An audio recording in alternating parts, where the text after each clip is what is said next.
If you guys enjoyed this video, remember to leave a like and subscribe to the channel. With that being said, hello everyone. Welcome to a very special video. My name is Matthew, and I'm sorry if I'm being a bit quiet. Currently I have family over, so can't really be too noisy. But that said, we have a very special occasion with us because the day that this goes live, not the day I'm recording this, but the day that this goes live, May 16th, is going to be the 11th year anniversary of the Monsterverse, aka the film that started it all, Godzilla 2014. Yes, as luck would have it, 11 years ago today, the first Godzilla movie in, I think at the time, 10 years after Godzilla Final Wars, and the movie that brought Godzilla back into the mainstream as this big pop culture icon, renewing interest for the franchise, and brought me into the franchise as well, thanks to just an outright amazing film, turns 11 years old. 11 years old. How time flies by. Initially, I didn't see it in theaters because I was too young at the time, but I did see it on digital, and it was a blast. I loved it. I'm so nostalgic for Godzilla 2014, which is why, for this occasion, we are reviewing not one, but two Godzilla 2014 figures. The NECA Godzilla 2014 original release, or one of the original. This was released, or I got this guy in the winter of 2015, so he would have been one of the first ones. And a reissue of the NECA Godzilla 2014. So one of the originals and one of the reissues. So yes, we have taken a look at both of these guys numerous amount of times, but today is a very special occasion. So why not revisit these two in the form of a brand new remastered 2025 review on a more criticalized and analytic review? I don't know the term. But yeah, with that said, if anyone doesn't know, this is actually one of my favorite Godzilla figures, period. I kept saying it was my favorite, but personally, after really reviewing it, well, we're just gonna kind of like really think about it. It's not like my favorite. Honestly, I don't really know if I have a favorite, but he's definitely high up on the list. You know, he's been with, I think, technically speaking, the most videos on the channel, the Average Godzilla Show specifically. And this guy is, news of the block, so, I mean, technically speaking, the same figure. But with that said, we're going to be going through pretty much emotions, sculpting, articulation, and all that stuff. So let's get on right to it, birthday boy. So first things first is we're going to be taking a look at the original version, which it is worth noting that this is, an older figure. It's over a decade old. So the sculpt and paint work is going to be a bit outdated in the world of figure collecting. But then again, companies can literally do like such an amazing job, like the Hayo, and then other companies can do like a miserable piece of crap. But who knows? But for NECA's case, the NECA Godzilla 2014 was their first stab at the Godzilla license, and with it came, apparently this was like, I don't remember how many prototypes they did make before Legendary and Toho finally approved it, but apparently it was like multiple, and this was the one that they picked. So yeah, it took a bit of tries, but this is going to use the model from the movie, so automatically it gets like practically an A+ for accuracy as far as the design goes. But let's go ahead and take a closer look. And because we have a higher quality lens camera, we can actually see it better. So for the eyes, they're going to be a more duller yellow, kind of like dandelion color, with the eyes being just basic slits in the middle. Nothing too crazy. Kind of looking a little googly from the front, but it looks alright. The base color is going to be more of like a dark black with hints of like blue as well, like a blue wash that's very intense throughout the figure. Like you never really recognized how like just absolutely gnarly it looks with how much they used here. You can definitely see some wash down here as well. Like here, the spine work as well looks nice. Here at the front we get some like silver texture, which one looks pretty interesting, honestly. Didn't really expect silver. You know, it definitely has a lot of color on the face itself because you use blue, silver, black. For the teeth, mine have suffered a bit over the years. They looked way better when I first got them, but you can definitely see how the teeth are a bit scuffed. The front teeth themselves actually aren't too bad, but the bottom teeth are at this point are just non-existent. Um, you know, just throughout the years that this guy's been in my collection, it's definitely seen its fair share of battles. I don't even know how many times I've used this thing for my episodes at this point, like at least a few hundred. So we have some mild gum overbleedage, which is not from me, it's from the figure, but that's okay. For the tongue, it's definitely going to be a bit more of a darker magenta. And then we have like some more pinks in there. A little bit of circle. I wonder if that's like a mold line. And then we have like inside the mouth where he doesn't really have a throat hole, but he does have an upper mouth, which actually does have some magenta paint applications from the tongue, which I do find pretty cool. And the jaw actually has some pretty nice detailing going down to the bottom of the jaw, where it's more of a brown color. Nothing to really like write home about. Gills and the little like neck segmenting, they look really nice. Especially like you have the more rounded gills before they started like making them sharpened. I don't know why they did that, but whatever.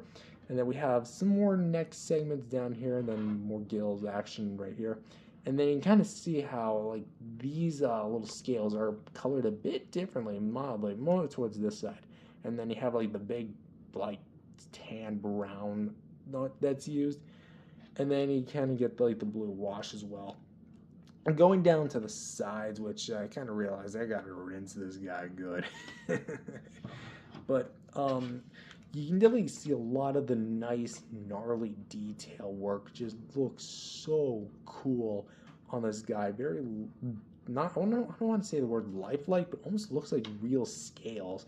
But for 2014, this was awesome. The spines, actually, we'll talk about the spines in just a sec. But yeah, we definitely see like the black base with the blue highlights looking really nice. Let's go to this side. As you can see, definitely a lot squared off, little pegs as well. Then we have the sharpened claws, which are more glossy than anything, but we still have some very nice segmenting going down, fuzzy stuff. Tan from the stomach to the armpit. Doesn't really look like too over exaggerated, but that actually does look pretty well done. We're going to this side, as you can see. The chest is going to be a very kind of like mucky, sandy brown, very much dirty, where we can get like, I don't even know how much a pack that is. Like that's two of there, 4, 6, 8, 10, 12. That's like I don't even know what to call that. Just the ultimate pack, ultimate Titan battle pack. A call back or call forward, because this would be like years ago, or at that point anyway.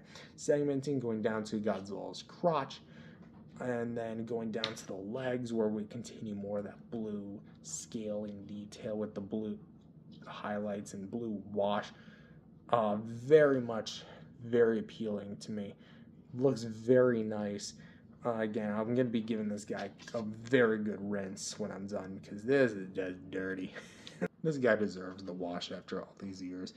But for the dorsal plates themselves, I will admit that they are going to be the weakest part as far as the sculpt and paint goes, because even for 2014, they definitely don't look the best that they could, because they're very soft, not only in terms of the material, where everything's more like a harder plastic.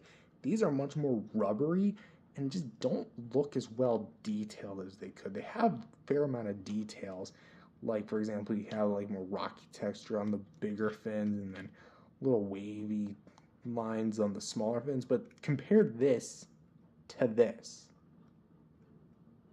Yeah, there's like a clear, stark difference of where the fins are. Yeah, all that dust and lint.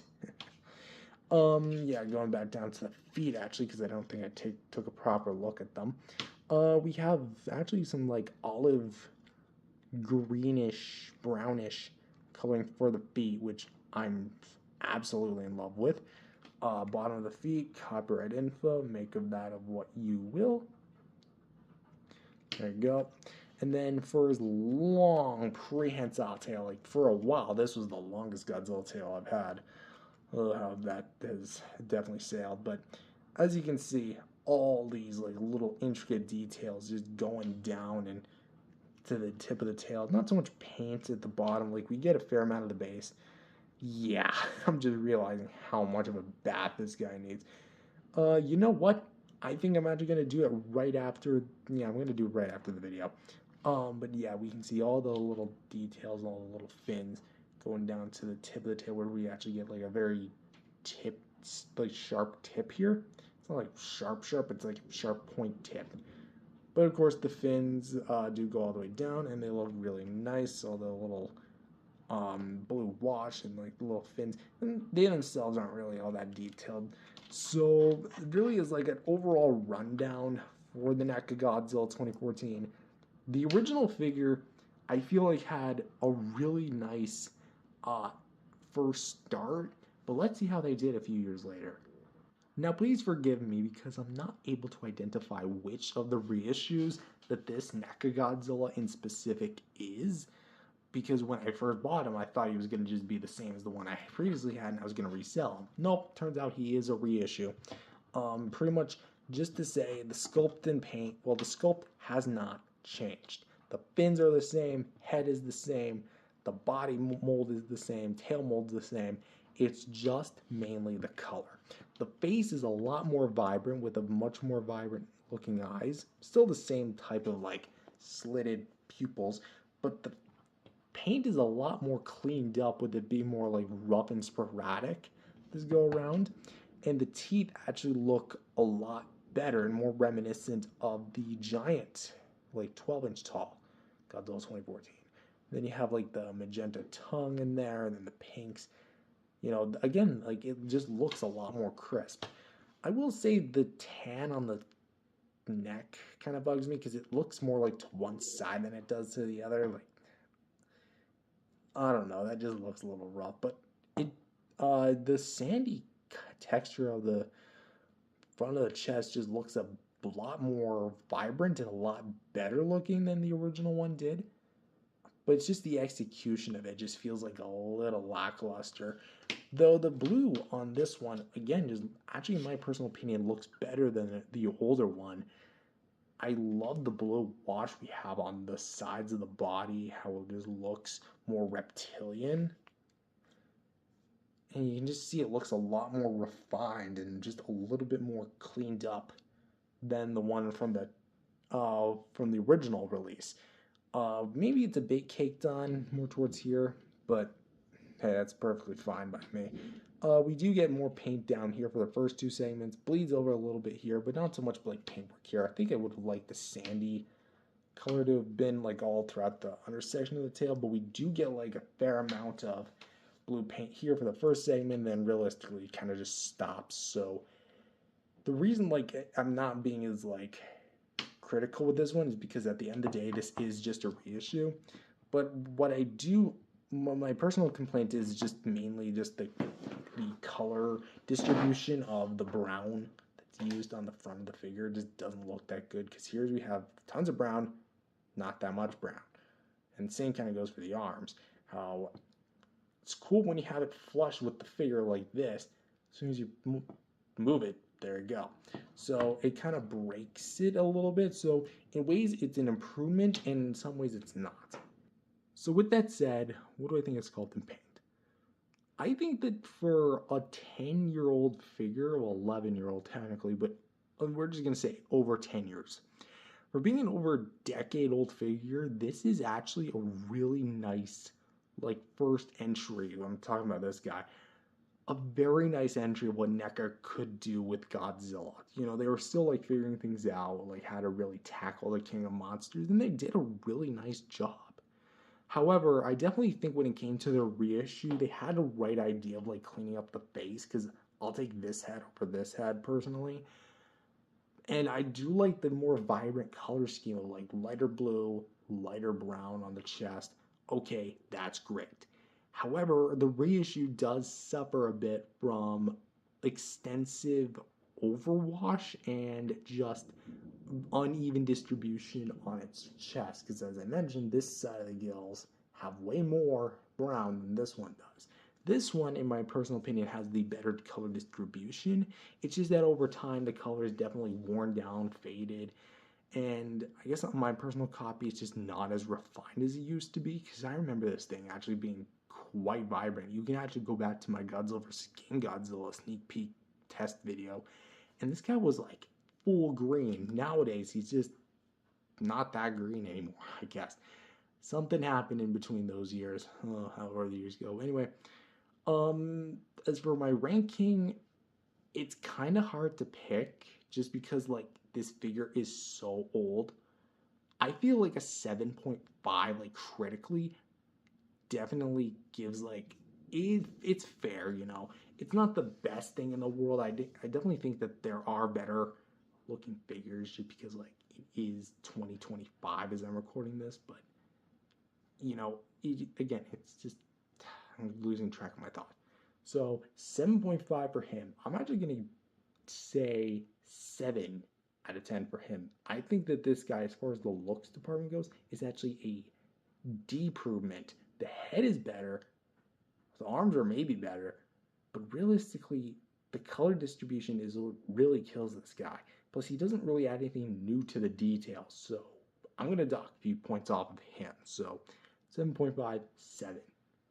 Our Godzilla, how well do you pose? Articulation time.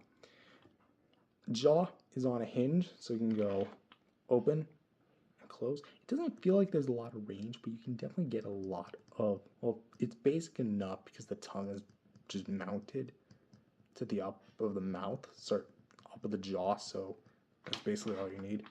Head is on a ball joint, so you can go up, down, side, side, swivel. Same thing for the neck, where you can rotate quite a bit. So you can spin that there. Shoulders can go out, in, rotate full 360 degrees. Elbow can go like that, bent in, can swivel, and a ball joint here at the wrist. We have a ball joint here at the ab crunch, so you can go down, up, side, side, little tilt. Can't really like get too much range out of this, but it's decent. I think this is honestly credited thanks to the fact that I've loosened this thing over the years, but you can get quite a massive amount of range with the hips. You can go like slide it in and out thanks to those barbell style ball joints, and they actually have it hidden in sculpt, so it looks seamless. Kind of like what they did with the Monster Arts Godzilla 2014. The knee can go straight up about that far, in about that far. Can also rotate.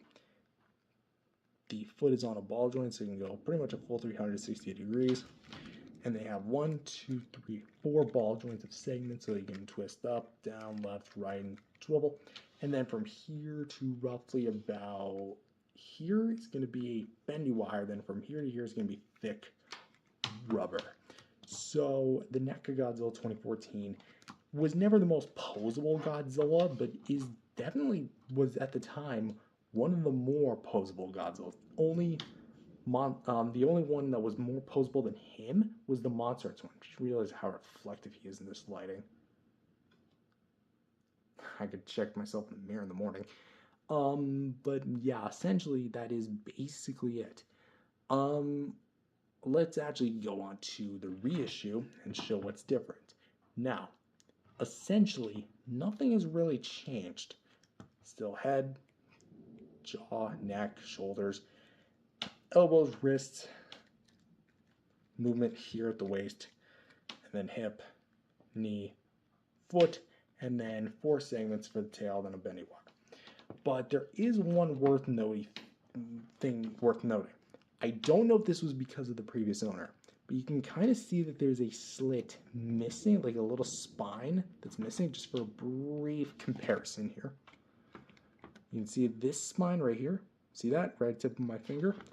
That is missing on this one. And what I theorized what they did was they actually cleared out this little passageway for it and made him look up. Now, to my knowledge, this is Something you can do with your NECA Godzilla, just be careful because remember, NECA's not making any more of these, so if you break that and mess it up, that's going to be on you. But yeah, he can actually look up like that and looks pretty damn good. And I'm actually kind of surprised because there is more gill sculpt up there because, like, you don't see it? Now you do. Don't see it? Now you do. Whatever. So that's something worth noting, but hey, I own it now. So overall, how would I rank articulation? Even in this day and age where we're getting like so many basic articulated up and down swivel Godzillas, Playmates, Bandai, this figure is actually still pretty posable, and you can get him into a lot of nice poses, especially for what it was worth. But at the same time, you know, there were more, even at the time, like higher, more posable Godzillas out there. And I feel like this is what really set the stage for every NECA Godzilla going forward with the same almost style guide, which almost all of the NECA Godzillas had like this amount of articulation, if not a little less, if a little more. So in all honesty, I'm gonna have to give this guy, I'm feeling the same thing, 7.5. Again, it's very posable. It's a bit outdated, sure, but it's quite enjoyable. It's very posable, very fluid, and mine can still somehow hold a pose all these years later. So even with this, I don't know what that was supposed to accomplish. Okay, so yeah, you can kind of see this guy does a little bit more, but yeah, 7.5 it is. Next up is accessories. Now, sadly, across all of the NECA Godzilla 2014 figures that NECA made, 6-inch only, like all the reissues, he never came with any. Well, it is worth noting that NECA actually did present a atomic blast prototype to Toho. Apparently, they were turned down, which, like, why they would approve Monster Arts' but not NECA's? Like, come on. It's literally right there. It's in the movie. Just translucent fins. You know, I would have loved to see what that prototype would have looked like. But alas, that's a fantasy. Who even knows where that prototype is? With that said, this is still, honestly, kind of interesting because if you own the NECA V2 Godzilla, you can actually use the beam effect in this from that Godzilla into this guy's mouth, and it shockingly fits very well. I mean, I shouldn't say shockingly because they are the same base model, but you can stick it in there. That's my Godzilla foot is sliding, and there you go. He is shooting the atomic breath. Now, of course, it's lacking the blue fins and the more flame-like heat ray, but he's shooting atomic breath. And if you also want to see it with the reissue one, I'll gladly deliver that to you. Come on. There you go. Perspective on this camera is a bit funky, but that's okay. So overall, even though it doesn't really come with accessories, I feel like this could have been a really nice time to get some beam effects in. And just for some size comparisons, here they are next to the Playmates City Destruction Godzilla 2014 with tank. And as you can see, it's almost like these three were triplets, except this guy never really was like these two, I suppose. What a startup for a Netflix show. And just because it's the closest thing I have to the Monster Arts 2014, here they are with the Monster Arts 2019 from Godzilla King of the Monsters. And lastly, here they are with the biggest Godzilla 2014 as of this recording in my collection, the Bandai, technically not 12-inch, but 12-inch, it's more like a 9-10-inch figure, Godzilla 2014. And so overall, what do I think of these two figures? I'll admit, I think that the NECA Godzilla 2014, in this modern day and age, is it outdated? Yeah, it is. But it's so much fun to look back upon because this was one of my first figures. It wasn't the first, but it was technically my fourth, if I remember chronologically speaking, because it was first the 54, then the NES, then 94, and then 2014. That was the chronological order of like the Godzillas I got. But that said, I still hold so many fond memories of not just these two figures, but Godzilla 2014 in general. Let's hold on for that. But for my personal ratings, I think that's just it. 7.5 out of 10. Actually, you know what? Let's give it a legacy point, huh? Let's bump it up to an 8. I feel like it deserves it, you know. It for 2014 standards, this is exactly how I'd rate it. An 8 out of 10. A great figure. And as for its reissue, well, even for 2014 standards, it does lose a bit of the paint work as far as like the consistency of it. I mean, look at that, and then look at this. So paint consistency kind of dials it back to a 7.5. So 8, 7.5. That's my final ranking. But as for Godzilla 2014 itself, I'm always going to be grateful for the film because without it, none of this would have ever happened. I would not be here talking about Godzilla to you. I wouldn't be here on this platform without Godzilla 2014. It's very possible that I wouldn't even be collecting. I wouldn't be who I was without Godzilla. And I'm so thankful that Godzilla 2014 even exists. Sure, it's a flawed movie. Sure, not everyone has to like it. But I love it for the sense of what it's brought me over the years. I grew up with such an amazing, even though recently it's been a bit iffy, cinematic universe that has introduced me to a whole world that I didn't even know existed. And I'm so thankful that, you know, it's still going, although I would have liked it differently.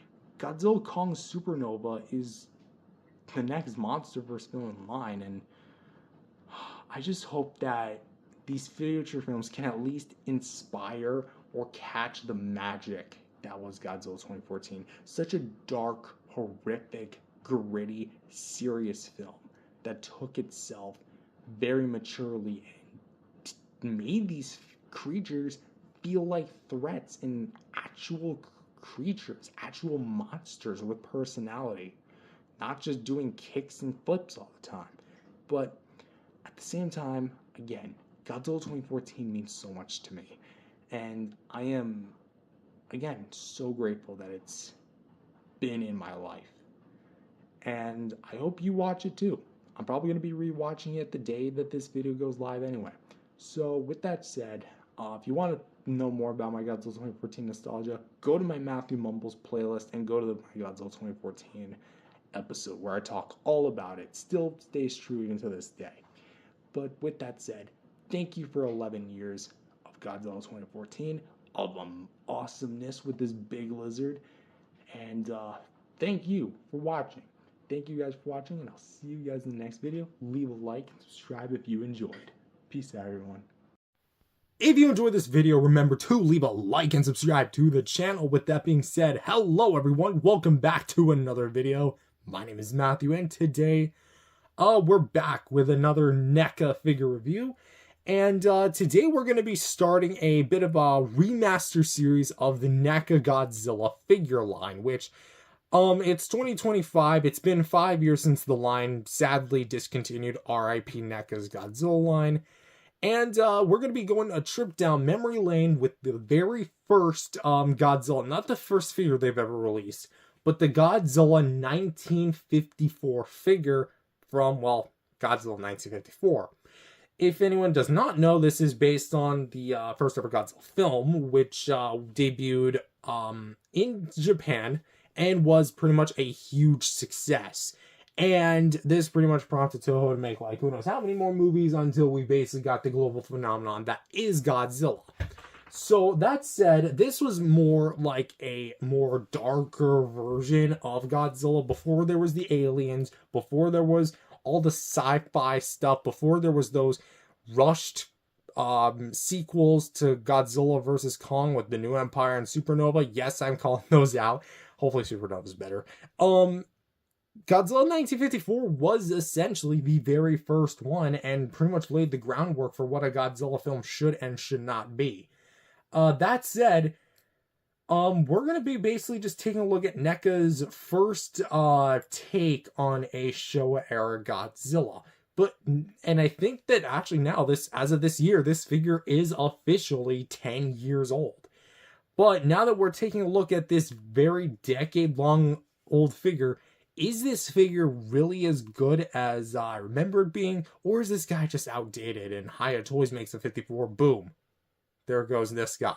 Well, let's go ahead and find out.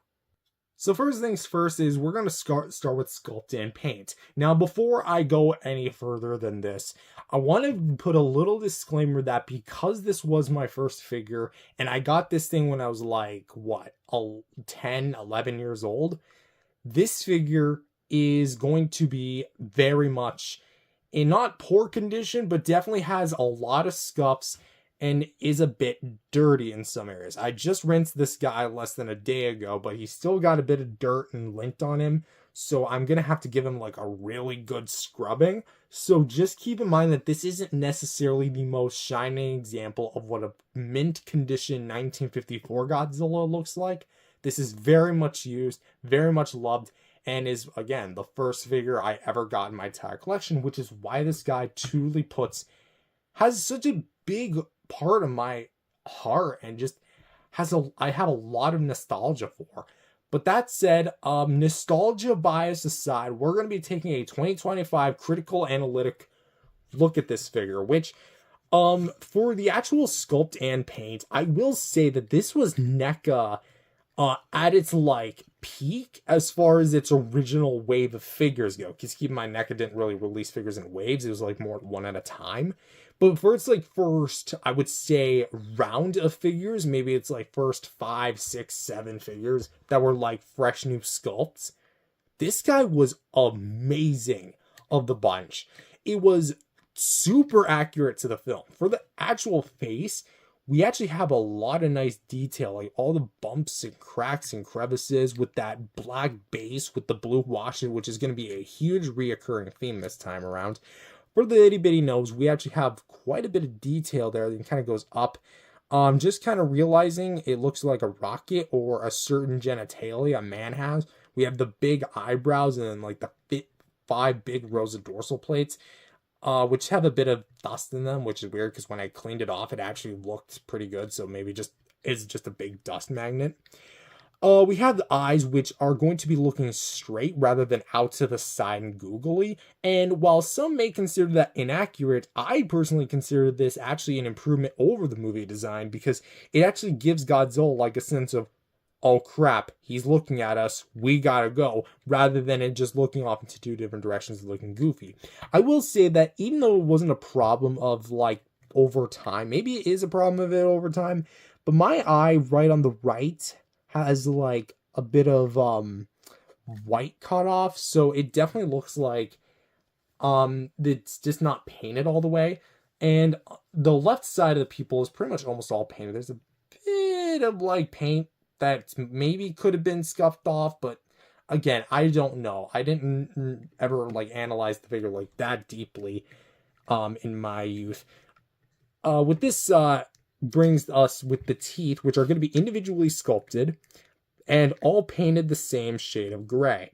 The gray here used definitely looks really nice, and I do like what we have here. The tongue is going to be really well sculpted, although again, you can see some scuffs from where I made like custom beams over the years. And definitely like the gum paint is going to be a bit on the more clean cut side, so you definitely get a bit of that as well. For the mouth itself, half of it is going to be well sculpted. Then, like on the upper half, it's not going to look really all that great because it's just gray to black. So that's a bit of a problem. Also, for the ears, again, a little dirty, but as well, we actually have some really nice sculpted in ears, which actually shows Godzilla does have ears. Weird because, like, almost all the modern incarnations of Godzilla don't have ears. I know some of them do, but some of them don't. For the spines themselves here, for the head and neck, you can actually see that only one of the rows is actually sculpted. So painted, I mean.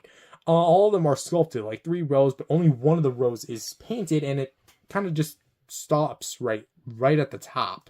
Which I will say, even for 2015, this was a bit of an odd choice, and kind of always made me, like, wonder. I don't know if it's like this on the reissues, I do plan to maybe pick up a reissue just because like I just want a more better in condition Godzilla 54. But at the same time, this guy has definitely served his battles, I'll tell you that much. But for the neck details, again, we have more of the bumps and crevices coming down with the blue wash. Of course, the dorsal plates here do look nice. What I appreciate about it is, spoilers for articulation, but when you move it, there's actually a dorsal plate that goes inside of the neck sculpt. So here it almost looks seamless in the sense of it like being a single row of dorsal plates. Then when you look down, there is another row. Granted, it does sit a little low because it's rotating it, but I think if you can get, no, it doesn't have that barbell style joint. It's just a singular joint and whatever.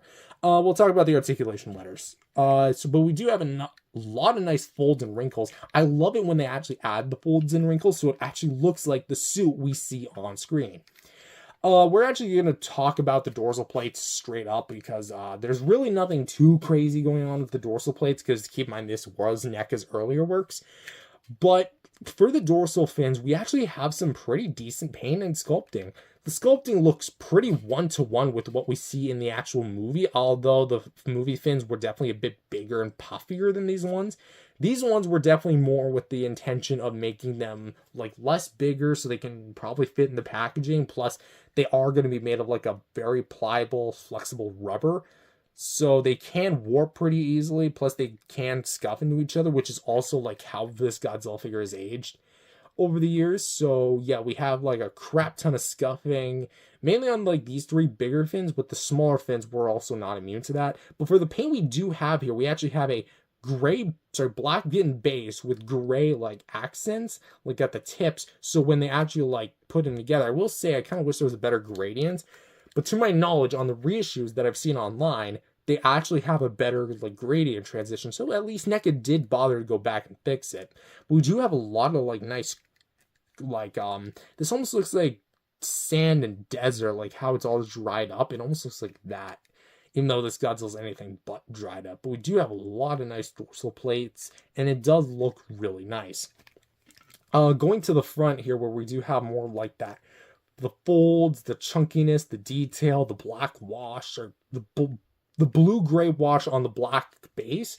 It looks really nice. And then here we have like the shoulder where we get more of the bumps and crevices, the grooves and the scaling.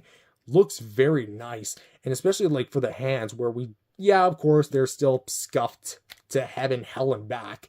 But they do look really nice. And I love the way they appear here. And just look at the way that they are painted, although again, they are scuffed. This is why I'm planning to not replace, but just get better versions, more in-conditioned versions. This hand is a bit less scuffed, which almost makes it look like it's new, but it's not. I wonder why this hand has more scuffs than this one. Anyway, so yeah, the claws are going to be pretty decently sculpted. I do like it with the thumb out here, then the claws almost like in sequence. If there was a third one, I imagine it'd be kind of, fourth finger right here, then I imagine it'd be going a bit more downward just because of like the way these ones are. And then we have the forearm, which looks pretty nice. Yeah, more just less the same kind of detailing. Again, we have some like a lot of dirt and gunk. I really don't remember where this is from because again, it's been like a decade. I can't really recall what's been in which part of the day and then how much I brought this guy out, because this guy's been on a lot of adventures throughout the years. You can literally go back to my old catalog of videos, mainly like in the Amber's Godzilla show. This Godzilla plays the role of an adult Manila. So like he's definitely been in his fair share of adventures, like a whole film filmed in my backyard, the Amber's Godzilla movie 2, A Journey Back to the Past. If anyone remembers that, you are a legend. Anyway, the big thighs here, actually let's just quickly cover the abdomen here, because the blue wash does kind of like taper off in some areas, because here this isn't just mostly black, so you don't get a whole lot of the blue wash here, but you do get it mainly on the sides. So maybe that's a bit of a bad thing for some. I personally don't mind it because it looks like in certain lighting conditions like it has really not much, unlike the NECA Kong where you can actually see that pretty well. For the actual thighs here, we do have a lot of the nice folding here, like a big crease here that we have like the very circular, almost like Buzz Lightyear chin looking kneecap here, which I think this is the only Godzilla to feature kneecaps like this. I wonder if they'll ever bring it back. Anywho, yeah, more folds in the skin like that. More parts of the knee that are really well done. And I do like, again, just look at the overall like detail work on this thing. It's really nice. And for the feet themselves, shockingly, they don't have as much scuffing as I thought they would. Like you think they would for a kid that would roughhouse with this thing. Me. But yeah, the feet do look really nice, and they look very big, very bulky. And I like the way they look here, especially the underside. They actually bothered to give this thing detail. Maybe not as much as like the more later figures, but they do have detail nonetheless. 2014 made child, so I guess I was wrong, but I could have sworn this thing had a 2015 release.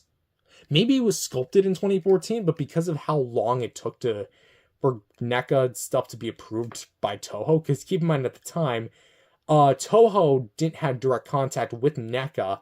It was NECA going through WB, going through Toho. So it was like a company in between trying to do like translation and such. But anyways, here we have the very interesting tail, which I will say, as far as the tail itself goes, this is probably the most dated part of the figure, given the fact that the more recent figures, i.e. the more later half of the figures that were released up until NECA's end of the Godzilla line, were more longer, they were more prehensile, they had a lot more joints, and they, almost all of them, ditched the bendy wire. This guy is one of the more earlier figures, so as a result, it's a lot more shorter, and I guess technically speaking doesn't really meet the whole 12-inch requirement as this thing was marketed by. But that said, we do have the paint and sculpting here for the dorsal plates, which at the very least are all painted to the very, very, very tip of the tail. So you can see that. Underneath, kind of carrying that blue wash with like the little holes in there. I got some gunk in there, so there's why. We do have some segmenting, so we have a few segments there, and then again, spoilers for the articulation. This whole piece is made of rubber, so out of the package, it's just going to be like out of this. So, but the blue wash does carry pretty well. Why are you not focusing that well, camera? It does do a good job of like conveying the details, all the waviness of the original design. So at the very least, NECA did a very good job of well sculpting this while painting it. It almost looks like a crown here. So just one more shot at the figure. There you go. And also, I think I forgot to talk about the bottom of the jaw. There you go. More folds and creases, detail, and blue wash. So really, I feel like as far as sculpt and paint goes, I have a pretty interesting thought. If I could judge this based on NECA's earlier output, I would honestly say that this is probably the best looking of the bunch. It has a really nice amount of paint, a really good sculpt, and it, honestly, again, probably aside from 2014, because that literally used the CG files. Keep in mind the old Godzilla films like 54 had men in suits, and they can't scan the suits anymore because they've either deteriorated over time or completely lost. And much goes with the 54. I do wonder whatever happened in the 54, like maybe exoskeleton, like the head and like the puppeteer. Anyway, this figure is awesome. If I judge in that manner, yes, it is awesome. It's really, really good. And I would honestly say it's almost perfect. If I judge this thing now in 2025, which is the point of this video, I would say it is pretty good to awesome. It's a little less, but it's still very, very good. Its sculpt is very accurate, although proportionally, I think the tail could have been a little longer and the dorsal plate's a bit puffier.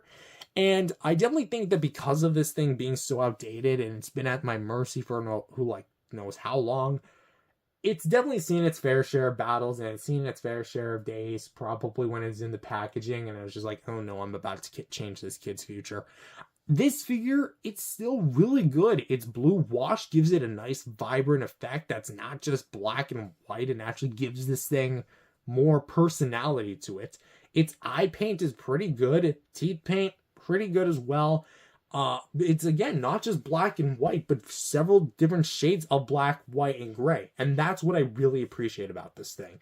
So overall, for sculpt and paint, while it's not NECA's best because I definitely think that as far as the shading is concerned, that's ultimately where this figure kind of drops the ball, especially like the fact that there's really not much painting at the back of the head nor neck. I'm going to have to say it is a 7.5 out of 10 because, like, as far as the 2025 scaling goes, yes, 7.5 out of 10 for the sculpt and paint. Not the greatest in 2025, but for 2015, this was awesome. If there was something NECA was always great at, it was always articulation, or at least when the articulation functioned. So for that jaw, as you saw previously, it can open and shut. So you can close it and open it about that far. For the first head joint, we can look up about that far, down about that far, can look left and right as far as the tilt, and can go a full 360 degrees. For this neck joint, we can go down about, straightening up the head about that. I'll look down about that far, but the two joints can go like that. Look up about that far, so still pretty much just straight ahead. Tilt left and right, and can rotate a full 360 degrees. For the shoulders, we can go out to the side, go in, and can pretty much ball joint all the way through. And a little stiff just because of the way that it is sculpted. We actually have a swivel hinge here at the elbow, so we can go. Yeah, I do need to give this thing a better cleaning. Probably gonna just douse this guy in like warm water and then scrub him. We actually have a swivel hinge here, so that looks pretty nice, as well as a hinge itself. I used to actually comment the fact that this was a ball joint. No, it's not. It's just a loose swivel that's as far as like the peg itself can rock. So I thought it was a ball joint. No, it's just a swivel hinge. This is a ball joint here, so you can rotate that. This was before the swivel hinges were brought in for the hands. And then you can actually kind of grasp in the fingers, which actually kind of looks like he's clenching his fist and like about to punch something, which maybe not would fit the 54 Godzilla unless he's like deliberately punching a building. But for the Showa era Godzilla, as far as like the one that can like punch and kick and such, that fits him. Even though this is technically a Showa era Godzilla, it's not the Showa era Godzilla you think of as far as the late 60s to 70s. For the waist, also I would like to mention that the thumb does not move. So it could limit your posability. The waist joint here, probably still the best on any of the NECA Godzilla. So for the waist, we can go down about that far, up about that far, to our left about this far, to our right about that far, and can rotate pretty much a full 360 degrees. Because the spines are made of rubber, you don't have to worry about them like breaking each other, but you do have to worry about like paint scuffing. For the legs, we can go a full 360. Wait, can we? I don't think we can, actually. I redact that. It's almost a 360 degree movement. It's very close, but you can really get like only like, I don't even know how that much that would be, but still you can go out to the side, swivel pretty nicely, honestly. Hinge at the knee. And then straighten out. Swivel there. And then a ball joint here at the foot, so you can swivel and pivot a little bit. I think this foot honestly has a bit more room. Even then, it's still been always kind of a bit stiff. My goodness. And then here at the tail, we have a 4 ball joints. So ball joint here, ball joint here, ball joint here, and a ball joint here. So you can go down, up, to the left, and to the right. And then from here to here is going to be a bendy wire. And actually, I would just kind of like to say, in case you all haven't noticed, my bendy wire is actually broken. Yeah, I don't know what happened, but a few years ago, apparently I broke it, but it's broken somewhere around here. And I can tell because this thing does not want to bend any more than here. And then I could actually rotate it a bit, and then it would actually kind of like get the pin stuck at like a downward angle. So I prefer to keep it like this, where it looks a bit more neutral with it slightly swerving up in the air. So this whole piece of rubber is definitely going to be on the more pliable side. So do keep in mind that that rubber wire could like poke out. So with that said, do I at least think that this figure is good in terms of articulation? Yes and no. Well, mostly yes. What I mean by this is, again, the whole date factor kind of does come into play a bit, because while this is technically consistent with the other NECA Godzillas that they put out for 6 years, I feel like that's also a bit of a problem because the NECA Godzillas have changed as far as like head range, neck range, waist range, tail range, and leg range. Let me bring in some examples. The 62 Godzilla had really nice head movement. You could actually make it look up a little bit and you can make it look down. Arm movement, little stiff. Waist movement didn't even exist at all. Leg movement, good luck even trying to move that thing past the sculpting point. But its tail movement was really nice.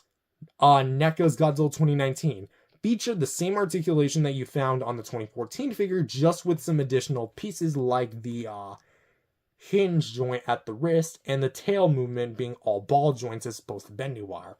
And the 2003 Godzilla had like this big umbrella joint at the neck and had like big rubber flaps over it. Just looked unnatural, but you could still make it look up, still make it look down.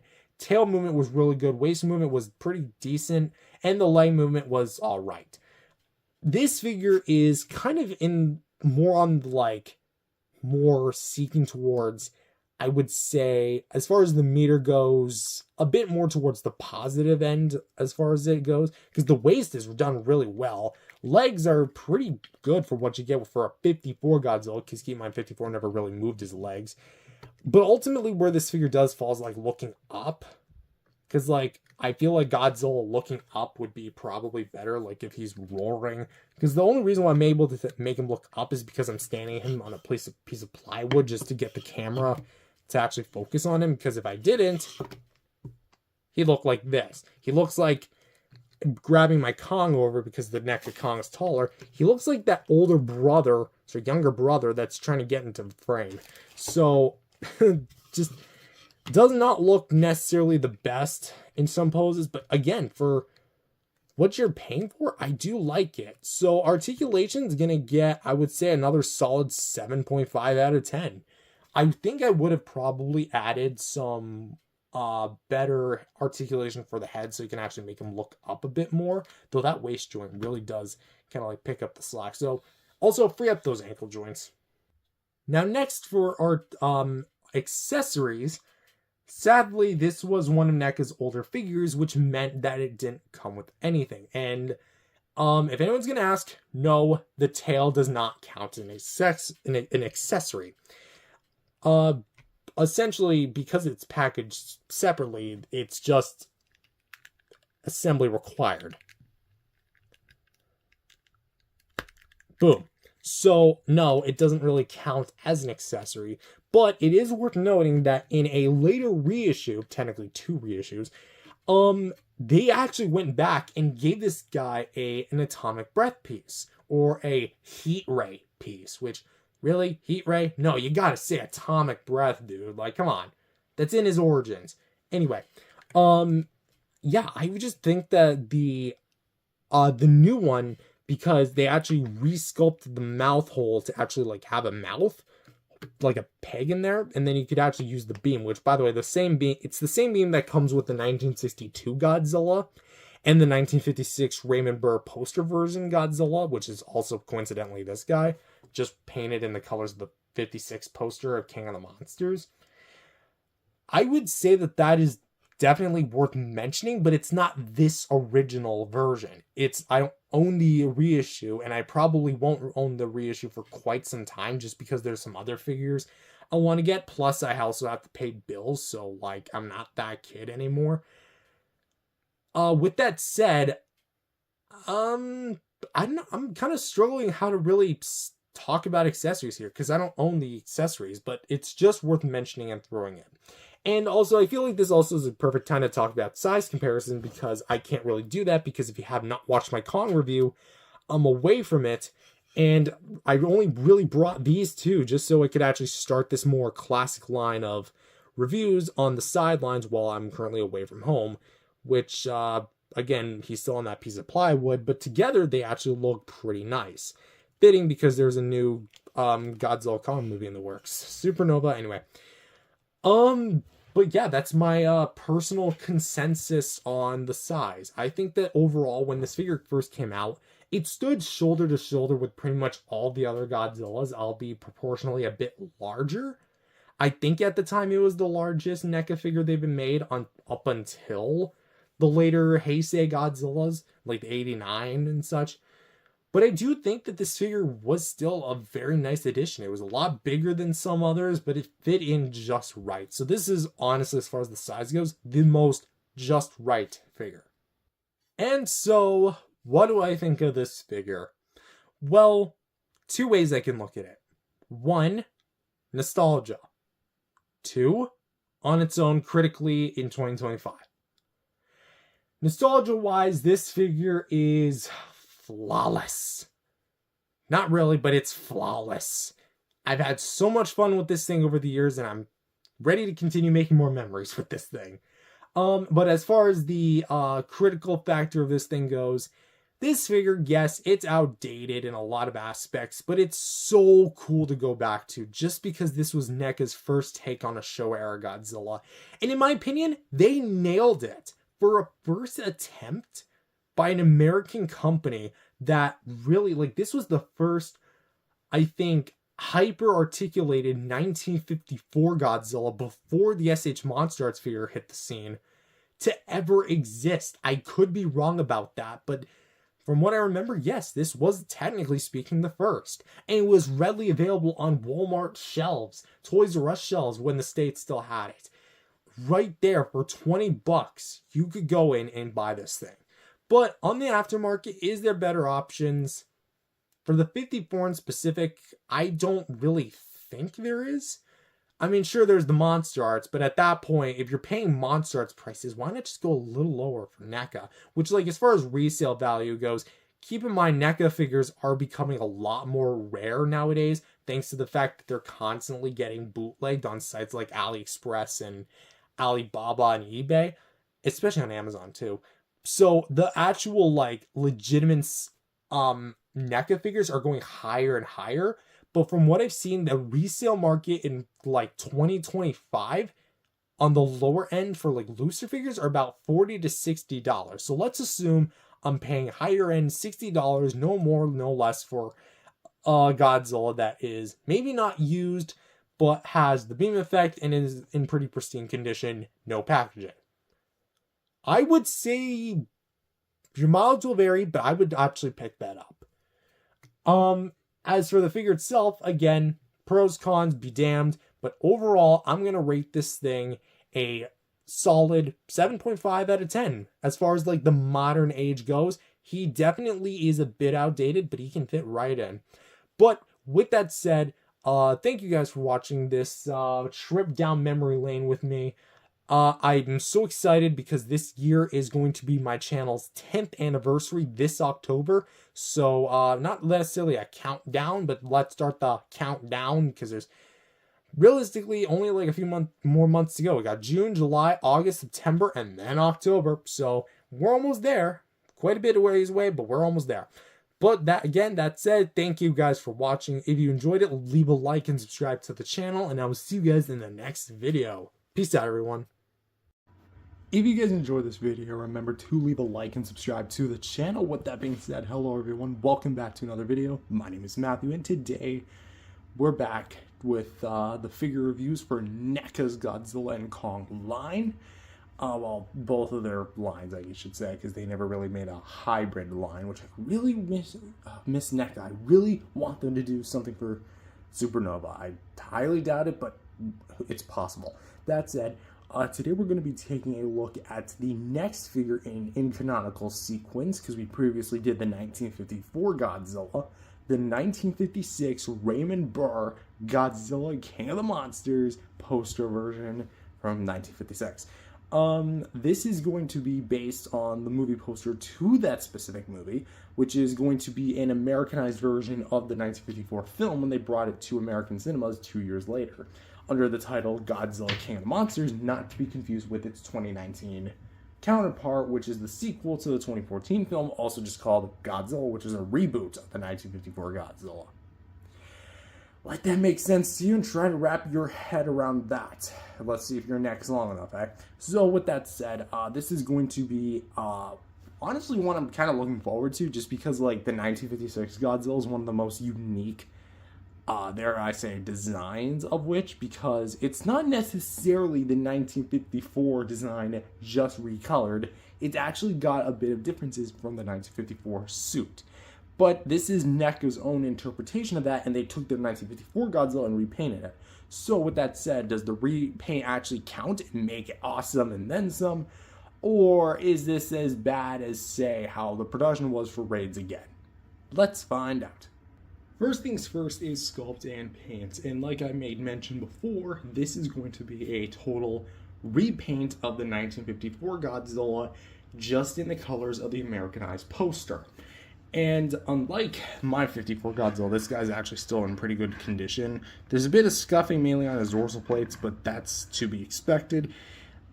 Just because, again, I've had this guy for at least a few years, almost like 5-6 years, which, oh my gosh, I remember the day I got this thing. I did an unboxing of which, so I guess there's that. But as for this particular design, again, nothing is going to be really changed for the sculpt and paint department, so I'm going to be a bit more sculpt department, so I'll be a bit more like brief with the actual sculpted details. So first we're going to take a look at the head, which has a ton of different detailing as far as the bump and scales are concerned. The ear, which is very well done, and I honestly say the green paint does kind of elevate that a bit more. The actual like dry brushing on the face is now a kind of like a lime green, which I wouldn't really say it's a dry brush, it's more like a wash this go around, but definitely elevates the details from the more charcoal black skin and the more darker green skin, which is reminiscent of that of the Imperial Godzillas, which is funny because this design came out 20 years before the Imperial Gojis hit the shelves. I think actually 30, because I think the Imperials were released in the 80s. But anyway, going to this figure, the head on this guy is going to have these standard eyes that are looking more towards the front as opposed to the sides this go around.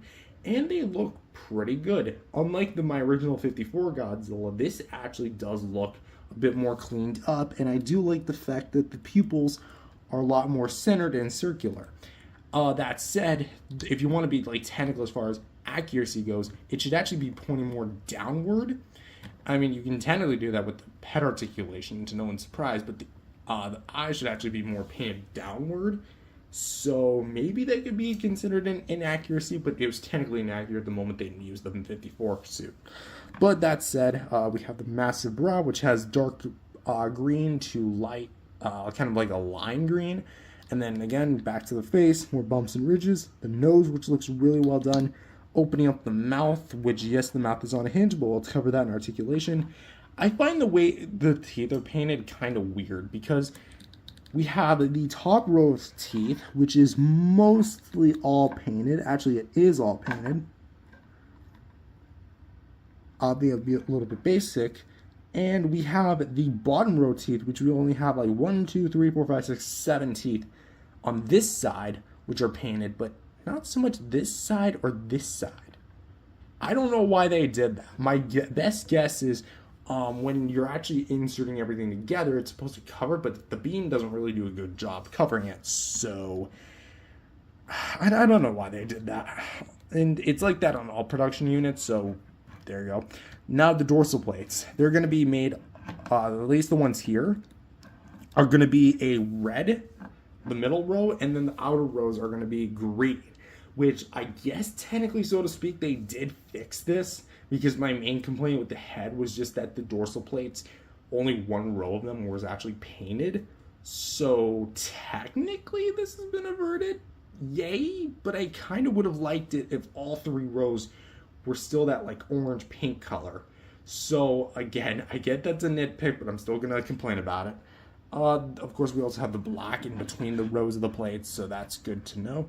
We also have some more black on the ends of there, and then more green dry brushings along the sides, which actually do look fairly different from each other. This one has more, this one is more than this side does, so it actually kind of gets like a bit of color variety going a bit.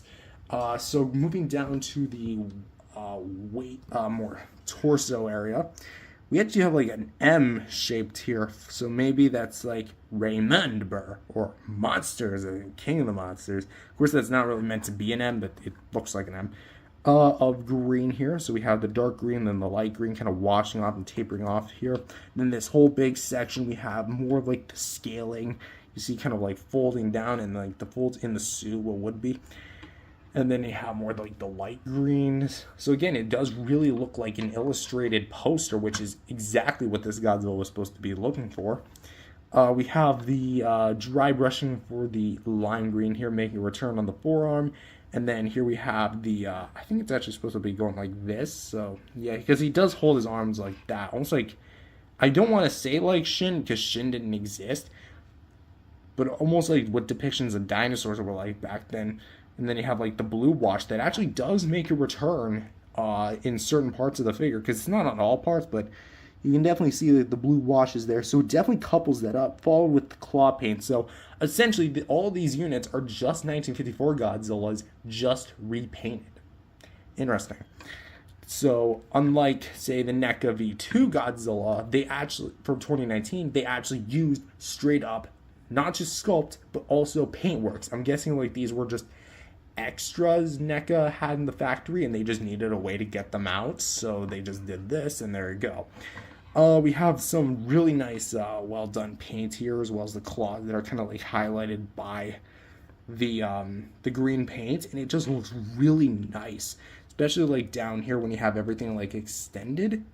Like, just look at that. That is beautiful. And also, yes, it does work under a black light. I don't have my black light anymore, sadly, so don't expect me to like actually showcase it on camera.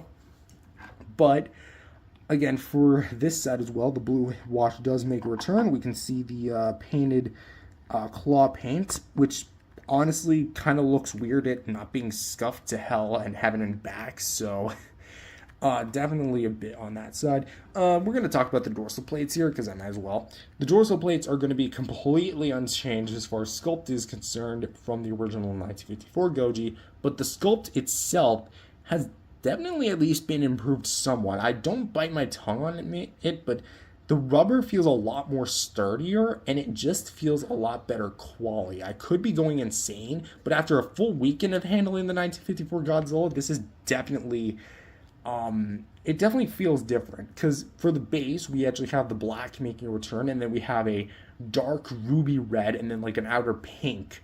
So it definitely has a lot of color gradations and variety, and it just looks really cool. I love the way that these fins are painted. If NECA was ever good at one thing, more towards like the ends of their Godzilla line, it was painting the dorsal plates, and they knocked it out of the park. Of course, we had like the three bigger ones, and then everyone else is just a bit more smaller, just to showcase it on this side as well. That looks beautiful as all heck. So moving down to the leg, the very, very meaty leg, we have the more towards like around here, the folds and the creases and the skin.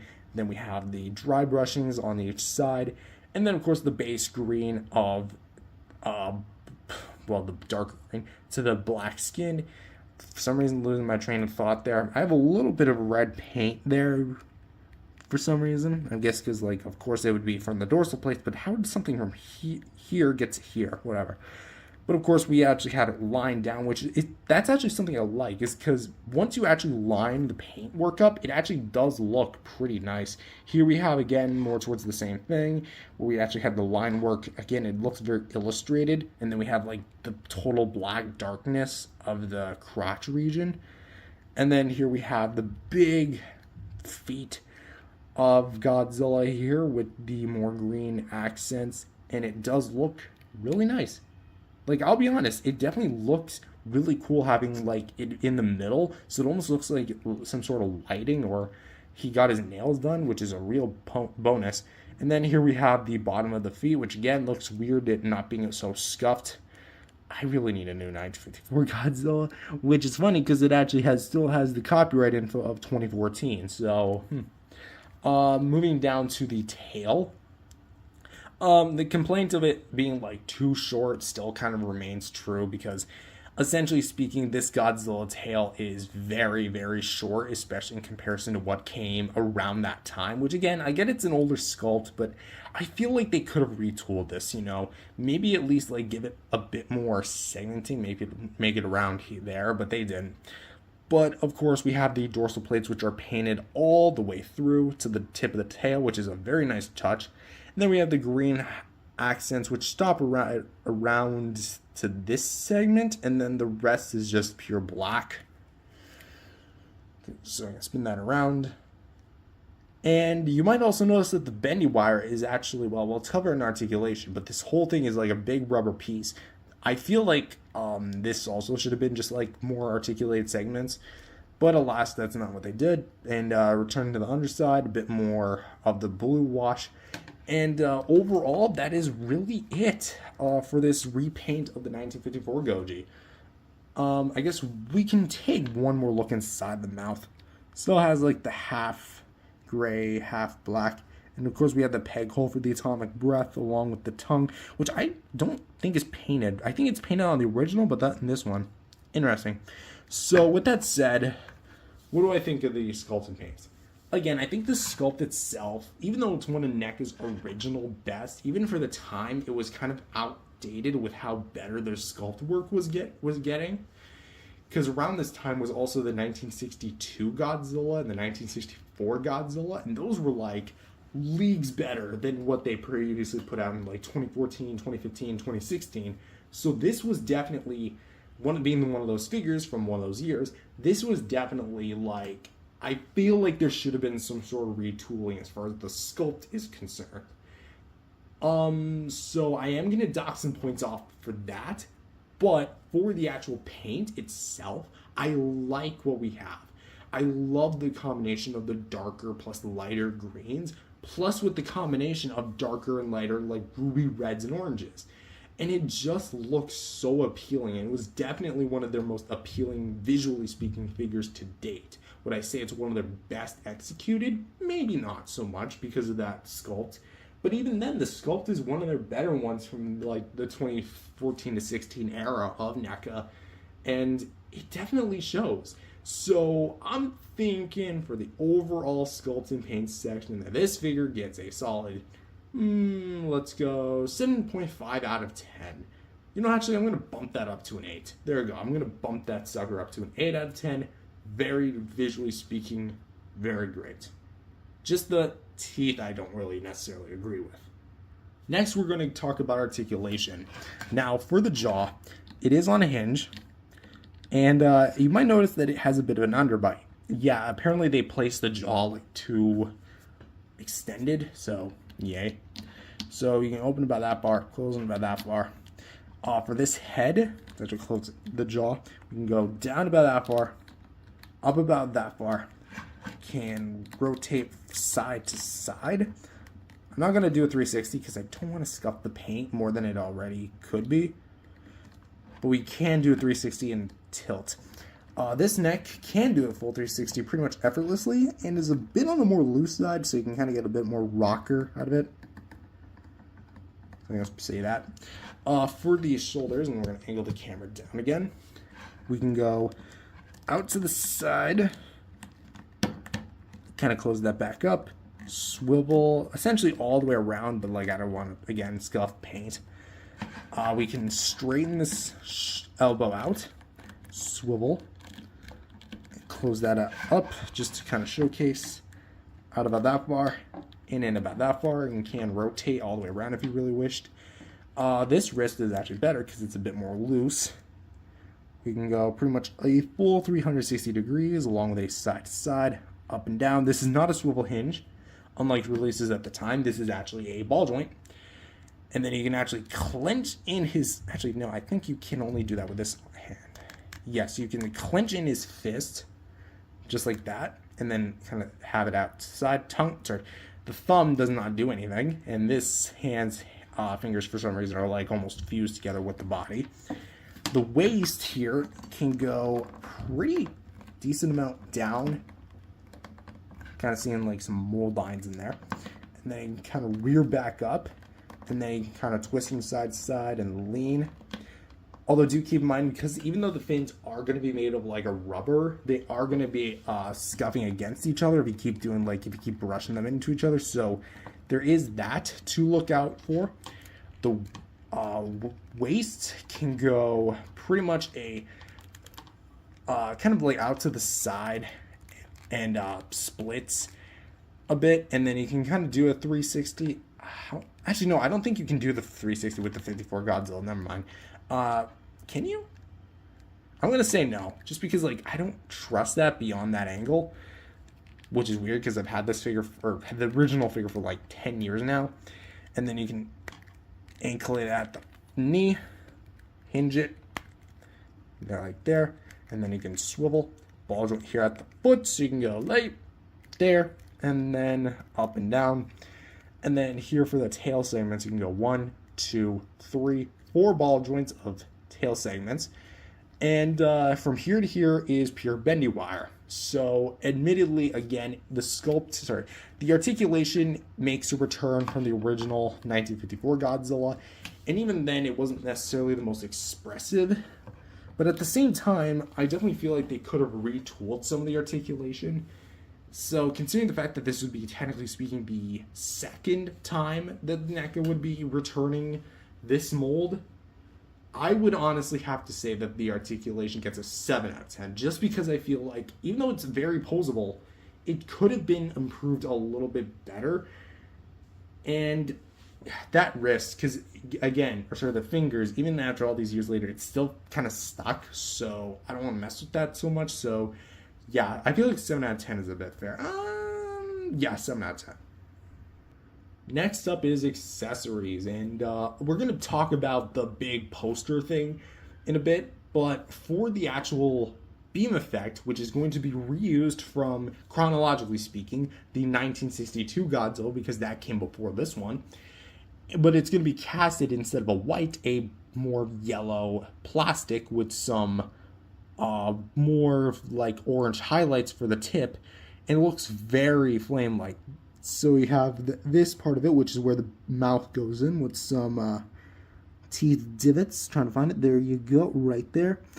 And then you can kind of see where it tapers off a bit more upward and then kind of goes back down, and then like all the flame stuff. And then the more goes, the more like warmer it gets. So there you go. You can see that. There's no peg hole, which is good. But to insert it, you might recall that throat hole. There you go. That's not on the original, by the way. You're just going to want to insert it in. Make sure it's at like, because it's half circle, make sure the flat slide is facing the bottom, and then you can actually insert it in pretty nicely. And of course now you've got Godzilla recreating the poster with his atomic breath. Now, for the atomic breath itself, I'm going to be honest, over time it has warped and then kind of like sunken.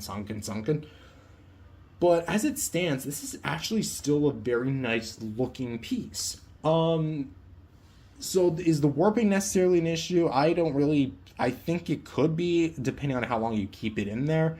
Because if you have nothing actually supporting the beam, then yes, it is going to warp, and then it's just going to continue like bending at the mouth. But the beam itself is very well done, and I do like the beam. So I would say plus for the beam. What about that card piece? The big fold-out poster. Unfortunately, I don't have it anymore. I haven't had it since, I want to say, 2020.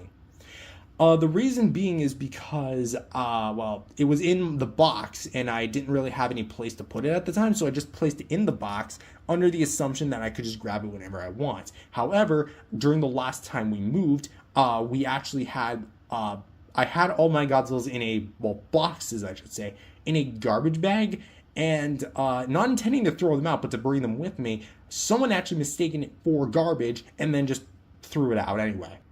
Understandable why, because it was probably my dumb decision of putting it in a garbage bag, but come on, really? Like, I would have to actually go ahead and buy a new Godzilla 56 entirely just to find a new poster backdrop, which at that point wouldn't be worth it. That was my fault, don't worry. But back to my old videos, you can actually go ahead, which I'll link in the description. You can actually see that it was a full-on card piece, and you could actually like cut it out, and it was very cool. It recreated the poster. The only thing that was missing was the movie logo, ironically enough, so there could be that. But with that said, I definitely think that the accessories for what you did get were actually very nice. And I think, like, oh man, I missed that poster display. That would have gone so well in this year. So with that being said, I'm going to rate the beam itself. Actually, no, I'm going to rate both of them. So I feel like the beam itself, warp, sure, it can warp. Very well done. I feel like there could have been some more washed down here a bit more. A little more towards up here than just down there. So I guess I'd have to put like a 7.5 for the beam. And for the cardstock cutout, I'm going to actually have to say that'd be a 8 out of 10 because it's just missing that movie logo and it would have been near perfect. If only it wasn't so damn big. So, but overall for the two accessories, I'm going to have to say 7.5 out of 10, just kind of meeting it down the middle. So, for some size comparisons with some other 1954 Godzillas in the 6-inch scale, here he is with the NECA 1954 original release Godzilla, the one that I first got all those years ago and I previously reviewed, and the Bandai first Godzilla from Bandai America from 2009, that specific version. And what I will say, removing this guy from the equation a bit, what I will say about these two in specific is, I definitely think as far as the articulation and fluidity goes, I would still give it to the original over this one. There's just something about this one that just feels better to move than this one. However, I will definitely say that the mold and the sculpt and paint has definitely been some degree, not like retooled, but definitely improved in some way, shape, or form from this guy. Because remember, it's kind of all down to the paint necessarily, and as I've mentioned with the tongue, yeah, this guy's painted, this one's not. So there is that also to throw in. But overall, if I had to choose which one I actually prefer of these two Godzillas, I would actually... that's a hard one. I'd have to decide off camera. And here he is with a fellow NECA Godzilla Kong figure. That being an illustrated King Kong from the famous Monsters of Filmland magazine cover. And it's so cool seeing these two together because they're NECA's own interpretation of Godzilla and Kong in like a funky color scheme filled with reds, yellows, blues, and greens. I mean, technically this guy has blue, but it's not necessarily part of the color gimmick. So it's really cool seeing these two on the shelf together. If I had to choose which one's honestly the better like repaint, I would actually say this one over this one, just because like it actually utilizes its paint more than this one does, being more upper body. Sure, the lower body has paint, but it doesn't really do a lot with it, and discuss that in the review. So with that said, is this figure really awesome and then some? I'm gonna say yes, because not only is this a funky repaint from what's essentially one of their first Godzilla figures, but it's also just a very fun figure in general. It's very much playing around with the gimmick of it being based on the 1956 movie, and it also just utilizes it with the cardstock piece. I wish I still had that, but who knows. It very much utilized it, and I'm really happy that NECA actually decided to make something like this. I really wish they would have done more poster variants of their Godzilla figures, like a 2014 poster, like all red and everything, kind of like what Monster Arts did with their box set of the 2014 movie, because they had like a figure with it, and then it was like all red, and I really wish they did more of these. But say that this is the only real like poster version we got, if you don't count the King of the Monsters one.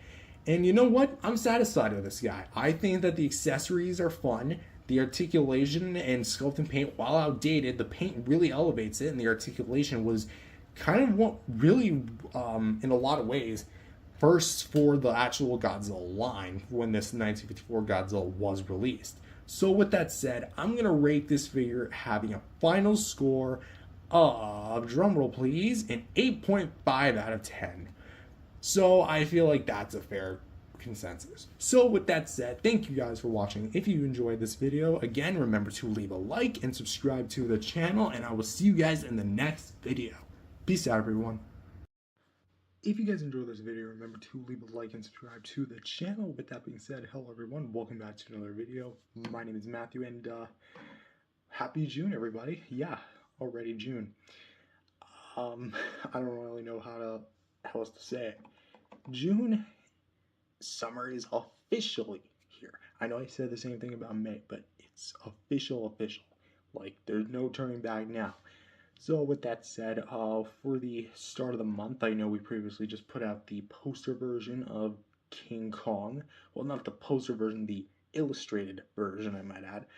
But for this video, we have the next Godzilla figure in sequence because we're both going Godzilla, Kong. And in this one, we're doing the 1962 Godzilla from Godzilla vs. King Kong. Oh, I'm sorry. Does this not look like that design? Oh well, it's 1962, not the 2021.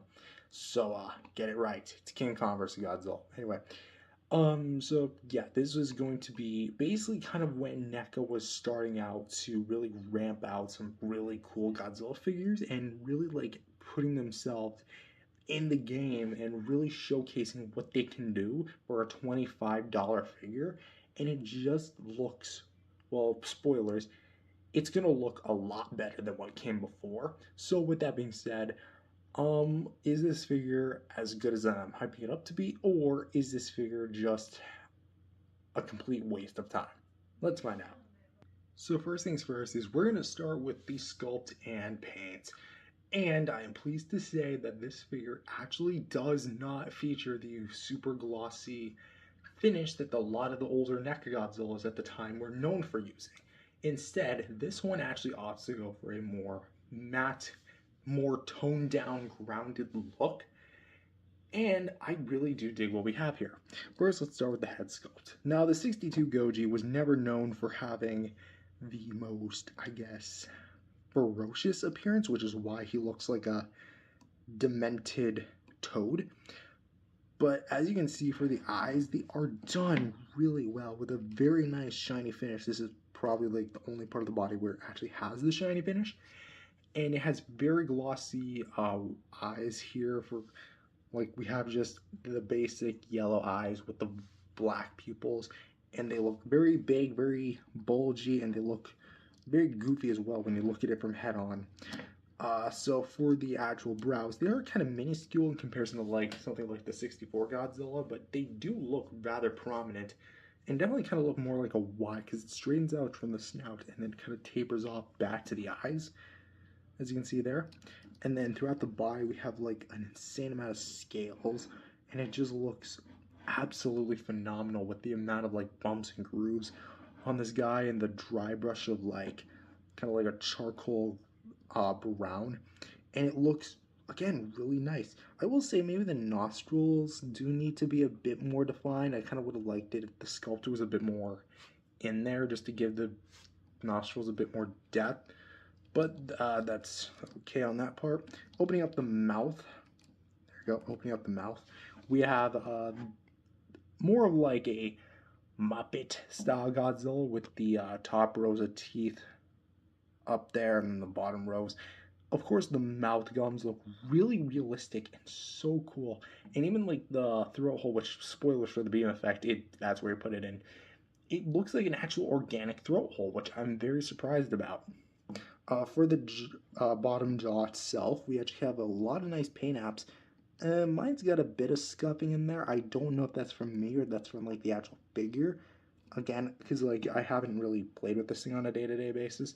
But you can just see that the tongue does mix well with the hinge, and it looks just absolutely not seamless, but seamless.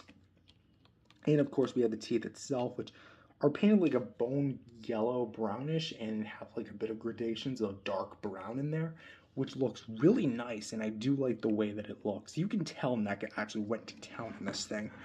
Next, we actually have the neck, which going down here, well, kind of just to look at the top of the head, we have all the dorsal plates, which are kind of more painted like the standard brown color. And then here we have all the neck segmenting, where we have more like soft dish textured at the neck, and then we have more of the bumps and grooves of the uh, more sides to the back of the neck, and it looks really cool. I love the way that it has it with all the brown washes in there, and bottom of the jaw, because I don't really take a look at them for some reason.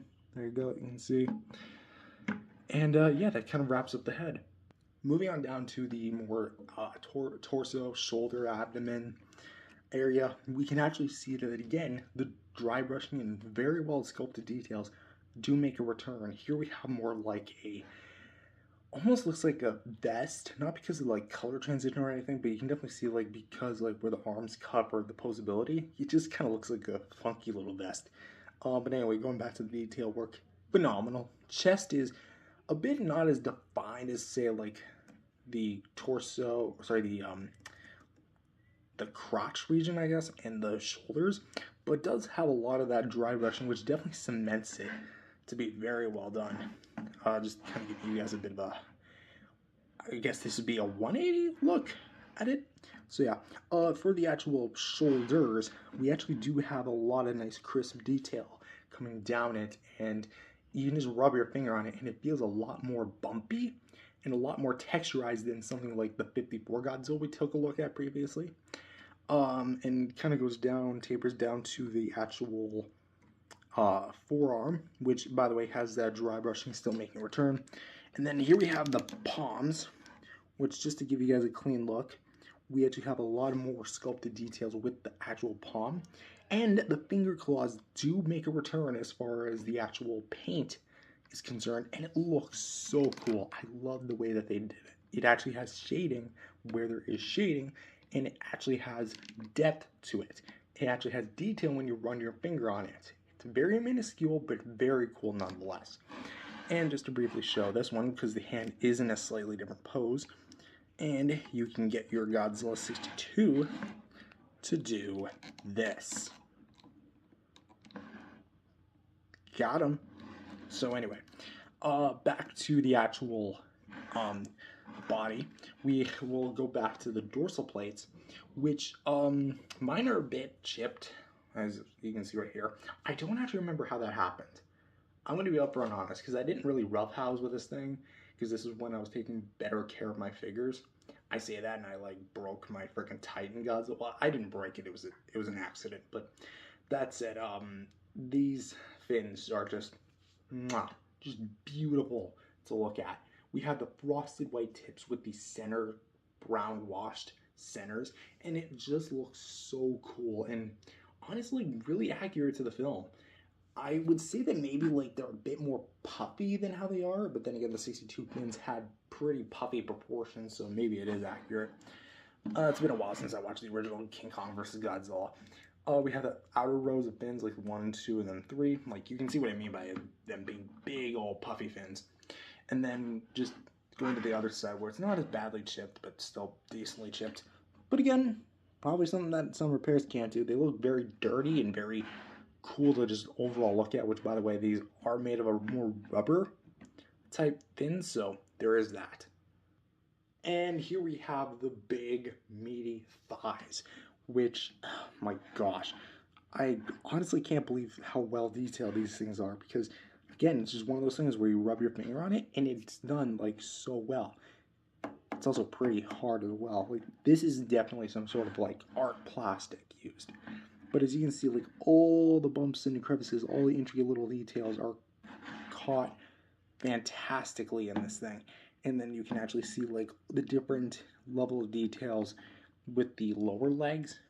Not so much with the kneecaps, like they are here, but they're not as like defined as say the 54s are, like in proportion, but they still look great nonetheless. And we have of course the 62 Goji's big 3-toed feet with a bit of dry brushing as well with shading. And again, they just look beautiful. Here we have the bottom of the feet. Mine's actually a bit, I never really noticed this. I have like a big mold line. I wonder if it's like that on every unit. I'd have to buy another one to see. Yeah, NECA 2018, yada yada, peg hole. And then going down to the tail, which this was actually when NECA really started like cooking with the tails. The paint job is all the way through to the tip, and all the dry brushing is just done so amazingly. Here's the underside, if anyone's wondering. It actually looks rather consistent because I think the 62 Godzilla never really had like any under the tail, not undertail, sans undertail, details to it, but it does have some really nice sculpt work for the top of the fins, as we can see here. So as for the overall looks of the design, it's clear that NECA was really ramping up the engine for this one. I really struggle to see how this figure could have been like a disaster at this point, but at the same time, could there have been improvements? Maybe some more like defining details as far as like the eyebrows are concerned or something like that, but that's just minor nitpicks. And even if I were to dock a point off that, which, I mean, critically, I could, so maybe we're going to do that. So 9.5 out of 10 for the sculpted paint. Nearly perfect. I just kind of wish my fins were not chipped, but that was like that when not like that when I first got them. That was my doing. Somehow, some way I did that. I don't remember. Articulation time. And of course, here we have an articulated jaw, which actually goes a bit beyond what it's supposed to. So you can actually get 62 Goji to really open up his pie hole, though it does kind of leave the hinge a bit exposed. So open it to like a limited amount. So I would say this is comfortably the most, because if you do it too far, you're going to see the discoloration in the hinge. So reasonably about like that. Close it back up. This head joint can go a full 360 degrees, can actually look up. I know, a NECA Godzilla that can actually look up without problem. And because the eyes are already looking up, you can actually have maybe like Kong, like a 6-inch Kong. I think the only 62 6-inch Kong that exists was from Bandai, like from years ago. And you'd have to have them like way up there. So maybe you can do that. And you can also have him look down. So he'd look technically be straight in the head, but you can also go side to side and tilt. For the actual neck, you can go full 360, go down with the two joints, go up with the two joints. And because this whole like area is a bit more flexible rubber, you don't have to worry about it like getting in the way of anything. So one more rotation for the ride home. Moving the camera down, we have shoulders, which I'm going to primarily be talking about this shoulder because this shoulder has a bit of a defect on my purpose. But we can rotate a bit. It's not like the most range specifically, but not really out to the side, but it's more of like a rotation, but it is on a ball joint. Swivel hinges for the elbows. Swivel hinges for the wrists, which yes, that is a swivel hinge. And you're not going to believe me, but I'm going to damn show it. Swivel hinges for the fingers, which I think you can actually go all the way around too. So yeah, you can actually get them to do a 360. I wouldn't recommend doing that because I had to loosen mine over the years, but they can go in and out, and yeah, basically to your heart's content. Now, unfortunately, this is kind of where the excitement temporarily ends, because the waist, what you're seeing is exactly how much you're getting. Yes, it's on a ball peg, but because of the way that's molded, it's so big and bulky that you can barely get anything out of it. So that is going to be a bit of a problem. Same thing goes with the legs. Unlike previous NECA Gojis, you could actually only get a very limited rotation because of the way that it's sculpted, because it's made to look like the suit. This big wrinkle in the suit, or the design, kind of hinders it when you actually go to rotate it. And you can't really get any... You heard that too, right? I'm kind of scared to touch this thing now. If you're wondering, I split it and I heard like a... Oh boy. But yeah, you can't get any split motion. But you can get a hinge. It's very mild, but you can still get a hinge. And of course a swivel. ball peg at this foot, actually, because I have to glue that foot back in because of the constant pegging on. I know this guy's been through a bit of wear and tear. But yeah, 1, 2, 3, 4, 5 beautiful ball joints here for the tail. And you can go bend it down, bend up, swivel, swivel. And yeah, there's no bendy wire. So this was, I think, the first NECA Godzilla to actually not use the bendy wire, if I remember correctly, chronologically speaking. But this was honestly like a beautiful change of pace for NECA. As far as like the actual like final thoughts for the articulation, it's good. It has just about the same amount of posability as the original figures did, say except for the tail. But that said, this was kind of also when NECA was kind of experimenting, so it was clear that this figure valued the sculpt and paint over the articulation. So that's kind of where NECA put most of their money towards, because it's clear that some of the joints don't have as much clearance than others do, because the neck joint is definitely engineered differently than something like the waist or the hips. So as a result, it's not going to be necessarily the most posable, and that's kind of where the Monster Arts would theoretically beat this guy, even though I don't own the Monster Arts 62 Goji and probably never will unless if I find it on the aftermarket for a decent price. But that said, again, sculpt over articulation, I'm going to have to give this guy maybe like a 7. So, tail's good, head's good, arms are decent, waist is non-existent, legs are non-existent. So, I mean, the feet are there though. So, yeah, 7 out of 10. Accessories, and what do we get? Beam effect. Yeah, the tail does come disattached, but that's technically, so to speak, not an accessory. So, what's actually an accessory is going to be this beautifully done original sculpted beam, which, by the way, is going to be reused for the 54 reissue and the 56 Godzillas. I don't remember if any other Godzillas use this beam, not counting bootlegs, so there's that. But to actually summarize, this beam looks amazing. It's going to be sculpted in a white plastic, translucent plastic, with a more eggshell, not really eggshell white, but like a milk colored white dry brushed over it. So it definitely is definitely accurate as far as the idea of what they were using, because if you don't know, they were using things like sprays and fire extinguishers and smoke machines to create like the atomic breath look. But there is a bit of a problem here. It's the wrong color. It's supposed to be blue. Even in the 62 movie, it was blue. So I would advise, if you really want to, just maybe take like a blue wash to this thing. But that said, healing him up. The throat hole I was talking about. You just put this long thing in the mouth, as you do, and then you shove it in there. And you have your Godzilla 62 firing the atomic breath. Admittedly, it does look cool, but over the years, this thing has kind of warped, which is why I don't want to put it in the mouth for long periods of time. Cool for photography, but unless you got a stand, this thing is going to just weigh the whole head down over time. It's gonna, like, see? There we go. So, sadly, you can't really use the beam all that much unless you've got a stand, or unless you're just a toy photographist.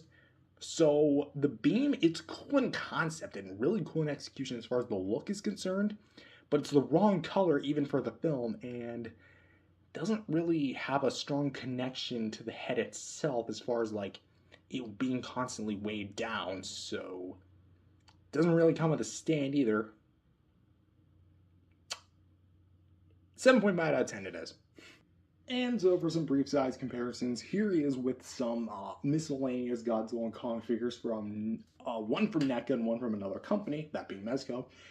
And here he is with the NECA 1994 Godzilla from Godzilla vs. SpaceGodzilla. And no, this is not the next one in sequence, but he is going to be one of the next ones somewhere down the line.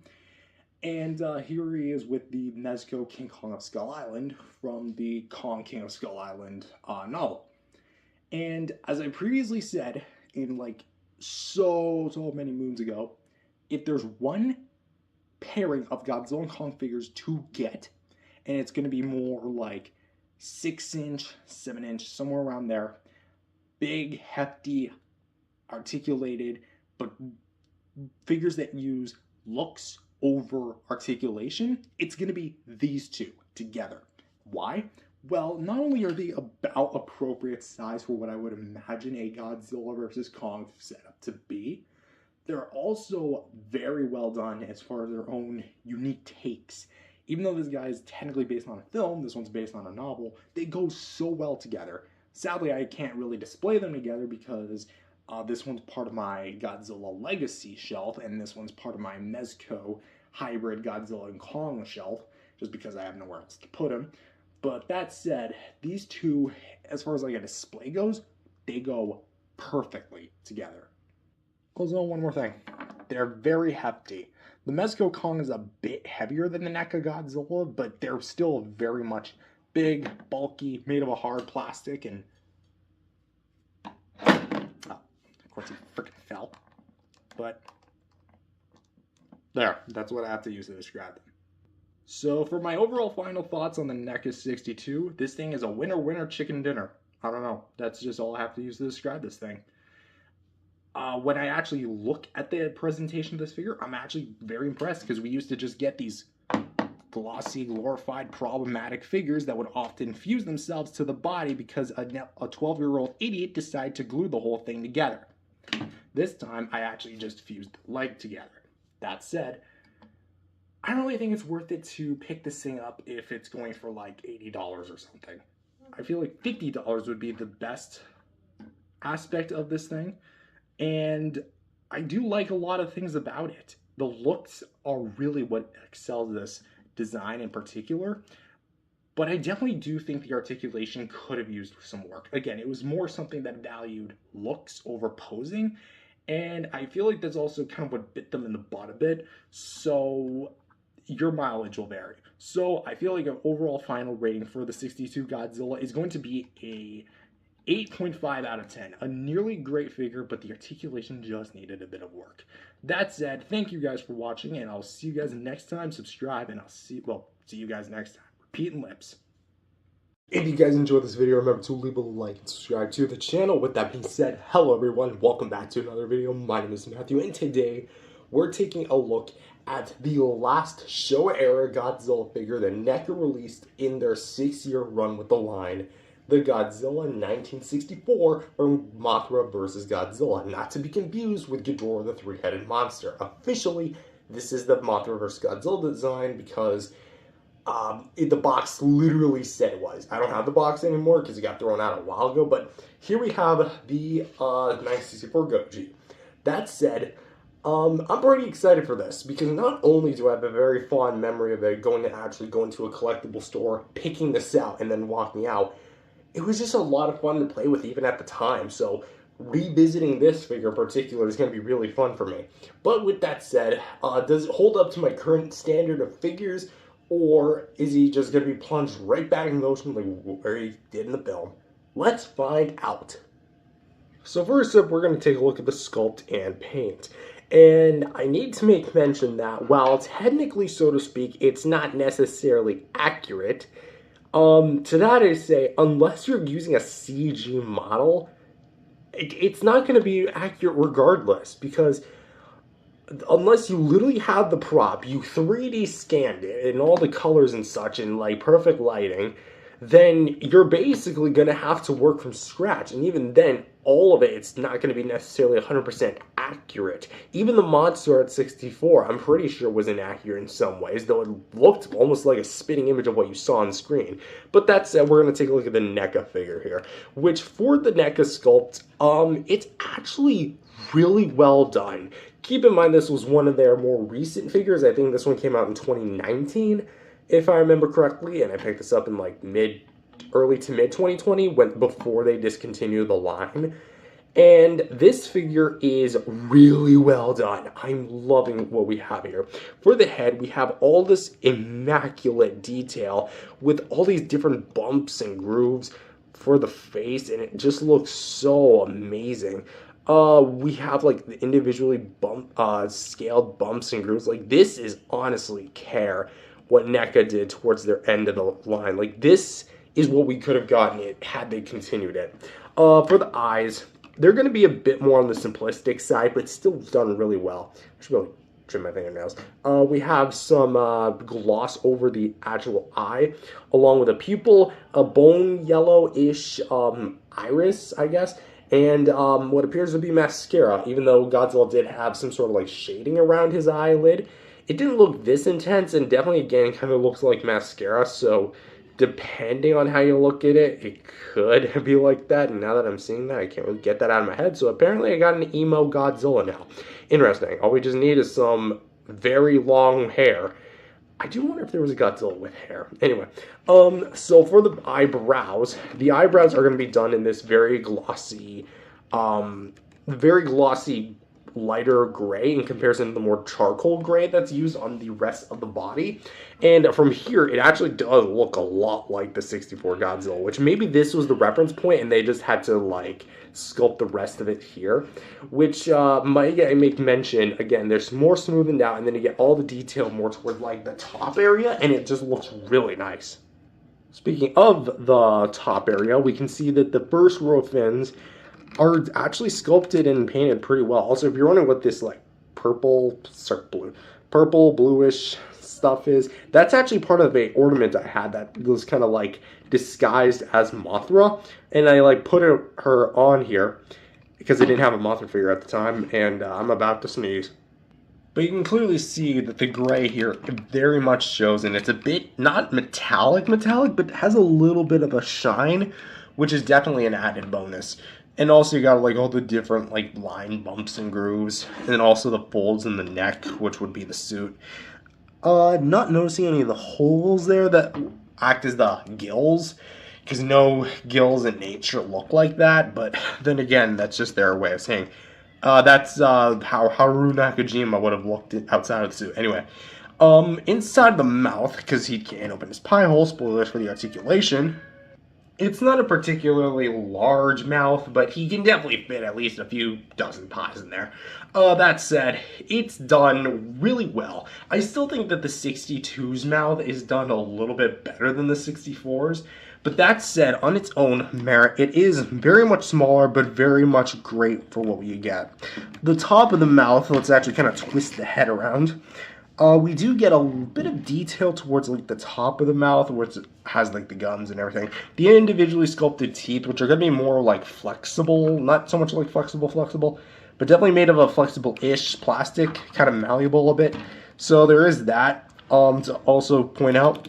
And they are going to be painted a kind of like a bone yellow brownish color, so definitely wear down over time. And the mouth definitely has like a very solid red look to it. I will say that I wish that the red had a bit more like variation, because maybe like the tongue could have been like a darker shade of red. That would be cool.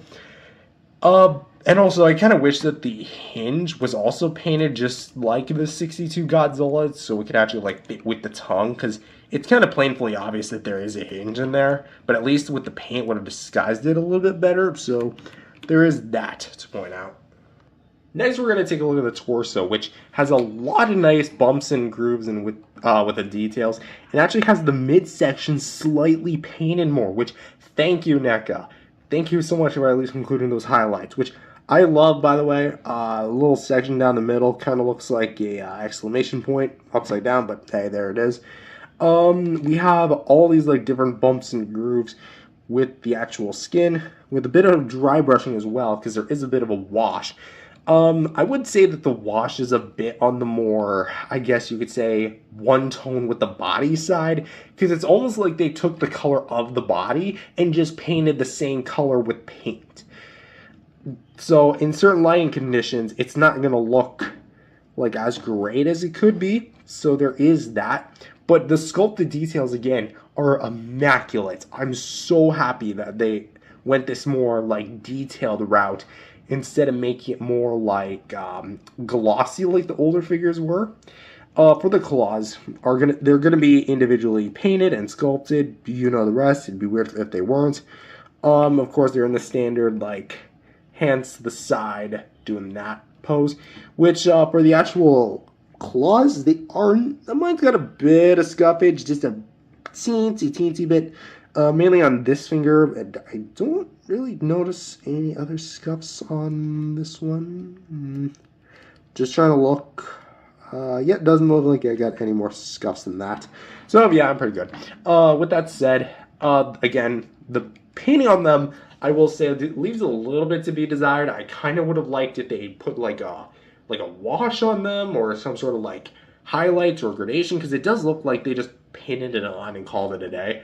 So I will say, just because this is a more recent NECA figure, i.e. 2019, more towards the tail end of their Godzilla line, and they did do shade on things like the 62, I will kind of dock off points for that, just because, yes, it is minor, but they were perfectly capable of doing that.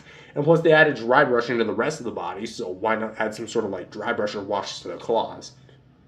So next, we're going to take a look at the thighs, which the legs in question are not as big and bulky like the 62 Goji, but are definitely still bulky nonetheless, and are very, very big. So the leg actually sits a little bit higher than I think it was on the initial movie design. I could be wrong about that. It's been a while since I watched Mothra vs. Godzilla from 64. But that said, the actual feet, or the actual legs in question, are still very well detailed. You got the folds in the suits, particularly right here, and of course ridges right here, which I love when figures do that. They don't just go for a realistic look, they actually try and replicate the suit itself, which props to NECA for at least including the folds. We have all the scaling detail, which goes down, and of course the kneecaps, then down to the lower legs, I guess. And of course we got the feet, which are going to be about the same as the claws on the hand claws. Basically painted, but they are very well sculpted. As far as like the actual detail on the bottom of the feet goes, nothing too crazy. Very mellow detail here. We do have the copyright info, this little square piece of info, and then the peg holes, which NECA has made stands for their figures in the past, and also they're not as big and bulky of feet, if you're wondering, so good luck trying to fit any slippers in there. And of course, we're going to take a look at the tail here, which we'll talk about the spines in just a sec. This tail is, I would say, very well and very good size. It's got a lot of nice segmenting here, as you can see, with all like the different lines that are going through it. And of course the dorsal plates, I will say the dorsal plates here aren't as well painted as they are here, because it like these start out really well painted, get a little iffy, and then go back to really well painted, and it just kind of continues down until it ends the tail. So this little segment of tail paint definitely kind of got the lower end of the stick. And also just to show the underside, because there is an underside, you got a bit of actually dry brush wash there, which is pretty cool to look at, although it kind of gets thickened towards the last two tail segments. But yeah, there's a lot of nice like scaling detail, and looks really nice. Now, for the spines. Are they accurate to the film? They do look like the 64 Godzilla. I think the 64 Godzilla had mildly puffier fins than this. Actually, no, that they wouldn't be puffy fins. But as far as like the actual execution of the fins go, they're really well done. They're not as flimsy feeling as something like the 62 or the 90s Godzillas that NECA released. They're actually pretty well stable, and I feel like, yes, they are rubber, yes, they are malleable, but they don't feel overly cheap. Like, this actually feels like the same plastic that the body's made out of, but because it's a bit rubberized, you can actually flex it a little bit. But for the actual dry brushing, very well done with the charcoal centers with the gray tips. Moving down like this, it looks very well done. Mine's got a bit of mild chippage, as you can see. But, of course, we also have the 5 rows, the middle row, the 2 thicker rows mildly, and then the 2 outer rows. So 2, 2, 1. So that's going to have to wrap it up for Mosugoji. I think that's the name for this Godzilla. Thoughts? This Godzilla is definitely going to be a very, very great figure. And I think as far as, like, the actual appearance goes, it's definitely a bit of a toss-up between this and the 62 for my personal favorite. But that said, on its own merits, I think it's really good. It's almost a great. I'd actually say it's a great. The only thing that's really kind of dulling it down is going to be that claw paint, and personally, like a bit of a more maybe dirtier dry brush with the body. I'm not expecting them to go full on emergence version starts with this guy, but at the same time, I think that it really would have benefited from having a bit more of a dirtier wash. This is very much a clean Godzilla. Not to mention, he literally emerges from the dirt, so kind of makes sense. But again, on its own terms, on its own merit, I think it's great. So I'm going to rate this guy an 8 out of 10. Very, very well done. Time for the most, well, arguably most important figure of a NECA Godzilla, the articulation. The jaw, it can open about this far and close in about this far. Pushing it a little bit more, you can kind of get shut. However, that kind of poses a problem because as you see, he doesn't really close his mouth all the way. Yeah, the CZ4 Godzilla had his mouth sure very much shortened, but it could still close its mouth. Because of the way the teeth are positioned, you actually have to like push it in a little bit more to actually kind of get that, and even then it doesn't really work. Plus you run the risk of actually scrubbing off the paint and scraping it off over time as you do that, so would not recommend. But for the head, we can go look up. Thanks to the eyes actually looking up, you can actually look up. Probably a Mothra. Down about that far. And to the left, to the right, and can rotate a full 360 degrees. For the very long neck, we can combine the two joints to go that far down, that far up, and then we can kind of go this far to his right, this far to his left. Trying to like get everything realigned. And then, come on, you can do a 360, but it's just really, really tight. Really stiff on mine, so I'm not going to do it on the camera. For the shoulders, which are on ball pegs, you can go out to the side about this far, in about this far, so not a whole lot of range there, but you can go a full 360 degrees if you do so wish. Elbows can hinge out like this, hinge in like that, can rotate. Swivel hinges for the wrists, so you can go just like this. So you spin that around, in and out like that. And of course for the fingers, which are going to be hinged this time, no 360 on these fingers, unlike the 62, because here the hinge is more on the outside and locks everything into place. So good luck trying to rotate that without breaking. Now for the waist. Let's actually kind of angle the camera down a bit. This is honestly kind of a mixed bag of a waist because you can get a pretty decent crunch with it. Actually, no, I stand corrected. That is a very nice crunch. I don't really play with this figure on a day-to-day basis. And then you can get up there, and then you can rotate a full 360 degrees. But the thing is, it's so stiff and so hard to MacGyver that you could very well just end up like breaking the damn thing. Also, do keep in mind that even though the rubber fins are well rubberized, they are going to scrape up against each other if you keep doing that. So would not suggest. For the hips, we can go out to the sides, go in, go a. I forget if this guy could do a 360. No. I'm going to say no. Unless he can, but I'm going to say no because I do not trust the way that this thing is sculpted. It kind of has the same problem with the 62 Goji because this whole part's like folded in and makes it look like the sculpt of the actual like suit. For the knees, we can go in, bend out, which kind of locks everything, and then swivel out to the side. Ball joints here for the wrists. Sorry. The feet, this is the wrist, and it's not even on a ball peg. I'm losing my sanity. I mean, don't get me wrong. I had a energy drink not that long ago before recording. And, of course, we can go down at the tail, up. Actually, you know, we have 1, 2, 3, 4, 5, 6 ball joints here at the tail. So we can go this far to the left, this far to the right, trying to MacGyver it. There you go. Go up, I would say, this far with the tail. And then, here's the best part. You can curl the tail in and make it look like Godzilla vs. Hedorah. Granted, it's the wrong suit design, but it's technically the correct Godzilla because this is the same Godzilla that would later fight Hedorah. So as far as articulation goes, I would say that this thing is a winner. Wait, did I go over feet? I'm losing my patience. There we go. Anyway, I'm not functioning well right now, okay? The figure itself is very, very well posable, and I do like what we have. Is it still stiff for me? Yes. I've had this thing for like 5 years at this point, so it's probably always going to be stiff, sadly, but hey.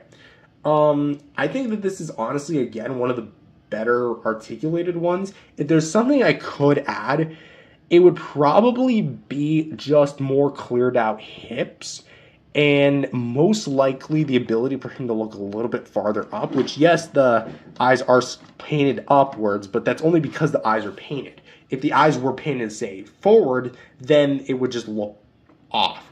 Also, maybe just loosen up the joints a bit. So, there's that. So, with that being said, I'm going to rate articulation actually a 9 out of 10. Yeah, I think it's almost perfect. What's a Godzilla figure without some firepower? The SH Monster Ray Godzilla 2001. Mic drop. Anyway, here's the beam effect that actually comes with him. And you might recognize this beam in case if you're familiar with my previous reviews from years past. That is because this beam effect is actually borrowed from the 2001 Heat Ray Atomic Breath Godzilla. The one that's like all blueberry and actually has the correct colors and not a green wash. Yeah, that Goji. So that said, this is actually going to be a very, very interesting beam because much like 62, it has the white kind of like colorization with like the more kind of cloudy dry brushing, making it look more like a smoke machine or like a spray, like how they did in the old films, maybe in like a fire extinguisher. Technically, so to speak, it's still not accurate because it was blue even in the film, and even it has blue on the box. Granted, it was the 62 design that was on the box, which is the poster. But, yeah. The reason why it's modified, though, is because it has a different tab connection. But this is actually a problem, which we'll get into just a sec. So, to put it in, you open up Godzilla's pie hole, and you're going to want to make sure that the tab, this part, the flat end, is pointing downward towards the tongue, and you're going to shut that... Oh, of course, I freaking mess up the whole thing. I'm not editing that out. Anyways, there you go. Godzilla 64 is officially shooting the beam. So, this looks fine. What seems to be the problem? Well, two things. One, it doesn't look right. Here's the thing. Godzilla here is looking up. He's shooting the beam down. And not to mention, it's more coming from like the top end of his mouth. If the beam was more situated like, trying to get it correctly, like this would look better. Or maybe a bit more like up here. This would make more sense. Granted, he's still not looking at the beam, but he would still be like maybe looking up while he's shooting the beam. So the placement of the beam in the mouth just doesn't sit right. Also, the connection. Nothing really clicks in. Now, if you're wondering why, here's a close-up shot at the 64 Godzilla's mouth. You see the problem here? There's no peg hole. Now, you could say, oh, well, that's the peg hole itself. No, it's not, because I have tried every method in the book. I've turned it to twist, upside down, right side up, the way that it's supposed to look. And, yeah, this beam is not sticking in. It rests in, but it doesn't actually stay in. So that's ultimately, like, a big problem here. It's clear that NECA didn't actually intend on making the beam, which actually kind of fits in line because the promo pics had no beam effect. This was not advertised with the beam until the promo pics with like him inside the box actually started surfacing. All of like the individual photography stuff, that never had the beam. This wasn't added until last minute, which is probably why it doesn't use the Showa era sculpt, quote unquote, because that would have fit perfectly into this guy's mouth. So I think that the 64 beam is great in terms of concept, but it's clear that it would never made concept stage until last minute. So in all honesty, this beam kind of sucks. In terms of like the detail, it's very well done. Like, it has a very nice fireball-esque look, even though that's not really the look they were supposed to go for. And it has a very nice wash with some incredible details. But that's the thing. That's all this beam serves for. So the beam in the mouth doesn't really do anything. So it's pretty mediocre. You can't really use it.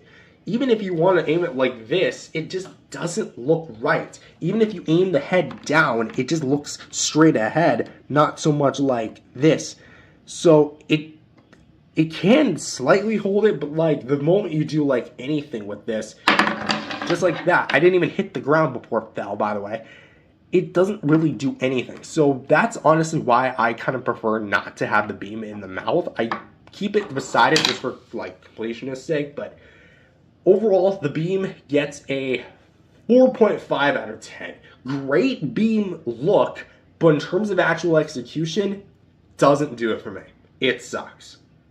And just for some quick size comparisons, because I'm not planning anything too crazy, here he is with the other two Showa era NECA figures that NECA made. Not counting the 56 poster version, because I didn't want to grab that one just for the sake of just keeping it just for the sculpts and the paint itself. With the 1954 original release, not like the fancy poster box variant, and the 62 Godzilla that I kept mentioning and comparing him to. Which, by the way, if you're wondering like what the reissue would look like, literally this. That is your reissue. There you go. You want a review of the poster version, or the big poster box variants with the new box? Take that 54 review and then take this guy where I talk about the accessory of this guy and then pretend it's this guy. Boom, review over. So we're going to keep it at these two Godzillas, which I wanted to kind of discuss which one do I think is personally the better executed figure. And I think as far as just a brief comparison goes, Sculpt and Paint goes to the 62 just because it has the better looks and it prioritizes looks over the actual articulation, and I think it's done really well. It has shading on the claws, better shown up dry brushing, and more dirtied up dry brushing paint on the actual body, versus this one where it looks a bit more one note. Articulation goes to the 64 because it poses a bit better and overall just has a bit more range. The tail actually can move like a shrimp versus this one where I'd have to turn the whole thing and angle it upward in order for it to actually even achieve that. Also, the whole legs and waist are just locked in place. They might as well just be glued and nothing would change. Like, seriously. This is all you get with its waist, by the way. So that kind of leaves the idea of the atomic breath. Which one do I think is betterly executed? It's going to be the 62. And the reason why is, again, the beam effect. It was designed for this figure, at least the general idea, maybe not so much the teeth holes, but actually looks really well done and actually has the ability to peg in correctly, unlike this guy's beam, which can't even hold it correctly. Like, I'm actually struggling to actually kind of open that, as you can see. This guy takes like 0 effort to put in, and I jam the crap out of this thing into the mouth. Like, seriously, like, watch this. I know I'm kind of like driving home the point, but I'll wrap this section up in just a quick second. I'm just gonna quickly jab that in. Watch this shake test. See? So, there you go. I think point has been made that the 62 is honestly the better figure. But before we do the final thoughts, I think it is worth mentioning that over time the beam will curve, as you can kind of see. So there's that to look out for. So with that being said, what do I think of this figure? I think that this figure is really, really good. And honestly, could have been NECA's best of the Showa era line. Do I think it's objectively the best as far as like overall? I would say articulation's definitely going to be the best of the original Showa era series, but everything else is not really all that much. The sculpt and paint is really good, but definitely has a bit of things dialing it back. For the most part, it's really well detailed, very well painted, and has really good articulation. The only thing that really sucks is the last minute beam effect, which I feel like could have been done a lot better. As for the actual size of this thing, it's going to be, again, your standard 6-inch figure. A bit shorter than T.O.S.G, but still a decently bit taller than most of the NECA Godzillas, like 2014, 2019, 84, etc. Do I recommend him? Yes. Only for the figure itself. If you're planning to use that beam, modify it. You have to be prepared to. So with that said, I'm going to rate the final rating for this guy a 7.5 out of 10. I feel like that's fair enough because with everything I've kind of talked about, actually we're going to bump that up to an 8. There you go. Find a score, 8 out of 10. I feel like that's a fair rating. So with that being said, thank you guys for watching. If you enjoyed it, leave a like and subscribe to the channel, and I'll see you guys next time. Peace out, everyone. If you guys enjoyed this video, remember to leave a like and subscribe to the channel. With that being said, hello everyone, welcome back to another figure review. My name is Matthew, as I'm shaking the camera a whole ton, because this is a very unstable table. Just kind of shaking it. I'm literally grabbing it with my fingers, and I'm shaking it. Anyway, today we're back with another figure review. Today we're taking a look at the NECA Monster of Monsters Godzilla himself, the video game appearance from 1988 on the Nintendo Entertainment System, or as you longtime viewers of the channel know him as, Game Godzilla on the Amber's Godzilla show. That's right. I would just kind of like to preface this before we actually start. This is not a very good condition Godzilla figure, as he's definitely been through his wear and tears. I mean, he's the second oldest of the whole collection, and I got him when I was a bit more of a rowdy kid. Basically, he's got a lot of scuffs on him, some actually missing parts, and some parts which are absolutely broken. So this isn't going to be a shining example as to a higher quality, very good in condition NECA figure. And also, if you haven't watched the Concrete Jungle Kong figure, I'm currently sick, so I might be a bit sniffly throughout this video, might even cough or sneeze. So with that said, this is going to be a kind of a review of an old favorite of mine. So with that said, let's go ahead and take a look at the figure. The one that helped start it all, the NES video game appearance Godzilla.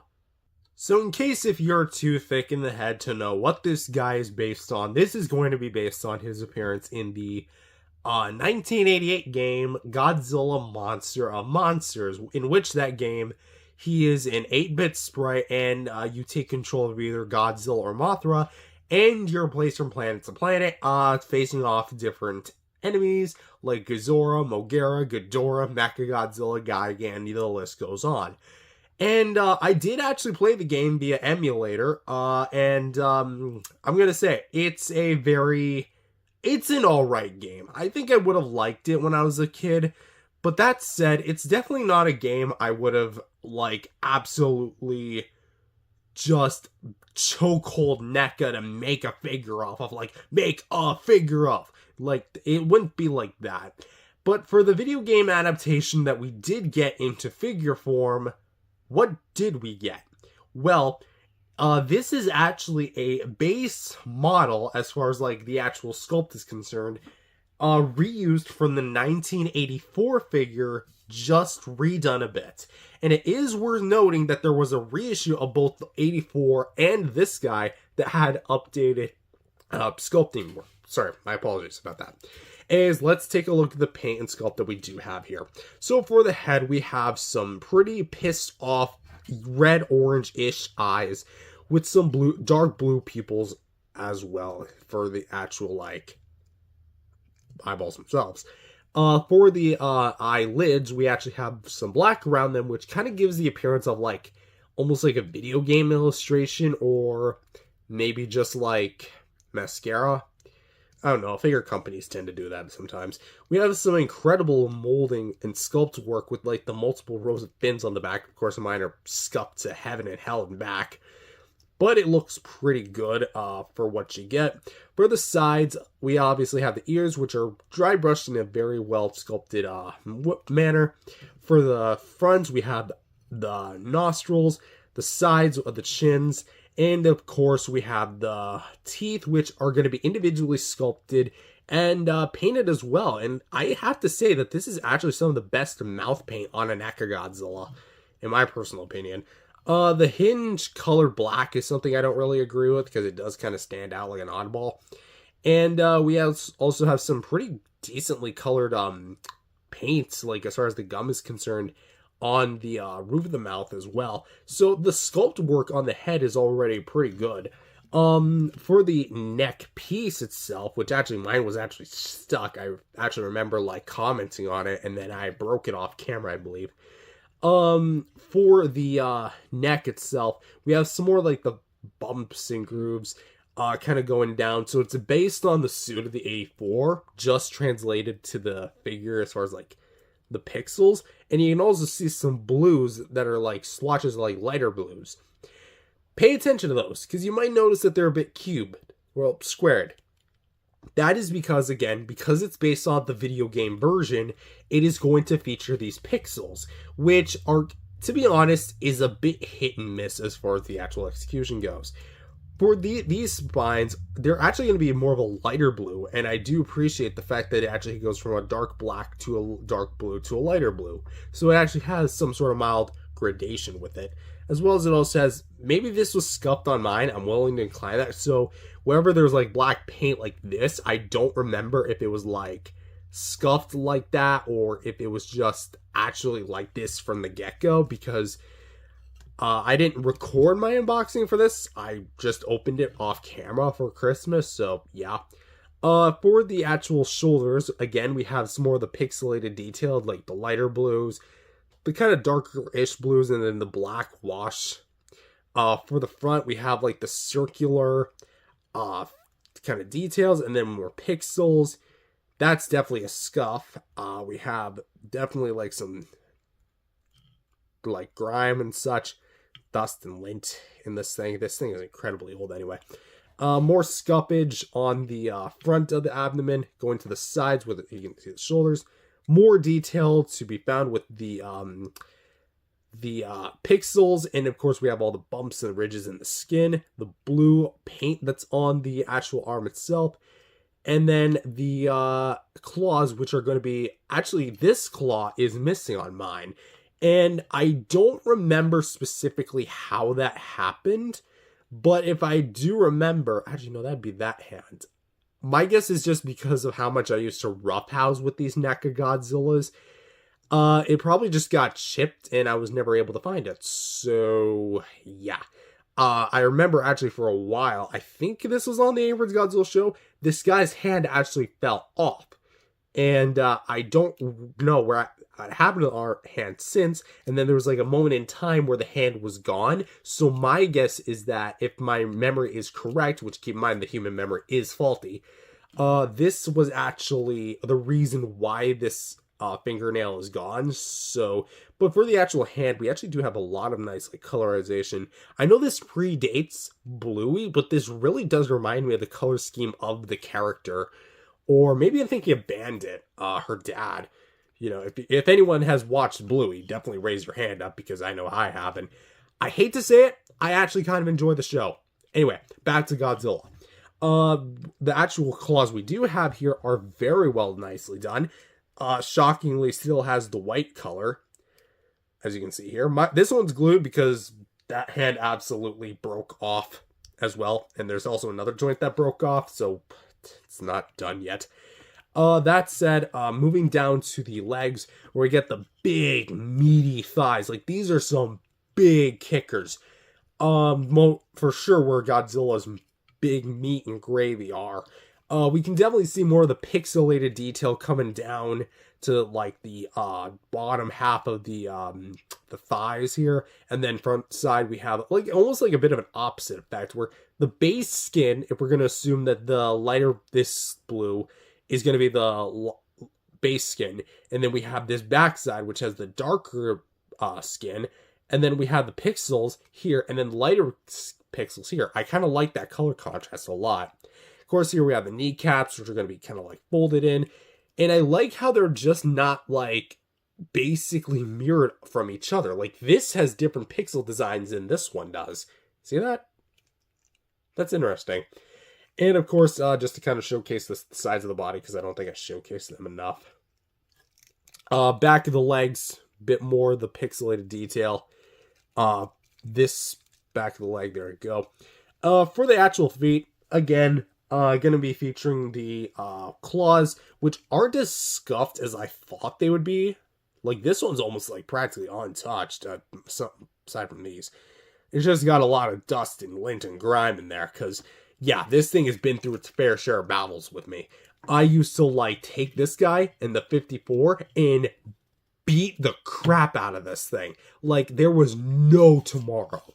That said, I definitely do think that, like, the sculpt work is still very well done, and it's meant to capture the 84 suit. Of course, it's not meant to be the NES Godzilla, because if that was the case, this thing would be radically different.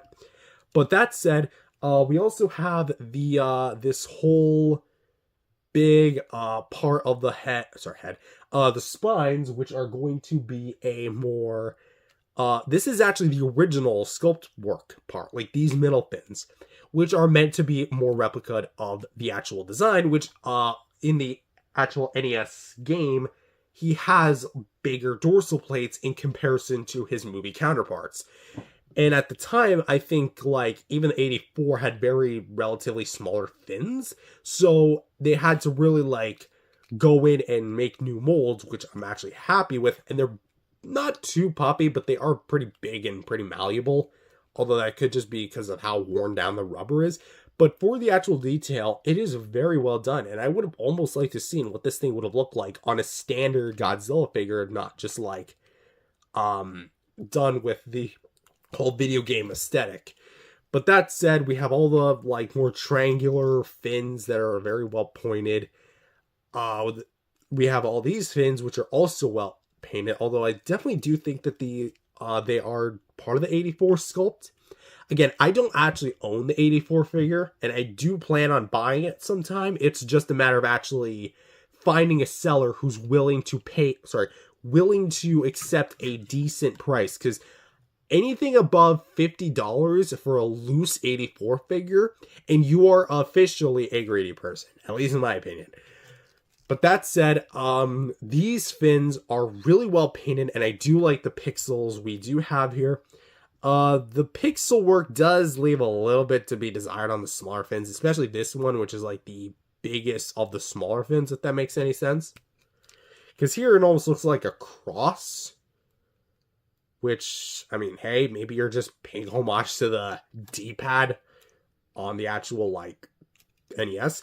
But, of course, you do get some more pixel detail in the actual fins themselves, and they are varied in color, which almost looks like again, like an 8-bit version of the actual tail.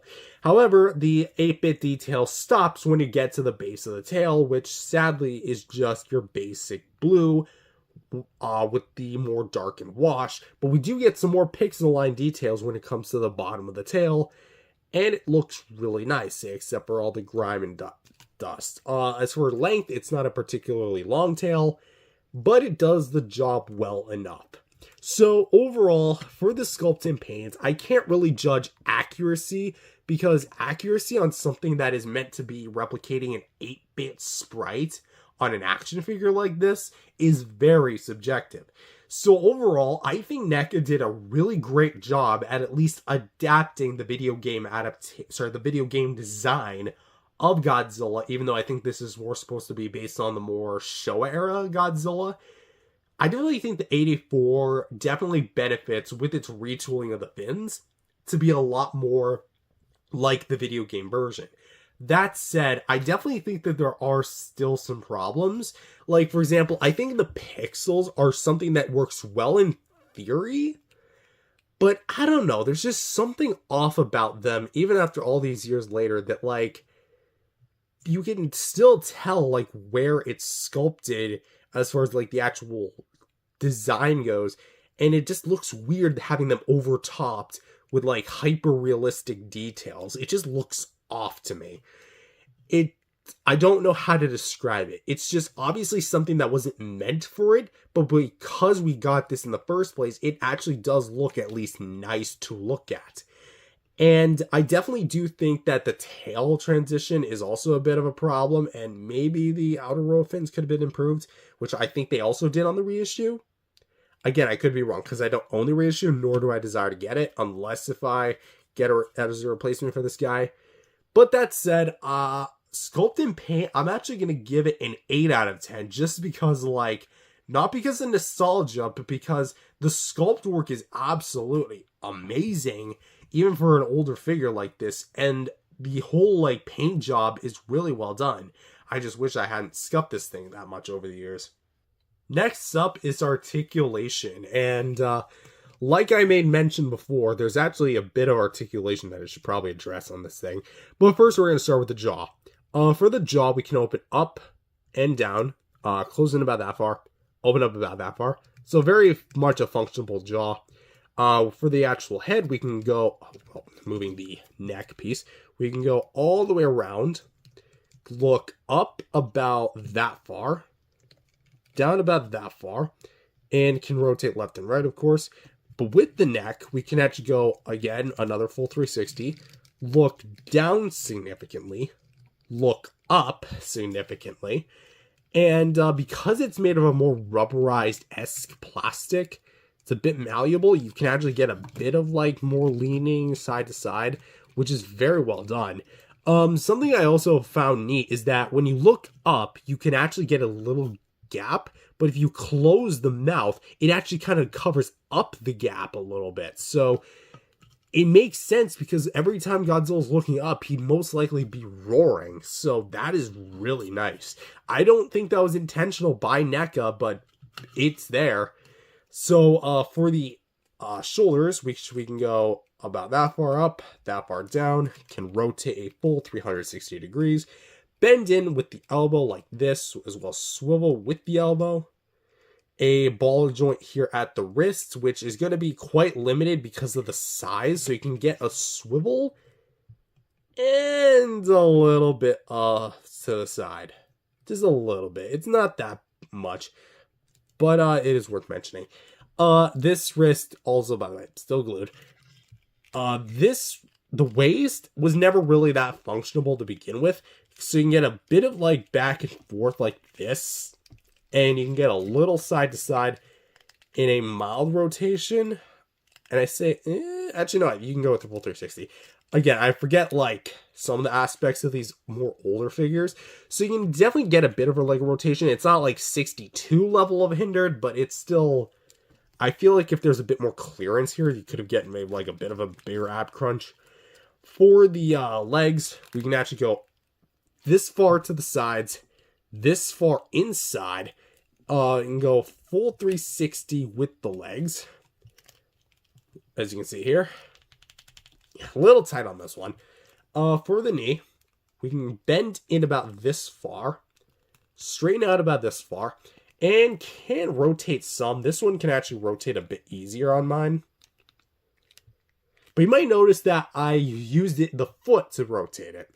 That is because a few days after it, I decided to be a complete moron, drop this thing from my bunk bed, foot snaps. I thought it was the ball joint. Nope, it's the actual ball peg. The peg itself snapped. So you can actually kind of see there's a bit of a glue seam right there that somehow works after all these years. That is some strong glue. Like, I'm impressed myself. But for the actual foot itself, you can go a bit forward, back, full 360, and a bit of a pivot. I am kind of noticing that there's a bit of a difference. Like, you guys can see that, right? And we also have 1, 2, 3, 4, 5 ball jointed segments at the base of the tail, which can go left, right. Oh, crap. Also, something I'd like to point out is that for some reason on mine, it actually pegs out right here instead of the ball peg itself. So just to kind of press that back in. For some reason, it's not going in. Okay, there we go. So yeah, there's that. And for the actual like bendy wire, you can actually twist this thing, which is very fun. And I do like the way it looks. Honestly, this almost reminds me of like the bendable Godzilla figure from Trendmasters. I own the mechagodzilla. I intend on getting rid of it one day. But for the actual like articulation, it's average for a NECA figure at the time. Even then, like the 94 and 2014 could do about the same, if not a little more than this guy did. Say, except for the 2014 actually being able to look up like this guy can. But that said, I like this. I really like the way that this thing moves. Of course, I've done quite a bit of a number to this thing over the years, and I'm a bit more careful with my figures nowadays, say, except if you're for my cats. But that said, I do appreciate this figure having as much articulation as it does. Judging this on 2025 standards, I definitely do think the head and jaw are pretty good. The shoulders, a little stiff, okay, but they're still very well done. Wrists could be a bit more freed up. Same with the waist, significantly. Maybe a little bit for the knee and foot, but that's really all I'd add. So I would say for articulation, it also gets an 8 out of 10. Because yes, one could say it's outdated, and it absolutely is, but it moves fine well enough for me, at least. So there's that. And so for a brief size comparison, here he is with the NECA King Kong Concrete Jungle version. And it's the only figure I have on my person right now because, well, let's actually kind of get like a bit of a more back shot for these two. So yeah, they're definitely not in scale. They're the only figures I currently have on my person at the moment because I intended to bring them out here just so I could film their reviews. And, yeah, I would honestly say that this is not a great setup, but they're actually pretty interesting together. Like, this is a very interesting pair. You have this big, vibrant blue Godzilla and this much bigger, more pissed off looking Kong. Again, I'm just calling it interesting. So, unfortunately, this is the only size comparison I can do. And I don't own the 84, so don't expect a comparison with that anytime soon. And, of course, comes the last part of this review. Accessories, which I don't actually... This guy actually doesn't have any. But it's kind of worth noting that this guy actually came in a very fancy style box. A box that I sincerely miss. But it came in a box that mimicked the actual packaging that the original NES Monsters game came in. And it's so cool that that was actually their, technically speaking, the first time NECA actually got the rights to use a 5-panel box, as they called it back then, and I think they still do now, like in their Godzilla line, because everything followed like the same clamshell Godzilla 54 from Bandai America packaging. And sure, they were fun, but they were kind of just getting a little repetitive. So once they actually got the okay, starting with the 62 and the 56 Godzillas, to actually make their own boxes, that's when NECA really started cooking. And unfortunately, that didn't really last long now, did it? But really, this Godzilla was almost like a testament to like what NECA could do as far as bringing in new pictures and boxes and such. And that was an awesome box. I really wish I still had it. If I get another one in the box, I'm definitely 110% going to not keep it in the box, but actually keep the box itself. There's no question about it. Which I honestly think kind of perfectly segues to the actual outro. Like, what do I think of this figure? Smacking my camera for like the billionth time. Sorry about that, camera. I think that this figure is really good. I do think so. It's very much of a one-of-a-kind piece because I don't know if there's any other Godzilla merch out there that actually, like, is from the NES game. its sculpt is really good. Its paint job is fun and creative.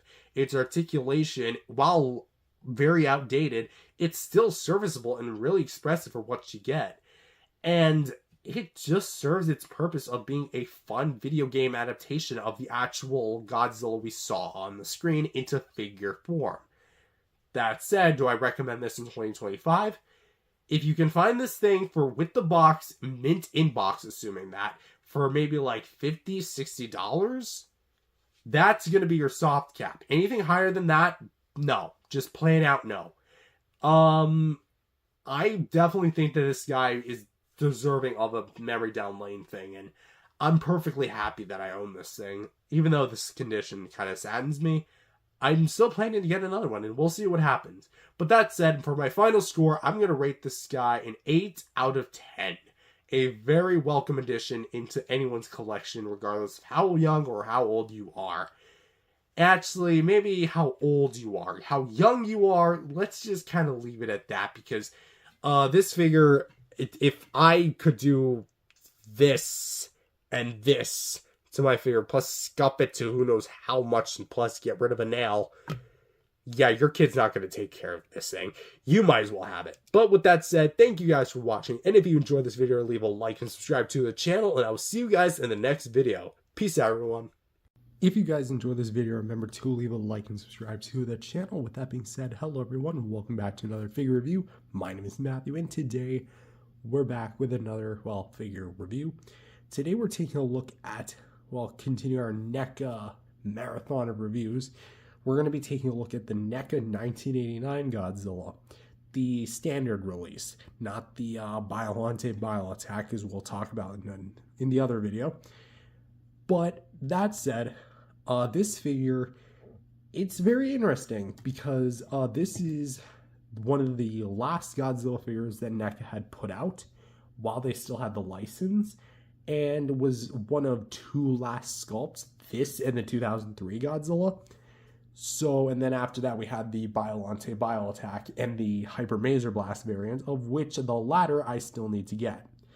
That said, this figure is definitely going to be an interesting one to talk about, because I had previously stated that this one was my favorite of the bunch, because in my NECA rankings videos, this guy was pretty much like the definitive NECA Godzilla.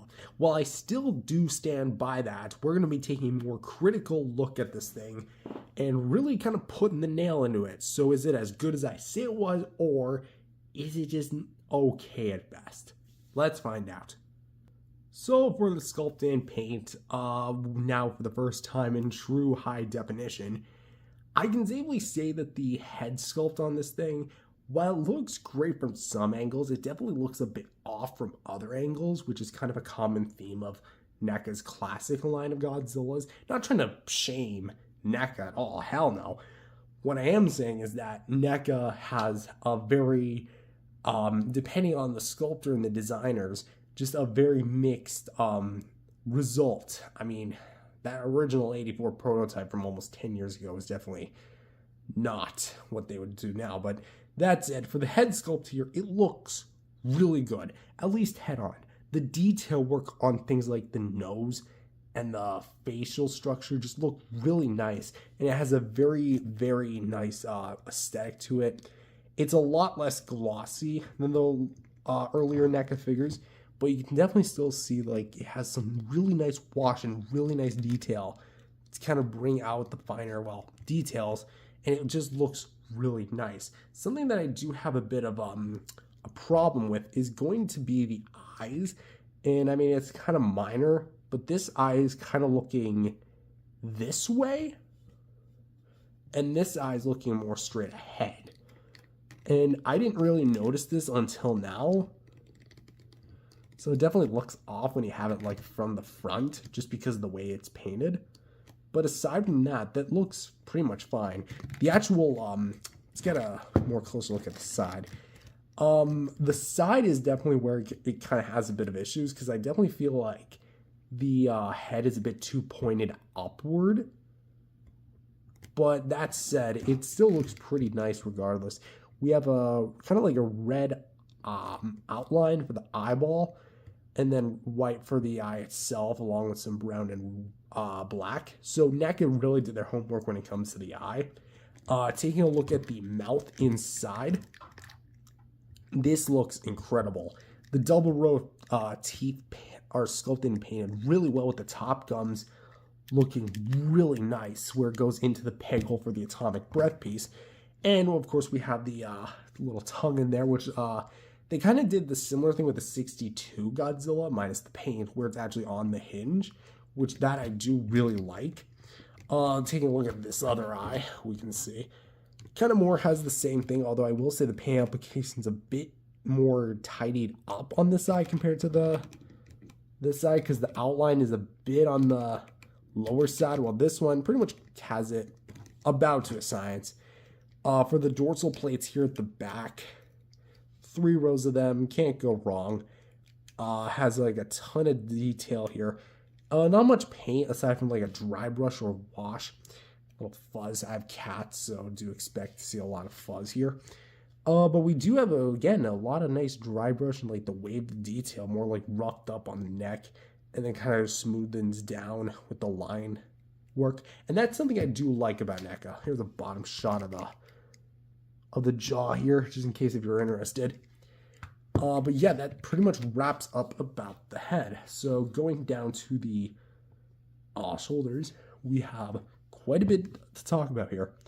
The shoulders in question have that paint, which are going to be primarily on this side and in the middle, while the black kind of like base color, or that's probably a wash, one of the two, is kind of like seeping through the crevices here, and almost look like the new trying to think, like 2 in what's the name of the I don't, you guys probably have no idea what I'm talking about, but anyway, looks like 2 eyes together. There you go.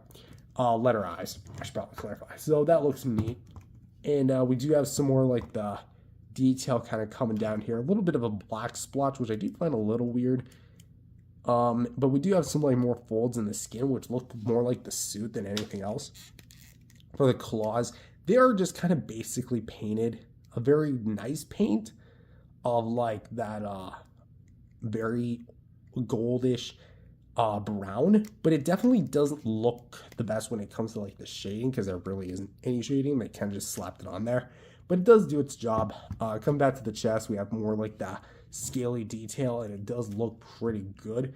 Coming to this arm as well, as you can see with this claw. The claws are almost painted all the way. Not completely, but you can definitely see what I'm talking about. Here for the thighs, which are going to be very big. And so let's just briefly showcase this part. The crotch itself. Anyway, the thighs here do look really nice, and I do like the kind of like black highlights here, because it very much captures all the folds in the skin, and it's clear that NECA understood where it was and how to highlight it. That's something I really do like. You can see all the scales that go down with the figure look practically immaculate, I will say. As for the kneecaps, they do look pretty nice. Standard oval shape. Can't believe I'm actually calling a kneecap nice. Hey, like your kneecap. Anyway, moving down to the shin area, Shin Godzilla. Waiting for that 4K release.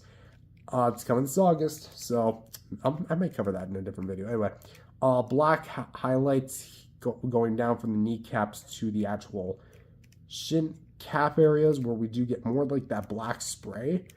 And then we obviously have that hinge, which isn't as like noticeable. Well, it's noticeable, but it kind of matches color-wise, although I do get a bit of paint access there. Yeah.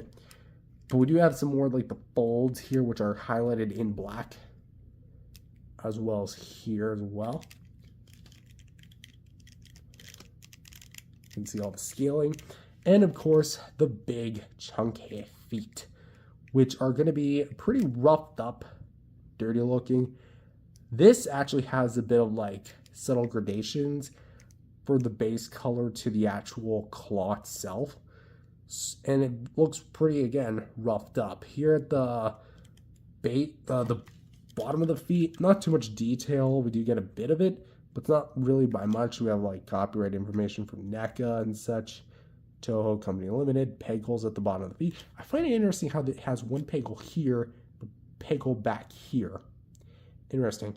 Also, I never really pointed it out, but there is a bit of Axis paint there, but because it's at the bottom of the feet, that's a bit minor. But now let's talk about these dorsal plates. This is beautiful. Let me get a good look. There you go. Beautiful. I'm just gonna say no complaints with the dorsal plates here. The dorsal plates are really well painted, and I love what we have here. The frosted white tips to the gray base. All the shapes look amazing, and even the more smaller ones do have a bit of paint variety. It's so cool how NECA did their dorsal plates, and I really wish we had more of this because they were sadly cut early. Regardless of who's at fault, if it was themselves or Toho's, this should have been, what we had more of. But anyways, actually getting a more better look. It looks very well done with all the puffy dorsal plates. Mine are, I don't know if it's actually meant to be like this, but they are a bit warped. Well, some of them are. But you do get a bit of like folded with them because they are made of like a more rubbery material, but it's not like flimsy rubber. It's actually quite durable rubber, although do keep in mind that they are still prone to paint chippage. And as we go down, we still get the dorsal plates, and let's just talk about the tail. The tail is one of the longer NECA Godzilla tails, and it's just so cool. It's meant to look like an S, which does kind of come in a bit of a price when it comes to articulation, as we'll discuss later. But this tail just looks awesome. Not only is it individually segmented, not like articulation wise, but we do have like the black highlights really working their magic, like individually like segmenting the whole body. But we do get an amazing amount of like the more rough texture versus the more soft and smoothed out texture at the bottom. And then at the top you have all the dorsal plates, which are painted towards the very end. A little bit messy, but again, that's the tip of the tail, to be expected. It just looks so good. And this is really what made me like the NECA 89 so much, was that it was the most well done out of all the Godzilla figures they had released, because it was the most consistent. And that's honestly what I have to commend NECA for. It's that it had consistency. So really, for sculpt and paint, though it's not necessarily the most accurate, I would say that as far as the actual execution goes, this is probably the best executed of, I'm going to say it, the entire line. It's really well sculpted and really well detailed.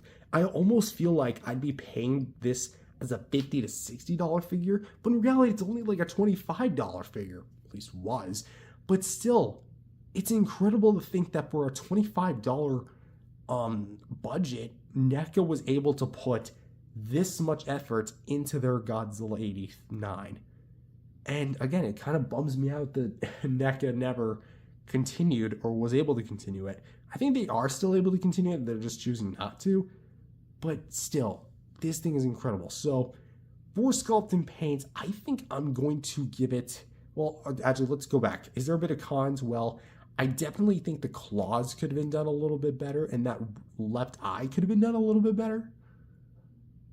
But that aside, those are basically nitpicks.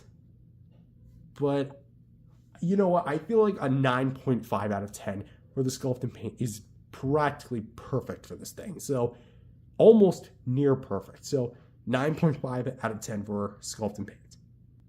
Now for articulation. Hinge at the jaw, as you saw earlier.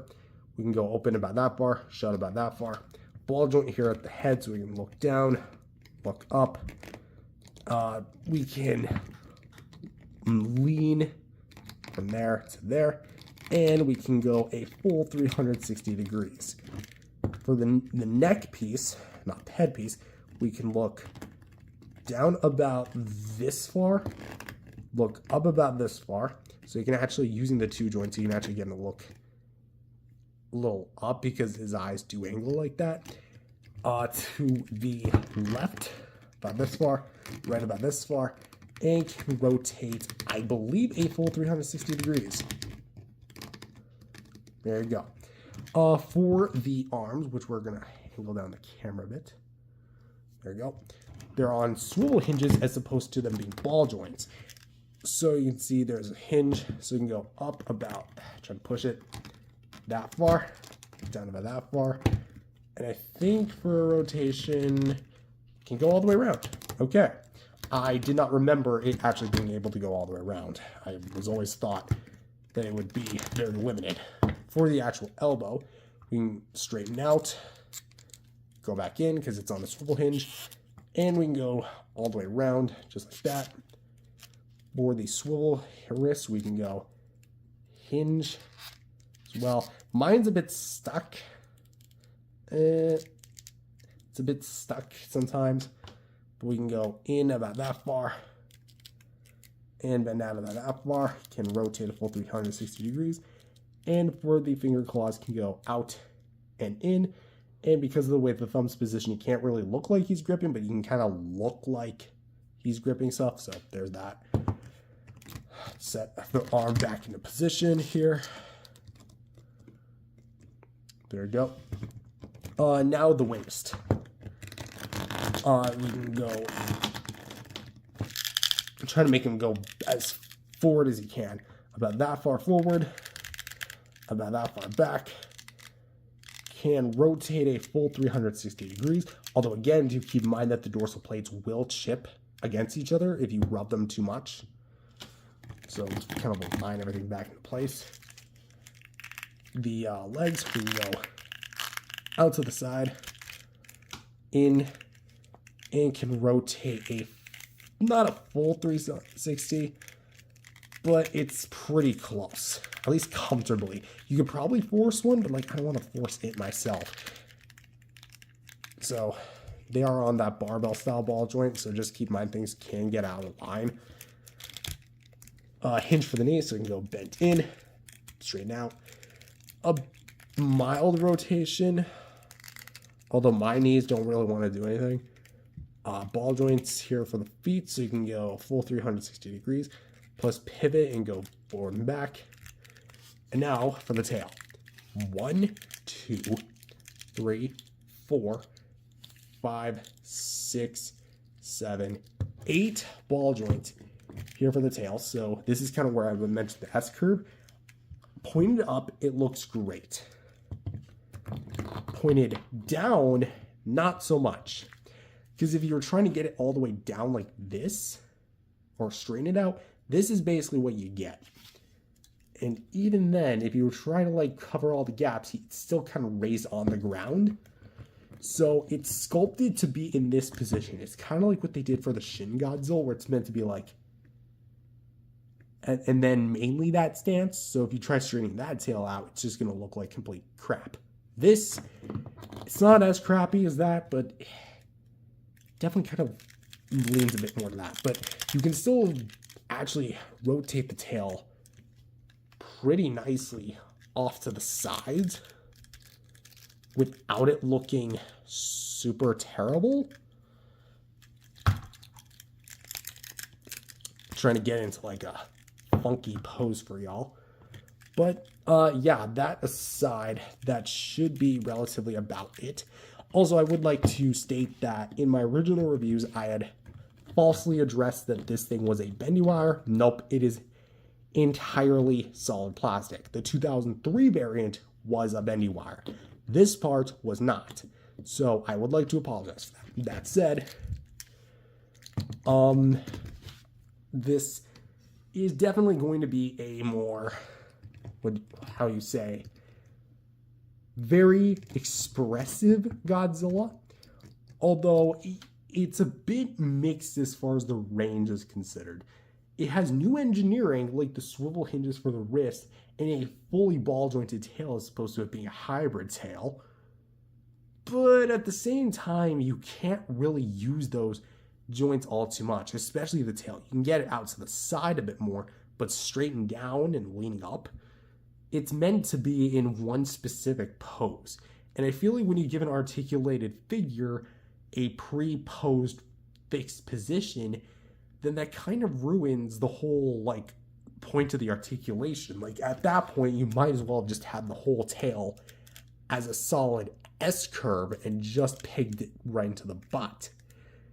That said, the articulation for what you do get is really good, and in some parts very expressive, like the head, and I would even say the waist a bit, because it is a bit more freed up.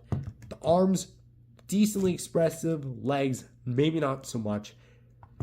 So in terms of articulation, it's fairly standard for a NECA Goji, just not the most articulated as far as the range is considered. And you can't really use stuff like the tail nor the legs. So with that said, I'm going to have to give the articulation a, what's an honest rating? 7.5 I feel like is fair. Very good, but not great. What's a Godzilla figure without some firepower? The SH Monster Arts Godzilla 1989 Spitfire version, which was an exclusive. Yeah, so basically this is a base form Godzilla that might not look like it comes with anything, but actually NECA was kind enough to package an atomic breath piece.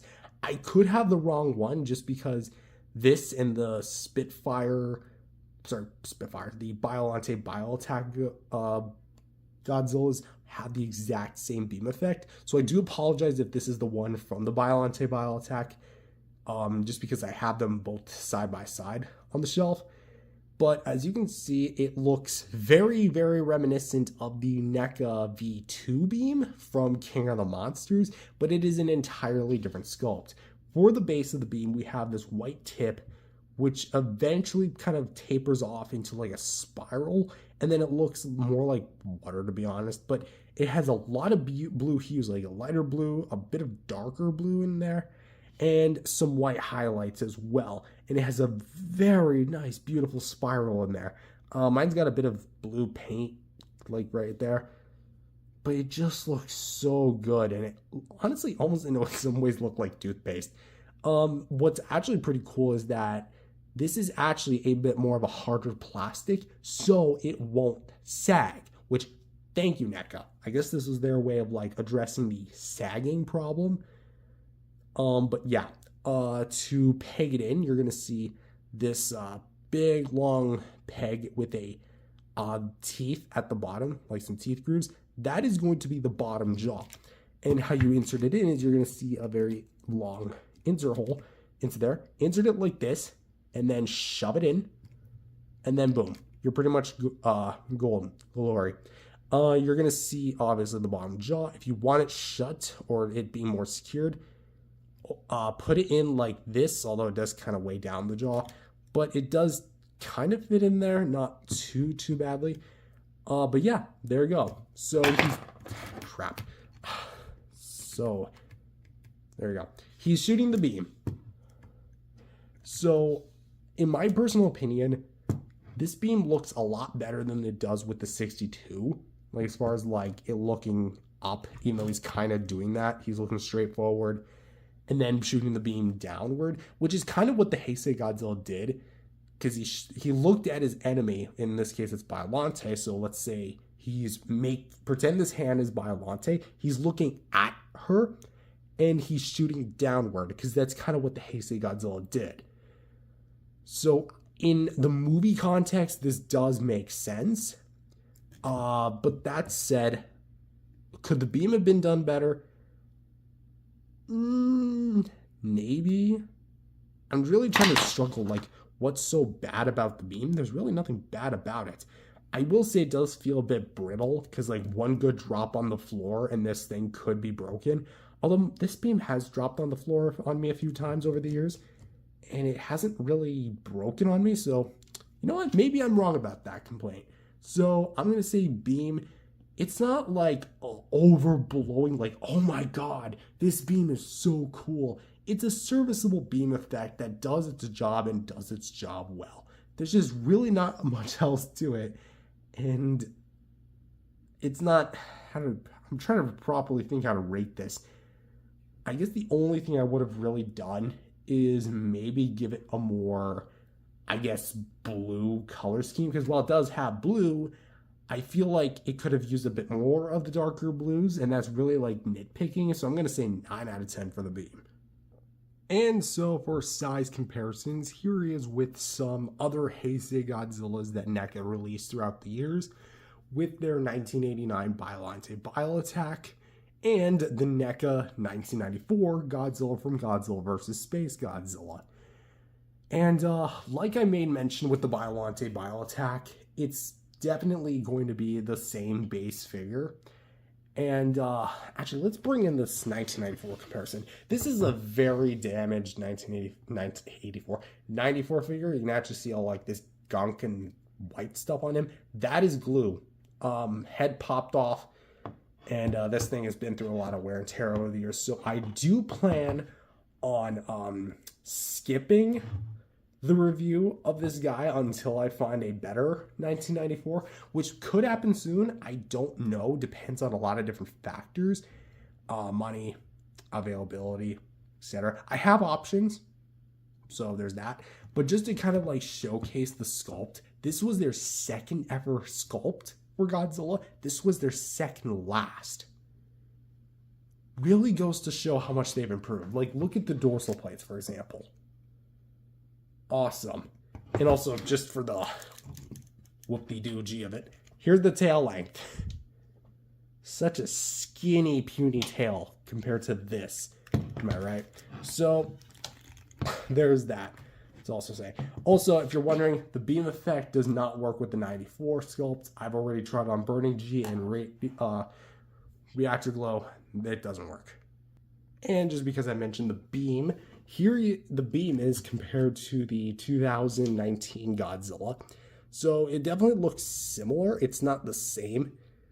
It's very much a different mold because the King of the Monsters or Legendary Godzilla at large had a more plasma-like beam compared to the more Dragon Ball laser beam of the 89 Godzilla, even though the 89 Godzilla technically predates Dragon Ball. Because Dragon Ball, I think, was 90s? Anyway. So before I kind of give my overall thoughts of the figure, I would also like to state that I am planning to buy a biollante. Not like the Monster Arts biollante, the one that I would have to pay a whole kidney for. But an actual, like, probably a smaller scale biollante, the Bandai vinyl, probably a bootleg of it, but still. Some form of biollante to go with this guy. It's not going to be in scale, but it's going to be a biollante rep. I just want an official, well, not an official, but a figure of biollante herself. But that said, what are my overall thoughts on this guy? I think that the 1989 Godzilla is a home run. I still think it's that good. I think that the sculpt and paint is beautiful. The articulation is serviceable and does what it's supposed to do and does it pretty well. The accessory is pretty damn sweet. And overall, for what was a package for like, what, $25? You could have went way wrong with this. I am honestly so happy I own this thing. And it's so cool that NECA actually bothered to take the time to make another Heisei after the 94. But, or I guess 84, because the 84 technically released after the 94, whatever. Do I recommend him in 2025? If you can find this guy for, I would say, under $50, go right ahead. It is an absolute snag of a deal.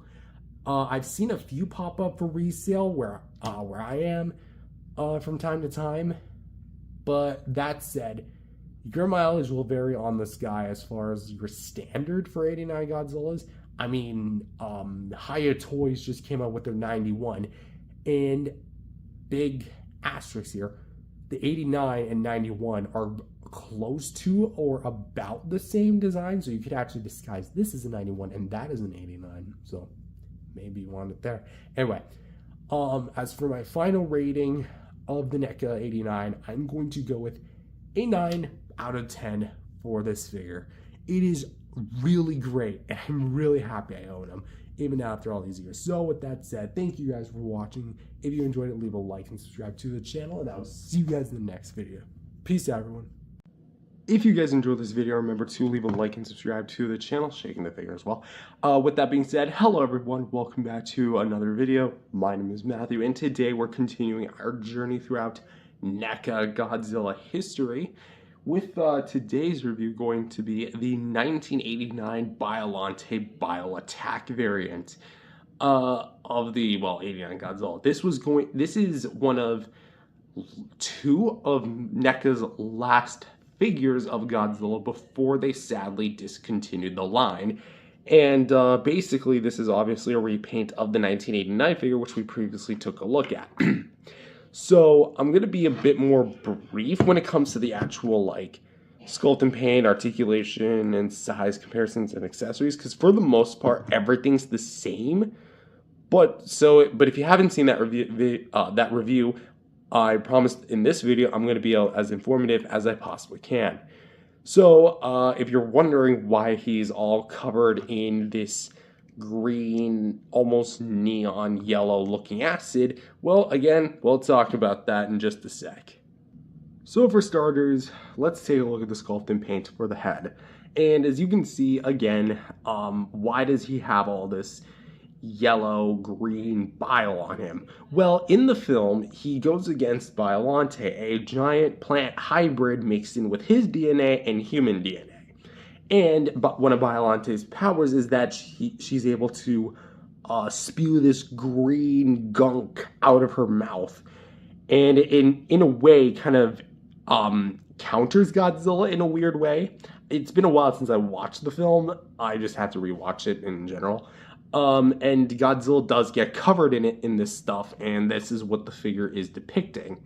So essentially, he just gets, to put it simply, he gets barfed on by a big plant monster. That's what I tell my family members when they look at this thing and say, why is he covered in yellow stuff? Anyways, for the actual detail, I will say that the detail work is still immaculate. If you've seen the 89 review, you already know that this is my personal favorite of, like, the original Heisei era of Godzilla suits, and one of my favorite sculpts in the NECA line in general, and that still holds true. The 89, like, as far as the yellow bile on the face, we're gonna have it mainly caked on here for, like, the nostril area as well as the nose. The nostrils themselves actually don't really have a whole lot of them, but we have a bit of, like, I want to say, a dark base, because you can kind of see around here there's a bit of, like, darker green. If you know the King of the Monsters poster 56 Godzilla, that's kind of what the same color is. Probably not the exact same, but an identical color. And then they have a more of, like, a lighter green over top, which for its application looks honestly pretty stellar. You're gonna have to forgive all, like, the fuzz and stuff. I have, like, pets, so yeah. As you can see as well, for the eyes, the brown makes a return with the black pupils and the slightly more blood red outline for the eyes, which are themselves are more pure white. And unlike the original, these eyes are actually pretty well painted. Well, they were pretty well painted to begin with, but, like, head on, the other one looked a little goofy. This one actually has some pretty nice paint application. For the mouth, pretty much the same thing, more of like a dark brown, purple tinted-ish, very ish mouth going on here with the tongue and the gums, which are really well detailed, and the double row teeth that are painted and sculpted individually, which are really done really well. For the actual, like, bile, going back to the bile, we have pretty much all over the cheeks. Not around Godzilla's eyelids a bit, because you can kind of see there's a bit of, like, a gap where there's, like, the gray charcoal color and the actual bile itself. But on the forehead, and pretty much on the head in general, it is caked in this stuff. Where there's spikes start is where it doesn't really have it, which I guess accuracy be damned, because it was kind of a low lit scene anyway, so you can't really see a whole ton. Then again, the bile does glow. For this side as well, more like that dark green shows up, so you can definitely see that a bit more with, like, how the streaks go down to the face, and it definitely gives the impression of like this is runny liquid over Godzilla. That's what I do like. It gives the illusion that it is runny liquid. If I did have a bit of a complaint, is that as far as like the neck segments go, um, it doesn't really blend or mesh well together. Now, what I mean by that is if you look at this side, you can see that it obviously cuts off, but then here it's like super thick. Here it's kind of where it's a bit thinning out, and then here it goes back to thick. So you can kind of see that it's trying a bit to align itself correctly, like thanks to the articulation, but it doesn't really do a great job at that. So that's a bit on the iffy side. But something you're also going to see is it has a bit like speckles of like the dark and light paint of green, and it actually is overshined, overfinished, sealed with a glossy spray. So usually I was kind of like skeptical about them bringing back the glossy paint, but as you can see, like on full display here for the neck, because you can actually see it on the bottom jaw and the neck here, it's actually pretty well done. And given the fact that this Godzilla was wet in the scene, it definitely lends itself to be at least somewhat accurate. The shoulders here have a bit more of the faded kind of color. Like this definitely looks more like a Nickelodeon type green. Like I could literally bring this to the kids awards and say, oh, Godzilla got slimed or something. We have a bit less of the gunk here for the actual arm, right arm, I should say. We have a bit of green here, more yellows-ish, and then we have this long streak of it, more fuzz. And then right here, we obviously have the fingers, which for the claw paint is actually still a little bit basic, but then you got like the greens to really help enhance it, which I do like. Going to the chest itself, which we can see like it's just caked in this, because you can see all like this yellow here, and then it kind of like seeps down to where the green is. And again, those like little speckles of yellow make a return, and it looks really nice.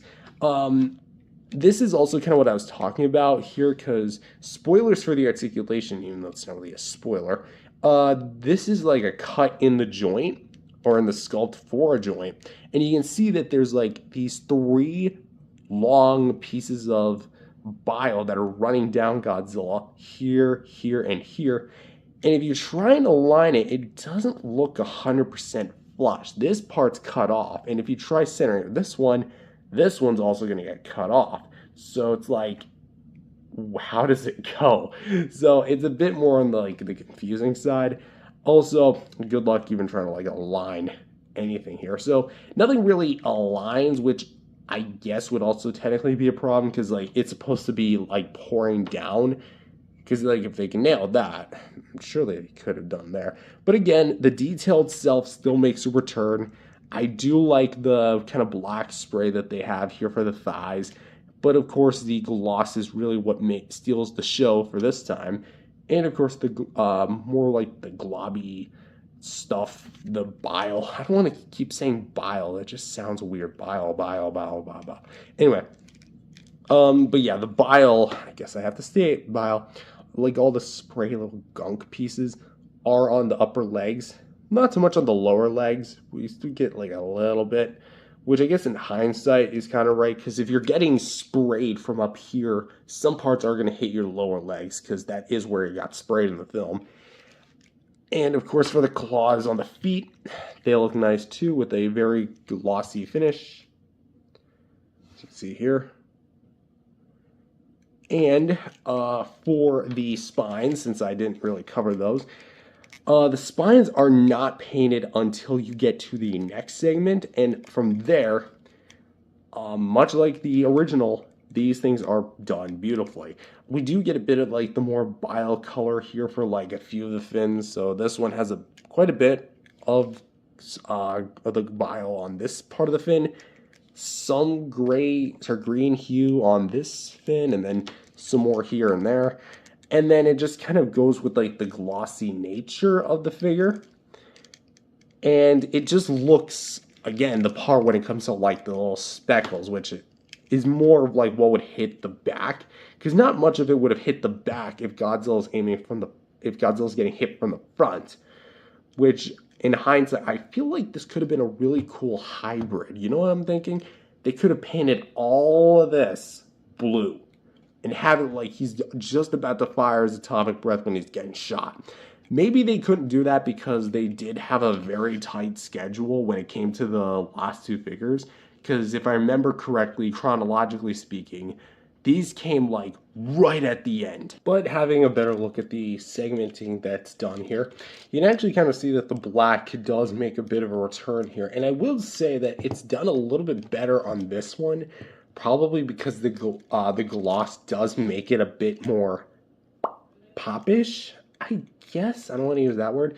But if I also have something to say, it does seem like the fading is done a little bit less on the spines compared to the 89 original, so there is that. But I would say just one more look at the foot, just having a bit of a better frontal shot, side shot, back shot. No, not in that sense, you perverts. And this side, below, and above. There you go. Just want to make sure I get everything down to a science. So, like I said, I'm going a little lighter this time, but for the actual repaints, because this is what it is, it's a repaint of the 89 biollante bio attack, I will admit that this thing is actually pretty sweet. Do I think that the paint has some problems? Yes. Something I actually forgot to point out is the seal, the glossy seal, does seem to fail in some aspects, because as you can see with the neck, there's a clear cut where it was actually like sealed like incorrectly, and then like once I moved the joint, it kind of broke. So, or that's maybe just the plastic rubbing together, and that's just an oversight by NECA. So, but in the sense that this thing was more of a rushed figure, I would still say that NECA did a really good job with this thing. Granted, it's not perfect. I think the alignment of the paint itself doesn't really add up in some aspects, because like the legs especially and the shoulders. But that said, the paint application where there is new paint, it's really good. And I honestly think that NECA did as most as they could given the time frame and circumstances they were in. As for like if I prefer this over the original as far as the looks department, I'm going to say no, because it's more scene specific, and I definitely think that the more I guess traditional Godzilla definitely appeals to me more, but this is still really good on its own. So for the sculpting paint, because it uses the 89 detail and base paint job plus new paint plus gloss, I'm going to give this thing an 8 out of 10. Very, very good. For the articulation, literally nothing has changed. So for the head, let's actually kind of scroll up here. There you go.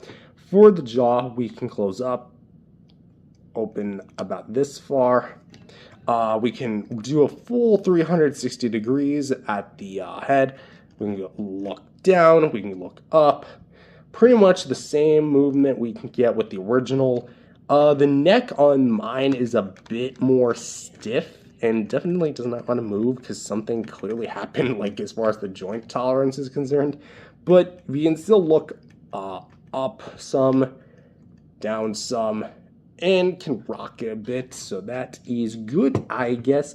The shoulders, there we go. We can go up, down.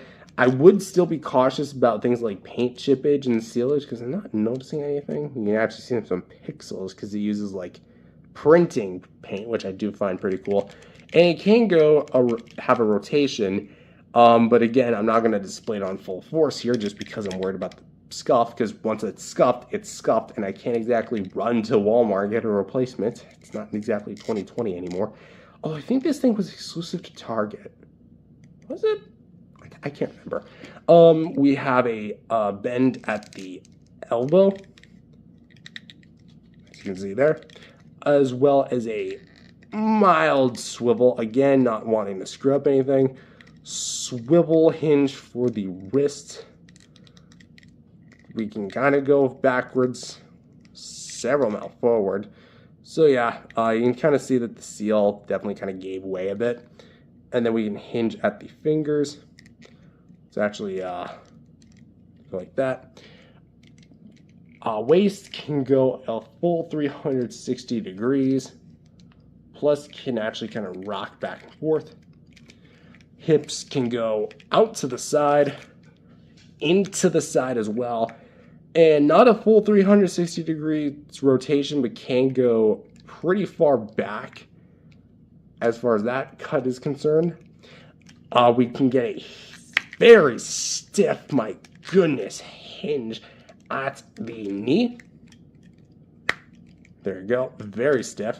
And a mild rotation, a ball joint here at the foot, and 1, 2, 3, 4, 5, 6, 7, 8 joints, and a not bendy wire there at the tail. And I mean by not bendy wire because they used to say that it was. No, it's not. It's literally just a solid plastic piece. So with that said, as far as the articulation is concerned, you can get a pretty good amount of articulation for this thing. However, there is kind of one problem. You can't really use a lot of it when it comes to like the front of the figure, well, the top half at least. You can use a lot of the tail articulation and maybe to a degree to some of the legs where there is some leg articulation, but because this thing is designed to look like he's being shot from above by the bile, the articulation, as soon as you do stuff like that, it might start looking weird. Because like it starts breaking things and it's kind of meant to be in one specific stance, like maybe like this. Maybe Godzilla's looking down while he's getting like, ugh, stop it. Or he's like literally like looking up like this. It doesn't look 100% coherent as far as the actual articulation would go. And I mean, technically speaking, none of the Godzillas would be 100% coherent because they do break the sculpts. But this one is an special example. So some of the articulation you can't really use, but the articulation itself is still really good. So I'm going to call it an 8 out of 10 for this one. It's not as usable as something like the original, but still pretty damn good. Now, as for accessories, he comes with the exact same beam effect as the original 89 does. And again, I could have the wrong one because they look so friggin' identical. It does look a bit like the 2019 V2, doesn't it? Anyway, it's the exact same stuff. It's a spiral piece of white plastic with painted blue over top, and it's meant to look like the heat ray that he shoots out in the film. And all you do is you're going to see a peg hole in his mouth. You're going to line it like this. Make sure the grooves are facing the bottom. The website or the promotional pictures had it incorrectly placed up like this. That's not the way you want it. You want it facing down like this so it kind of sinks into the teeth. And there you go. You have Godzilla shooting the beam. Now, admittedly, it's cool, I think, and it's, pretty much harmless.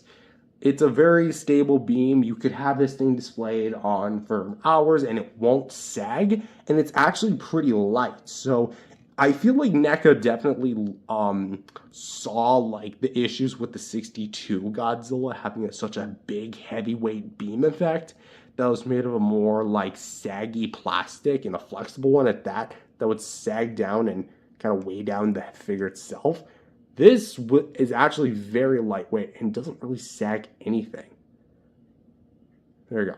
Anyway, I'm gonna be honest and say that I feel like the beam was definitely a very cool inclusion from both figures. But that said, could this figure have maybe come with something else? Maybe. Maybe like, and this is gonna be like kind of a weird take, maybe a stabbed hand. Yeah, because in the movie, I think it's his right hand, it actually gets stabbed. So what I feel like they could have done is, and if you've actually seen the Super 7 Toho Ultimates 89, you know exactly what I'm talking about, is that in the film, he gets stabbed with one of Biollante's vines. So I feel like maybe having like a stabbed hand could be really cool. But alas, NECA was under very tight schedules for this thing, And but yeah, it's essentially just this. So I feel like the beam still is about the same. I'm gonna say an 8.5 out of 10 just because like the beam, it's basically just the same thing as it came before. So, and it serves its purpose. You shoot it out of Godzilla's mouth. There you go. So for the comparison you guys have probably been waiting for, here he is compared to the 89 standard version. And as you can see, these things are practically night and day. Not literal in the literal sense, but as you can see, they're the same mold. First off, they're the same accessory. But that said, I definitely think that the original is a bit superior than the repaint, and that's mainly because of one thing: presentation. I love how unique this mold is, and I love how unique the paint is. Or, well, not the mold, the paint itself, the actual design and cosmetic of the paint.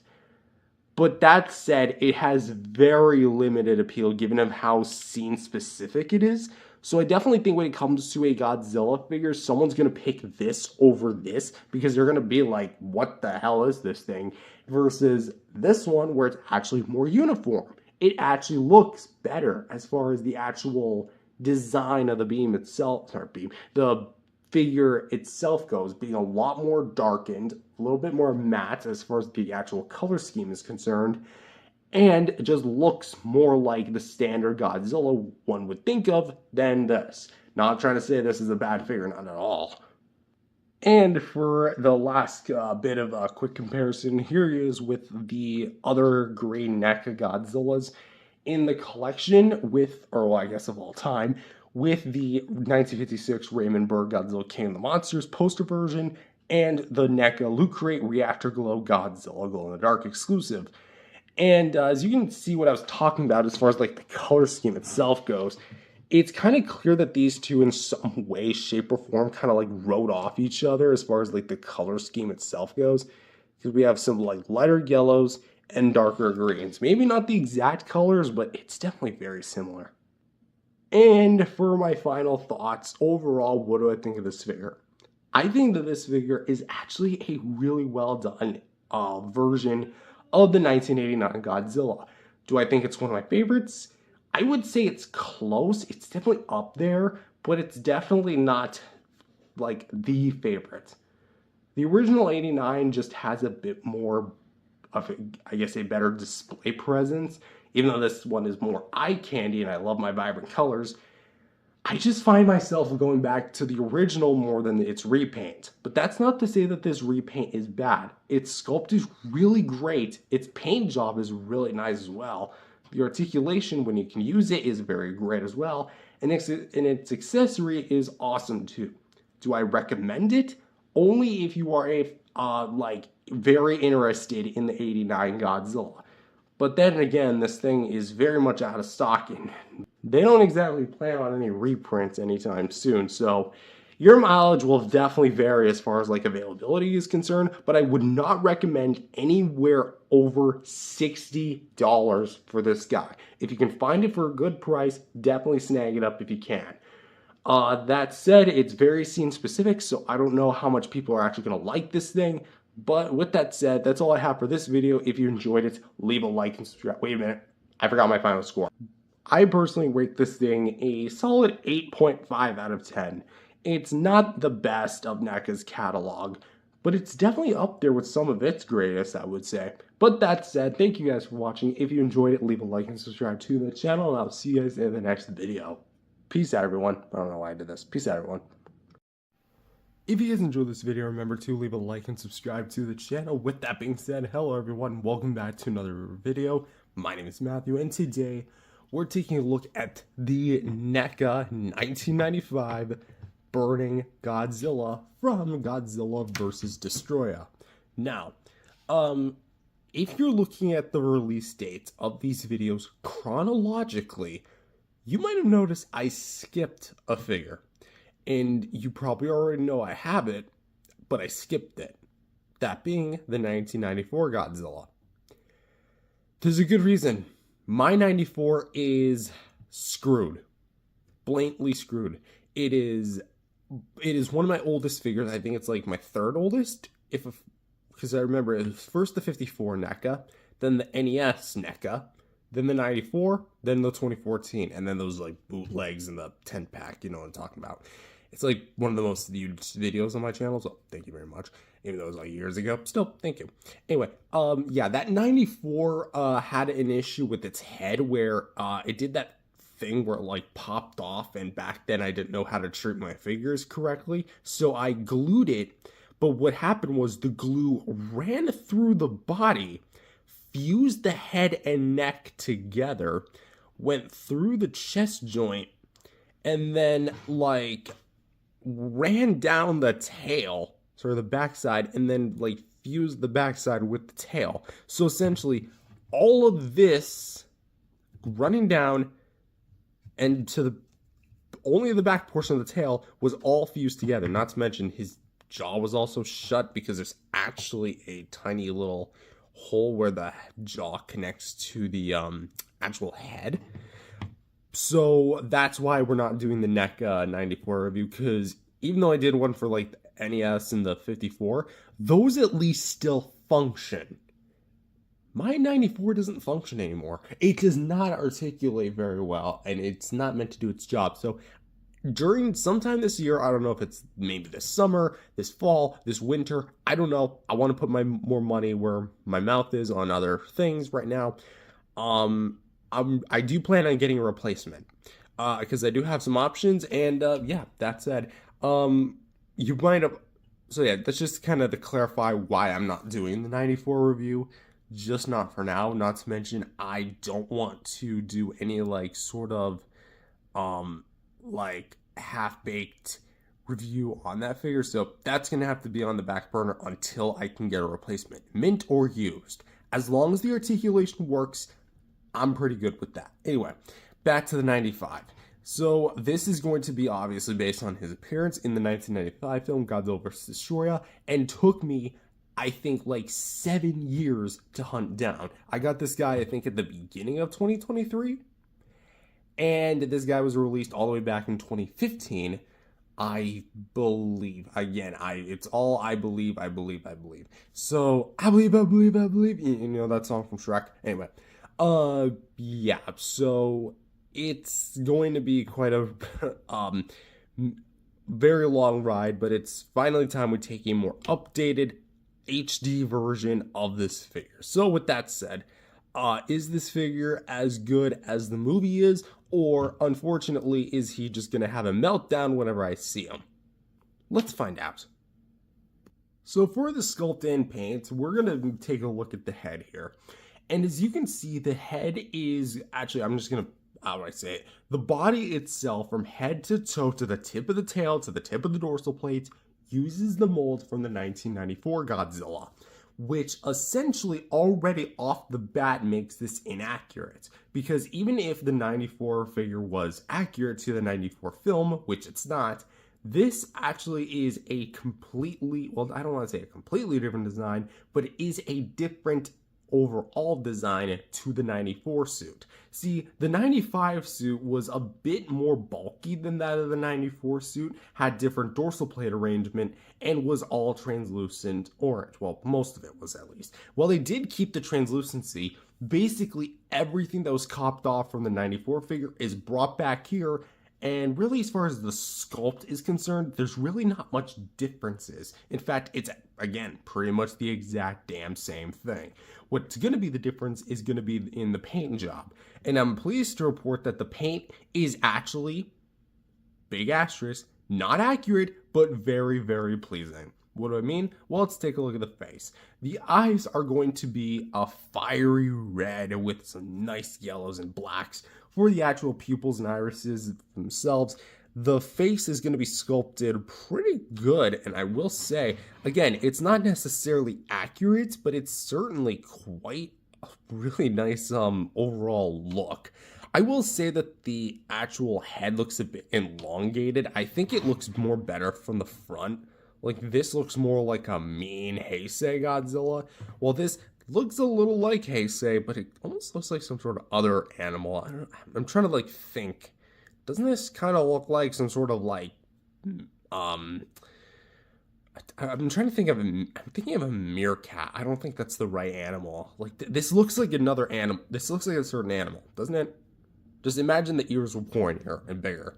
Anyway, but yeah, the actual head sculpt is actually pretty well done for being one of the I think the second ever sculpt they did, which we have some very fine details here of the little scales that kind of start here and then fan their way back to the back of the head.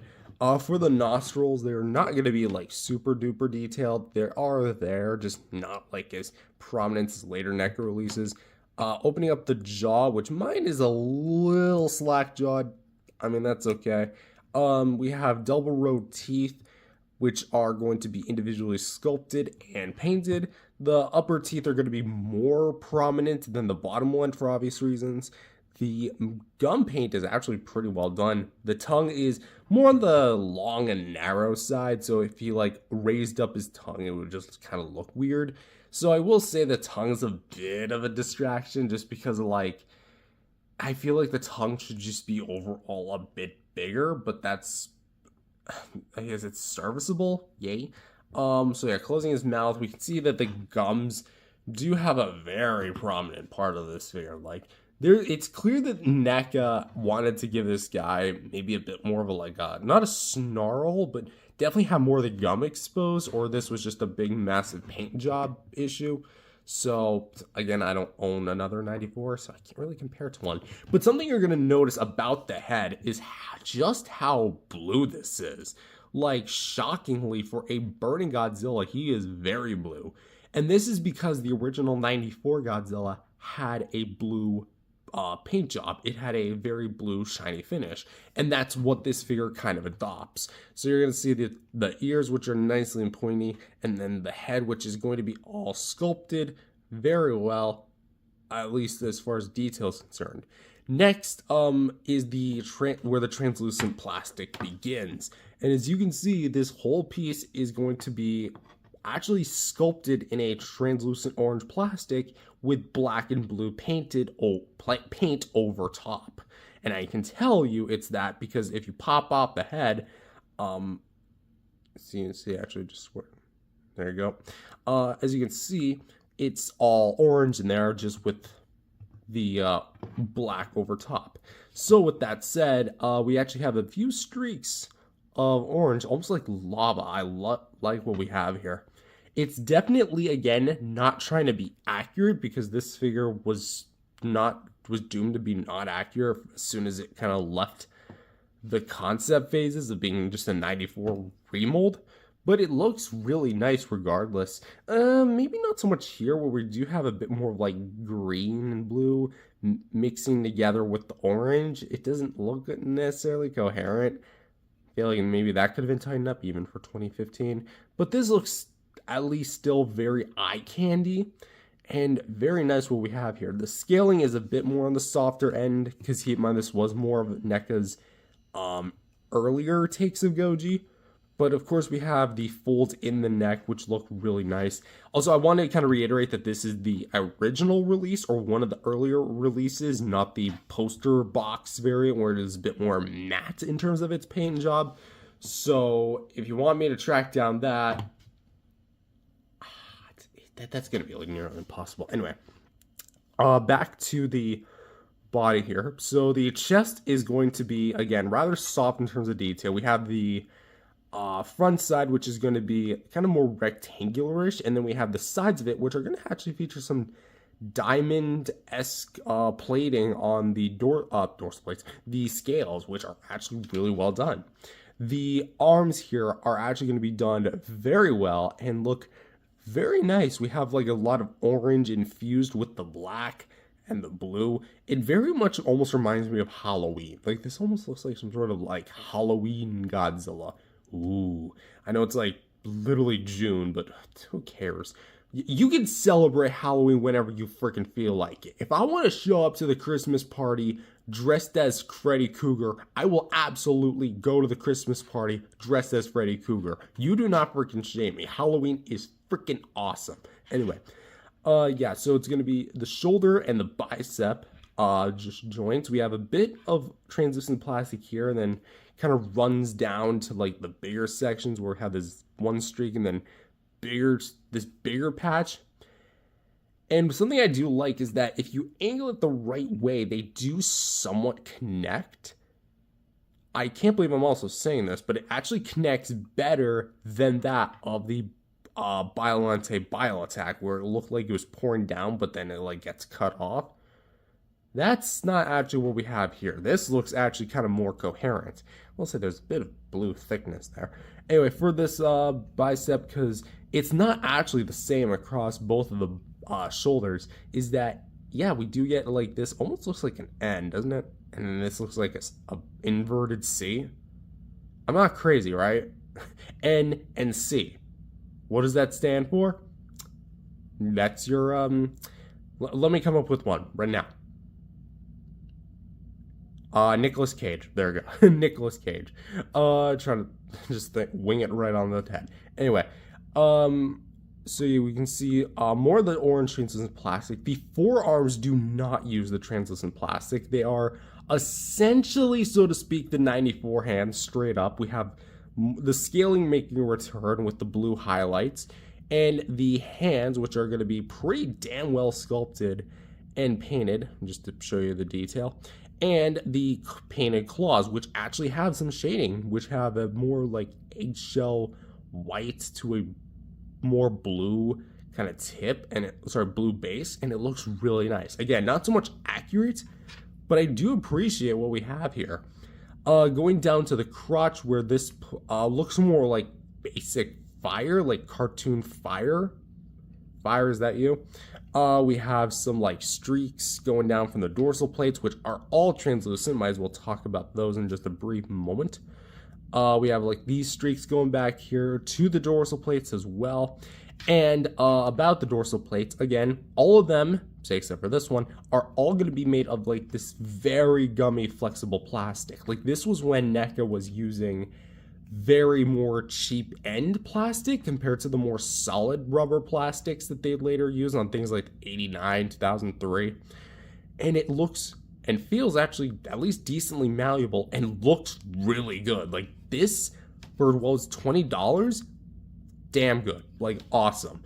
The actual like fins are going to be in the center a solid black to blue, and of course the outskirts of the fins were translucent orange, and I do like what we have here. If I did have a bit of an issue, it's that the strips that they connect them by are also going to be translucent orange, but the body itself is mainly just the black, so it definitely looks a bit color iffy when you actually look at it from the back, so there is that. This dorsal plate we'll talk about in just a sec, but it's mainly as a transitioning point to the rest of the tail. But for the actual like thighs, like the legs, we have a lot of like nice flare and fire kind of flaring up, as you can see here. This looks really nice, and I do appreciate what we have here. We have like the folds in the skin, almost looking at like the suit. And I kind of wish there was more of like the folds to make it look more like the suit. I mean, you kind of can get them here, but it doesn't really look, again, 100% coherent. But as you can see here, there's definitely like a shiny finish, which I guess kind of makes sense because the 94.5 Godzilla, was actually kind of wet in some scenes, so you could maybe cop it off as that. Moving on down to the actual knees. Again, much like I said, the translucency ends where the forearms do and where the lower legs do. And essentially they are, again, the 94's legs. So that means if you broke your 94 and you have an extra 95 laying around, you could actually salvage this. So for the actual knee, it's solid plastic, so it doesn't have any of the orange, but it does have a nice blue flare with all like the different scales. For the feet, they're going to look pretty well. They're not as big and bulky, but almost look like shoes, don't they? Probably just ruin your whole perspective on this figure from this review going forward, huh? Anyway, the claw paint does look, again, pretty good. And I do like what we have here, probably just because I'm a sucker for blues. And for the actual dorsal plates, like I mentioned for the tail, this is going to be like a transitioning point instead of an abrupt change. So it's like a hybrid tail. dorsal plate.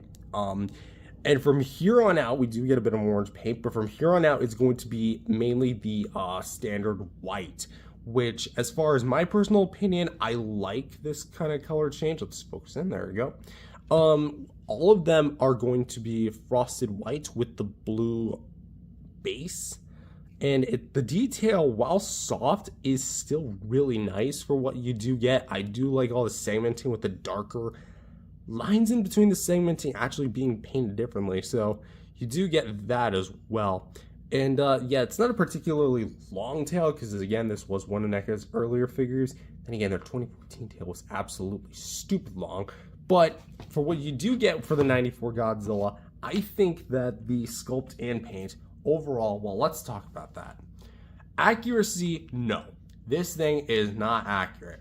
And let me just say, I don't really think this thing could have been accurate unless NECA really paid attention to the movie and was merely trying to find a way to get a Burning Godzilla out onto the market. Do I think they did a good job? Honestly, yes.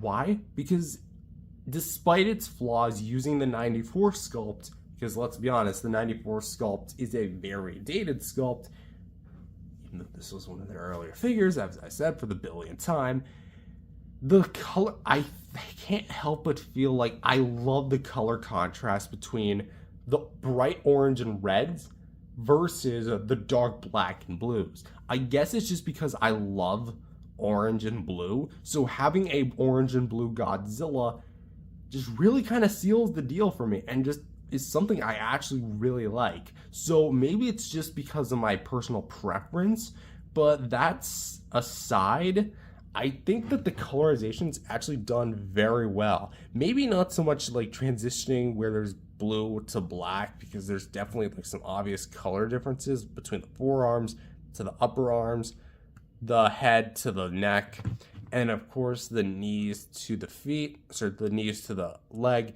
plus the tail to the body. As you can see, there's like a lot of blue caked in there.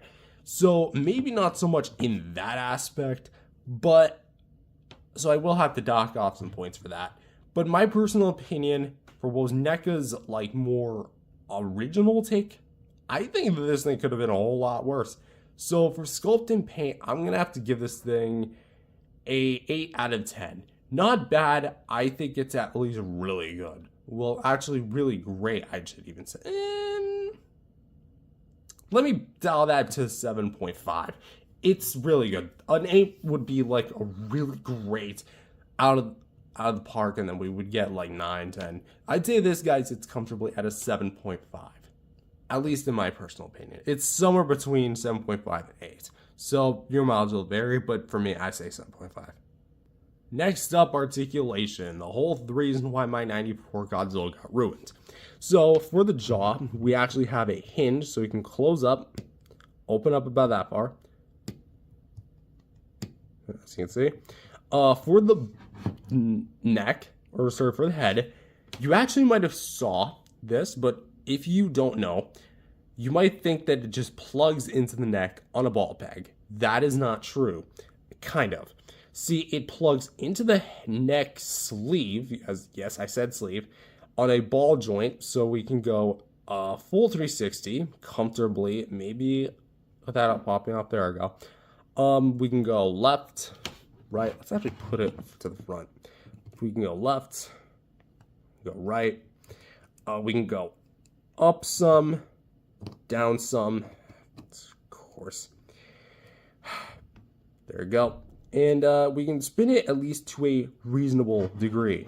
And that is because the head actually kind of starts splitting a bit, because it starts like expanding the socket thanks to the way that the neck is done.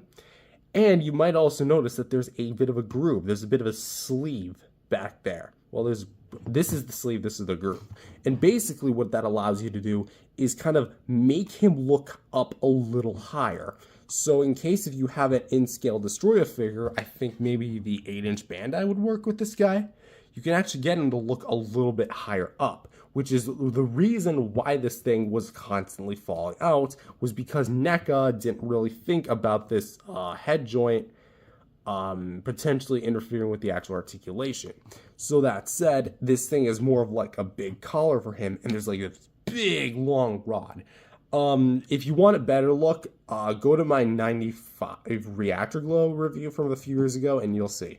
Anyways, or I'll just cover it in the later review. So for the actual neck piece, we can go up, down, and side to side. And using the two joints, we can get a lot of great range. This is actually very nice. For the shoulders, we have ball joints here for the shoulders, which we can go full 360, out to the side, in and out like this. We have a bit of a hinge right here, although you're not going to get too much out of it. I think you can actually get a little bit more out of this one. Yeah, there we go. So you can get a little bit of range for this elbow. You can get a little bit of range like this, out to the side, in like there, and full 360 degrees. For the wrist, which we can go a full 360, and it's on a ball joint, there we go. For the fingers, which we can actually go in like that and out. So this is the first time that they did the finger hinge, which I'm glad that they actually later did return those for like later releases. We have a ball joint here at the waist. It's actually a barbell style ball joint, knocking over the head. And of course the tail popped off. Why not? Anyway, so yeah, there for the waist. Let's try to assemble this guy. Okay, I guess not. Fine. You're armless, or you're headless for the rest of the review. Okay, there you go. Do keep in mind that the spines will bang up into each other, and though they are made of rubber, they are still very malleable, and this one's kind of coming out of the socket a bit. There you go. So for the weight, the hips, we can go a full 360 degrees. However, do keep in mind that there is kind of a gap here just to accommodate that articulation. So depending on how you look at it, it's not going to necessarily be the best. That dust. Damn, I gotta give this guy a bath. I didn't actually realize. I mean, it's inside the joint. You didn't really expect me to see that. Also, by the way, can't really get like a whole lot of crazy poses with the hips. We can go a little bit out to the side, just like that. We can go bend in like that for the knee, bend out like that for the knee, and can rotate here at the top of the knee. It's a singular hinge, and you can pivot a little bit with the foot. Not too much range, but we can definitely do a full 360 degree rotation. Come on, don't get caught on the knee. There you go. And pegging the tail back on, as you can already see, there's going to be 1, 2, 3, 4 ball joints, which the tail loves to pop off on mine. I don't know what the previous owner did, but you can kind of straighten it out if you want to. Go up. It almost acts like a hinge, although it's not a hinge. You can actually go like side to side with it. It's like one of the more smoother and more tolerant joints, I would say. And then the rest are just kind of loosey-goosey.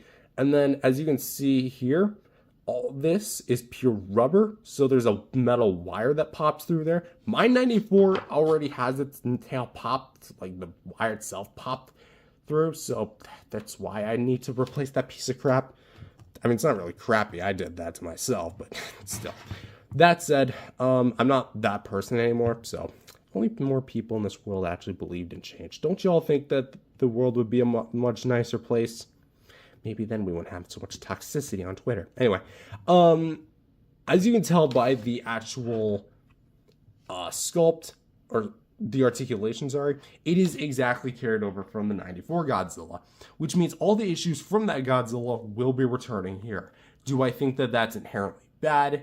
Well, yeah, it just kind of ruins the experience of having joints constantly popping off, especially if you got this guy used.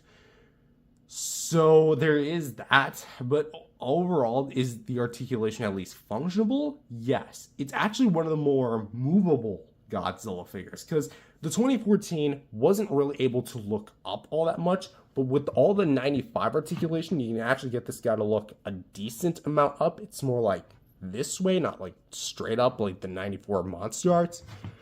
but it's at least serviceable.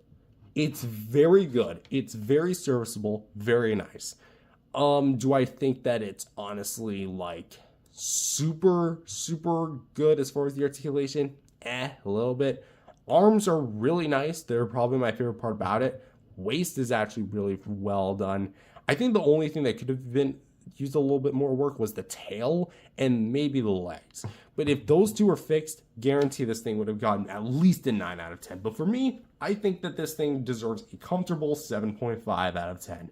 And we're going to actually bump up the sculpt and paint back to an 8. There, that's my final score for both of those. And for some size comparisons, here he is with some other playmates. Well, some playmates, not other playmates. You're not a playmates. You're a NECA Toys. Here he is with some Playmates Toys Godzilla Kong figures with the Battle Roar Godzilla Evolved and Kong standard versions, which, while I do like these two, can we bring this back? And here he is with the other 94 sculpts that NECA made, with the 94 standard version and the reactor glow. And like I was trying to make mention, you can see the glue like seeping down, and it looks ugly. Plus, if you want to see that bent or the popped wire, I think it's somewhere on here. No, it's somewhere on here. I'm trying to find it. Almost bent the whole figure down.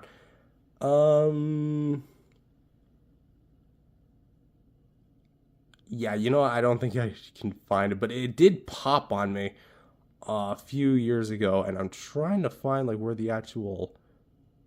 I think I may have sealed the hole. Oh, well. But yeah, this wire is busted, so this whole figure just needs to be put out of its misery. And once I do replace it, I don't really know what I'm going to do with this thing.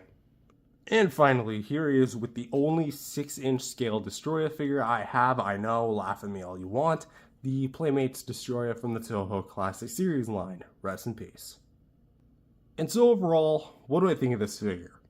I think my thoughts were pretty clear, but it's nostalgic in a way, because I remember wanting this guy so much as a kid and going to like great lengths to hunt this guy down, but unfortunately those great lengths were not great enough, and they were just too far or too close. But eventually I did find a secondhand listing, snagged this guy up, and I walked away a happy camper.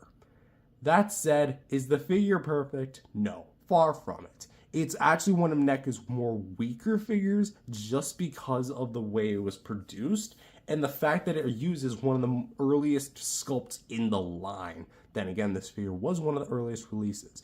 If NECA had done this figure like from the ground up in its more like recent years, like maybe 2018 to 2020, this figure I 100% guarantee would have blown the competition out of the water as I spit all over the place. But on this figure's like current own accords, is it dated? Absolutely. Is it worth going back to? I would say if you are interested to see NECA's history. Because these days, I feel like with Hiya Toys on the market, producing classic Godzillas, because they haven't announced a Burning Goji yet, nor like a 94 Goji. I think they only ever done like a 91 Godzilla. I would say wait for them to make one. If you really want a 6-inch scale Burning Godzilla, wait for them. Monster Art's way too expansive. Bandai figures, take them or leave them. There are soft vinyls. You can do whatever the hell you want with them. But as for the NECA, I would say pay no more than $60 for this thing, loose or in the box. I paid about $30. I think I walked away a happy camper. But as for my final score, I rate this thing let's actually go a midway. Let's go this one. 7.75. I know that sounds weird, but it's right there. It's right in the middle between 7.5, which would effectively be 7.50 if we're using like decimals, and a full-on 8. So there you go. It's like midway through those two. I really cannot decide. It's right there. But with that said, Thank you guys for watching. If you enjoyed it, leave a like and subscribe to the channel, and I will see you guys in the next video. Peace out, everyone. If you guys enjoyed this video, remember to leave a like, smash that like and subscribe button if you enjoyed this video. With that being said, hello everyone, welcome back to another video. My name is Matthew, and today we're back with another NECA review, continuing our line through the chronological Godzilla movie order. Today we have the NECA Loot Crate exclusive Godzilla Raptor Glow figure. If you guys don't know, in March of, I think it was 2018, I could be wrong about that. Basically, this figure, along with some other stuff, I think one of them was Alien or Predator. Again, my memory's very hazy. Loot Crate put out like that month's subscription, and this figure was a part of it. If you don't know what Loot Crate is, basically it's like a subscription-based service. They deliver like a package to your door with like X amount of stuff in there, and for that month, and that month only, was this Godzilla. And I wanted to just make mention that yes, this is the legit version. I got this thing back when it dropped, a little after, I want to say, and I didn't actually subscribe to the service. I was just like, well, if this is what I'm missing out on, it's what I'm missing out on. And lo and behold, I ended up getting it. Yeah, apparently my mom found a secondhand listing, scooped it up for me, and there we go. So thank you to her. Massive, massive, massive thank you to her. That said, this is going to be the only Godzilla in NECA's catalog that is a flat-out exclusive.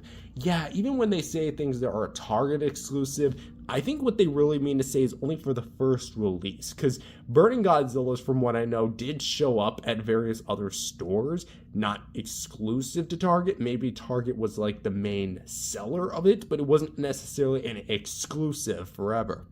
But that said, this was like a one-and-done release, and the exclusivity was definitely based on the subscription service of that month. So if you didn't order it then, guess what? Even if NECA had the license now, you are at the mercy of the aftermarket. And I mean mercy when it comes to a noose around your neck, pulled tightly and tugging you away. That's how tightly to the aftermarket this thing is.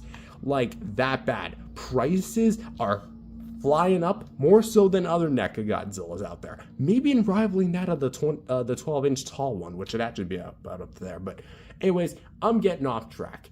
Is this guy a worth it addition, or is this guy just all flair, no show? Let's find out. First up is Sculpt and Paints, and like I probably should have mentioned, this is going to be a remold of the 1994 sculpt that this is technically, so to speak, the third and final time that NECA used. And not counting reissues and box variants, this is essentially the third time that this was used. And if you're wondering, it's not exactly just Burning Godzilla but green. It definitely gives off that vibe, but there is something really cool about it that I feel like I should mention.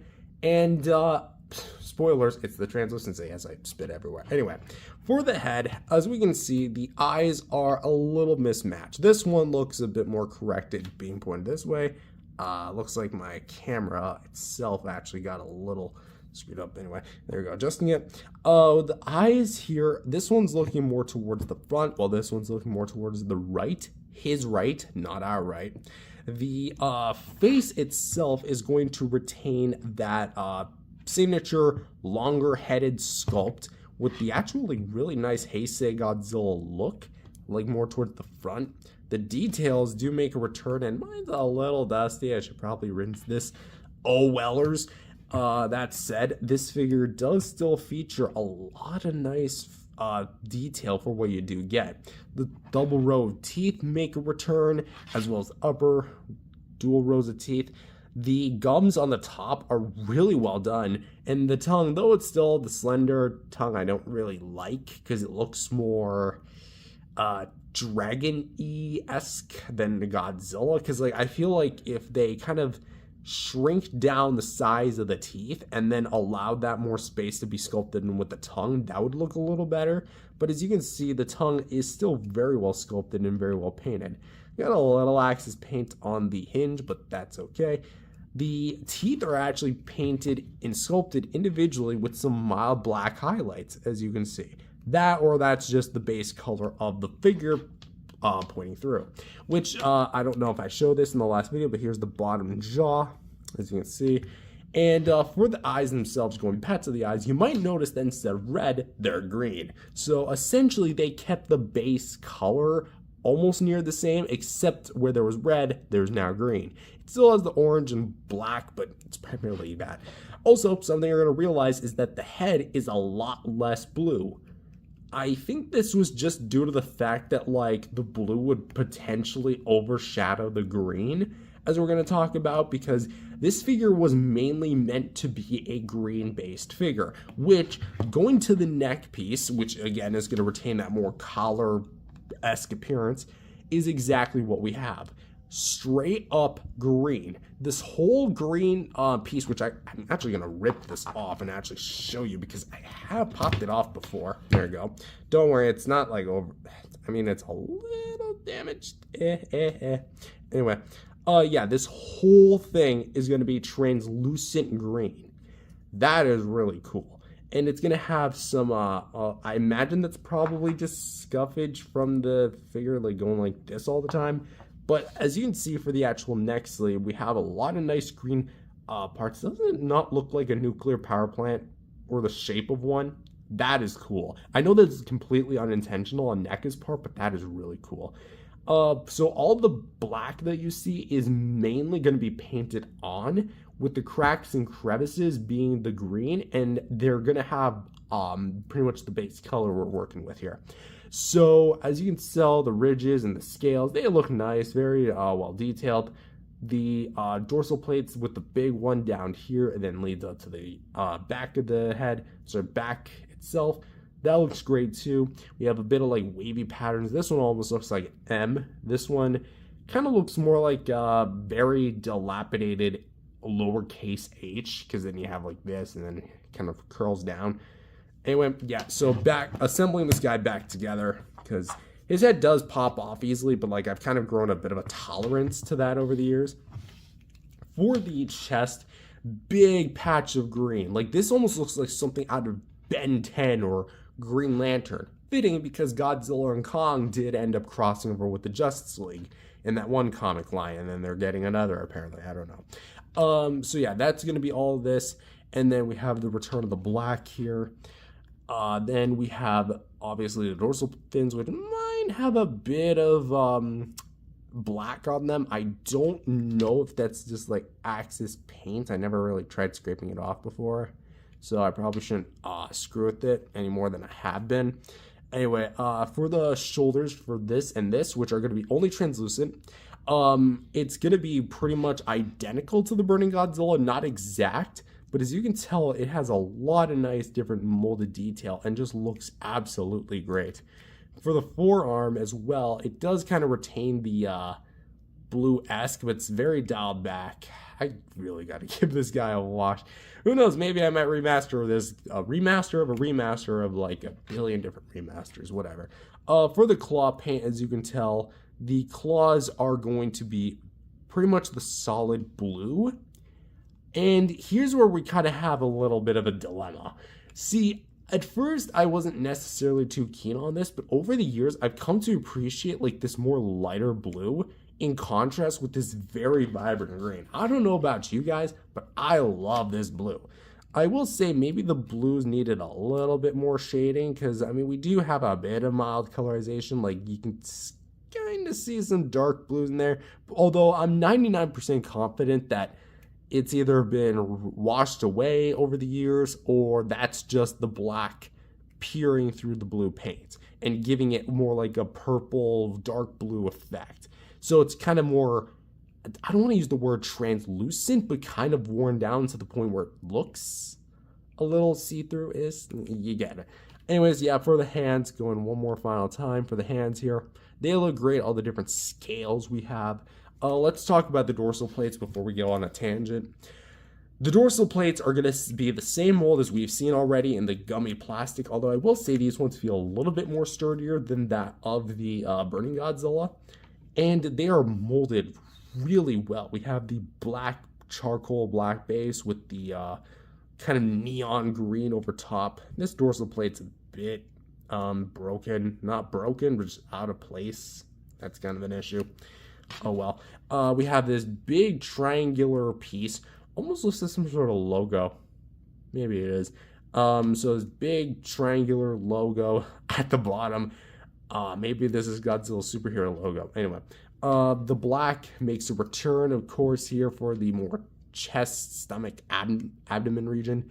And then here we have some more splotches of the green going down to the actual hips, which are going to be very, very interesting because we have this large line and then all like these little series of big splotches that are kind of bled through by little lines. And this one is I've always found interesting.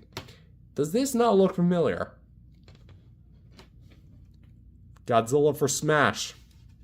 Come on, Sakurai. I just gave you like a $10 million idea. Probably even more. Anyway, there you go. So we have all these splotches of green on the Smash Brothers logo on his left leg.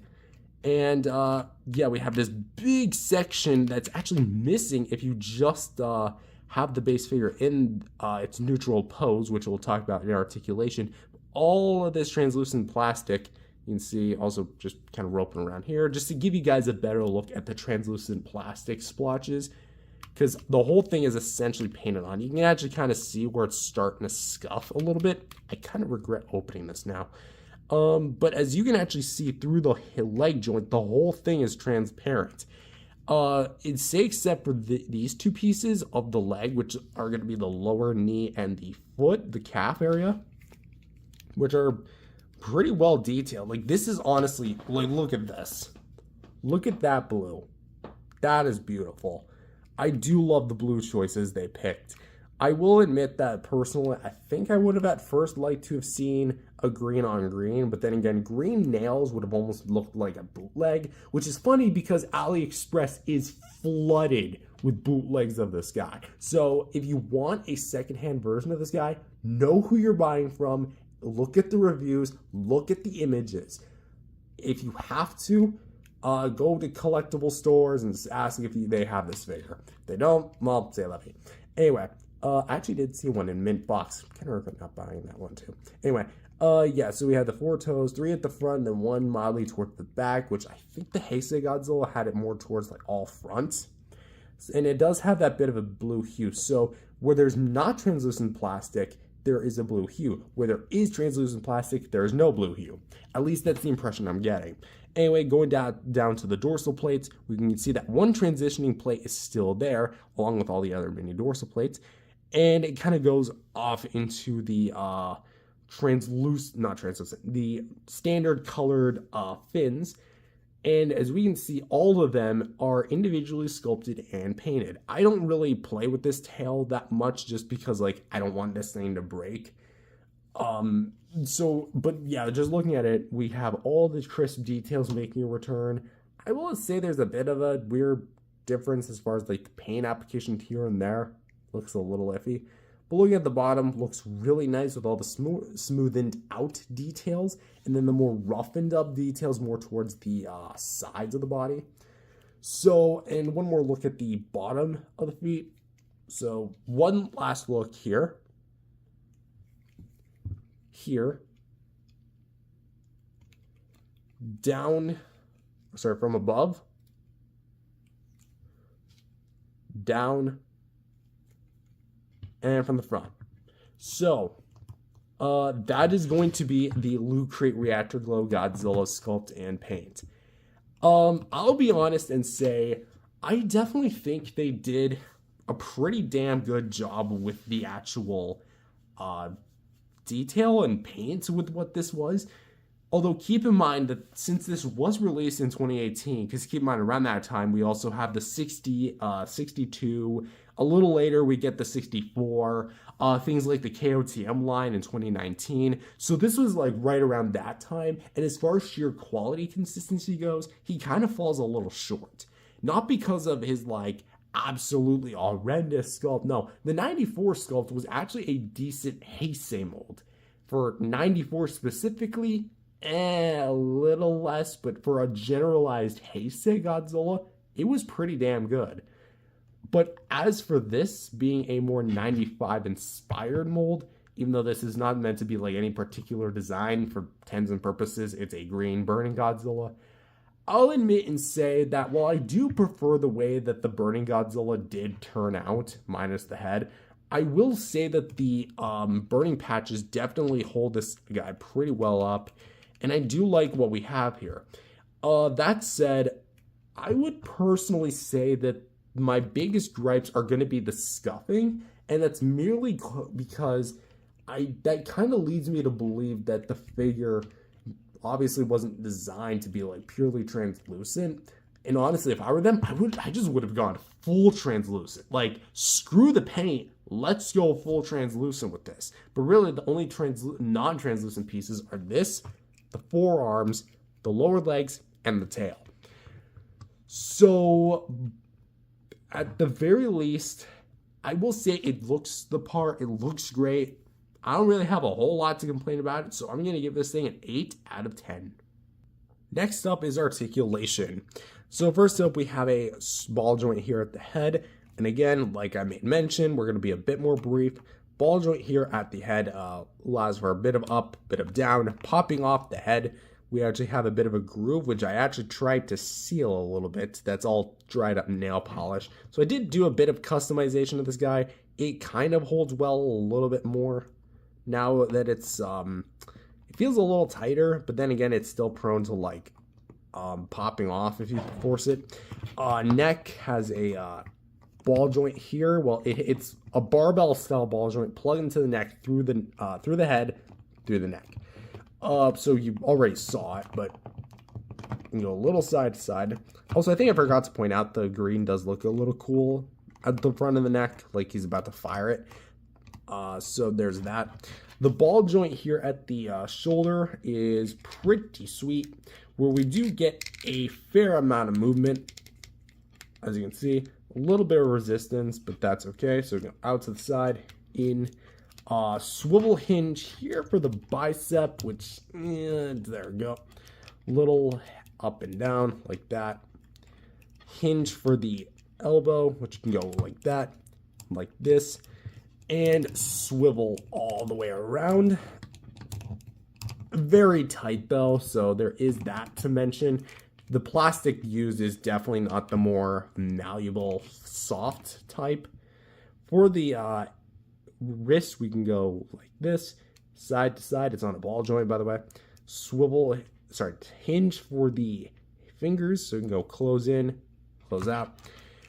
For the waist, we can go a full 360 degrees, along with some more kind of like back and forth motion. Although do keep in mind that even though they are transparent, the black parts are painted still, so they can be prone to paint chippage. And funny enough, I forgot to mention this, but there's actually like a bit of an area where it's kind of cleared out in the folds to allow a bit more articulation. There you go. So there's that. Also, I would like to make mention that my hinge on this arm is a little loose. I tried fixing it up with nail polish, but it's not doing me any favors. So there's a ball joint here for the hips. As we can see, it goes all the way around and a little out to the side. For the knee, we can go like this, like that, and pretty much swivel, I think effectively a 360, but like I just don't want to push this thing right now. You can actually go a little beyond. Look at that. I guess because of all that soft plastic. And of course a ball joint here for the foot. A couple ball joints here for the tail. 1, 2, 3, 4.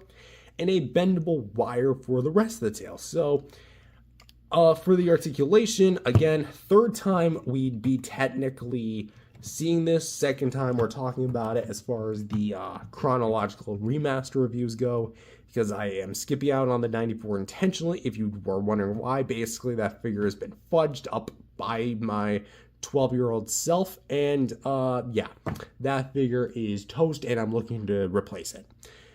With that said, this figure on its own is pretty damn sweet.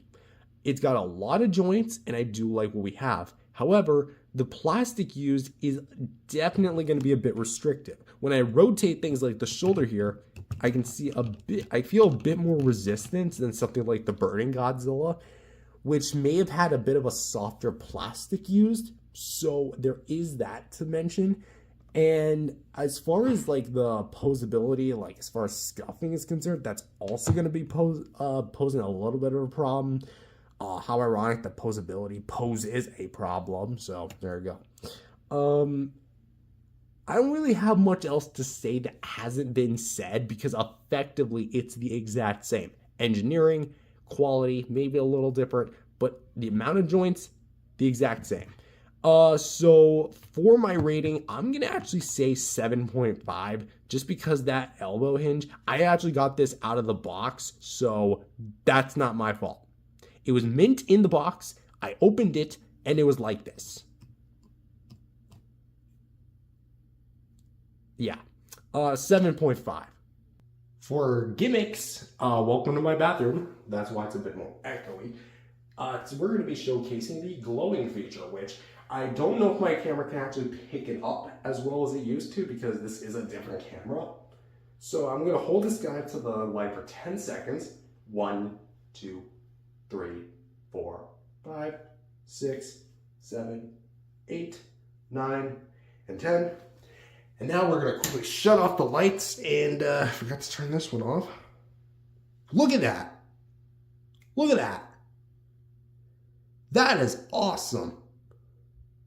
So there you go. All the burning patches do glow.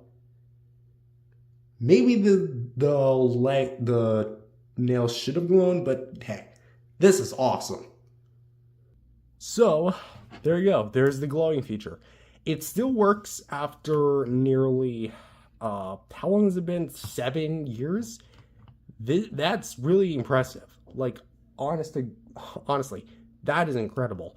So for the gimmicks, do I think that it glows vibrantly? Yes, it absolutely does. That said, I do think that the glow in the dark feature maybe could have used a bit of work as far as the mouth is concerned. Like, why not make that glow? But the quality of the glow is actually pretty good. I don't know how long it lasts. It really just depends on like lighting conditions, how long you charge it for. Because if you just like do like 1 second in the sun, okay, there you go, let's go inside. It's gonna wear down pretty fast. So it's quite literally a react charge up. So I also feel like maybe the nails could have lit up a little bit. But it's very vibrant and very cool. I just see a bit of missed potential. So I am going to dock off a point for that. But that said, 9 out of 10 feels appropriate for this guy. And so first up, size comparisons. Here he is next to his brethren, the 95 Burning Godzilla and the 94 Godzilla versus Spacegodzilla Goji. And as you can tell, he's essentially an identical version to him, but he's not exactly 100%. See, as you're going to see with things like the actual burning patches, he's got a little bit more of like a blocky, kind of clean cut versus this one where it looks more like what we saw on film. So it almost looks like this one has more radiation than this one does. But that said, in my personal opinion, and this isn't like bashing the reactor glow in any way, I think I personally prefer the Burning Godzilla over the reactor glow. And honestly, I think that all just has to come down to is mainly presentation. I like the translucency on this guy a bit more than the Burning Godzilla, than the reactor glow Godzilla, because this guy feels just right as far as the translucency versus how opaque it is. This one is straight up opaque. Like, the only reason I knew this was translucent was because I shone a light through it and it came out the other side. Very mildly. So, as far as the quality of the burning patches go, I am going to have to give the edge to Burning Godzilla, not to mention it just feels a little bit more, I don't know, it feels different. I guess because of those burning patches. But again, that's not to say that the reactor glow Godzilla is a bad figure in any way, as we'll discuss in our final thoughts. And this guy, his neck is fused to his body. So there's that. And here he is with some SDCC Godzilla versus King Ghidorah Battle Box set exclusives. with the Godzilla and Ghidorah, which translucent Godzillas that are green, let's go. And overall, for my final thoughts, what do I think of this figure? He's not bad, even though I've said that who knows how many times. I enjoy him. I do. I love this thing, honestly. Is he perfect? Again, no figure is going to be perfect, and this guy's certainly no case. He's, at the very least, a very serviceable exclusive. That said, the sculpt is reused from the 94 mold for the third time, so your mileage will vary on the 94 mold, being reused once again. The articulation is very good, although a little bit more restrictive thanks to the plastic and the constant scuffing on places like the legs and the arms. And his glow-in-the-dark feature is going to be his main selling point, and I do think that alone is at least good. That said, does that warrant a purchase? I'm going to say maybe not, because like I made mention, this thing is rare, very rare. And maybe I'm hyping it a bit much, but with how rare common NECA Godzillas are, like how rare standard releases are these days, because they were made in like select batches, this thing is definitely going to be the hardest one to find of the 6-inch line. So let's assume you find this guy for maybe about $60 to $70. I feel like that's a fair resale value for what is effectively a 7-year-old figure. Is that good? I would say so.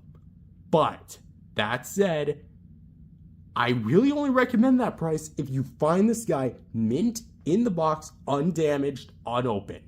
If you find it opened and they're selling it for that price, don't even look at it. Only if it's in the box. That said, I'm going to have to give my final score of this figure an 8 out of 10. That said, that's all I've got for this video. If you enjoyed it, leave a like and subscribe to the channel as I've said in the intro, and I will see you guys in the next video. Peace out, everyone. Hello everyone, welcome back to another video. My name is Matthew, and today we're back with another review. Today we're taking a look at the 2001 GMK Atomic Blast variant from NECA Toys. Yes, originally released I think back in 2018, I could be wrong, 2017 or 2018. It has been a few years since I've gotten this guy specifically. This is NECA's first ever attempt at a Spitfire Godzilla. And as a result, it's also one of their first like flat out repaints. So with that in mind, with how NECA later did with their beams and how NECA did like as far as including stuff with their figures go, for their first attempt, did they knock it out of the park, or is this thing just sad and pathetic and completely an abomination? Does it improve some of the stuff from the original release, which I still don't have as of this recording, or is this guy just fizzled out entirely? Well, let's find out. For the blue on the face, this of course, NECA decided to go for a more different take. See, instead of a base form Godzilla and then like him having the blue plates and him simply shooting the beam, no, they went the extra mile and gave this thing a whole new flair that I don't think any other figure company was able to recreate on this level of creativity. See, NECA decided to just cake this thing in blue, which is exactly what they did.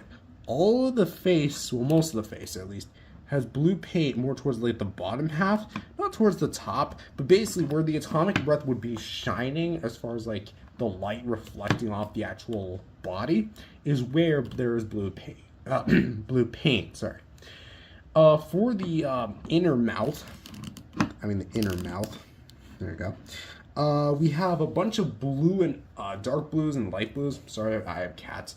That are just absolutely phenomenal. The top we have a bunch of light blues mixed in with a bit of darker ones to signify the gums. The teeth are individually sculpted and all painted. And of course, for the bottom jaw, I don't know why I closed it, we have the little tongue, which is cut off by the hinge, makes sense. And of course, the rows of teeth in there as well that are more of a brighter blue. And I guess that's part of the reason why I love this thing so much, because I love Godzilla and I love blue. So a blue Godzilla, mwah, perfect combination for me. That said, the face is pretty damn sweet. The neck, however, definitely kind of carries a lot of the blue over. There's a bit of a gap where you don't get the blue, like here and there for the jaw. And it definitely looks a little incomplete, I'll say. So there is going to be that unfortunate part of it. But that said, the neck segments look absolutely beautiful and are just done very well. Especially like the side details where you have more like the base detail than up here where you get the more bigger rows of plates actually colored, and it looks very nice. That actually like lead into the main row of fins. For the waist, which we'll actually take a bit of a look at here, lowering the figure down like that. For the waist, here we have, or the stomach, sorry, we have a bit more of that caked on blue, and it looks very good.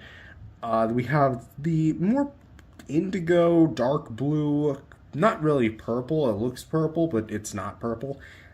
Hues at the shoulders with more of them towards the, kind of like a strip of it going down towards the arms here, as well as the claws, which are actually really well sculpted and shaded, which actually have some pretty good detail on them, which I'm pleasantly surprised about. Look at those razor sharp claws.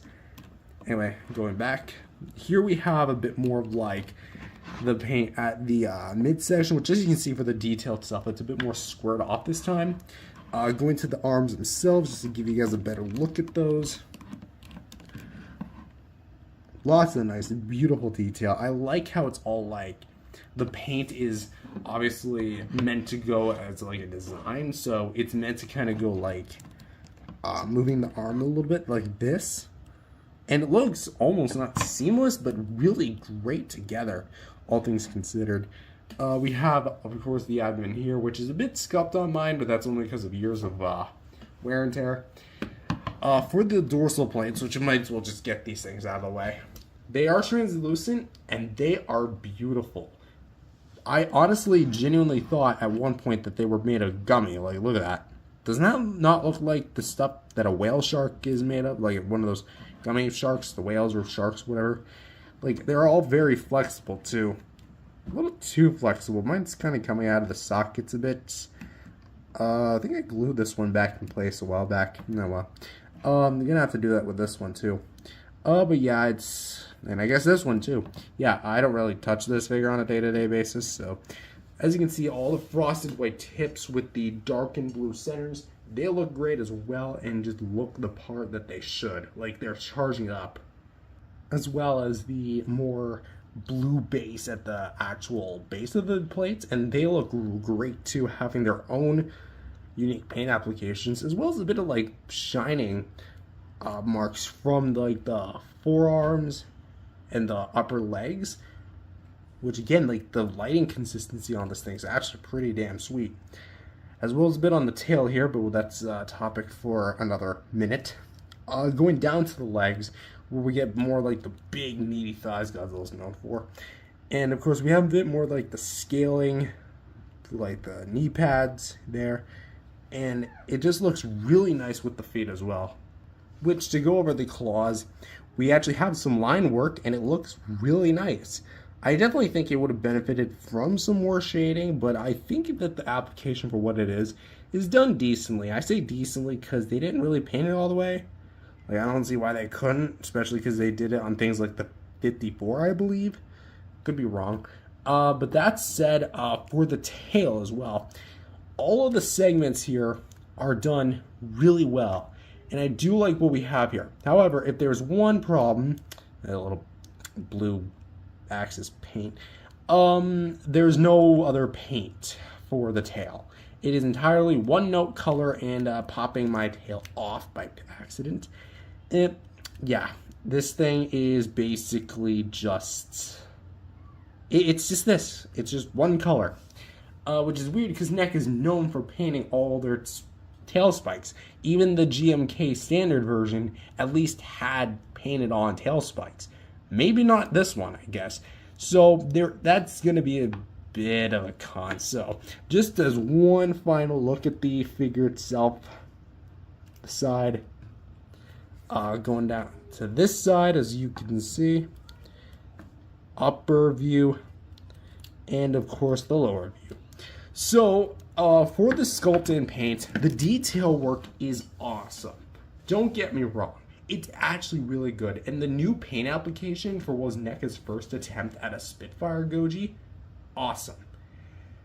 That said, I definitely think that there was a bit of a miss with this one, because of the way that this was designed to be hunched over, and I do appreciate the addition of the more darkened color scheme because it has a more charcoal, darker color scheme in comparison to its original predecessor, which I know wasn't necessarily accurate to the film, but it added at least a bit more variety, so I'll give that figure that. But my main problem with this figure is just that it doesn't, how do I say this?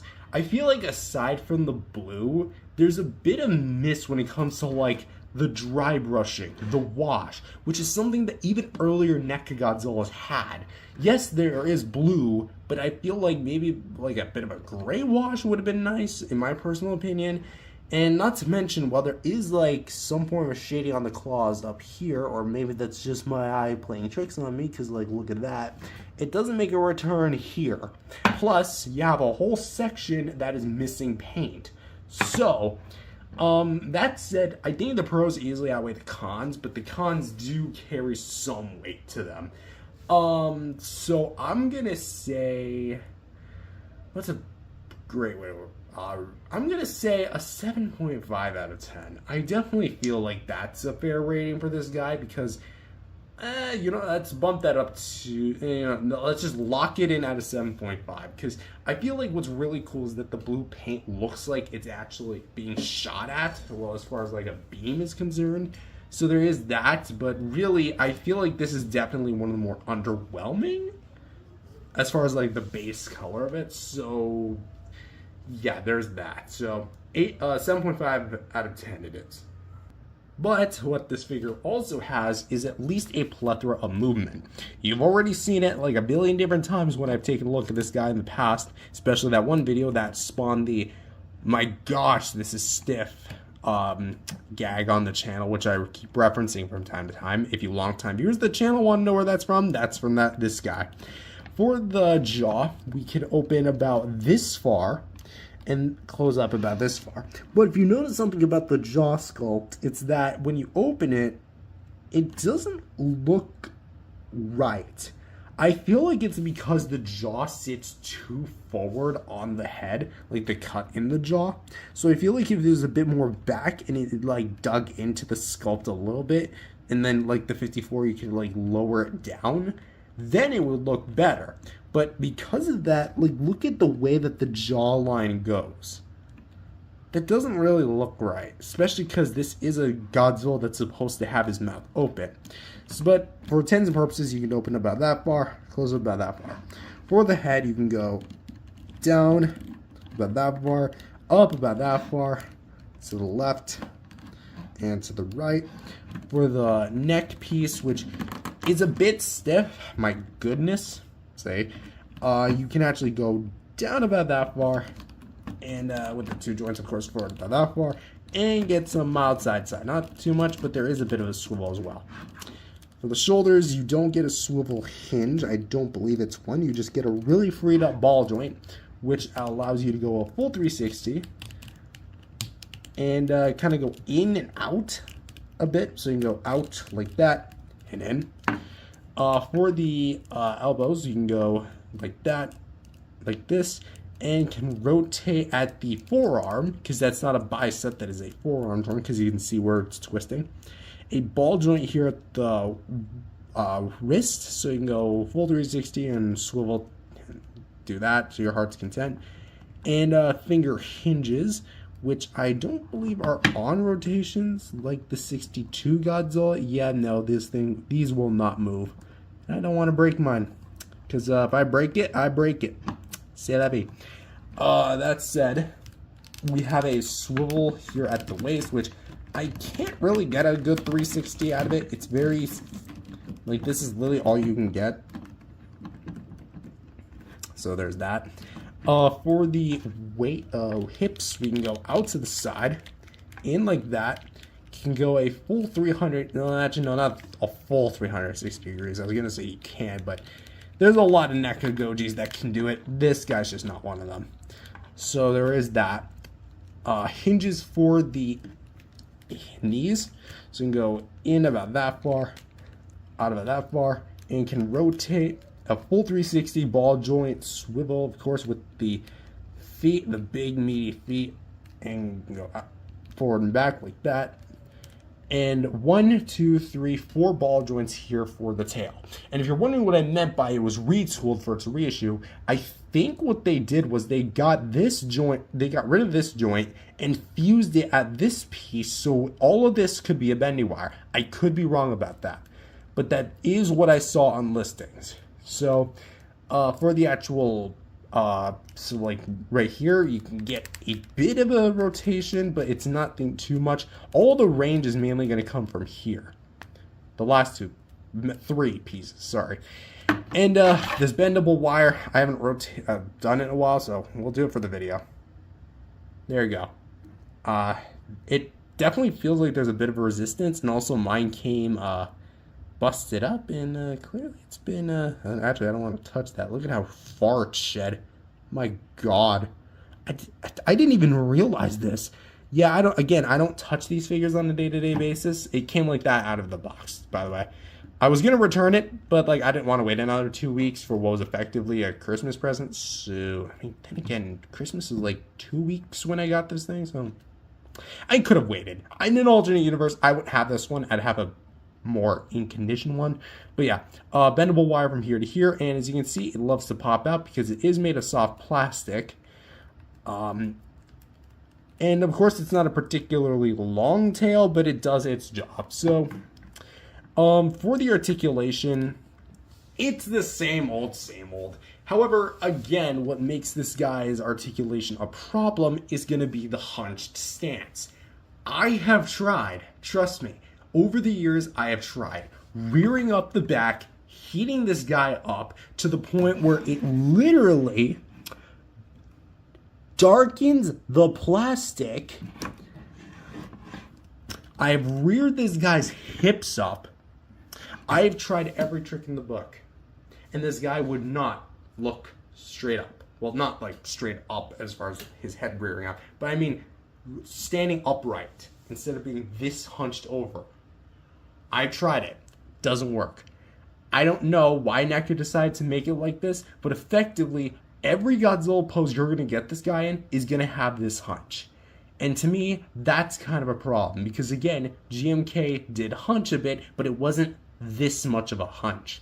And effectively, because this is the Spitfire variant, the articulation really isn't needed, especially because like when you have paint that is supposed to line up on all these surfaces, you rotate one piece and it's gonna break the sculpt. Essentially, it's gonna break the paintwork, and there are some parts of the figure where it's not even painted. So I mean, is the articulation even worth it at that point? I'm sorry, but even despite its unique posability with things like the legs and the arms, and it's serviceable enough, but at the same time, because of the way it's sculpted and the way it's painted, there's not a lot you can do with the articulation. So I'm sorry, but I'm gonna have to give a 6.5. Yeah, I think that's the lowest I've ranked a NECA Godzilla when it comes to articulation. Good amount of articulation, but you just can't use much without sacrificing other elements to the figure. So yeah, 6.5 out of 10 it is. What's a bit of Godzilla without some firepower? Nearly every Godzilla that released in the lineup until this point anyway. For the accessories, unlike Tamashii, who can charge almost $100 for a Spitfire Godzilla and not include a beam effect, I'm looking at you, 2021 Godzilla, 2001 Spitfire Godzilla, and the 1989 Spitfire Godzilla, looking at all three of you, this guy, for $25 during his release, actually came with a breath effect. And I'm actually pleased to say, for what was NECA's first take, yeah, this is very dusty as hell. this actually turned out to be an okay beam effect. But that said, it definitely pales in comparison to its successors, I guess. But let's take a look at it. So this is going to be the same mold that you saw from the 64 video, even though this is literally the 64 beam, even though it's the 2001 beam. This guy came first. Anyway, for the actual beam effect, it is going to be a more plasma-like beam instead of like a more straightened out beam. So in some kind of ways, it almost looks like a fireball pending, and then this is like the smoke treading behind. For the actual like insert part, we have this little nub and of course the teeth mold, as we'll talk about. And it's going to be made of a translucent thick blue plastic with some white sprays on the sides. For that, we actually have a bit of like wavy pattern here, then it kind of goes a little more bumpy, a lot more bumpy, and then a little bit more flare. And then of course we get to the tip, which is going to be, again, where it's shooting out. I will admit personally that this does, again, kind of look more like a fireball or anything, because like this, just look at this and tell me this doesn't look like some sort of like asteroid about to hit Earth or something, and then this is just the smoke treading behind it. But that said, the reason why I'd say it's okay is because I feel like the spray is just that. It's just a spray. I feel like it could have used a little bit more highlights, and the detail work is actually still pretty good, and it is made from a mildly flexible plastic. It's more like the 62 material, except the 62 was a bit more flexible. This is definitely a bit more hard. But to insert it in, you're going to see inside the mouth there's a blue peg. Mine's covered in blue, not because of the paint, but that's actually sticky tack in there. Yeah, I decided to have the idea to put sticky tack in there just because it wouldn't hold it over the years. And you're going to see this nub. Notice how it's at a downward angle. You're going to want to insert that into the mouth like this. And of course have those teeth nubs kind of like resting up against it. Close the jaw to your heart's content. Straighten the figure back out, and bada bing bada boom, you are getting Godzilla to shoot the beam. That said, this is actually an impressive display, and this is kind of what I meant with the beam shining like from the figure. So you can actually kind of lower it until it looks a little bit more, I guess, natural, for lack of a better term. What I do appreciate is, I guess this might either be the sticky tack involved or not, that the figure can hold it on its own. It won't droop or sag over time, at least not drastically. It'll sag a bit in the peg, which is why there's a bit of a curve, but as a whole, this beam is actually pretty sturdy, and after all these years, it's actually done very well. So the beam itself may not be the best, but the actual presentation of the beam is really good. So for that, I have to give this thing a 7.5. Yeah, 7.5 I feel like is fair enough for this beam. And for some size comparisons quickly, here he is with some other blue NECA Godzillas, with the 2019 V2 from King of the Monsters, and the NES video game appearance Godzilla from Godzilla Monsters. And so overall, for sculpt and paint, we already covered that. Overall, for my final thoughts on the figure, I think that, admittedly, I think that this was a pretty cool first attempt at an atomic breath Godzilla from NECA. It took a figure I didn't already have, and it actually gave me it in a new way. That said, I definitely think that of the NECA Godzillas that I currently have, which is almost all of them, the only ones I'm really missing are the 1984, 2003 Hyper Maser Blast, and the 2001 original variant. This is going to be, in my personal opinion, the weakest of the actual Godzillas. We're talking like strictly NECA Godzilla himself. Of the NECA Godzillas themselves, this is going to be, in my personal opinion, the weakest one. Its sculpt is great and has some amazing details, but it's just, you can't really, yeah, the design of the figure is faulted because it's hunched. The paint is incredible, where there's great paint, but there's other parts where there's just not really that much paint and would have benefited from some dry brush and wash.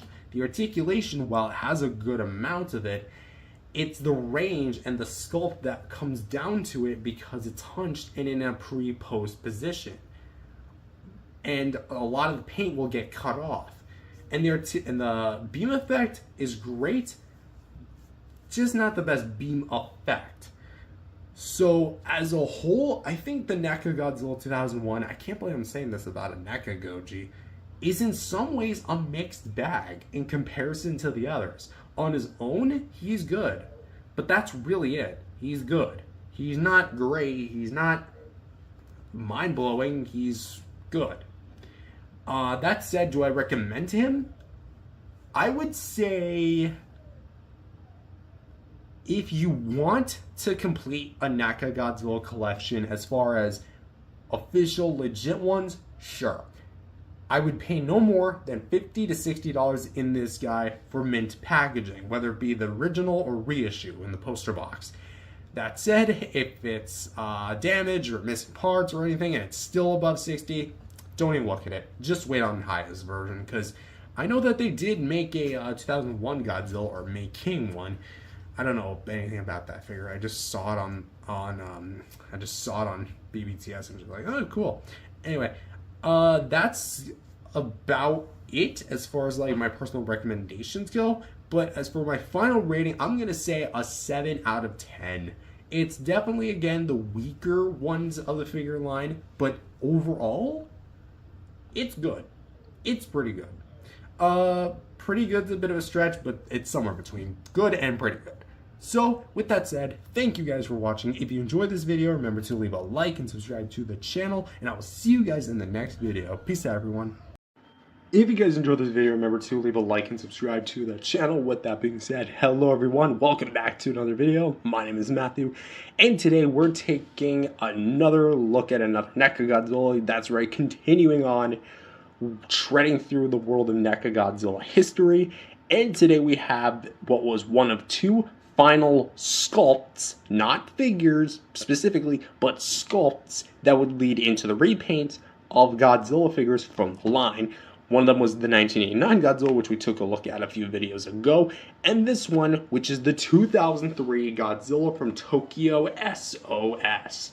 Yes, that's right. So this was, of course, one of NECA's last sculpts they released, and one of two last figures they released as far as repaints go, that being the biollante Bio Attack, which I also did a review of, and the figure that I don't have, the Hyper Maser Blast Godzilla, which was like basically this guy just all decked out in yellow and blue.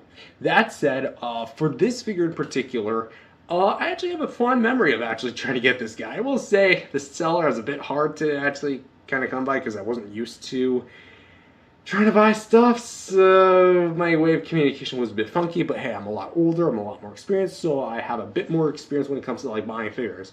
So that said, this is obviously going to be based on the 2003 version, which if you don't know the difference between the 2002 and the 2003, basically this one has the scar and this one doesn't, as well, or the 2002 version does not, which is kind of weird because you'd think that NECA would actually use this guy and not do the scar and just call that the 2002 Godzilla.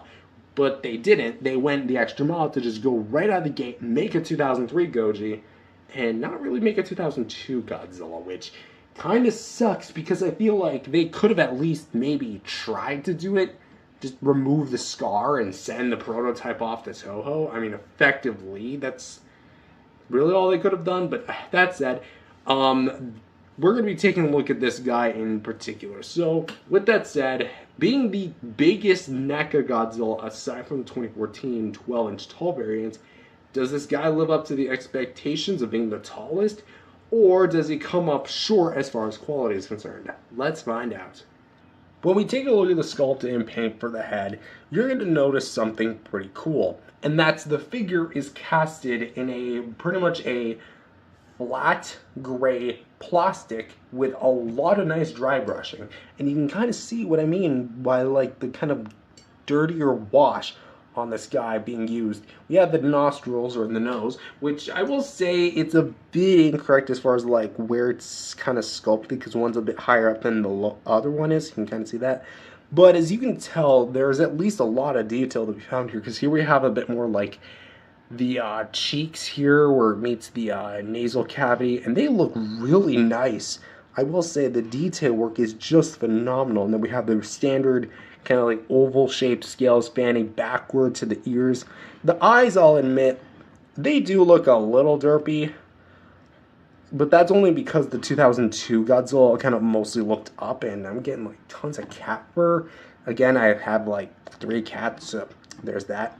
For the actual eye, they have a very shiny finish with kind of like a black highlight with a white base, and it looks really cool. For the ears, not too much is going on here. We're having like a big, nice oval-shaped ear, and so it looks really sweet. Looking inside the jaw, actually, let's quickly cover the eyebrows. They're actually quite big, quite thick, and very well dry brushed. We have, again, the gray base with some more brownish wash in there. Looking inside the mouth, which, let's open up the mouth, there we go. The teeth are individually sculpted and painted, and they actually have some pretty cool paint jobs on there. And for the mouth itself, it's very well detailed and has like a very rough texture. And you can also see the top of the mouth has some pretty interesting detail as well. And the tongue is very roughed up. I think I just said that, whatever. But it looks really cool. There's actually no visible hinge. Well, actually, there is kind of one, but it's like very well blended into the sculpt. So they did improve that over time, which is something I do like. So as you can see, he constantly looks up, so there's going to be that. The bottom of the jaw, just to briefly look, but banging in my camera, very well sculpted, very well detailed. Now let's talk about the neck piece, which it's going to be the bit of, well, let's talk about an articulation. That was my chair, don't worry. Or it was just my back, and I'm being an idiot. Obviously, it was my chair.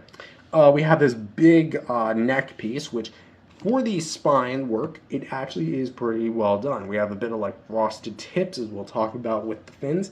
And this time around, they are made of a more rubbery plastic, which I guess it's more akin to what they did in the more classic era Godzilla figures, like the 94 and 84.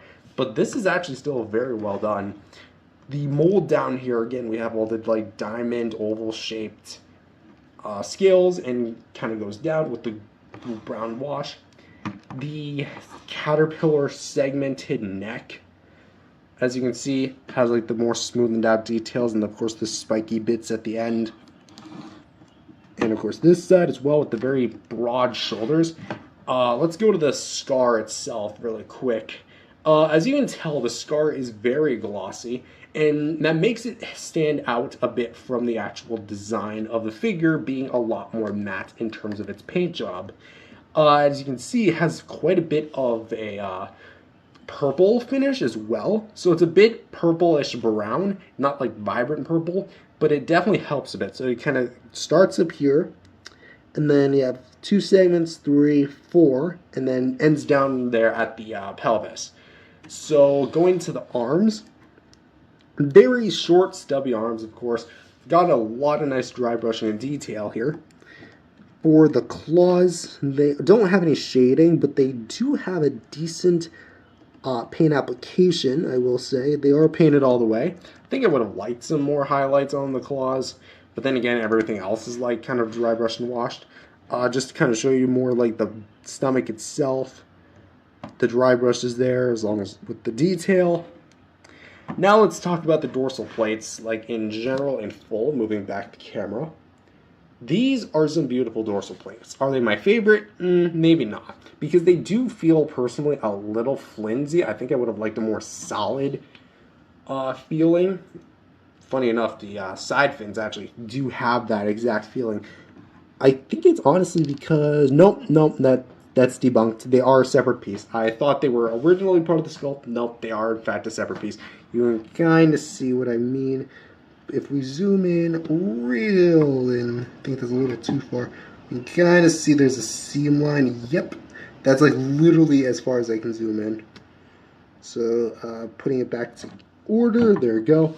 For the bigger fins, we actually do get a very well done amount of detail work here, with the gray centers and the frosted white tips that are all dry brushed and washed. Have a beautiful transition, especially the middle rows. And what I always appreciated about the Kiryu Saga Godzilla is that it has a lot more of like a crystal-like appearance than the more, I guess, symmetrical, oval-esque shaped appearance of the Heisei fins. So it definitely spices things up with the overall design. For the thighs here, proportionally they aren't as big as other NECA Godzillas, but they're still big and chunky. I mean, of course, something's got to support all that weight. Realistically speaking, this guy would just shatter himself, but this is semi-realism. It's just believable that he would have large legs to accommodate such a big body. That said, I will admit, the folds in the skin do give off the illusion that this guy is more of a suit than anything as well. But as far as the actual details concerned, we do have almost like a bit of a wavy pattern. You see that? It's almost like a wavy type. And that's honestly something I do like. So it gives this guy a bit more of a unique display presence, because we have a bit of a fold right there, and then we have a bit of dry brushing across the sides with more of the sculpted details, the kneecaps, and of course this side of the legs as well. For the underside of the feet, there and there, with peg holes, and for the actual feet, more of that dry brushing on the feet themselves, not so much on the claws. They do have a good amount of detail, and of course we have the 3 front toes with the back toe right there. It's kind of one note, although they do kind of have a little bit of like transition at the base. I think I would have liked some more detail. But speaking of detail to tail, here is the tail, the longest of the NECA Godzillas in history, coming in at what, 13 inches? This is an absurdly long tail, which, like, to put this into perspective, I don't really have anything on me. Like, this is like the entirety of nearly the entirety of my forearm. That is a friggin' long tail. But going from the base, we do have some of that amazing sculpted work with the dry brushing and all the individually painted and sculpted fins that go right to the tippy tail. And just to kind of roll it over to this side. Looks great, doesn't it? Here's a bit of an overshot of that. All the individual segments. And of course the smoothened out dry brush of the tail underneath. So let's have one final look at the sculpt and paint. So here's this side. Here's this side. Overside, bird's eye view, and underside. So, for the T.O.S.G, as far as the sculpt and paint is concerned, while he's not necessarily 100% accurate, you can still identify that this is the 2003 Godzilla. Do I have any pros or cons? I will say the pros are the detail work is excellent. I love what we have here. The dry brushing, I'll admit as well, is personally really good, and I do like it. The only thing I don't really like, I'd say, are going to be the claws, because they are a bit more one note in comparison to a more, not vibrant, but kind of a, what's the term I'm looking for? Bit of a diversive body, because you actually have dry brushing over the base color. And I think this guy would have benefited from some colored claws or shading, kind of like what the 62 Godzilla had. Maybe that's not what he had in the movie, but I definitely think the figure could have benefited. But aside from that, I do love the way that this thing overall looks. And it's also very big as far as size goes. We'll talk about that in the size comparison. But on its own, it's going to be a 9 out of 10. I love what we have here. Articulation time, and this is where things kind of start turning a bit. We have a jaw hinge, which can go, pushing it can go this far wide, shut that far in. For the head, we can go a full 360 degrees, and go up some, down some, to the left and right. And you might see there's no segment at the neck. Let me show you what they did. Now, when promotional pictures dropped for this guy, I'm probably using one for the thumbnail, you actually might have noticed that there's no cut here. That is because when they actually made the articulation cuts, instead of like segmenting it on the neck, they actually cut the entirety of like what's essentially like the bust of it, like the profile, and cut it right to the shoulder pads. And essentially the shoulders are now inside of it, and it just kind of looks weird when you pose it. So basically this entire top half moves from the second dorsal plate up. Everything is entirely on one piece, which, I mean, there really kind of wasn't a use for this joint because you can barely get kind of a rotation. It does move a bit. It's just you have to do a lot of finessing. And you can go a little up and down, but effectively, I don't really see the point in this joint because as soon as you swivel it, boom, there goes the scar, there goes the dorsal plate alignment, and here you got this weird, ugly flap. So I don't know what NECA's thought process was. Maybe they just couldn't get a joint that looked cohesive. Like maybe if they try to cut it up here. But I definitely think cutting up down here was not the way to go. I've always kind of found that a little confusing. But on the flip side, when you move the shoulders, these big flaps are going to be on a bit of like a flexible rubber. So it doesn't get a whole lot of the way in the articulation department. So you can get a full 300, maybe not a full 360 degrees, but kind of close to. You can get a bit of like a rotation. And you can actually go pretty far out and pretty far in. These elbows, you can go in like that, out, and rotate a bit, swivel hinge, and rotate at the wrist, and hinges for the fingers. So that's a good aspect. The waist is very nice because you can actually go a bit backward, bit forward, twist side to side, and lean side to side. Just like that. For the hips, we can go, not really all that much. It's definitely not meant to be like that. It's mainly kind of meant for a bit of a rotation, but I will admit, these legs are very much limited. I guess it's just because of how narrow they are. They weren't probably able to put like a good joint in there, but come on. Swivel hinges for the knees, which are still stiff beyond belief, but you can get a fine rotation there. Ball joint here at the foot, which has a pretty decent pivot. And we do get a very nice swivel there. And then we get a couple ball joints, which we have 1, 2, 3, 4, 5, 6, 7, 8, 9 segments. All the way down to the tip of the tail, and from here to here is a bendy wire, which mine's actually not starting to poke out, but it's almost there. It's almost on its way of poking out right there. Kind of notice a little curve? That is going to be that's going to be it. Anyway, so, yeah, essentially they brought back the hybrid tail, but it's a bit more, I would say 95% ball joint, 5% bendy wire. So, that said, what do I think of the articulation? I definitely think that there are some good parts here, like the mouth and head, great. Shoulders, really good.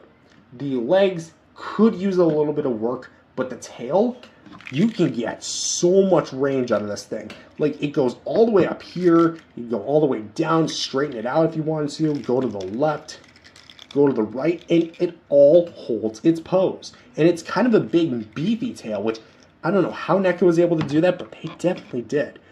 It's going to be this neck joint which really puts me off, because the neck piece, while it's not essential, it's so distracting when they do stuff like this, and it doesn't even look that 100% cohesive.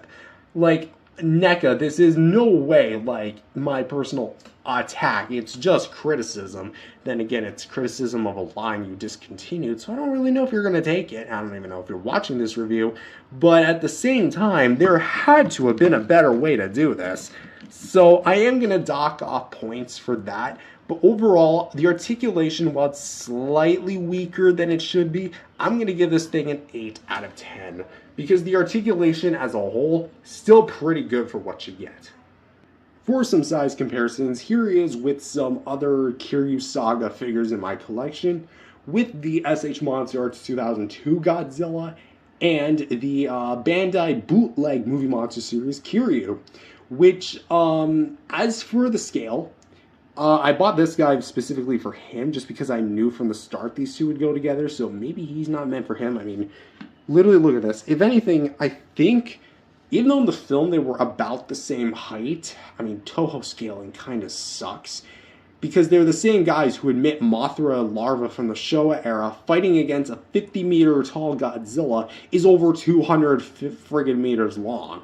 Like, that doesn't work at all in the movie scaling, but apparently it's official. Anyway, he's supposed to be taller at 60 meters, which doesn't make sense because he's built around the 54 Godzilla, which is only 50 meters, versus this one, which is about 55 meters, if I remember correctly. I could be wrong. I think he's either 50 or 55 meters.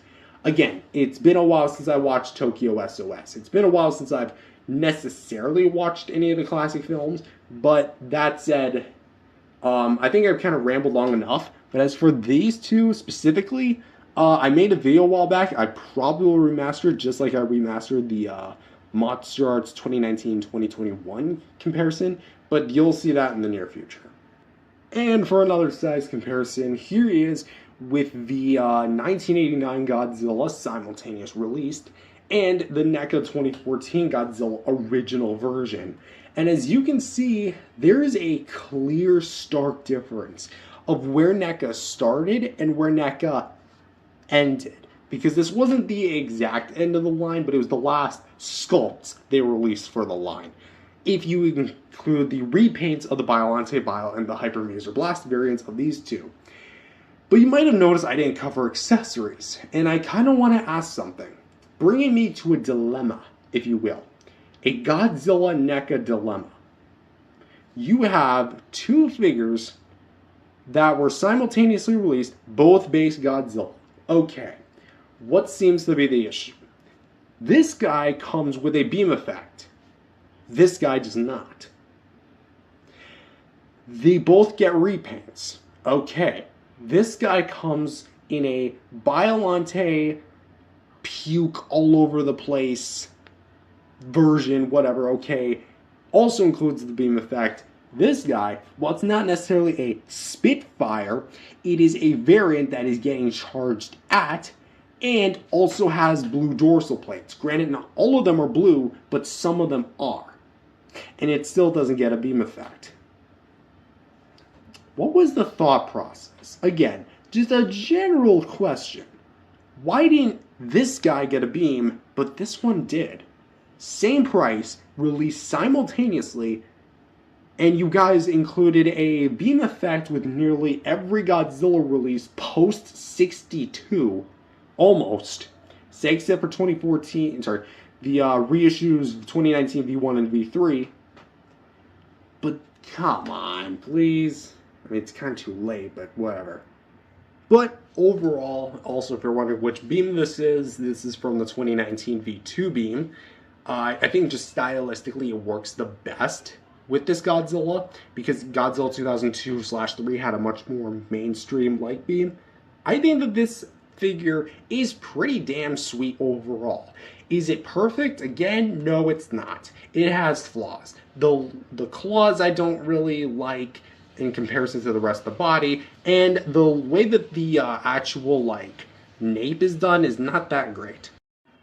That said, I think that the mold is very well done, very crisp with its detail. The articulation, again, it's pretty good for what you get. The neck piece is just something I don't really like. The head's great, shoulders are good. The legs could be a little improved on, but the tail, awesome. And I do think the lack of a beam effect, especially during NECA's heyday, for lack of a proper term, even though this was nearly the last of their figures, it's a bit sad because they never included a beam effect with this one, and I think that a 2003 beam effect would at least look pretty damn cool. That said, do I recommend this in 2025? You know what? Yes. Why? Because the average resale price on the cheaper end is about $40 to $60 from what I've seen. And if you're able to snag one up for that price, hey, you're walking away a happy camper. I actually had 3 at one point. I gave my other 2003 and actually another 64 to my dad. So if you're watching this, Dad, hey, hope you still have them. That said, I'm going to rate this guy an overall rating of 8.5 out of 10. That said, thank you guys for watching. If you enjoyed it, leave a like and subscribe to the channel, and I'll see you guys in the next video. Peace out, everyone. Say what you will about Godzilla Evolved being pink, but how is this evolving Godzilla that's pink? Hello everyone, welcome back to another video. My name is Matthew, and today we're continuing our review marathon with the NECA Godzilla line. We're almost done. After this, we just have to do the King of the Monsters figures. And for this one, we're going to be taking a look at the NECA Shin Godzilla Spitfire version, or the Atomic Blast variant. So this was before NECA, or I guess Toho, was kind of like demanding companies to stop using the word atomic and just call it like Spitfire, Heat Ray, or actually, I think they were calling some figures like Spitfire, like the Spitfire 2014 from Monster Arts, but regardless, Heat Ray was kind of like the general namesake for a little while, and this was before that. Anyway, so this is, of course, NECA. It was one of 2 figures from their Shin Godzilla movie line that depicts him in a purple hue spitting off his atomic breath. And this was actually the first of the 2 that I got before I bought the bootleg of the original. This one was a gift from my sister, so thank you very much. Of which this is still in actually decent condition. Has it been used? Yes, it has, but it still has got quite a lot of merit. So with that said, we're going to be taking an updated 2025 look at the King of Monsters in pink. Technically purple, but it's pink. So, before I actually just quickly start, I should probably clarify that I did give this guy a bit of a rinse in between takes. So, he is going to be a bit wet throughout this review because he's still drying, as you can kind of see in the socket, a little reflective.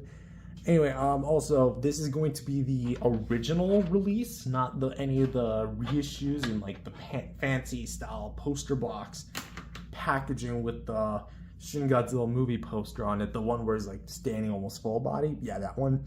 So yeah, this is the original one in the clamshell, which I think, to my knowledge, this was the final release in the clamshell boxes before they moved over to more like the 5-panel packaging. Anyway, so for the face, we have a brand new head sculpt from the original.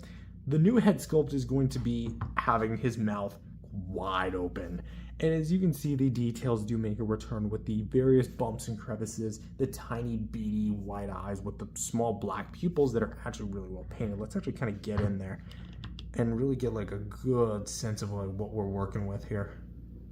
Look at that. There you go. So it's actually pretty well sculpted. I want to get like a good detailed look at this. So yeah, we got like a ton of like dry brushing, and that eye's a bit off center, quite a bit. It's kind of funny actually seeing it sculpted in, but yeah, there is that. We have a bit of dry brushing when it comes to the actual face, so of course with the red kind of seeping through the black over spray, and just to kind of extend back outwards. Ooh, my throat. We have the individually painted teeth. I can't really say they're individually sculpted because they're kind of like sculpted together. That just looks like they're individually sculpted, but no. The teeth kind of start right there, and they kind of work their way around throughout the whole head, as you can see, and then the bottom jaw splits into 2. And I do want to talk about like the part where like Spitfires on repaints that I've seen on various listings. I did see that it does look quite a bit better than mine. Here, it definitely has like the pink, and then it kind of dry brushes it with a bit of a darker purple, but I feel like it kind of stops too early on mine because it just has the base coloring after a certain point. There's a bit of pink, but it just looks more like I don't even know how to call it. It looks like he's eating something. Also, the peg hole, I feel like could have been done a little bit better. It almost looks like he has like a third eyeball. which is a bit iffy. You can kind of actually see inside there. It's very much red in there. But yeah, the mouth detail actually does look pretty well nice. And you do have like a bit of like a magenta, purple to red going on, so that does look really well done. And I do like the triangular look of the actual head shape. Just to kind of move the jaw down because I don't think I really covered a whole lot. There's the bottom of the jaw where it splits. Now for the neck. How do I best put this? The neck is very much colorful. It has the purple dorsal plates with the white kind of like base, and then the black tips mixed in with the red at the base of its body, and then of course back to the gills, which are going to be kind of painted a little bit purple. It's a bit sloppy, like half of it here is painted, half of it's not. This section's missing, this whole thing is painted, that section's missing, so on and so forth.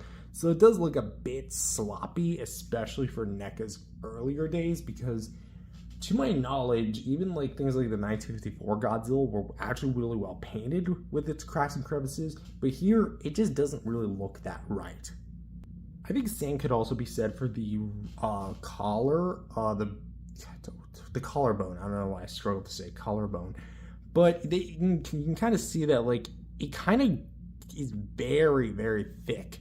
Like there's no substance to it really. All they just really did was take a brush and just kind of goop it on there.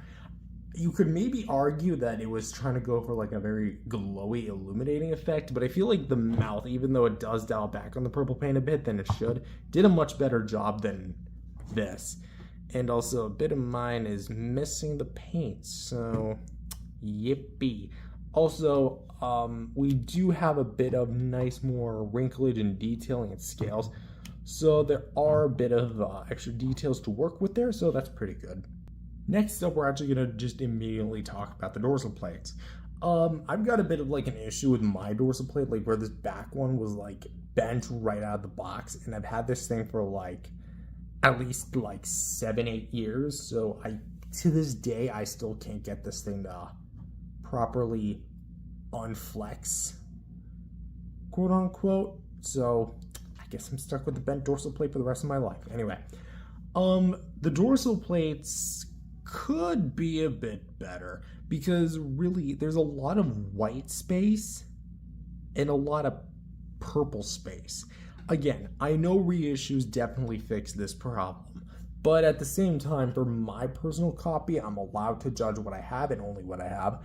And that said, what I do have isn't necessarily the best. This purple, beautiful. If the whole back was just this purple, I don't think I would be complaining. It has a nice display presence of purple. Like this big chunk, and then these like little dorsal fins back here. Let's actually kind of like wrap it around to the other side. Where you can see a bit more of the purple here. But the problem is the white is just too obvious. Like it's not really transitioning. It's not really the base of it. It almost looks like, you know what it looks like? They painted it purple originally, but they had like a ton of this white paint and it like seeped through it. That's honestly kind of what it looks like.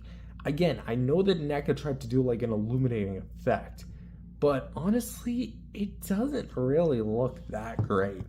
And the tips of the plates being black really kind of confuses the whole like look, because you'd think if they were like illuminating, because keep in mind, Shin Godzilla's almost whole fin illuminates, then this thing would have been applied a little bit better, but it's a little iffy. But the dorsal plate mold is still really well done, and I do dig it, especially like these back plates and like these more smaller plates, and then of course you have like the sides, the outskirts of the actual dorsal fins, so those are actually done really well. I feel like another thing what I can give this figure is definitely going to be the red accents on the torso and the arms, because the arms, while small, have a lot of rich, muscular, fiber-like details that just look swollen and very, very withered. And you see all like the muscular vein details, especially how skeletal it looks. And like, come on, my boy Shin, you gotta kind of work out those arms. Then again, look who's talking. Anyway, look at the arms just in general, and the claw paint actually looks pretty well applied. Granted, it doesn't have like as much shading as you would expect, but for the size of the arms, I really do dig it. Do we have some like red spots because of the articulation? Yeah, I guess because like they may have missed it, but whatever. The actual like red is just done really well where there is done well red. And here we have the actual like chest and stomach and pelvis. Again, this is actually what the purple should have looked like, at least on the collarbone and the gills. This is what it should look like. It should have been like more in the gaps and really peering through as if it's like what this thing is glowing and is about to kill you. And the red here, again, it's done so well. A bit of like the side profile where we do get more like the muscular, veinature type colorization, as you can see there. For the thighs, Shin Godzilla's big meaty thighs, which yes, they're big here, but they're not as big as I don't think they are in the movie. So we have all this like crisp detail here, and all this like very, very muscular curvature detail. Again, it just looks very mushy and it looks very weird. And I again think that's what Shin Godzilla is supposed to look like, you know, very withered and such. And we also have a bit of like extra detailing, like more towards here. It is like a bit smoothened out here.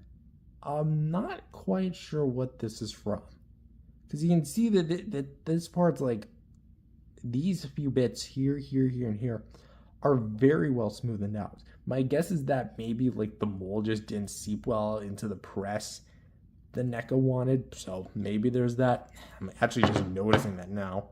Yeah, even a figure you've had for almost 10 years still surprises you to this day, huh? I like those types of figures. Going back to this side, we actually have a bit more like the red detail going towards the kneecap. And this part kind of dials back on the red. So it's definitely inconsistent, but I think I would have liked a little bit more consistency. The red here on the knee, lower knees, like the shin, pun of the year. We actually have a bit more of the red here seeping through the gaps, and I do like it. As well as the feet, which kind of dial back on the red paint. And also, if you're noticing, it doesn't have the extra toes. Yeah, NECA only opted to go for the 4 toes, which is a bit weird because, you know, that's kind of like one of Shin Godzilla's defining characteristics. Also, if you're wondering, yes, there is no extra finger on the hands. And the claws here do look very well done. I love the shading on them. And again, they just look very crisp, and I do love the look of them. Bottom of the feet, take it or leave them. And the tail. I kind of have mixed opinions about the tail.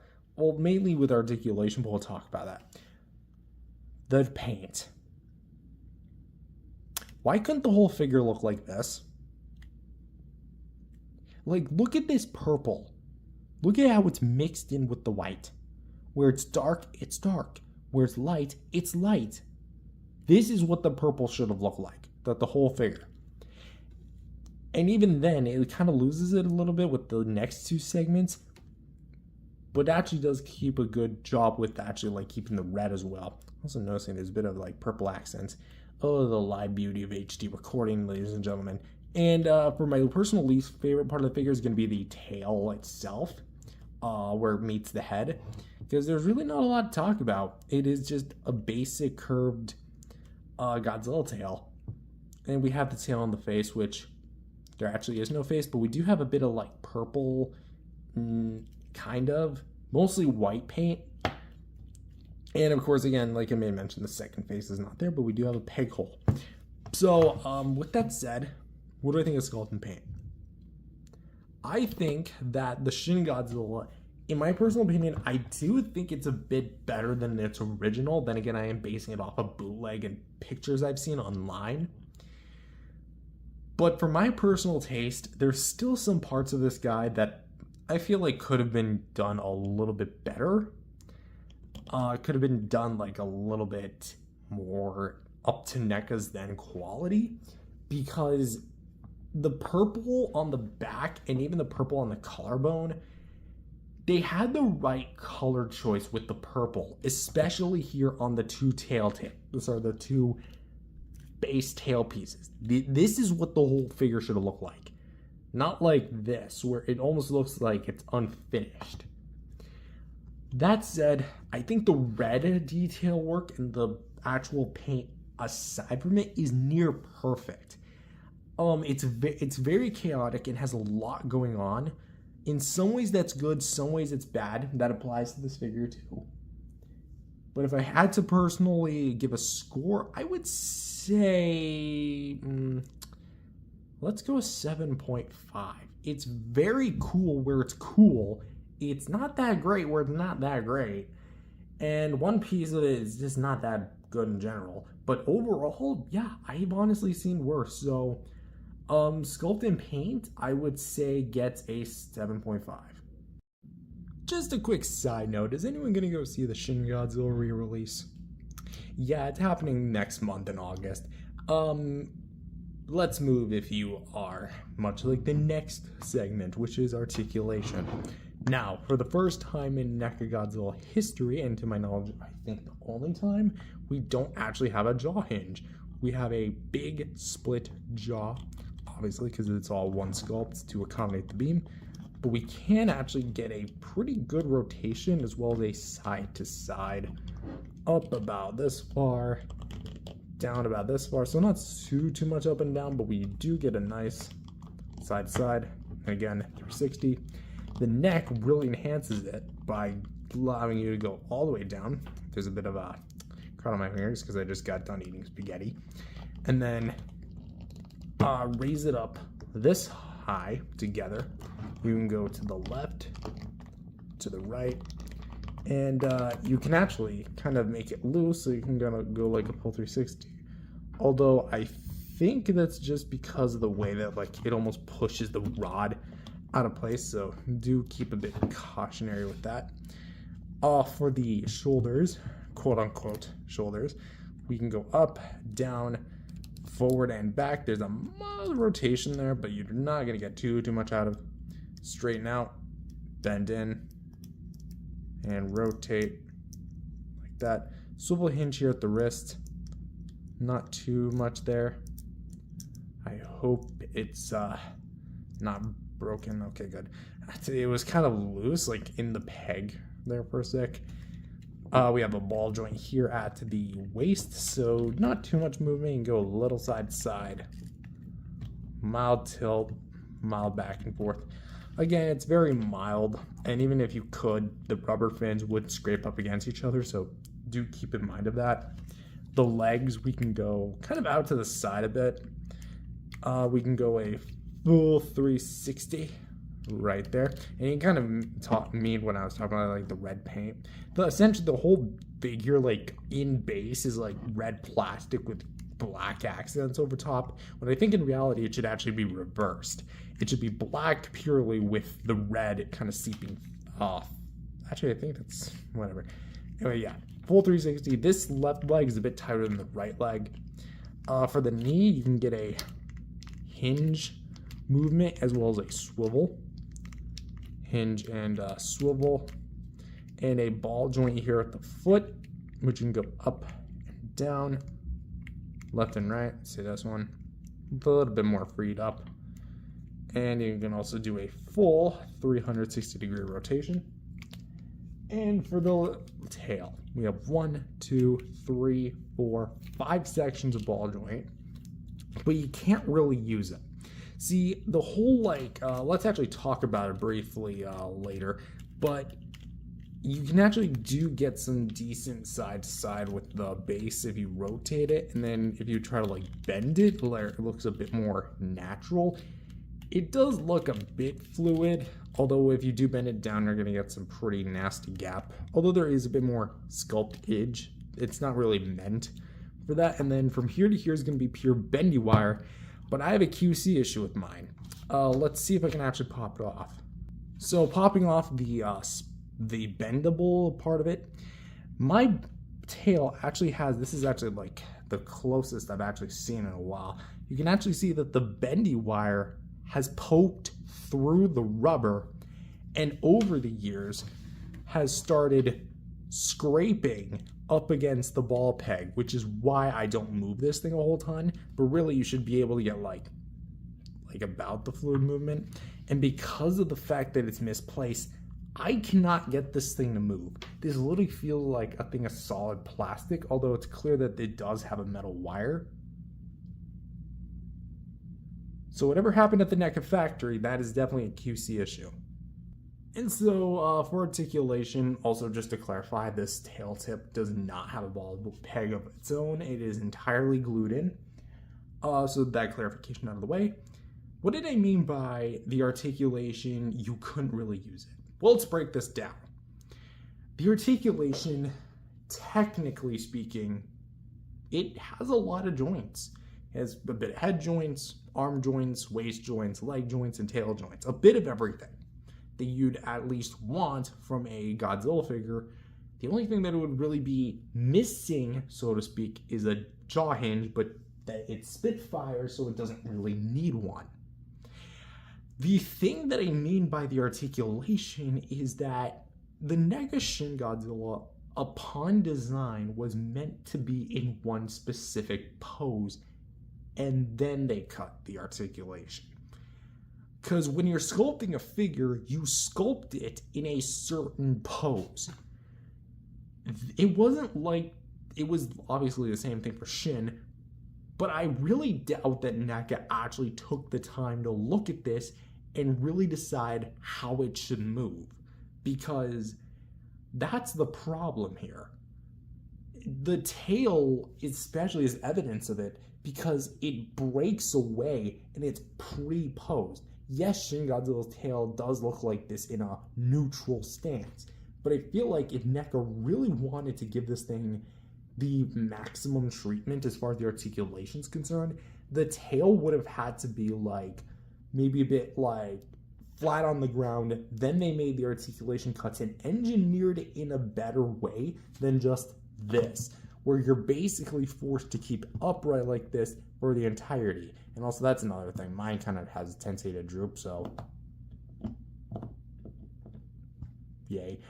That's not necessarily a fault on NECA's, it's more like maybe my own my own problem over the years. But that said, I'll say that you can get some nice poses like of the head, like maybe shooting the beam upward to the sky, or maybe having him bent over a bit.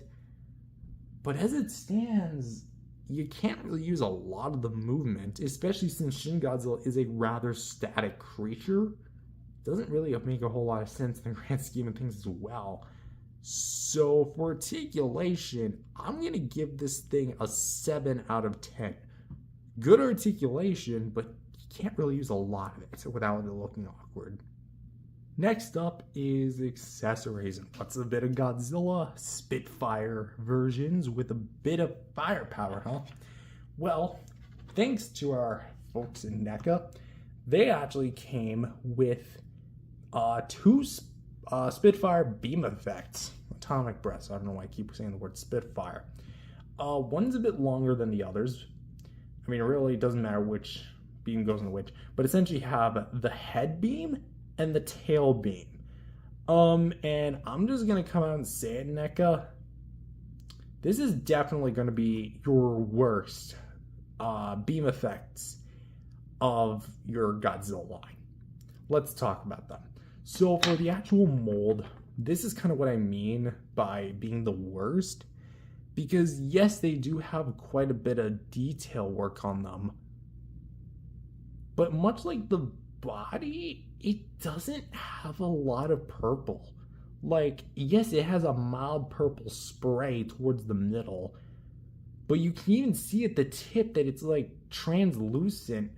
And it's so obvious that there's a metal wire like going here. Like, this isn't a bendable wire. I don't know why. Is it? I don't know, I felt something in there. Really hoping I didn't break that. Anyway, but yeah, this thing is not a bendable wire. I don't know why it would be, because Shin Godzilla's beam is straight. And it's mostly just a white thing of plastic. Like, in my personal opinion, you guys should have just done what you did with the V2 Godzilla from 2019. I know that would come a little bit later. But essentially, you have this metal rod and some okay sculpted details. Kind of more on the flat side. But yeah, you take this peg and you're going to see the peg hole in the mouth. And you're going to literally just peg it in there. Boom. He is spitting off the beam. It looks okay. I say it looks okay because that metal rod is still kind of exposed, even if you get it like really shoved in there. Also, if you're wondering what this like piece of glue is, it's literally just that, it's glue. I tried to like thicken up the metal plastic when I was younger, but I didn't realize it didn't work on plastic. It worked on metal. It only worked on plastic. So when I shoved it in there, I just kind of scraped it towards the front, and it's been there ever since. And as for the tail beam, again, more or less the same thing. It's just a bit smaller. Realistically, you can go in any which way you see please. Let's actually kind of get into frame. So a little peg hole in there, stick it in. At least it covers most of it. But I mean, that probably could just be because of my glue. There you go. And there you go. He is shooting the tail beam. So I can't really get it into frame because if I do it like this, then it's gonna bump up into my Titan Godzilla from Playmates. But essentially you get, all things extended, the longest NECA Godzilla that is ever released. I don't know if this is longer, like a presentation wise, say longer than the 24-inch long Godzilla. I'd actually have to look at the measurements on this thing. I don't have a ruler or like a measuring tape on hand. But I'm honestly a bit as far as like the display of this thing goes.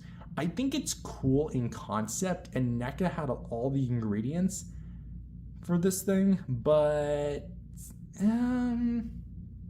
don't know. Something about it, I guess just because like the beams themselves don't do a whole lot of justice as far as like the purple itself, all the detail that should go into a beam effect like that. And this isn't going to be like anything like out of the ordinary, but NECA is known for cramming in a lot of accessories with their figures. So, in my personal opinion, this should have also came with maybe some of the other beams of style that the Shin Godzilla has in the film. Like, for example, the smoke breath. We could have gotten like this little dome that you like plug into his mouth, or maybe have him bend over and rest into his mouth. Or the fire effect. Could have done that pretty well. I guess you'd be stuck with the 56 KOTM Godzilla beam effect.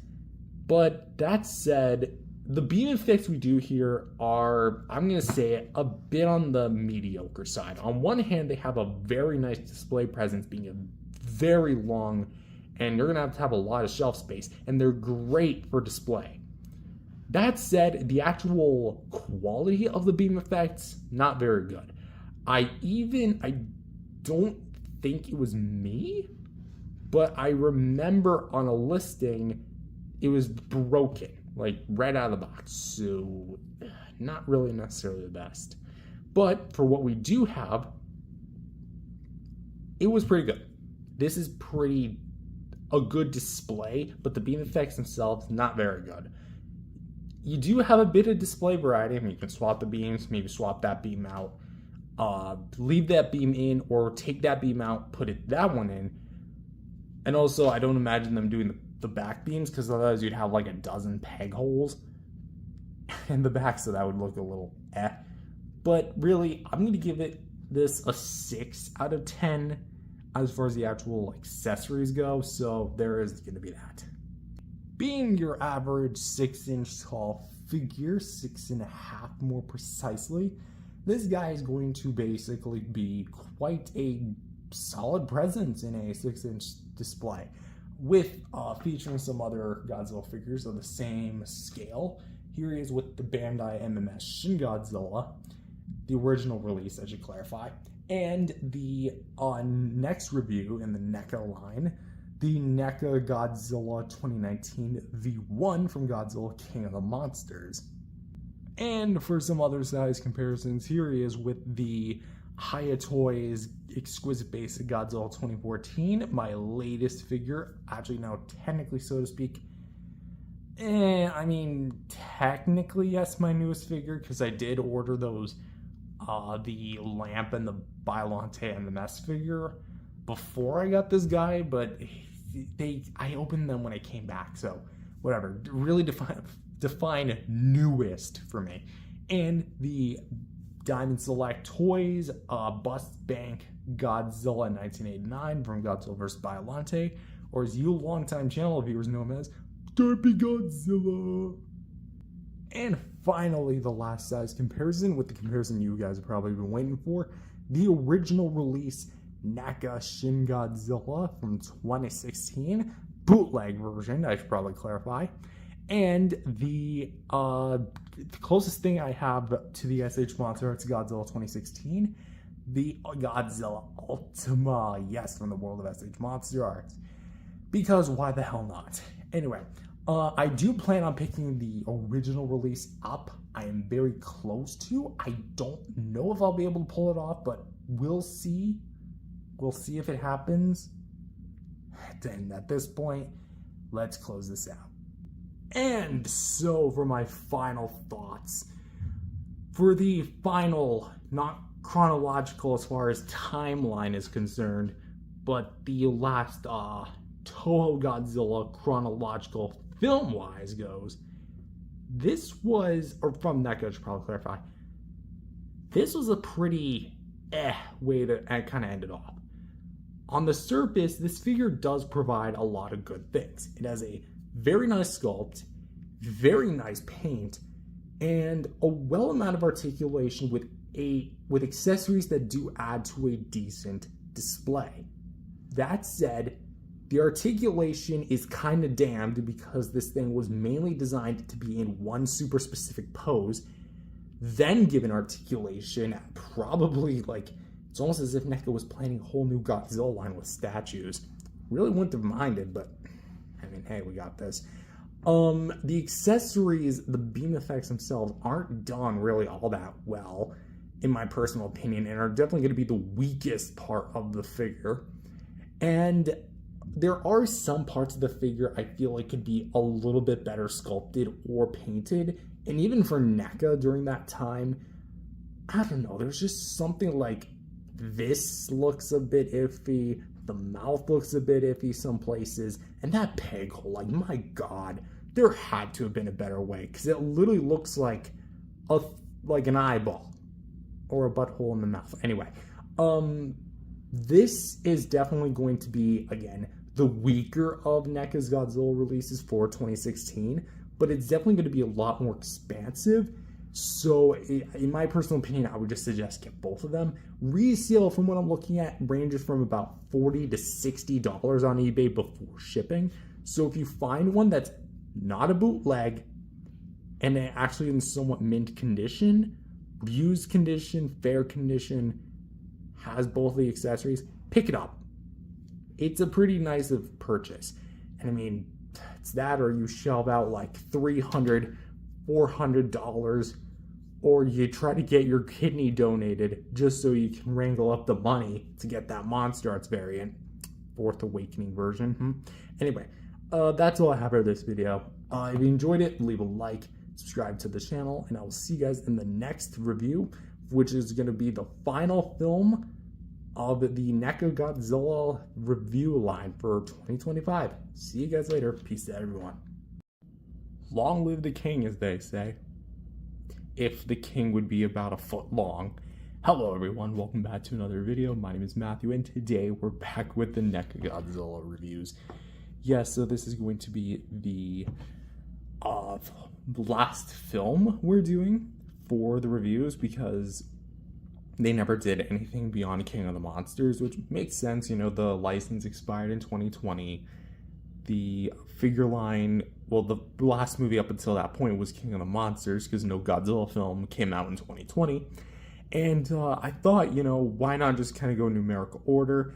And I'm actually pretty happy of how far we've come so far, because we did all the Show era stuff, all that I had for Heisei, all that I had for Millennium, stuff from 2014, Shin Godzilla, and now King of the Monsters, which technically, so to speak, this is the last design of Godzilla we're going to be taking a look at, just because like the other variants of Godzilla are just this in different colors. So yeah, this is going to be the last of the sculpts.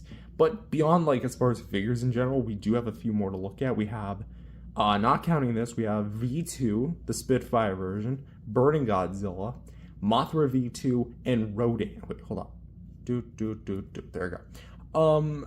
The reason why I'm not doing Mothra V1 is because my Mothra V1 is broken, and I'd rather take a look at a product that's actually more in condition than something that's, like, basically broken, which is why I skipped over the 1994 Godzilla, because that one is, like, broken to heaven, hell, and back. And I do plan on replacing those. But as far as the actual figure line itself, I am missing a few figures, 1984, 2001, and 2003 Hybrid Maser Blast, but I do intend on picking those up relatively soon. This year will be the year where I finally complete it. I'm going to try and push for that. Anyway, back to this figure. So this is based on the Godzilla King of the Monsters film, which was released in 2019, sequel to 2014. Pretty sure I don't really need to explain it, but back then I loved this thing. It was a new coat of paint for NECA, quite literally, and it was part of their new, like, poster box style packaging at the time they released it. But now, like, over half a decade later, does this guy really live up to the competition that high-end current monster arts are still presenting? Or is this thing still hella outdated? Let's find out. So first things first is we're going to take a look at the sculpt and paint. And right off the bat, I should probably mention that while other companies opted to go for the CG model directly, NECA took a somewhat different approach. From the look of the figure, they didn't actually use the one-to-one model from the film. Instead, they used a 2014 sculpt or mold, made it higher quality, changed some things, and upgraded it to look like the KOTM Godzilla, which I guess in hindsight, that's kind of what Legendary themselves did. They took the 2014 mold, added new design elements, made it a bit more higher quality, and boom, you got the KOTM Godzilla. So technically, so to speak, it does use a bit of the KOTM design elements and like features and whatnot, but really for the most part, this is going to be retreading old ground from the 2014 figure, just with some new added parts and elements to it. Let's take a look. So for the actual head, the head is actually a lot brighter in color scheme. This is the original version that I bought, or my either sister or mom, I'm trying to remember, anyway, that was given to me all those years ago. And you can definitely see that it has a lot better of a refined mold. The detail work on the scales is actually really incredible, having this more black base with gray dry brushing, and it looks very dirty and very organic. The eyes are a little, I guess, iffy, for lack of a better term, because the eyes actually look pretty fine as they do. I don't know. Something about them just looks a little off. Let's move to this eye actually looks a little bit better. And my eyes actually are pretty much centered really well, and I do like the way they look here. For the dry brushing here, you can actually see it kind of gets a little bit more roughed up towards the front right here. And the snout doesn't have a whole lot of detail to it, but does have quite a bit of the black showing. We do have a bit of the nostrils. For the bottom of the jaw, kind of see more of that very dirty-esque dry brushing. Of course, all the little scales as well. For the inside of the mouth, come on, open up that pie hole, thank you. Like I made mention, this is going to be, again, retreading old ground from 2014, so the teeth are not going to be as big as like the other NECA Gojis, but actually have a different colorization going on. The mouth is more salmon by comparison to the original 2014 figure being a lot more pink. And I just realized there's a bit of blue in there. I don't know what that's from. So we have a bit more salmon type orangish color. And the tongue is in a somewhat different position. It looks a little longer. And the bottom jaw, again, actually has a bit of detail work in there, which is actually pretty surprising. And as for the teeth, they are painted decently well. Mine's got a bit of scuffing, but again, because of how old this figure is, that's kind of to be expected. And it actually, again, looks pretty well done. If I had one gripe, it's that the orange paint doesn't like go all the way when you open up the jaw, so there is going to be a bit of the gray showing, so that is a bit of a stinkid right there. Next, we have the neck piece, which, look at this. This is beautiful, honestly. The detail work is just so good, and all the ridges here. You can definitely see what I meant by upgrading it from the 2014 figure. Essentially speaking, it's cut the exact same way as far as the articulation goes, but we'll talk about that as far as posability. But the actual detail, we have little scales down here. We have the gills, which are a lot more straightened out this time. We have the neck itself here with the little ridges, and of course the dorsal plates down to the back plate right here in all their glory. 1, 2, 3, and 4. Let's go to this side. Bada bing, bada boom. For the dorsal plates themselves, this is kind of what I meant by taking nods from the 2019 model and maybe modifying it. But these are definitely bigger than how they were in the film, but they are still pretty well shaped and pretty much have the overall design down pretty much well. Something I like about the KOTM fins here is that they are very well painted. They have this very tree bark almost looking look, and they have this very fun wave pattern. It looks really organic, and it looks really cool. Especially the back plates down here, and then you kind of get back up here. Let's kind of go to this side. More of the detail here is captured very, very well, especially the transitioning between the plates and the actual body. Speaking of the actual body, the scales are going to be a lot more circular as opposed to more standard Toho Godzillas where they're a bit more oval. Going here to the pecs, they're very well detailed. The paint is a little iffy, having a bit more paint on one side than the other, because you can see a lot more black. But you can definitely see at least the dry brushing still retains that awesome, kind of very unique, kind of olive green brushing. And the shoulders especially, it looks very dirty, and I love the way it looks. A bit more squared off scaling as opposed to the main body than the various ridges. As well, underneath you still got the black kind of peering through, because obviously that's where the paint was, so it's a little disappointing. But the claws here are going to be painted the olive green. Mine's a bit scuffed again, just because of how old of a figure this is. Been exposed to the elements, it's going to get chipped. So here's another look at this side, and it's going to go back.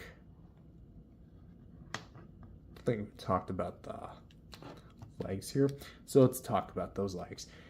The legs are going to be pretty big, pretty meaty, but also very well done as far as the detail is concerned. Lots of rectangular-ass detail that kind of fans down. All the little intricate scaling details back here. The legs are going to be kind of folded in, obviously because they're bent in at a more neutral posture. And the more dry brushing you see, it's just more of where the detail is going to be really elevated. And the legs are no exception. The feet here are going to have, again, the more olive green paint application, a bit scuffed on mine. I kind of wish there was a bit of shading, to be honest, because there is some detail you can kind of see. But I kind of wish there was more like a dry brush, more line work. But for the bottom, we do have some detail work as well as copyright info. This foot, we don't really have anything. We do have a peg hold though. This one, we have the trademark and copyright Toho, 2019 NECA, made in China. And lastly, for the tail, it's going to be longer than some other NECA Godzillas, not the longest, because it's a bit shorter because of the more blunt end, because of the actual design. But we do have a lot of nice intricate detail work here for each and individual segment, as well as really nice sculpt work for the dorsal plates. And something I like about the plates is that they're more rock hard this time around compared to the other NECA Gojis, where they're a lot more like rubbery. These ones you can still get a mild bendage out of, but they're a lot more solidified. I do have one problem on mine. That's going to be like this part where it looks like there's a bit of like excess plastic. So that is a bit of a bummer. But we do have some more dry brushing at the bottom of the tail just to kind of get you a good look at that. So one last look for the tail here. Let's go to the other side just so you can get the full 360 view. All right, now bottom view, side view, other side view, top view, and front view, and Godzilla's crotch. So for the actual sculpt and paint, it's not movie accurate, I can say that much. It's very well done though. I'm really happy with what NECA did with this thing. The detail itself is very much an upgrade from the 2014 figure, even though it uses the same base design mold, question mark? Even though it just modifies it, but those modifications, just outright awesome. Do I have a bit of gripes? Well, again, I kind of wish that the mouth was a bit better painted. I do kind of wish the dry brushing was a bit more consistent in some certain parts, because there are parts where it just kind of shows pure black. And I do also think that the claws could have been maybe a bit different color, because olive green for some reason definitely isn't the way to go with this one. Maybe a bit more of just a standard gray would have done a little bit better, but as a whole, I really have not that much to complain about. He's a very, very cool figure, like as far as the sculpt and paint is concerned. So I'm gonna say 8 out of 10 for the sculpt and paint. Not bad, pretty well done. Articulation. We already went over the sculpt and paint, didn't we? The jaw can open about this far out and can close that far in. There's still a little bit of a gap, so there's that. The head. You can get a mild rotation, bit side to side, and like barely up and down. Even after all these years, it's just because of the way it's cut. I think part of it is also because of the more thicker, tighter plastic, plus the head spike back there, because the 2014 figure didn't have that. This one can actually like grind up against the paint of this dorsal plate back here. And as for this neck, well, you can get a mild rotation, but it's basically locked. So the actual head articulation sadly isn't that posable, and there's really not a whole lot of give to the articulation. Shoulders, got to be careful here, because a few years ago they did pop out on me, and they refused to go back in. This shoulder can go a full 360, go out a little bit, and you kind of see what I meant by like the black kind of showing. Elbows, you can bend in, bend out, and swivel as well. Swivel hinge for the wrist, so you can bend in, out. So that's actually something that was changed from the 2014 figure, because the original 2014 figure just used a standard ball peg and plugged it right into the forearm. Here you actually get a rotation and a swivel hinge, allowing better palm movement. So for the waist, huge upgrade from the 2014 figure. We can actually bend down to this far, rear back up, pushing it a little bit, about this high up, and we can actually get a pretty damn good rotation out of it, as well as a pretty decent side to side. Anyone who knows the Smash Strike Godzilla knows like what I'm kind of talking about when I do this. Except it was kind of like on the tail. I wonder why Bandai didn't do anything for the 2019 movie. Bandai America, I should probably add. The hips can go a full 360 degrees, and there's that blue again. What is that? You leaking blue? Whatever. Moving the arm here, we can go a full 360 degrees. And a bit out to the side like that. Kind of come back in if you really want to. Okay, that's a really stiff knee. There, I think this knee is actually the right knee. There you go. So you can straighten out about that far. Bend inwards about this far. Can swivel like this. And for the foot, can go side to side. Forward and back. And for the tail,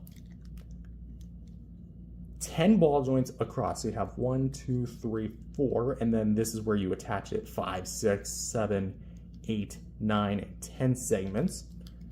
Go down, go up, right and left, just all the way around. So, I will say it's a bit too fluid sometimes because depending on how you have it posed, it could droop. Like, for example, well, it does make it kind of realistic, like if he's just kind of going limp. Although if you do kind of go to the side, it does kind of lock in the pose a little bit. So as for the articulation, he's pretty good, I would say. He's not like spectacular. He can't really do the famous looking up rebirth scene, if you know what I'm talking about. The scene where he like looks up, straight up in the air and fires the beam. I know technically speaking the wrong version of Godzilla to do that, but kind of like changing the there you go. So it's a bit iffy as far as that aspect goes. I'm trying to make sure I have it in place. Okay, there you go. So you can't really move the head all that much. Arms got a pretty nice upgrade with the wrists. The waist got a little bit freed up. Legs are still decently posable, and the tail is fully posable. I would say it's overall an upgrade from the NECA 2014, but the head really, really doesn't do it all any favors. So 7.5 for the articulation, I would say. I feel like that's a bit low. You know what? I'll bump that up to an 8. I feel like that's fair. Anyways, next segment is going to be our accessories. And unfortunately, during the time when NECA was actually putting some accessories with their Godzilla releases, like the Godzilla 64 came with a beam effect, 62 came with a beam effect, and pretty much all the other KOTM releases, except for Burning Godzilla, this one did not come with anything. A few years ago, I did make that building. They was like inspired by vs. Kong, where you can like have the tail in there and almost like he swiped it in. That's like my own thing. So I definitely think NECA could have featured something with this release, because the V2 for the exact same price came with a beam effect and a clash effect. Mothra, both versions, came with a stand and a cocoon base. Rodan came with an alternate head, rod, explosion, and volcano. Going nuts here. I forgot to mention the alternate head. This Godzilla doesn't come with any of that, unfortunately. And no, the tail and the box are not accessories. That is packaging, and that is assembly to be required. So, I mean, you could have maybe had like a clear rod and had the Argo jet. But alas, that was 6 years ago. He comes with nothing. For some size reference, here he is next to his brethren, the NECA V2 and Atomic Blast and V3 Burning G. He's about like 6 inches tall and about, I would say, 10 inches long. He's not exactly 12 feet. Sorry, 12 feet. Not even he's 12 feet. My gosh. 12 inches, I should probably say. But he is close to that scale. So, hey, at least we got the full trio. He's next, by the way. And here he also is with the Monster Arts 2019 Godzilla and the NECA 2014 Godzilla. And let me just kind of bring these guys in for a generalized comparison. Not sure if I'll do another video on these two. I think I already did one like not that long ago. So these two, take your pick, daytime, nighttime. And as for the monster arts, I've again already compared the two, but as far as like which figure I personally prefer, I'm happy to have this guy in my collection, but I honestly think ultimately the NECA one is going to be my favorite of the two, and that mainly comes down to one thing. Paint quality. Okay, that sounds really weird, but let me explain. This guy doesn't really have a whole lot of paint to him. Well, this guy actually has a lot and kind of brings out his details more so than this one does, and in my personal opinion, just looks a lot better. And finally, to round out the video, here he is with the Playmates GXK Godzilla standard version, the one with like standard spines and the beam effect, which is kind of bent actually, so I might have to fix that. And the Hiya Toys 2021 Godzilla, which I do plan on picking up the Hiya 2019 or like a pre-evolved 2024, but that's probably not for another while. So when you really all said and done, what do I think of this figure? He's a really nice addition, honestly. What I like about him is specifically how he looks, and he looks really well. I love his paint, I love his sculpt. There are some things I do find a little iffy about it, and the articulation on the head is like hella limited, but everything else is pretty fine and fun to pose. It kind of sucks that he doesn't come with any accessories, but at the same time, the other ones more than make up for it. But on its own, that's a little disappointing. Do I recommend this figure? If you can find it for a reasonable price, I would say between the $40 to $60 range in the box, sure, by all means. If it's between like 30 to 40 loose, sure, pick it up. That said, exercise caution, because to my knowledge, this is the most bootlegged Godzilla figure from NECA that there is. Because a lot of bootleggers, like you can look on AliExpress, by the way, there is so many bootlegs of this guy from like different companies.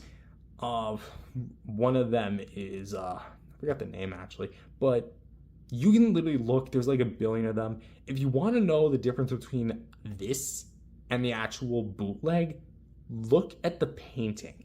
Look at how more uniform the dry brushing is versus something like the bootleg where it looks a lot more, what's the best way of doing it? Putting this, it looks a lot more chaotic. It doesn't look right. And as well, it just doesn't look as it should. So know this, who you're buying from, where you're buying from, and if you find one of these, because they are still around, limited batches, sure, but I think once you actually get it, it's pretty damn good. So with that said, I overall rate this an 8 out of 10. That said, thank you guys for watching. Leave a like and subscribe, and I'll see you guys next time. Peace out, everybody. Today, Godzilla said, you want to go round 2 with the blue? Anyone recognize that reference? Certain electric blue animal? If you know, you know. Hello, everyone. Welcome back to another review. My name is Matthew, and today we're back continuing our line with the NECA Godzilla figures. Today we have the, technically speaking, second last incarnation of Godzilla we're going to be taking a look at from the King of the Monsters movie, the NECA V2 2019 Godzilla figure. Now, I kind of want to preface that this is going to be, just out of the gate, my personal favorite figure of the bunch, like as far as the KOTM line is concerned. I know previously I said I'd prefer the V3 to the V2, but I kind of have a bit of a mind change, so that's my general personal opinion about the figure, but we're going to be taking a more objective look. Not subjective, objective. In the eyes of someone who'd just be wanting to look at this thing and say, hey, you know, that's cool, maybe this could be done a little bit better, maybe that couldn't be. But yeah, just going over the positives and negatives, reviewing it accordingly as a critic. So without further ado, let's go ahead and take a look at the Spitfire 2019 himself. First things first is we're going to take a look at the sculpt and paint. Now, admittedly, this is going to be the most, technically so to speak, HD version of the 2019 sculpt that we have, because I don't know what it is about this one in particular, but this one looks really well defined and just looks really well sculpted. For the actual base colorization, we actually have a bit more of a mute gray as opposed to the more various greens thrown on screen. And admittedly, yes, it is pretty cool. But personally speaking, I do prefer this overall look. Again, that's more my opinion. Screw it, might as well throw my opinion. I mean, it is a review, my own thing. I do prefer this overall like base colorization, and I almost wish the V1 was like this, just with a bit more dry brushing, but hey. To the eyes, we actually have a bit of like a lighter blue with a very metallic white to simulate the eye like glowing. Then here we have like some black around the eye, and then we have more blue kind of like infused with the actual plastic. And then kind of on top here we have more of the segmented details. Just looks like he's crackling up with energy. Gotta move the spoilers, accessories out of the way. We have again more or less the same thing on this side with again more HD refined details. Looks very nice, very awesome. And yeah, just more or less again the same thing. Inside the mouth, however, that's a whole different ball game. The tongue, it pretty much is a standard light to dark blue mix. It looks like, yeah, kind of like a blend, almost like if you guys seen inside the Pacific Rim Otachi's mouth, that's kind of what it reminds me of. But yeah, the actual like inside the mouth, like throat area would be dark blue, and then on the bottom top of jaw would be like a teal light blue. Then at the bottom jaw, teal, and the teeth themselves are going to be individually sculpted and actually painted as well, kind of like dark indigo, which is pretty damn sweet. For the teeth as well, bottom teeth I should probably specify. They're a bit small, you know, that's to be expected. And for the nostrils, I kind of wish there was some paint in there, maybe to like showcase his atomic fiery power of goodness. Next, we're going to take a look at the neck, which, again, I should probably, if it wasn't already obvious, this figure shares the exact same mold as the first figure. So here we have, like, again, more of, like, the fancy ridges on the sides, purely pulsating with energy. The tips are going to have that kind of, like, frosted tips, which looks absolutely bonkers. The top of the fins here are going to be more kind of like gradiating itself from the lighter teal to the tips, which are going to be more metallic. And of course the front of it is going to feature a mild blue dry brush of that teal. If I had a bit of a criticism, the gills are not painted very well. Half of it is going to be the metallic, I don't know why I keep saying magnetic, it's not magnetic, metallic blue, and the other half is just going to be kind of bare bones. And it just really just looks like they just and then called it a day. Like everything else is so good, but the gills are a little bit disappointing. So yeah, going to the dorsal plates themselves, and this is kind of when my personal bias comes in, but hot dog, look at this. These have got to be the best dorsal plates I have seen on a NECA Godzilla figure ever. I'm sorry, but there's no way to else put it. These dorsal plates are majestic. The light blue colorization at the base, the frosted metallic blue dorsal plate tips, they look so well and they really bring out the finer details. And even like in between the segments, they look really nice. If I had maybe a bit of a gripe, the detail does kind of get lost in the very thick paint, but you also do get some like metallic silver paint to help bring it out, which is probably why a lot of the bootlegs of the NECA Godzilla 2019 V2 actually have like a lot of silver on them. I didn't actually realize, but they do, especially on this side. This one actually has a lot more of the metallic than the other side does, but still looks very, very sweet. For the actual sides as well, you can just see where they meet the skin. It just looks like it's pulsating with energy. All the different blues, metallics, the light blue, dark blue, and the silver all thrown together. And NECA just went ham on this thing. You can tell that a lot of care was at least put into where the paint would actually reside. Going to the arms here, we do get a bit more of that kind of like teal, kind of infused with the plastic, and just kind of painted in the crevices. If the whole figure was painted like this, take my soul at that point, man. And you can actually see like the metallic more towards the front side, where it kind of meets down where the neck would be, and the chest as well, which we'll talk about in just a brief moment. And of course the teal does kind of taper off, and here we have like a hybrid where the teal is inside, the teal is inside the crevices, but the metallic blue paint is actually on top of the scales. This is where, like, again, you can tell NECA just completely was off the walls when it came to how good of a design this is. Again, I'm still gushing about it after all these years. And of course the claws are not going to be painted, but they're more like glossed over, which kind of gives them an extra bit of a definition to them. For the actual chest, unlike other Godzilla figures, I would say the transition actually does work here, because you do get, again, more of that dry brush detail, and the metallic blue wash that is on this thing looks very nice. And of course the pecs as well, with the turquoise a little bit inside there. Not so much like where the crotch is. I mean, you do get a bit of a wash with that. The legs, we have the detail, like the little veins that are like seeping through.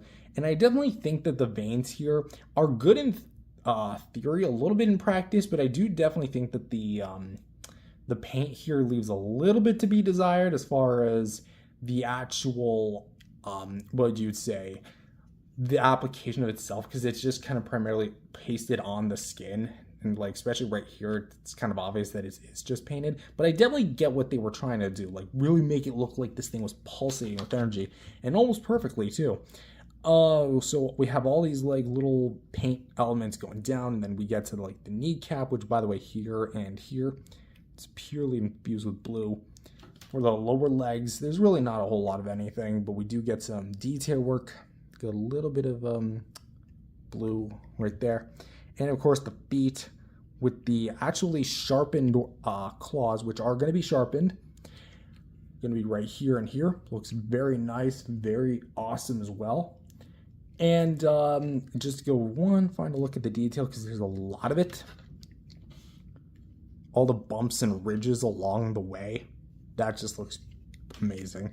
And of course, the tail, which it's still going to be about the same length, but here's where it really gets wild. Again, the teal kind of makes itself known throughout the top of the tail, and you do have the metallic tips. But what's really cool is that the metallic paint actually continues to the sides and gives like a very cool illuminating effect.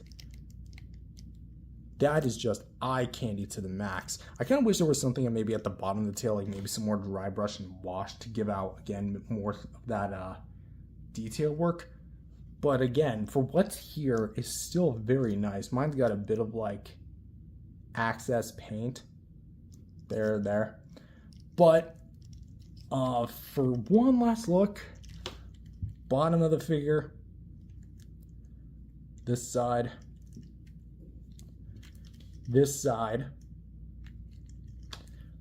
front, mouth open, and of course the top. So what is there to say that hasn't already been said? This thing is, visually speaking, beautiful. It is definitely eye candy as far as the paint is concerned. The sculpt itself is pretty damn sweet, even for 2019 standards. And yeah, if I had any sort of negatives, it would definitely be the gills. And I would honestly say maybe some of the detail does get a bit drowned out when it comes to things like overabundance of paint, because it is kind of a double-edged sword in some circumstances. But for the most part, NECA really crammed everything into what effectively is a $25 figure into an amazing package. And I'm really thrilled to actually, it sounds like I'm concluding the review. Subscribe, I mean, you might as well. But again, what is there to say that hasn't already been said about me? This thing is still visually stunning. So I'm gonna give this a 9 out of 10 when it comes to the overall sculpt and paint. articulation. The jaw. Hinge. Close it up. Open up. There we go. Head. That is it. At least for me. It is on a ball peg, technically speaking, but I can barely get any up and down, a mild side to side, and a little bit there. And this neck, I mean, you might as well just infuse these two pieces and you would basically just get the same thing. I mean, you see that little shake? I've owned this thing for 6 years and this is all I'm able to do with it. So using the head and neck, you can get, look at how far this thing can look up. Look at how far this thing can look down. Yeah, it's primarily just going to be looking straight ahead like this. However, shoulders do pick up the slack a bit, so we can go a little up, a little out to the side, a little like that. Can do a pretty damn good rotation. Elbows can straighten out, bend in, and can swivel from side to side as well.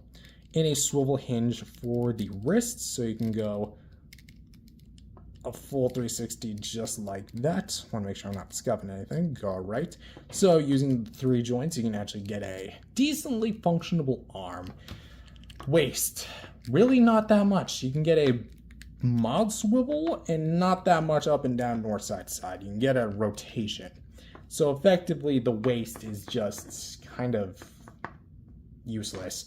Unless you want to consider like a Bandai vinyl rotation as useful. For the hips, let's actually raise up the arm a bit. A decent amount of range. It's still pretty stiff on mine. I mean, you can kind of get a bit of a rotation, full 360. There you go. It seems to glide at a certain point. But because it's on the same joint system that the other 2019 is on, you can definitely get a good amount. So you can kind of split out to the side, kind of come in if you want to kind of get them a little funky. For the knee, you can straighten out about this far, bend in about this far, can rotate, ball peg at the foot so you can get a go down, go up, and side to side. Don't want to pop this thing out. It actually hasn't popped out on me yet. Don't want to jinx it. And of course, from here to here, you got 10 segments. So you got 1, 2, 3, 4, 5. This is where you peg it in. 6, 7, 8, 9, 10. You can straighten out about this far. Go up if you want to the left, to the right. And yeah, it's a very posable tail. It droops a little bit, but that's not that big of a deal.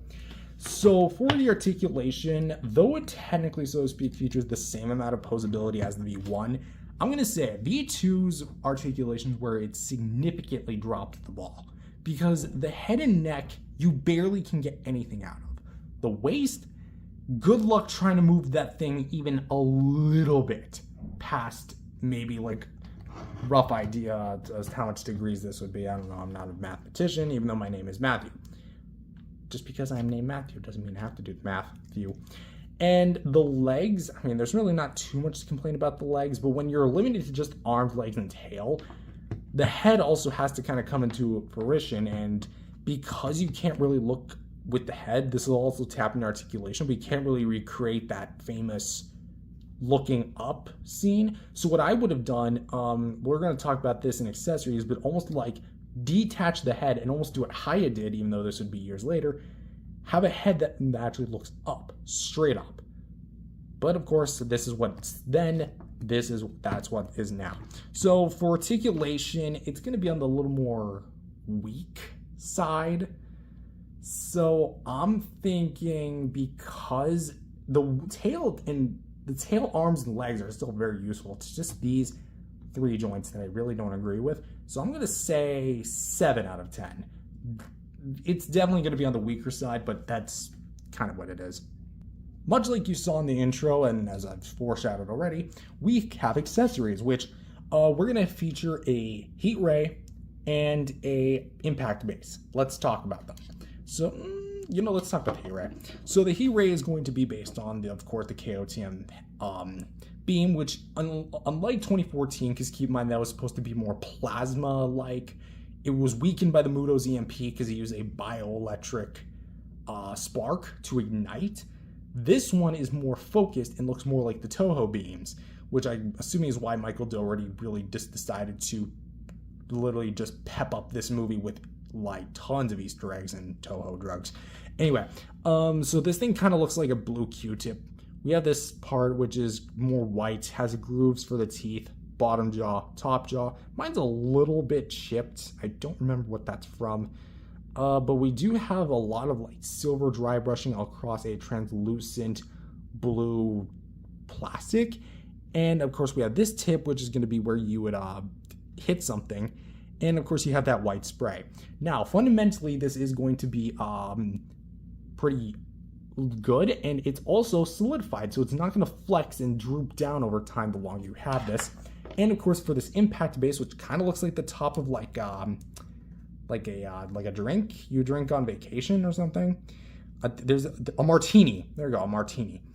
So it kind of looks like that. Anyway, so you have this white base, and then you have kind of it transitioning to the blue plastic with the metallic stuff kind of over top, and you have some segments that are a bit taller than others, like these two, then yeah, these short ones, this one, which is the longest, more shorter ones, this one, which is a bit longer, not that much, and then so on and so forth.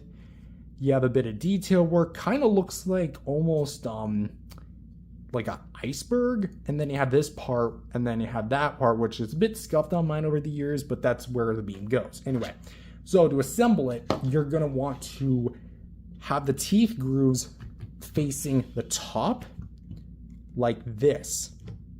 Now, unlike previous NECA Godzillas, this actually latches on to both the teeth and the tongue. Crap. And then you're gonna notice that it kind of causes a problem because there's no peg hole, like technically, so to speak, in the mouth. There's really not a whole lot of grip to this thing. Even if you try like letting Godzilla bite down, the weight of the beam is gonna definitely kind of like drag out the beam over time. But if you do rest it, it looks like this. And the impact base, you just simply rest it like this. It's not connected. It's not resting in position, but technically, so to speak, it looks something like this. In fact, let me actually put it like this. They instead of like actually pegging it in, there's a segment of it. You can actually kind of see there's like a little divot right there that's supposed to go on like one of the sides of the beam right here. And effectively, you would have the atomic breath hitting something like this. Now, in concept, this looks great, but you notice I'm holding it up with my hand, right? Yeah, that is, this is how you're supposed to put it. Press it up against something. Now, in my personal opinion, I get it. But as well, it's kind of a pain. It's really a pain. I would have personally had like a peg hole like somewhere in there, like a peg itself, and then a peg hole on the beam, kind of like hollowed out the tip so it's not too obvious. And if you want to use it, you can use it. But if you also want the beam itself, then you can use the beam. Also, put a peg hole instead of it just resting in the tongue, because there's a hollowed out part for the tongue. So the beam itself, I'm actually quite happy with the impact base, and I definitely think that's a neat creative addition. But the beam itself isn't necessarily done well as far as the usage of the beam. Quality-wise, it's very little to complain about, even if I did just call it a Q-tip. But come on, there's something that needed to be done with this thing. So for the accessories, I'm gonna give it a 7.5. The detail work is definitely what elevates it, but the usage just kind of sucks. So for some brief size comparisons, because I gotta get out that door pretty soon, here is with some the other NECA Godzilla 2019s in the collection, with V3 Burning Godzilla and V1 Standard Godzilla. So as you can see, the poster Godzilla definitely fits in pretty well. It's the same old, why wouldn't it? And here he is with the Monster Arts 2019 from King of the Monsters and the NECA 2014 from NECA, which, yes, I want to kind of reiterate that this guy can in fact use the beam. I'm not going to try it right now. And finally, here he is with the Playmates Radio Tower Godzilla from Godzilla vs. Kong and the Hiya Toys Exquisite Basics Spitfire Godzilla from Godzilla vs. Kong. I think I already said that, whatever, 2021. So overall, what do I think of this figure? He's definitely a home run in my personal opinion. the sculpt and paint is, visually speaking, beautiful, and I really wouldn't change a whole lot about this. The beam itself also is, visually speaking, really nice to go with it. However, the articulation is a bit on the more underwhelming side, and the accessory usage, how you actually display it, is a bit more, what you'd say, kind of iffy. So if I really had to critically review this, I would give him an 8, close to an 8.5, somewhere between, I'm going to say an 8.3 out of 10. But if I had to go ahead and just be subjective, well, my personal opinion, bias, whatever, he gets like a freaking 9.5 out of 10. My favorite NECA Godzilla from the KOTM line. Visually speaking, he's beautiful, and I absolutely love him. But that said, that's all I've got for this video. I'm sorry if this felt a little bit more rushed. Who knows, maybe I might go back and try to remaster this one, a remaster of a remaster of a remaster? Who knows? Anyway, I just have to leave in like, who knows how long? So, yeah. That's all from me. I hope you enjoyed this video, and if you liked it, subscribe to the channel, and I'll see you guys in the next video. Peace out, everyone.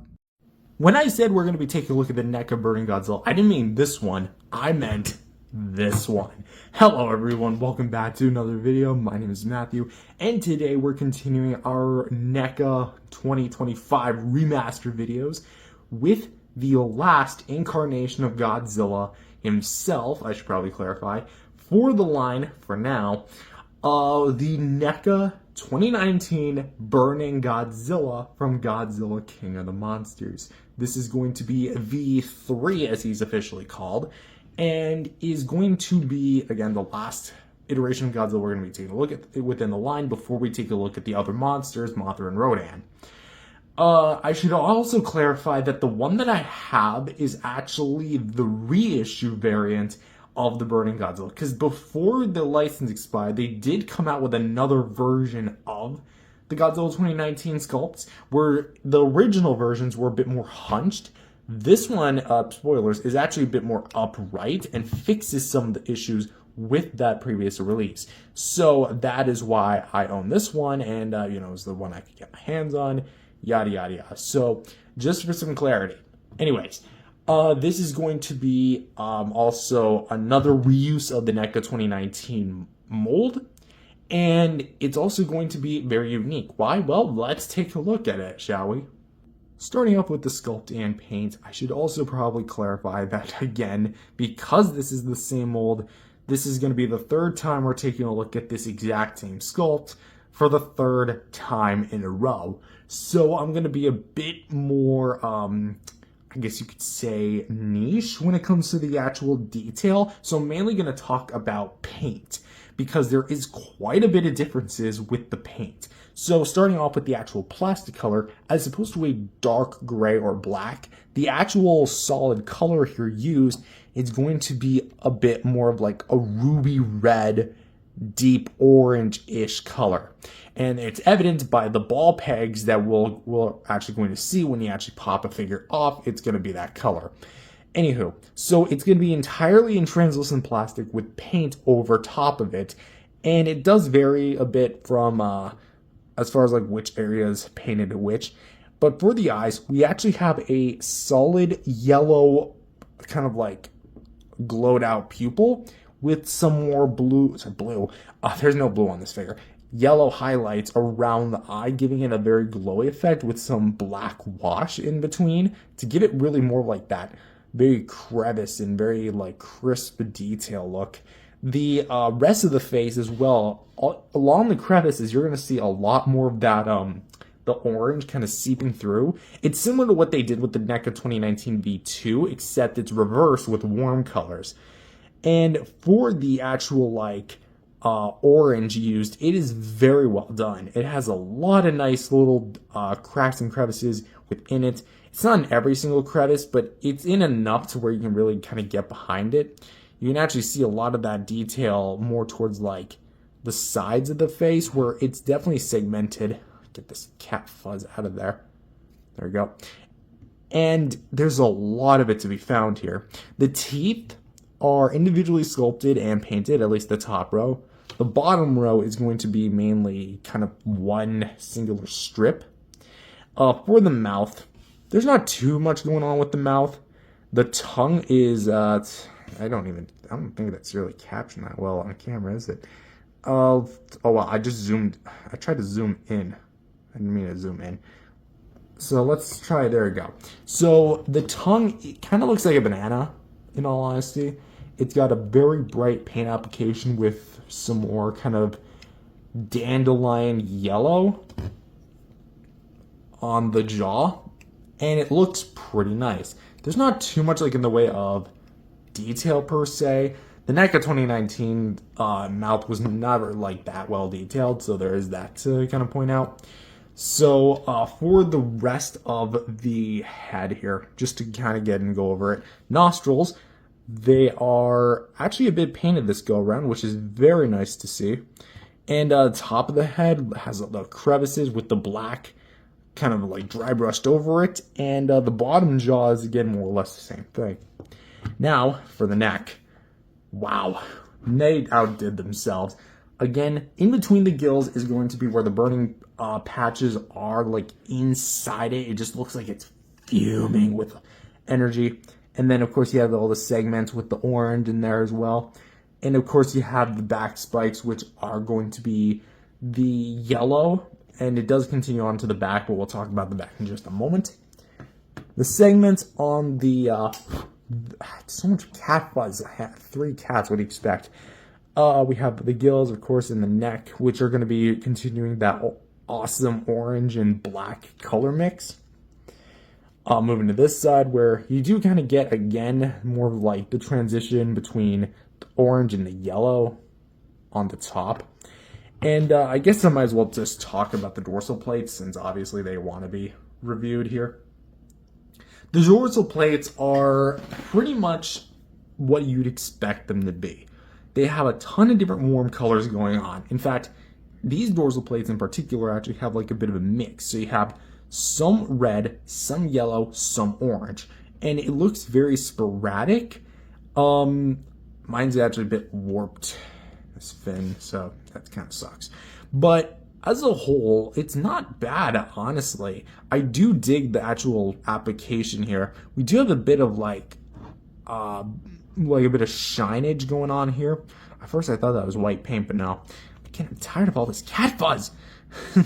So you do have a bit of like dry brushing when it comes to the spine work, because it's a little lighter, and then you get like more of the ruby and then the orange base paint, and it kind of is mixed out throughout the whole figure, almost like he's like about to charge it up. And of course, for let's actually kind of go to, you can actually kind of just see inside the crevices here. Here they actually continue like that lighter white, but for some reason they don't do that here. Kind of wonder why. And for this side, it's a bit more of the same, just kind of flipped. Still looks pretty well done. Same mold as per usual, very wavy like patterns. For the actual streaks, like the veins, you might say, oh, well, that's just what they did with the V2. Not true. It's actually different application, because there's 1, 2, 3, 4, 5, and then this big 5th one on the leg splits down. But the actual like veins themselves, again, it just looks like he's charging up and he's about to release such a big nuclear pulse. Going back to this side, not too much streaks. You have the big one down here, one up here. Actually, there's I think another one down there. And then you have this one and this one. So there's a little less, but that is all right. And of course, for the sides, as well as talking about the shoulders, you do get that orange in the crevices with the black kind of like overwashed over top, with the more ruby red kind of poking through. For the actual arms here, you do get, again, more of that very nice detail work. And it just looks, again, very much blended very well together. You can actually kind of see the claws here. Kind of wish they were a bit painted, but that'd probably look weird, but so I digress.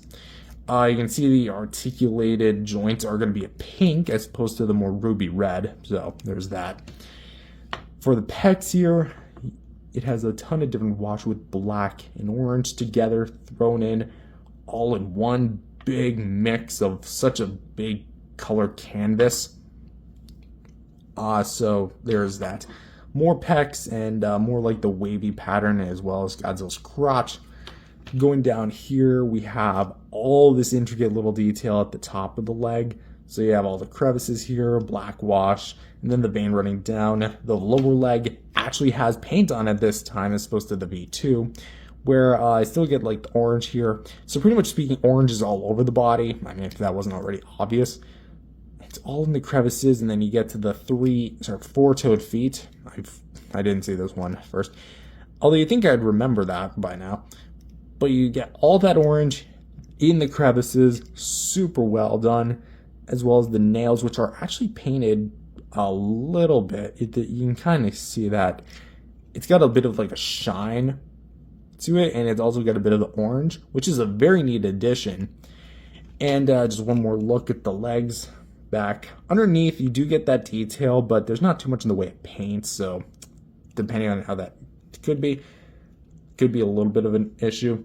So for the tail, again, the exact same detail, but for the actual paint, it's similar, but not exactly the same as what they did with V2, because the top of it features the orange and the yellow mixed in together, and it definitely forms a very, very nice like color coat of all these different warm shades of color. I swear, I'm such not a fan of all the freaking fuzz. I hate it.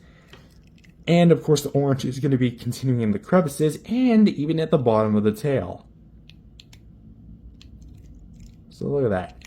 I will say the transition between like the orange, orange to the side is a bit on the rougher end, but you do get a lot of it. Also, mine's got a bit of like a orange blip right there. So my guess is that when they were painting this, because NECA figures are painted by hand, believe it or not, like maybe up here, I'm guessing like down here, they just kind of screwed that up and it was kind of an oversight. So it's whatever. So one more look at the figure from the bottom, the side, this side, the front,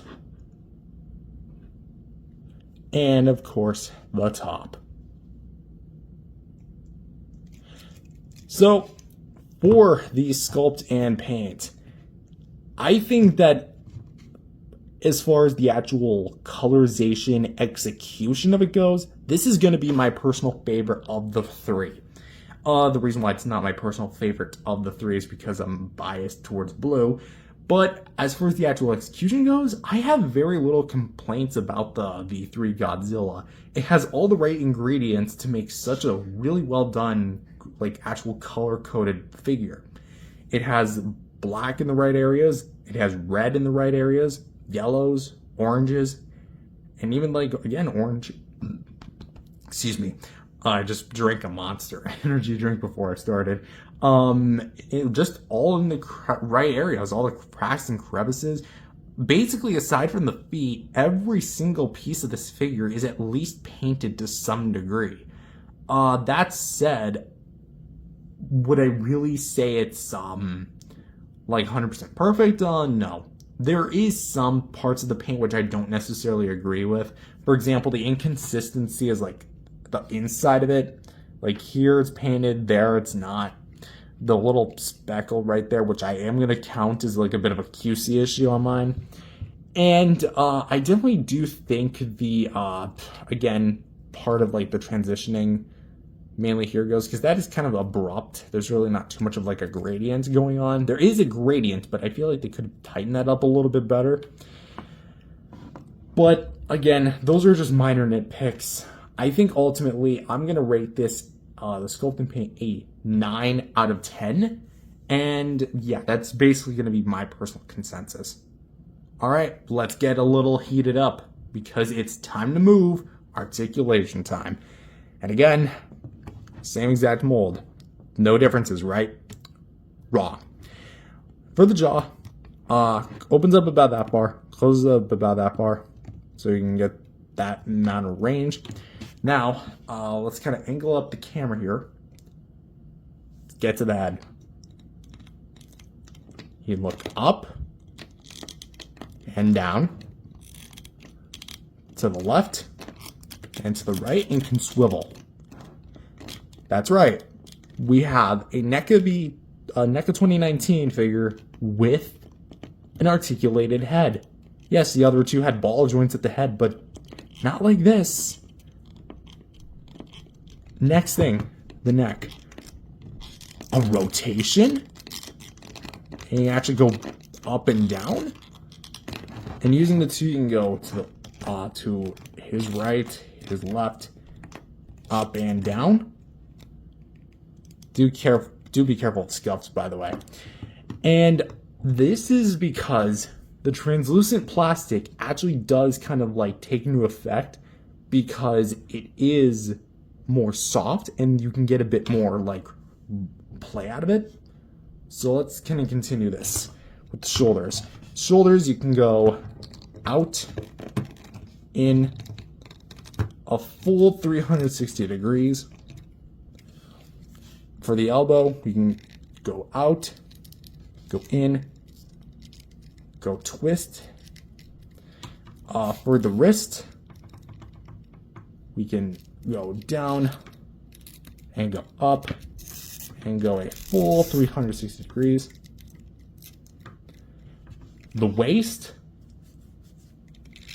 you can actually bend pretty far forward and you can rear up and you can get a pretty good rotation.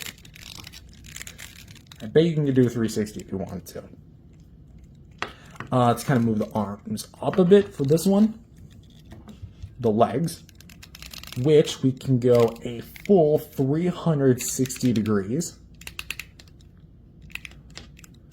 which is always nice to see. And the knee, we can go straight, we can go forward, and we can swivel. The feet, we can bend down, bend up, and go side to side. And finally, from here to roughly here, there's 10 segments, and we can get a crap ton of range. Like, look at how far this guy's tail curls in. Really kind of like, you do definitely have to like kind of work the joints, but once you actually work it, you can get some pretty decent poses. So you can go up, you can go down and kind of like bend in a little bit. So there is that kind of to point out. And like I made mention before, you can also go to the left and dig in there a little bit to the right. Now, just for like a brief comparison, look at that. Look at this curve. Okay. Now, let's bring in the original.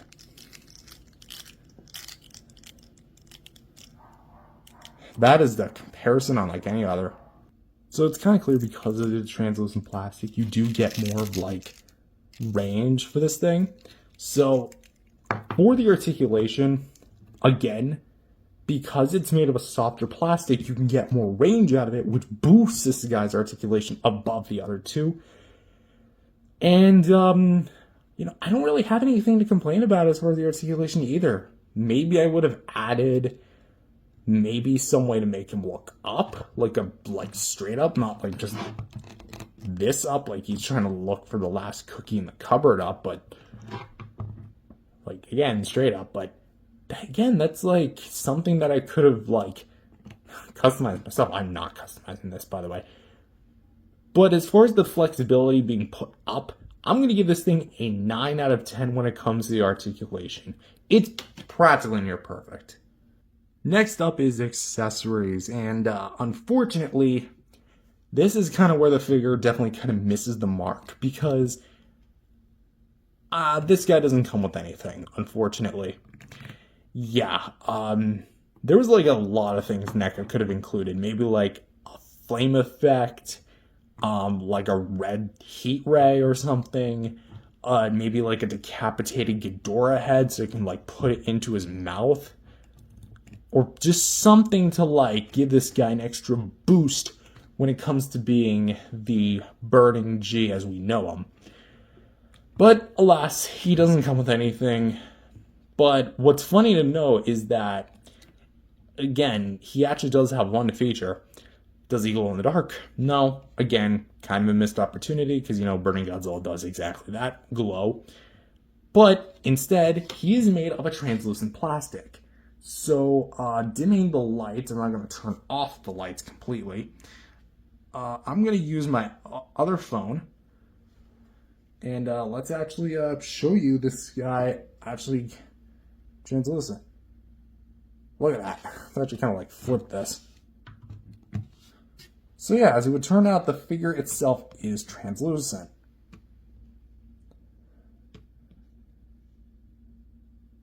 I don't think the fins are they? No, I think they're opaque. Maybe. Yeah, I think they might be. And just to really kind of draw on the point, you can actually kind of see the joints in there because they are made of a more opaque plastic. But yeah, that is basically the translucency. Let's actually get the 90s Burning Godzilla in here so we can actually have a bit of fun with this. Translucent buddies, go! So they glow pretty much similar colors of the red and orange. So let's get you out of here. You already had your review like last month. So for Burning Godzilla, I definitely think that this guy could have come with something. Like, it's kind of funny that the bootleg version of this guy actually does come with a beam, depending on which listing you buy it from, because some others don't. Although what is actually, again, pretty funny is that in my personal experience, and this is 100% true, you can actually use the blue beam from the V2 Godzilla and put it in this guy's mouth. And it actually holds a bit better. I'm probably going to jinx it, but I don't want to like jam it in there, but there you go. You can use it. Anyways, for size comparisons, and you can kind of see what I was talking about when this guy was like the reissue, he'd hunched up a little bit more. Here he is with the other two, V1 and V2, NECA Godzillas from 2019.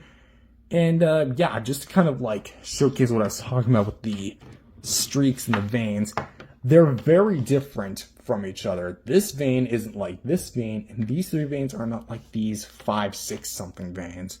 And let's actually flip it to this side as well. Long tails.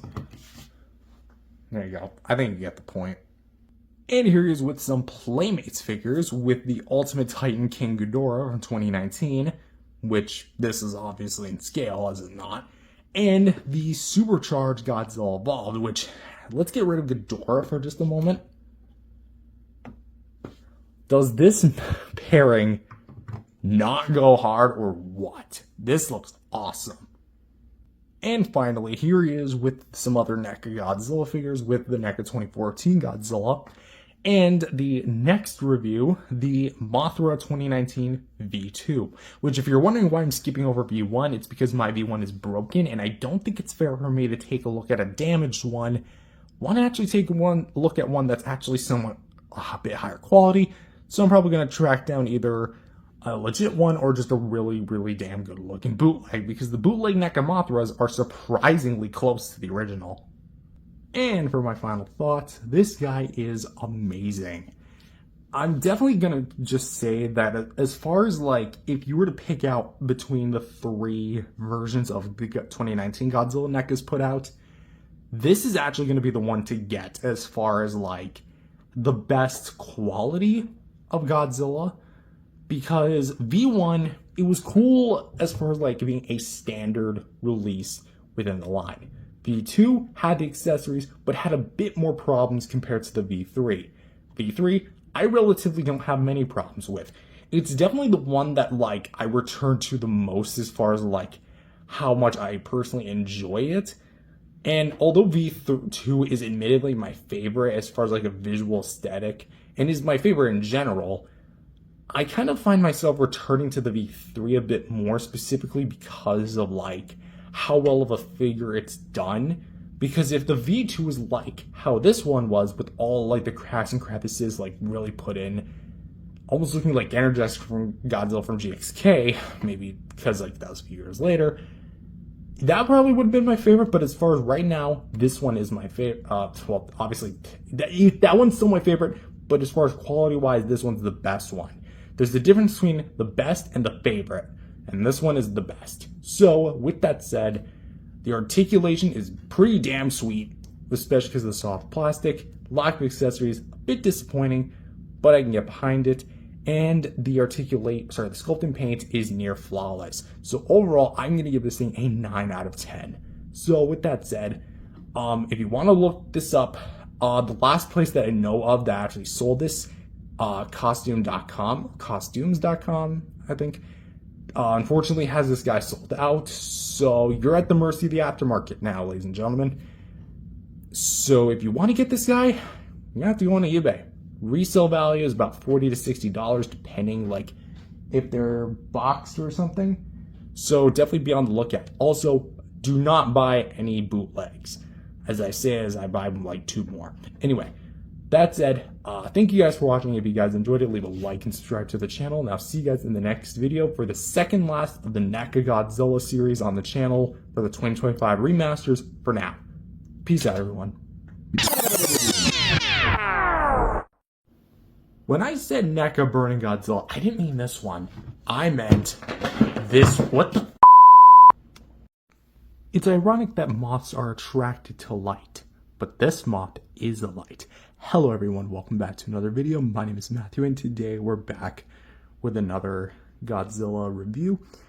Today we're continuing our line with the NECA figures, our 2025 remasters of the figures with Mothra V2 from 2019, King of the Monsters. Specifically, this is the poster variant. Now, you might have noticed that I skipped over Mothra V1. That is because my Mothra V1 is broken, and I have currently no way of replacing it, but I am planning to sometime soon. But for now, I want to actually take a look at something that's relatively good in condition, and yeah, this is my technically, so to speak, substitute for that figure, even though it's its own. So with that said, for now we're going to focus on this figure, which is going to be based on the poster we see for Godzilla King of the Monsters, specifically the poster Soul of Mothra. And it's all in green, and is, again, what this figure is based off of. So with that said, it's going to be the first non-Godzilla NECA review not on the channel, but like in the 2025 remaster. So let's go ahead and take a look at this gal. Now we're going to do things a little different here for sculpting and paint because, well, this figure is tiny, very tiny. And there's a lot that goes on with the figure that I wouldn't be able to capture with a regular standard camera. So we're going to zoom in quite well, and hopefully the quality will pick up. That said, let's take a look. So for the face, it is very, again, small, but it actually has quite a bit of detailing. You can actually see, again, forgive its wobbliness because I am putting it on the stand. It's actually kind of like, there you go. It's a little bit more secure, but not by much. We have the little, quote-unquote, antennas right at the top that are sculpted in, but you can make them out. They've got a little bit of detail work, as well as a little segmenting. You can kind of see the line work on there. It'd be kind of troublesome if they were like separate from the actual figure. We do have the actual face, which for the eyes, they're painted of solid blue with white, quote unquote, so to speak, pupils. And the face itself, you can kind of see like the mandibles. They're the mouth that is kind of like painted a lighter shade of blue. But the whole figure has this like dark blue base, almost like navy blue, and it looks very cool. For the rest of the head, there's not too much going on with it. We can see a little bit of detail on the top of the head, towards the sides. For the shoulders, so to speak, we have a bit more like ridges, kind of more of the exoskeleton of Mothra, to be technical, and they look great. For, again, I'm trying to really, like, bring all this. It's quite difficult. For the arms, the front 2 arms, they have multiple segments, but all of them are pretty much individually sculpted and painted, which we have a very nice blue wash, which I'm actually kind of surprised I'm able to see this. As we can see here, the front two limbs right there, they've got some nice detail, and not so much in the way of paint, but they do have some pretty impressive details nonetheless. And of course we have the little hooks, the little barbs on the end. Those look incredible as well. Again, just to look. Sorry if there's like fur. I literally gave this thing a rinse earlier and somehow there's still fur on this thing. I mean, that's what happens when you live with cats. Taking a look at the back legs, they're kind of like the front legs except reversed, because they do feature the same kind of like dry brush effect. I'll be a little bit more dialed back. And of course they have the little two pincer beat. Of course the multi-segmented legs as well. For the back, it looks more like an insect from above. I mean, that's what a mothra is technically, so to speak, because we have all the segmenting. Looks very, very fresh and crisp. As you can see there. I'm trying to like really just let the detail do the talking here, because it's so difficult to really like. It's difficult to commentate while I'm like literally juggling, like just keeping this thing in frame. Because again, my camera right now is actually pretty zoomed in. Looks like hold on. Is that a piece of plastic? No, that's part of the design. No, okay. I was scared that was like a literal plastic scuff. No, it's fine. Anyways, yeah, the whole top, it has like the armor plating with the dry brushing. Really see how well that looks. Mine's got a bit of a hinge problem because the hinge was not cut correctly, although it looks like, yeah, because like my hinge, it looks like it didn't get pushed in properly, and I'm scared to even move that thing. So that's why I'm like very paranoid. And the worst part is that's the same wing that broke on my original Mothra. So if I lose this one, I'm toast. For this wing, we have actually an R and an L. Let's try to find the L. Is there even an L on this side? But yeah, there's an R, and my cat's doing some sort of mating call right now. We have a ton of like the different details right here. Going to the actual wings here, we have a lot of the different veins going down, and it looks really nice, especially like at the tips where it meets it. It looks so almost like organic and lifelike. Mine's got a bit of a scuff there, but that's okay. And then of course we have like all the different little, talk about the eye in just a sec. We have like a very distinct patterns across the big wing, and then you get to the eye, which is a different design from the original one. And we do have a bit more of like, again, the edges here where it stops right at the tip, just to kind of show from the underside. Really trying my best not to knock this thing into anything. I don't really have anything that would knock into it. And as for the lower wings, smaller ones, they look actually pretty nice. With, again, no eye, but they almost look like, again, like a diet version of it. Mini version. Where you have a more like the same kind of like blue outline, really kind of giving like that bioluminescent look. With the darker blues like behind it, with all the wing detail and patterns. And again, it looks really solid. I do like what we have here. But as for the actual Mothra, there's the fur that, again, is mainly on the front of the wings. But realistically, that's all I can really say about it. That's basically Mothra. Essentially, NECA made a minifigure. Admittedly, Mothra, in my personal opinion, like as far as the design itself goes, NECA did all they could as far as with like the sculpting and paint, designing it based on the poster. But at the same time, I definitely feel like that's ultimately this figure's biggest fault is going to be the actual what it's based on. And again, it's not a fault of the figure itself. It's something that would later affect the figure. So really, it's kind of a double-edged sword. So for sculpting paints, it's not bad. I'd actually just give it an 8 out of 10. I would have maybe added a bit more like color variety, or maybe like a brighter green as opposed to a blue, just to help Mothra stand on her own, well, so to speak, 6 feet a bit better. But yeah. Next up is articulation, and I gotta be careful here because, again, very small. So for the front wings, I mean, the legs, we can go up and down. Let's see if I can get that focused. There we go. It's a very mild swivel or hinge, whatever you want to call it. It's technically a ball peg, but it's because of the way it's sculpted, you're bound to have some problems. For some reason, this leg will not move on me, probably because it's stuck with paint. And yeah, I'm not messing with it. For the back leg, also, by the way, these middle legs won't move for literally anything. That glue? That might be paint.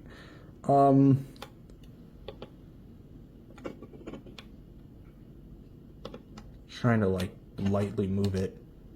I don't think the back legs want to move either. I don't remember. But basically the back legs are supposed to move. For some reason they aren't on mine, and maybe that's a good thing, because that way I don't have, that kind of minimizes the chance of me breaking it, but essentially you'd be able to move that thing back and forth on one that actually worked. For the wings, we can go up and down. There's no swivel. And for this small wing, we can go up and down like this. So that there's water here because I again gave this thing a rinse before reviewing. So for articulation, yeah, that's it. There's really not a lot to ride home about. I think that personally, the articulation for Mothra here works, and there's really not much you could have added else to the figure in this scale. There's really not much. I definitely have a bit of QC issues with like my arm, my left arm, and the 2 back legs, because I did not do anything to those legs. Like, that is weird. So in hindsight, maybe that's a bit of a problem, but honestly, it's really weak. I get it. It's the design, but for articulation on a action figure, I'm going to give this thing a 6 out of 10. And plus, like, every time you move it, you literally run the risk of breaking it. Trust me, I found out the hard way. However, thankfully, what Mothra really does come with, that's actually pretty useful, is going to be a cocoon base and a flight rod. Let's talk about it. So first up is the flight rod. This is going to be where you put Mothra. Little, like, not spike, but something that resembles a spike in a little cradle for her. And then you have this clear rod, and then it extends to really kind of like bring a bit more support. And this is where you would peg it in to the cocoon base. Now, this is supposed to be based on the King of the Monsters cocoon base that we see in the movie, which is funny because the actual like cocoon that opens up inside the temple, the adult Mothra never goes in there. So, but essentially it is a broken down cocoon that is highlighted in blue, like a teal. And then you have the darker navy blues, the same spray that the other Mothra, or the Mothra itself is made of. And it looks great. And there is going to be water because, again, I gave this thing a good rinse. It was hella dusty. But again, we do have some nice line work. Nice, kind of like going up and down, up again, a little bit more lines, and back down. So that's pretty much the big cocoon. For the thing that houses the cocoon, the containment facility, I suppose, it has quite a bit of detail. Like, this screams King of the Monsters. The Monsterverse never was able to achieve this aesthetic, which is going to be made,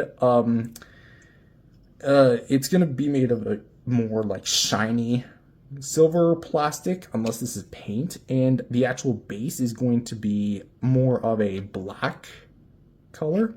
And then you have the copyright info. Hold on, let's pull that up. Copyright trademark. Is that a? Huh. Okay, I thought that was like the other fingerprint. Okay.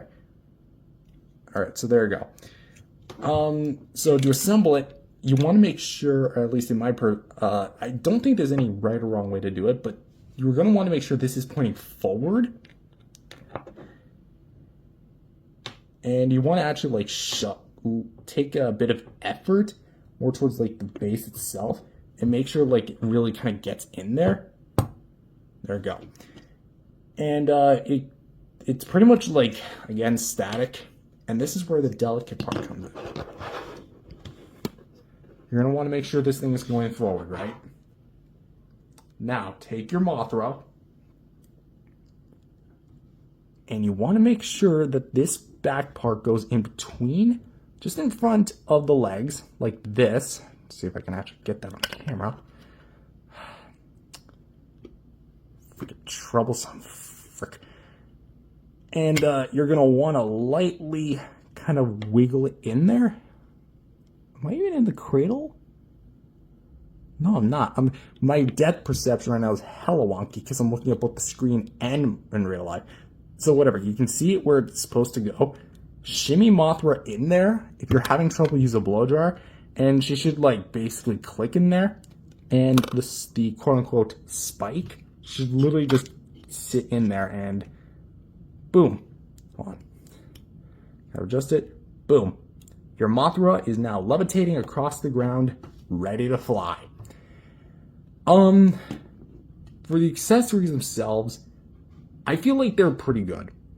I do like this rod, and I do like the cocoon base, especially the cocoon base.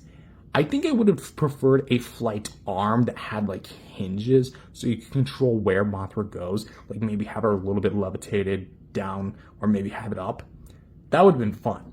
Also, this more applies to the original release, but during NECA's like promotional material, it advertised a Mothra larva that was never, well, it originally was supposed to come with it, but apparently Toho said nope. I don't know why they'd say no to the larva, but they said nope. And yeah, essentially it was an accident, at least as far as I can remember. And yeah, it never came with one. So this is what we do come with. Is it useful? Yes. Because for scale, let me bring in I mean, this technically would apply to size comparisons, but let's bring in just a general Godzilla figure. The one I have currently laying around, the Burning 95 from my Burning Godzilla review, which I actually just filmed. She just stands a bit taller. The 94/95 figures were a bit like reared up a bit more than the KOTM Godzillas. So she's a bit taller than that. So I guess in that aspect it works, but at the same time, I would have liked some way that you could like have her a bit more lower to the ground, or like have her like maybe to this side or maybe to this side. But in all actuality, this does work for certain things. It's just, I feel like that severely limits the posing of this figure, because essentially this is it. Even with the articulation, this is it. This is what your Mothra is going to look like. You open up, put it together, this is what's going to look like. Godzilla figures, you can pose however you want. Make this guy do a handstand, right? You're going to have a bit of a stand, but you can do it like that. This Mothra is going to stay like this. Granted, that doesn't sound like that big of a problem, but really, I kind of want some variety. Like, Hyatt actually did the right approach and gave this thing, I think, an articulated stand. NECA couldn't do that.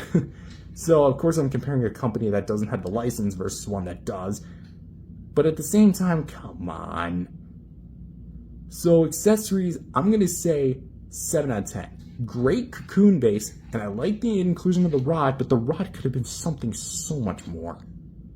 And for some size comparisons, here she is with the somewhat classic NECA Toho Godzillas, with, like I made mention earlier, the NECA 1995 Burning Godzilla from Godzilla vs. Destoroyah, and the Mothra vs. Godzilla 1964, which is kind of funny because NECA never made a 1964 Mothra to go with their 1964 Godzilla, So right as of now, this is basically the closest that you're ever gonna get to a Mothra vs. Godzilla if you want one.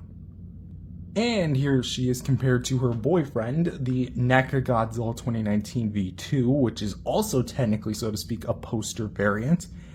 And these two are so good together. I kid you not. They're obviously blue and blue, so it makes sense. But it's just so cool seeing these two together and just really showcasing their blue and bioluminescent colors shine off each other. Not literally, but they go well with each other, and I'm really happy that I have these two on the shelf together. And finally, here she is with the NECA Rodan, also from King of the Monsters, which is going to be the final, for now, NECA Godzilla review for the 2025 remaster line. And so overall, what do I think of this figure? I think that this figure all around is alright. It's nothing mind-blowing, it's nothing like this is figure of the year, no. I think that this figure is pretty good. Actually, it's just good. Is it bad? No. It's just incredibly weak.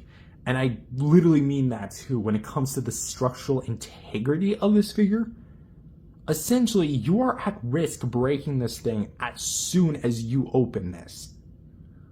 Which, in my personal opinion, kind of makes me wish I was an inbox collector, although half of the figures I did get were out of box. But let me put it this way. I have literally rarely touched this thing. The only on occasions that I've had this are when I'm moving, or I'm rearranging, or filming a video like this. That is why I opted to use the Playmates figure as opposed to the NECA figure when I'm using Mothra for the Angry Godzilla show. As for this figure in general, NECA did everything they could with this Mothra. I feel like they did it as good as they could do with it. That said, the problems really arise from the movie scale, the movie design. Because of the way Mothra was done in the film, that they should have really kind of like thought to themselves, would this work in action figure form? Because there would have been action figures for the film, and here we are. Essentially, Mothra is a minifigure with a stand. And if you like Mothra, or what you see, I'm stuttering the hell. It warrants a purchase, at least to me. But if you are someone who does not want to constantly be paranoid of, oh, am I going to break this figure? Don't even look at this. If you want a more structurally sound Mothra, I would honestly suggest just getting the Playmates, because Playmates is coming out with a brand new King of the Monsters blue Mothra of their own. Same as this, except a little bit brighter. As well as their own Burning Godzilla. I gotta get my hands on those.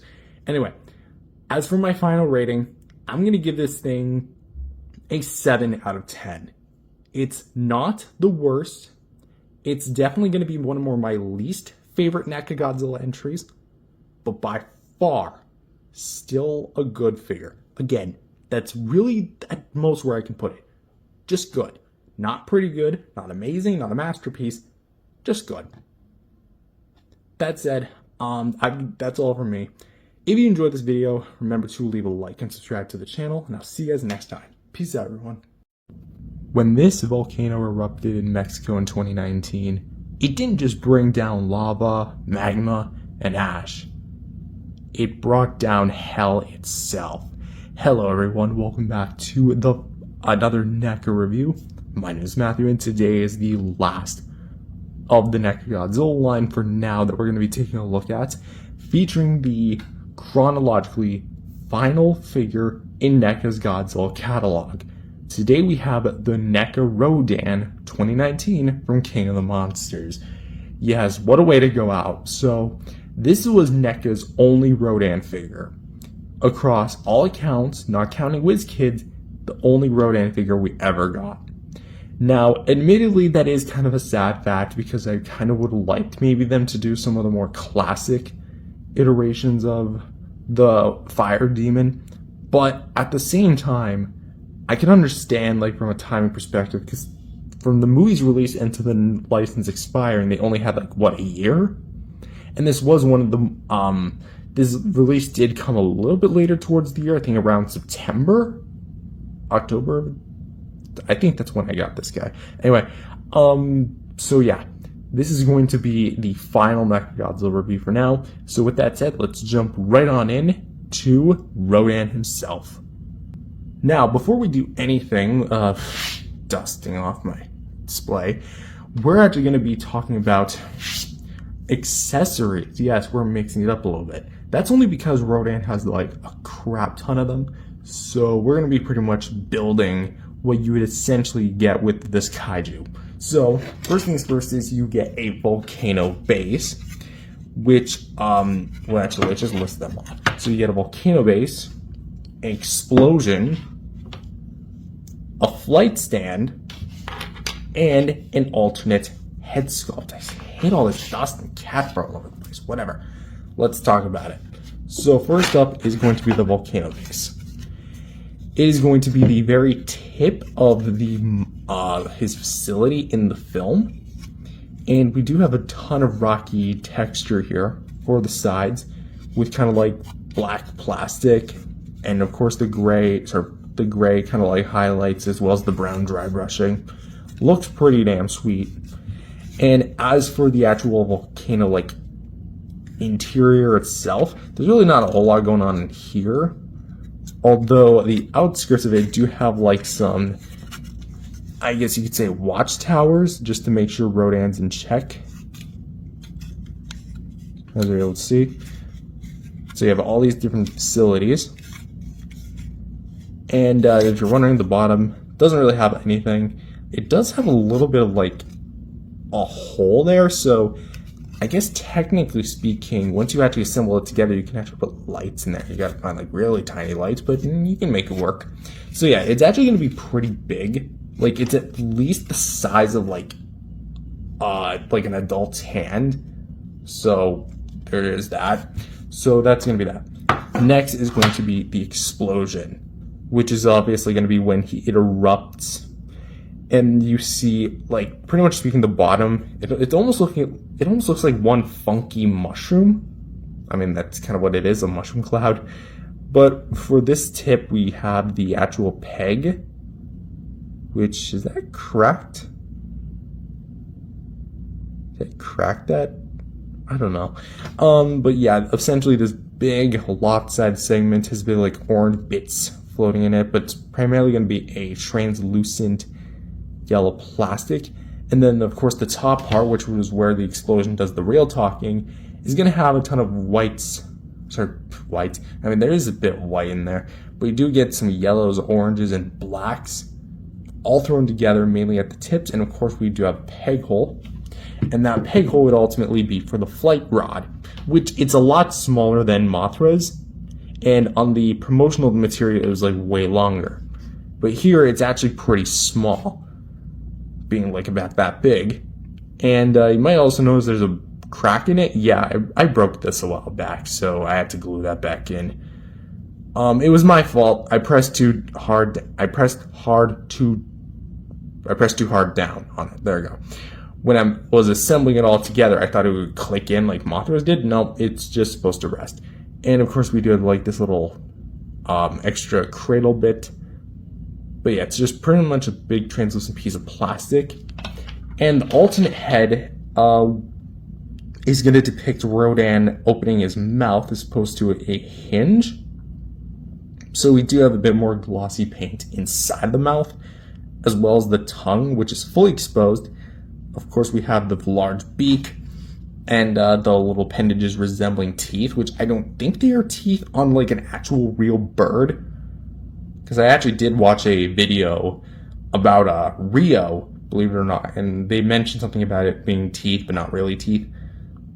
And of course inside is the actual color of the plastic used. So essentially this is all painted, just like a darker color, so the actual like interior plastic kind of peers through and almost looks like lava. And for the eyes, they're actually done pretty alright. My left eye's a bit kind of fudged, but the right eye is actually pretty done alright. And yeah, that's pretty much all I have to say about the head. So let's assemble it together. So realistically, you're just going to really need these 3 pieces. So first things first is you're going to want to see this peg. It is specifically lined up to be like half a circle. And you're going to look at this peg right here. See that flat side? Aim that flat side with this flat side. Just kind of aim it correctly here. It's actually harder than it looks because you really have no sense of direction, but once it's in, you kind of have it like this. I do have a personal problem with this because of the way that it's sculpted. It actually tends to bump up against this one, and as time went on, you can actually start to see a crack starting to form. Yeah, I did not really do that on my own intent. That was just me simply trying to follow the instructions of actually trying to assemble this thing. But alas, this is my version of the figure, and this is the one I'm stuck with. There you go. So let's peg that back in. So it does kind of stay in. It stays in there pretty decently, but it doesn't feel like 100% secure in there. So next you're going to want to take this flight rod, and you're going to want to gently kind of like shimmy it in there. It's not going to like snap in, but I do have mine at a bit of an angle.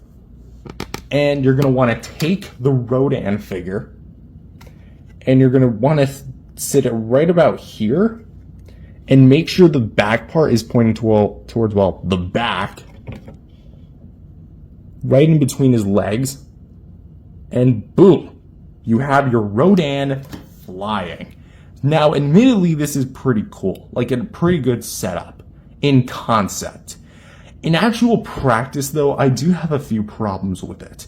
One, the cradle itself doesn't really support Rodan. Essentially, it's a big balancing act. With Mothra, I somehow feel a bit more structurally sound with that thing, even though I feel like I'm going to break it at every touch. This rod for Rodan, however, it doesn't really do it for me. I feel like if it were to clip over Rodan, because here's how I would have done it. Right here is like where the articulation cuts, and you could have had maybe like a clip go in between it and then have like another piece clip on the top, and then you'd have a more structurally secure Rodan. That, and also this thing can easily be pulled out, like a little too easily.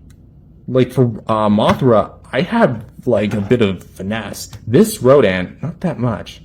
So, admittedly, again, it looks cool, but I don't know. There could have been some improvement done with this thing. And as for the alternate head, the base Rodan head is going to be closed, but we're going to take a look at that and sculpt it in paint. We're going to want to take the head like this, shaking the camera, and you're just going to want to pry it off like that, hurting my finger in the instance. And you're going to just simply align it with the peg. And there you go. Rodan has a new head to throw around. So, as far as accessories go, Rodan actually has quite a bit of it. The head I really have no complaints with. Maybe they could put a hinge in there, especially if they were able to do that with the Pteranodon that came with the Skull Island set for Kong. But at the same time, you know, this was then, that's now. So while he does come with a lot of accessories that kind of build towards the same thing, I definitely feel like there could have been some improvement done on the accessories.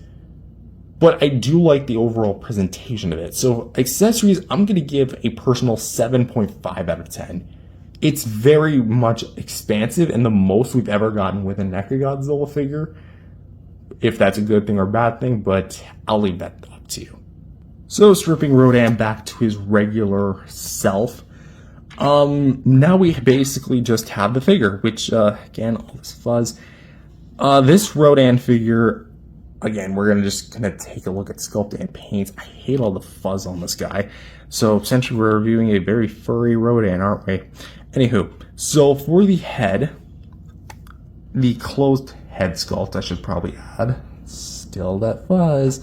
whatever. At this point, you know, any other fuzz, I'm just gonna ignore. So there we go. That's it. So for the head, we actually do have a bit of detail work. It kind of again does the same thing that the open mouth head sculpt does, except it doesn't have the open mouth. The eyes here are a little bit worse. This one's kind of pointing backward. This one's more pointing forward. So it's clear that the application on this head isn't necessarily the best, which is why I prefer the open mouth head sculpt. But the actual red that's poking through is kind of similar to what they did with their Shin Godzilla, where they had painted darker color over a brighter red. And that I really do appreciate. We have a lot of nice wavy detail at the beak, and of course at the top, the bottom here with the little ridges and segmented details, and all like the armor plating. Of course, the two horns back here. I'm sure they have a name, but I'm just gonna call them horns. Here for the neck itself, we actually do have a bit of the same thing with the red. And of course all the brown application for that. As you can see there. I'm really kind of like letting the detail do the talking here, which is why I'm not talking as much as like the other figures.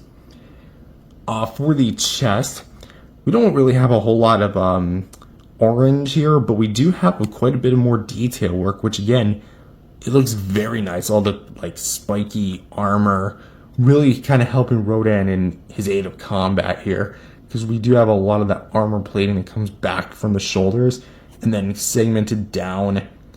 And of course we have the armor plating which is on his stomach, which I'm pretty sure is a homage to his original design, which is like he has armor, not armor, but spikes all over his chest. So I guess that's like in a way kind of like paying homage to that.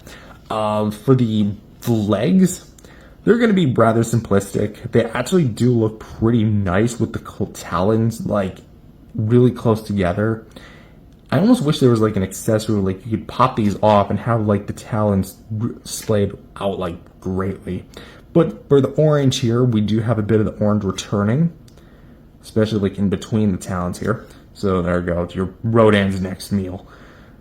And again, we do have the spikes back here, which actually no, that's the back pent toe. It's not a spike.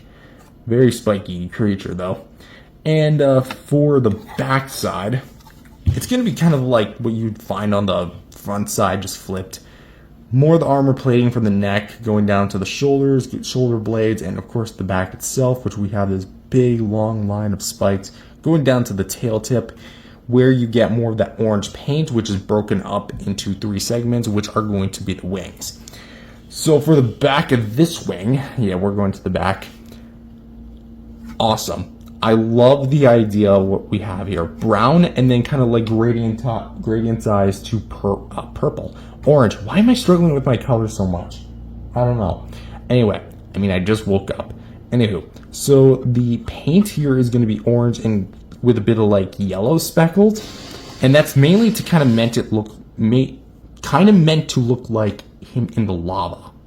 And because of the way that it actually accomplishes that, the orange does look like it's seeping through the cracks and the crevices, almost like the NECA V3 Godzilla. Of course, they again do the same thing that they did with Shin, where they paint through the crevices. You get it. Of course, we also have the hands, which you can also kind of take a look at the front side here. More or less, I think that they pull off the effect well. I think the yellow speckles could have been done a little bit better, personally, because they're just like dots. Let's put a dot there, dot there, dot there, so on and so forth.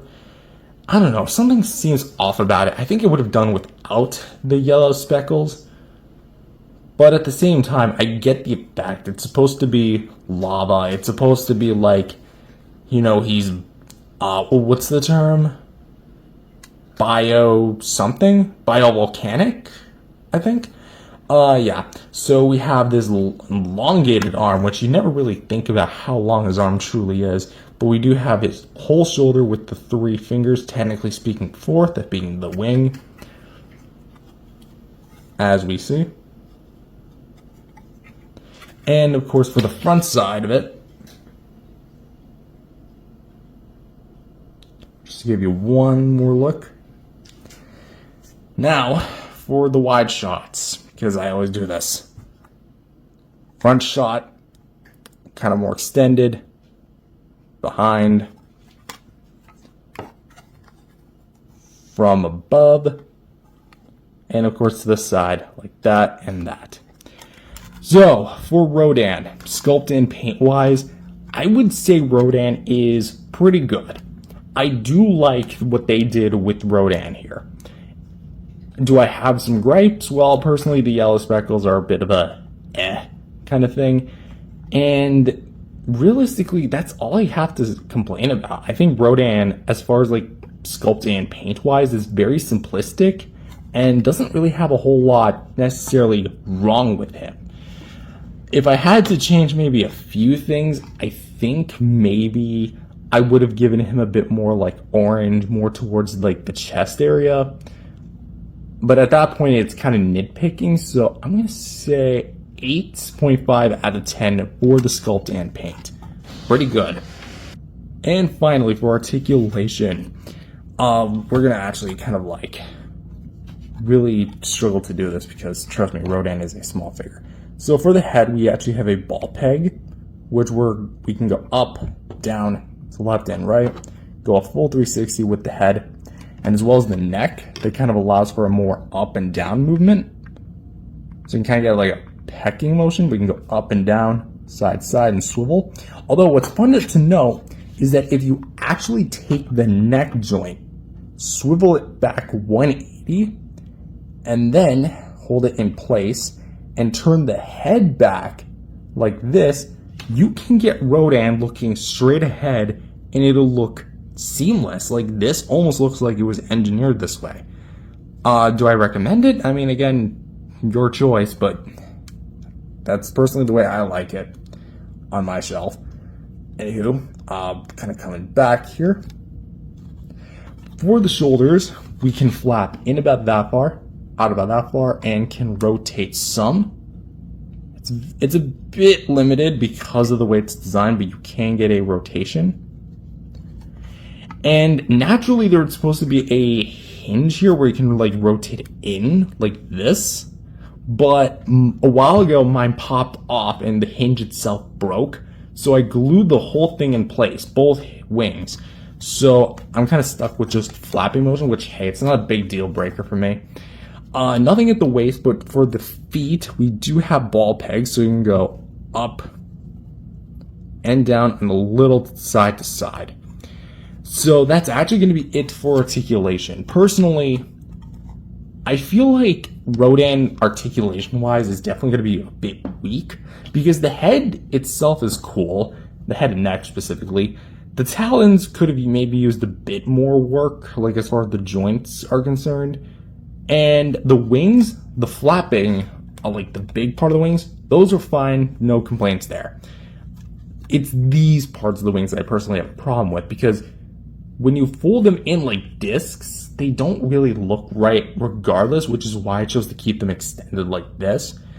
And furthermore, I don't understand why there couldn't have been like some sort of way to like fold them in like this, not slide them in like that. So personally, that is a bit of a dud, so I'm going to have to say 7.5 for the articulation. Pretty good engineering on the neck. Maybe they work on the talons. No complaints about the wings, base wings. But for the hand tips, yeah, that's a bit of a dud. So that's my personal consensus. And for some size comparisons, here he is with some other Rodan figures in my collection with the Bandai minifigure Rodan and the Minimates Rodan from Diamond Select Toys. And here he is with some Playmates Godzillas with the 2004 Final Wars and the 2024 pre-evolved Godzilla. And finally, here he is with his brethren of the film, also from NECA's line, with the version 3 Burning Godzilla and the version 2 poster Mothra. So, yeah, that's gonna have to basically be it as far as like the video goes.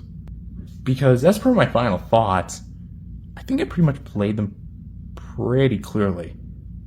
Part of it is really that Rodan is kind of a mixed bag in some aspects. As for like the actual figure himself, again, because of his size he is in comparison to Godzilla, there's really not a lot NECA could have done with him, and I feel like they did the most they could. But at the same time, I feel like there's some parts that could have improved upon. That said, the accessories are a welcome addition, and I think that Rodan really works as like a side display in addition to Godzilla rather than his own standard release. That said, I definitely think Rodan is going to be, in my personal opinion, again, one of the weaker releases within the entire line, not just the KOTM line, but the whole NECA Godzilla range. So for me, I'm going to give Rodan a comfortable 7.5 out of 10. I feel like that's fair. As well as, it's a bit above Mothra, but definitely not any Godzilla. But that said, that's all I've got, really. This has been quite a fantastic time to go back to NECA Godzilla history and take a look at all the figures from their line, the ones that I own at least, and yeah, just kind of like indulge in it. Really going back to where it kind of all began, because this was my first figure line. I got the NECA 54 and the NES for Christmas of 2015, and here I am now taking a look at the near whole line. I know I did miss or skip a few, like the 94 and Mothra V2, or Mothra V1, but that's only because I plan to replace those with better, like, fixed NECA figures, which I can actually do. And as for the ones that I missed, 2001, 2003 Hyper Maser Blast, and 1985, those will come at a later date. I'm definitely planning to buy those sometime during the before the end of this year, because I just want to end my NECA Godzilla collection and actually have the whole line, because I think it's about time, you know. I'm very slow when it comes to collecting things, but don't blame me. But then again, I want to thank you guys for watching this video, as well as the line of NECA Godzilla revisits. This isn't the last of NECA's Godzilla line on the channel, far from it. It's just I want to kind of update my thoughts, as well as update the videos that you've seen over the past few years. And again, thank you guys for watching, and I'll see you guys next time. Peace out, everyone. The Hyper Maser Blast Godzilla Tokyo SOS 2003 version, which it's basically just I don't have it yet.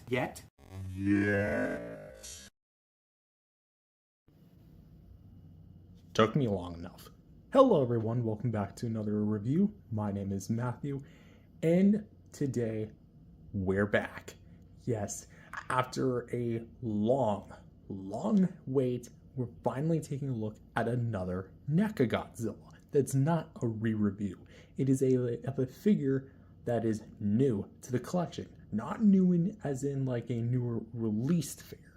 Keep in mind, the NECA Godzilla line ended 5 years ago. 5 years ago. You want me to say it again just to make you feel even older? 5 years ago. Half a decade. Anyway, this is the newest figure to the collection, at least for the time being, because I do have some more on the way, but we'll get to that when we do. Anyways, this is going to be a repaint of the NECA Godzilla 2003, which, if you guys remember, was a very highly praised figure by me. I said it was one of my favorites. I still do stand by that verdict quality-wise. It's not one that I constantly return to and play around with, but it is something that I do look at and admire. That said, here we're taking that figure and making it a different version. So, with that said, is this Target exclusive, well, then Target exclusive, actually worth returning to 5 years later? Or is this thing just a remnant of the past and should stay the past? Let's find out. So just for some clarity, before we actually go on to the review itself, this guy was bought used. It has no box. There might be some scuffs here and there, but I am very pleased to say that the previous owner of this guy did a very great job at taking care of this thing, and actually did a very good job at like keeping this thing out of harm's way, which I hope to as well do the same thing. I mean, I'd be a real idiot in order to let something like that happen to this, my literal prized line. So, with that said, for accessories, the base figure basically came with nothing, and that is essentially the same thing on this guy as well. Now, you might be wondering to yourself, does it have any gimmicks because of its flashy colors? Well, when it was listed on Target, some listings on Target's website, when this thing was actually still listed this as glow in the dark. Do not actually buy into it, because this thing might look like a glow in the dark figure. I wouldn't blame you for thinking it is. However, it's not. Regardless of how much light you shine at it, even if you throw it in the sun, it's not gonna glow. Actually, if you throw it in the sun, it is gonna glow into a bright, fiery red inferno. The only NECA Godzilla that ever glows in the dark, at least I think, actually does glow in the dark, is the Reactor Glow Godzilla. And even then, that was a Loot Crate exclusive released 2 years prior to this thing's emergence. So no, this thing does not glow in the dark. Same goes with the biollante attack, something I did fail to mention in my original reviews, but yeah, I'm mentioning it here. So, for all intents and purposes, it's not going to come with any sort of accessory. The box is not an accessory. The tip of the tail, for many years, I've said was an accessory. It's not. It's just assembly required. There's a fine difference between those two. So, we can get straight into the actual figure.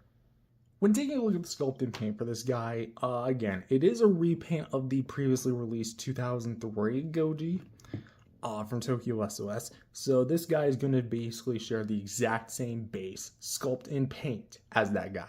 Same base paint job, same base sculpt, all the works. So let's go ahead and just kind of like rehash it. The eyes, very well done. I like the fact that they're simplistic yet so full of near life, because you have this big black pupil and you have the white eyeball around it, which is more like an eggshell white, to be honest, and then you have like a bit of a black outline, which gives the look like this guy's like say just wearing mascara, or maybe he's gone to some sort of concert, as well as the very nice, like nicely done brow, and then like all the different sculpted details with the dry brush over it.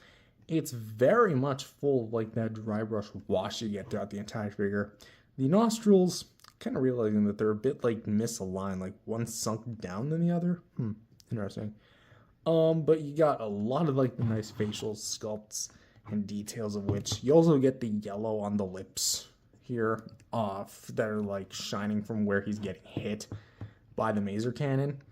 But of course, for the teeth, individually sculpted, bone white. Got a little bit of like gaps in between the teeth, of course, to be expected. Although this is the Toho Godzilla, which has a lot more uniform lining teeth compared to its legendary counterpart. For the upper row of like the gums here, where we have basically like the same kind of like maroon, very dark, brownish red. Same with like the tongue with like its fold and details. I do like the way the tongue looks. It's very long, slender, very angular. And again, all the teeth are individually sculpted and painted. So, going down to the bottom jaw, which I feel like we should address this. That is very much...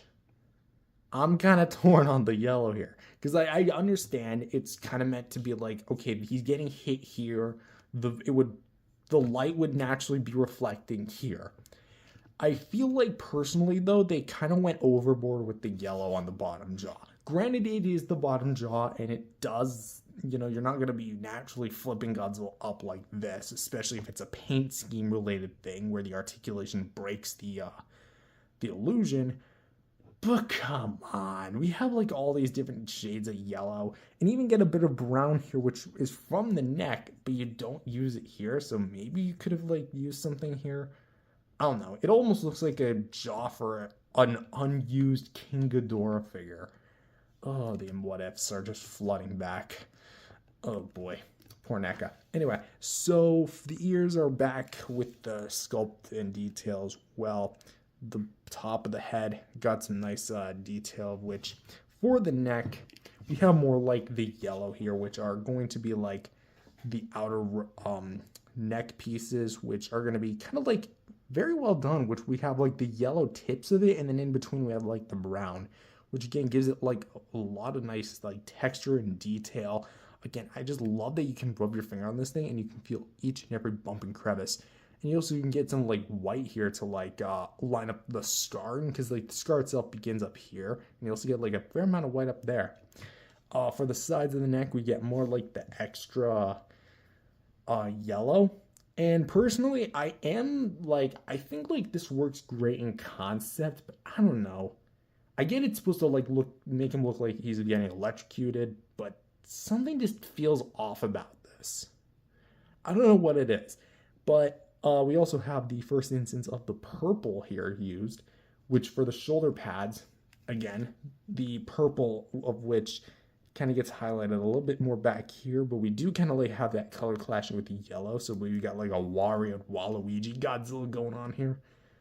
I can't really do a good Wario voice. I'm gonna try. Yeah, no, I can't do it. Sorry. But yeah, here we have the dorsal plates back here, which are very rubbery. This one's a little pointy, but we have the dry brushing here as well, making a return. And of course, we have like where it kind of gets like a little bit bigger towards the back plates. Don't worry, we'll talk about that one in just a sec.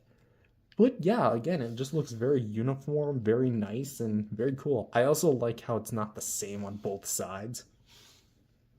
So that is a plus. Next, we come to the scar, which is where he's getting hit. Admittedly, I love the way that this thing looks. It's really like emphasizing the scar where it has like all the yellow and such. Sorry, like the white over the yellow and then kind of like over the brown. So it's really like if something was NECA was ever good at, it was color gradations or color gradients, really making it look like it's lighting up. And even up towards up to NECA's end of the line, which I think this is one of 2 final figures they released, this really did put that in the bag here. We also have like a bit of like, there's like a little accent of blue right here, which I gotta assume is from the back plate, of which are actually glowing, but it almost looks like some parts are green. And I know that's just like the base color of the figure mixing in with the paint, but it's interesting to really think about. For the shoulders, we have the just gonna flip the hand around here, the all-encompassing yellow here. We have the brown, and then we have the bright yellow, more speckles of the white here. For the claws here, again, same base paint and colorization as the original. Bit of dry brushing here for this side. And then this side, we actually have like some purple on the nails, which is really cool. And of course, we have some of the other colors here, which are going to be primarily just yellow here on the palm. If I do take issue with one thing, is that the paint on the hinges don't like go all the way. So like here, you move the hinge back and there it kind of gets a little cut off. So you do have to kind of like realign everything. Same thing goes on this side, where again you get more like the yellow here on the bicep, brown back to yellow, then back to the purple and brown with the claws. You know what the purple kind of looks like? Pen ink. I know, it's very weird, but I have a history with pens and Godzillas. If you guys remember like the beams I made years ago, I missed those. I think I have like one still remaining. I still have yet to find it. Anyway, so yeah, that's that. Going back to the groin here, we have more of like the electrocution here, kind of going down with the white and the bright yellow and the darkened browns. And of course, going all the way down here to the knees, which again, it's very vein-like, but even though it's not necessarily trying to go to the veins, also just trying to show here as well, more the electric shock for Gojira. As you can see, more goes all the way down to like the feet, which like I really wasn't expecting them to, but damn, they really pulled it off here. Again, we got more of like the brown kind of like going to the tail, which we'll talk about the tail in just a moment. But again, we got all this dry brush and the wash.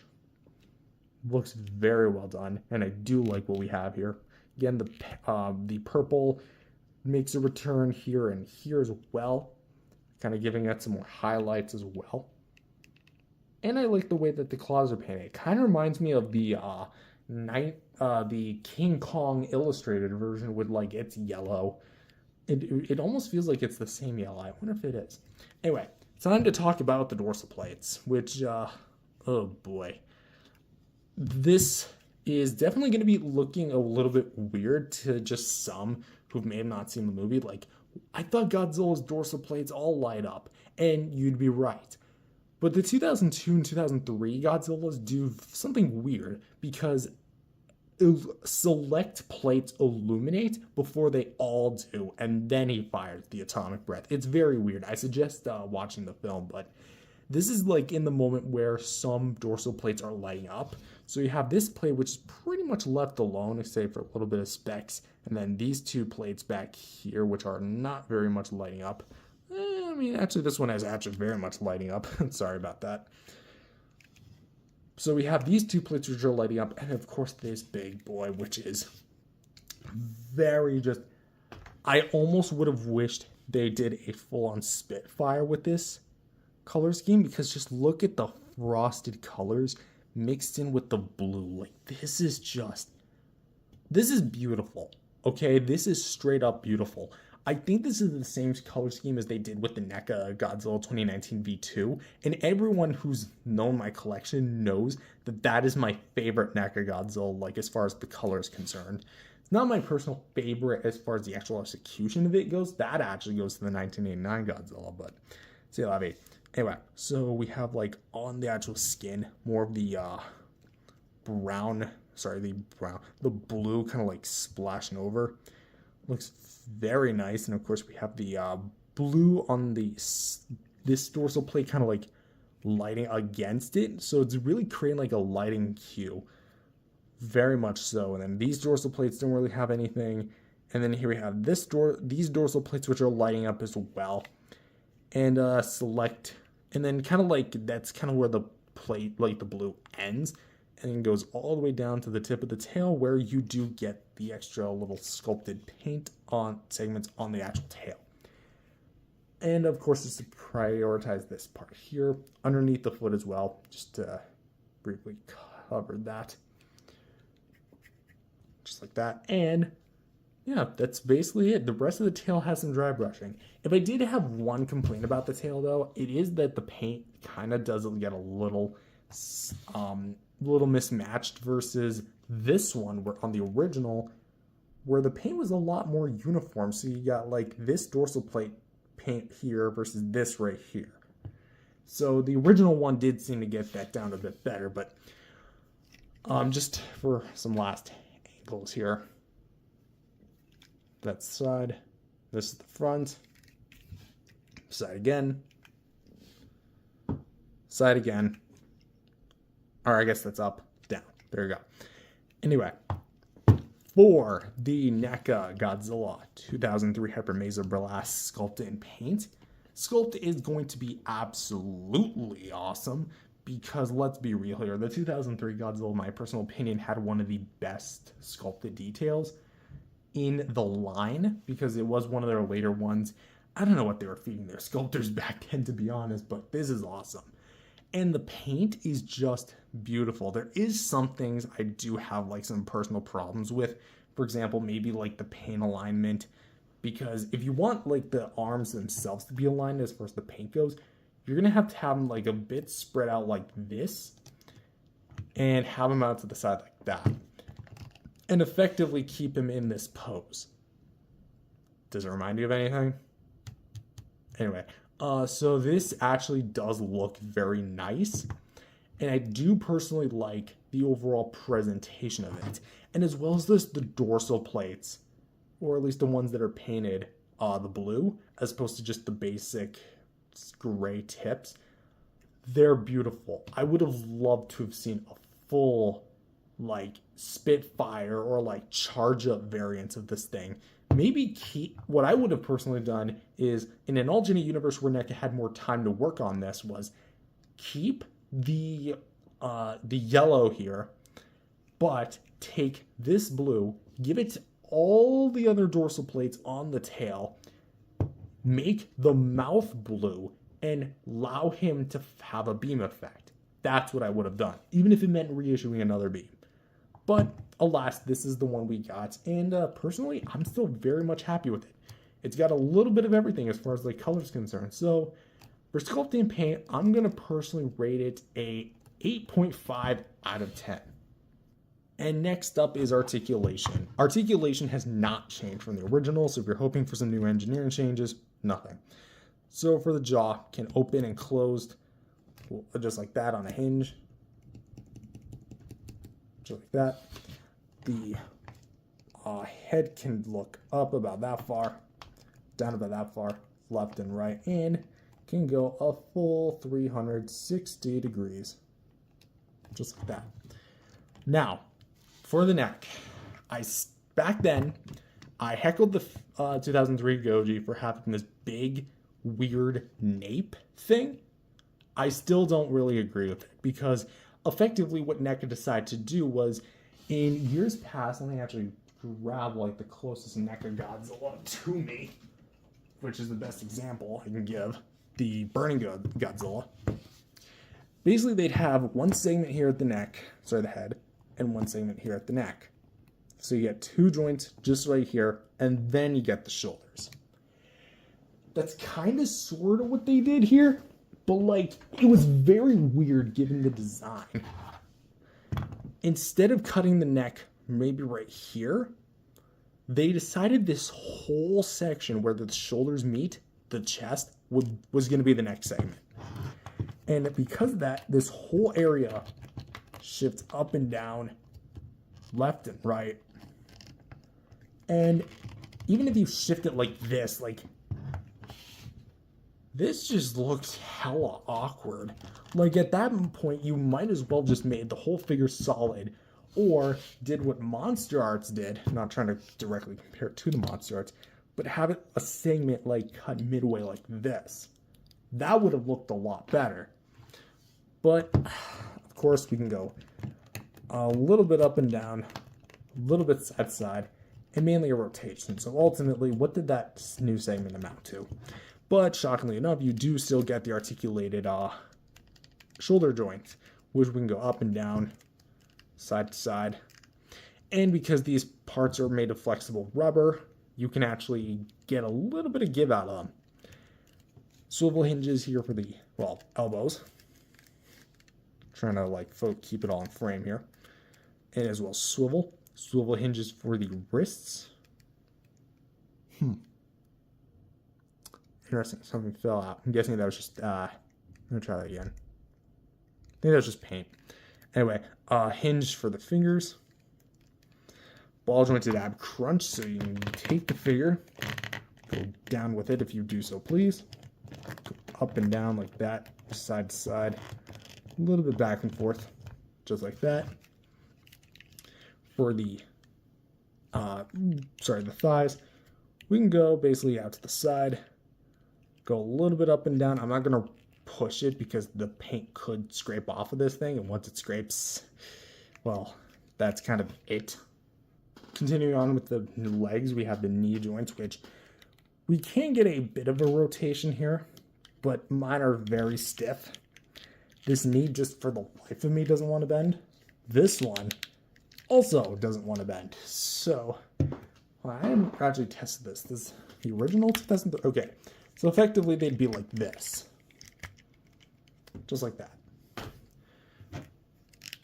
Although, for the life of me, I can't do that. But we have a ball peg here for the foot.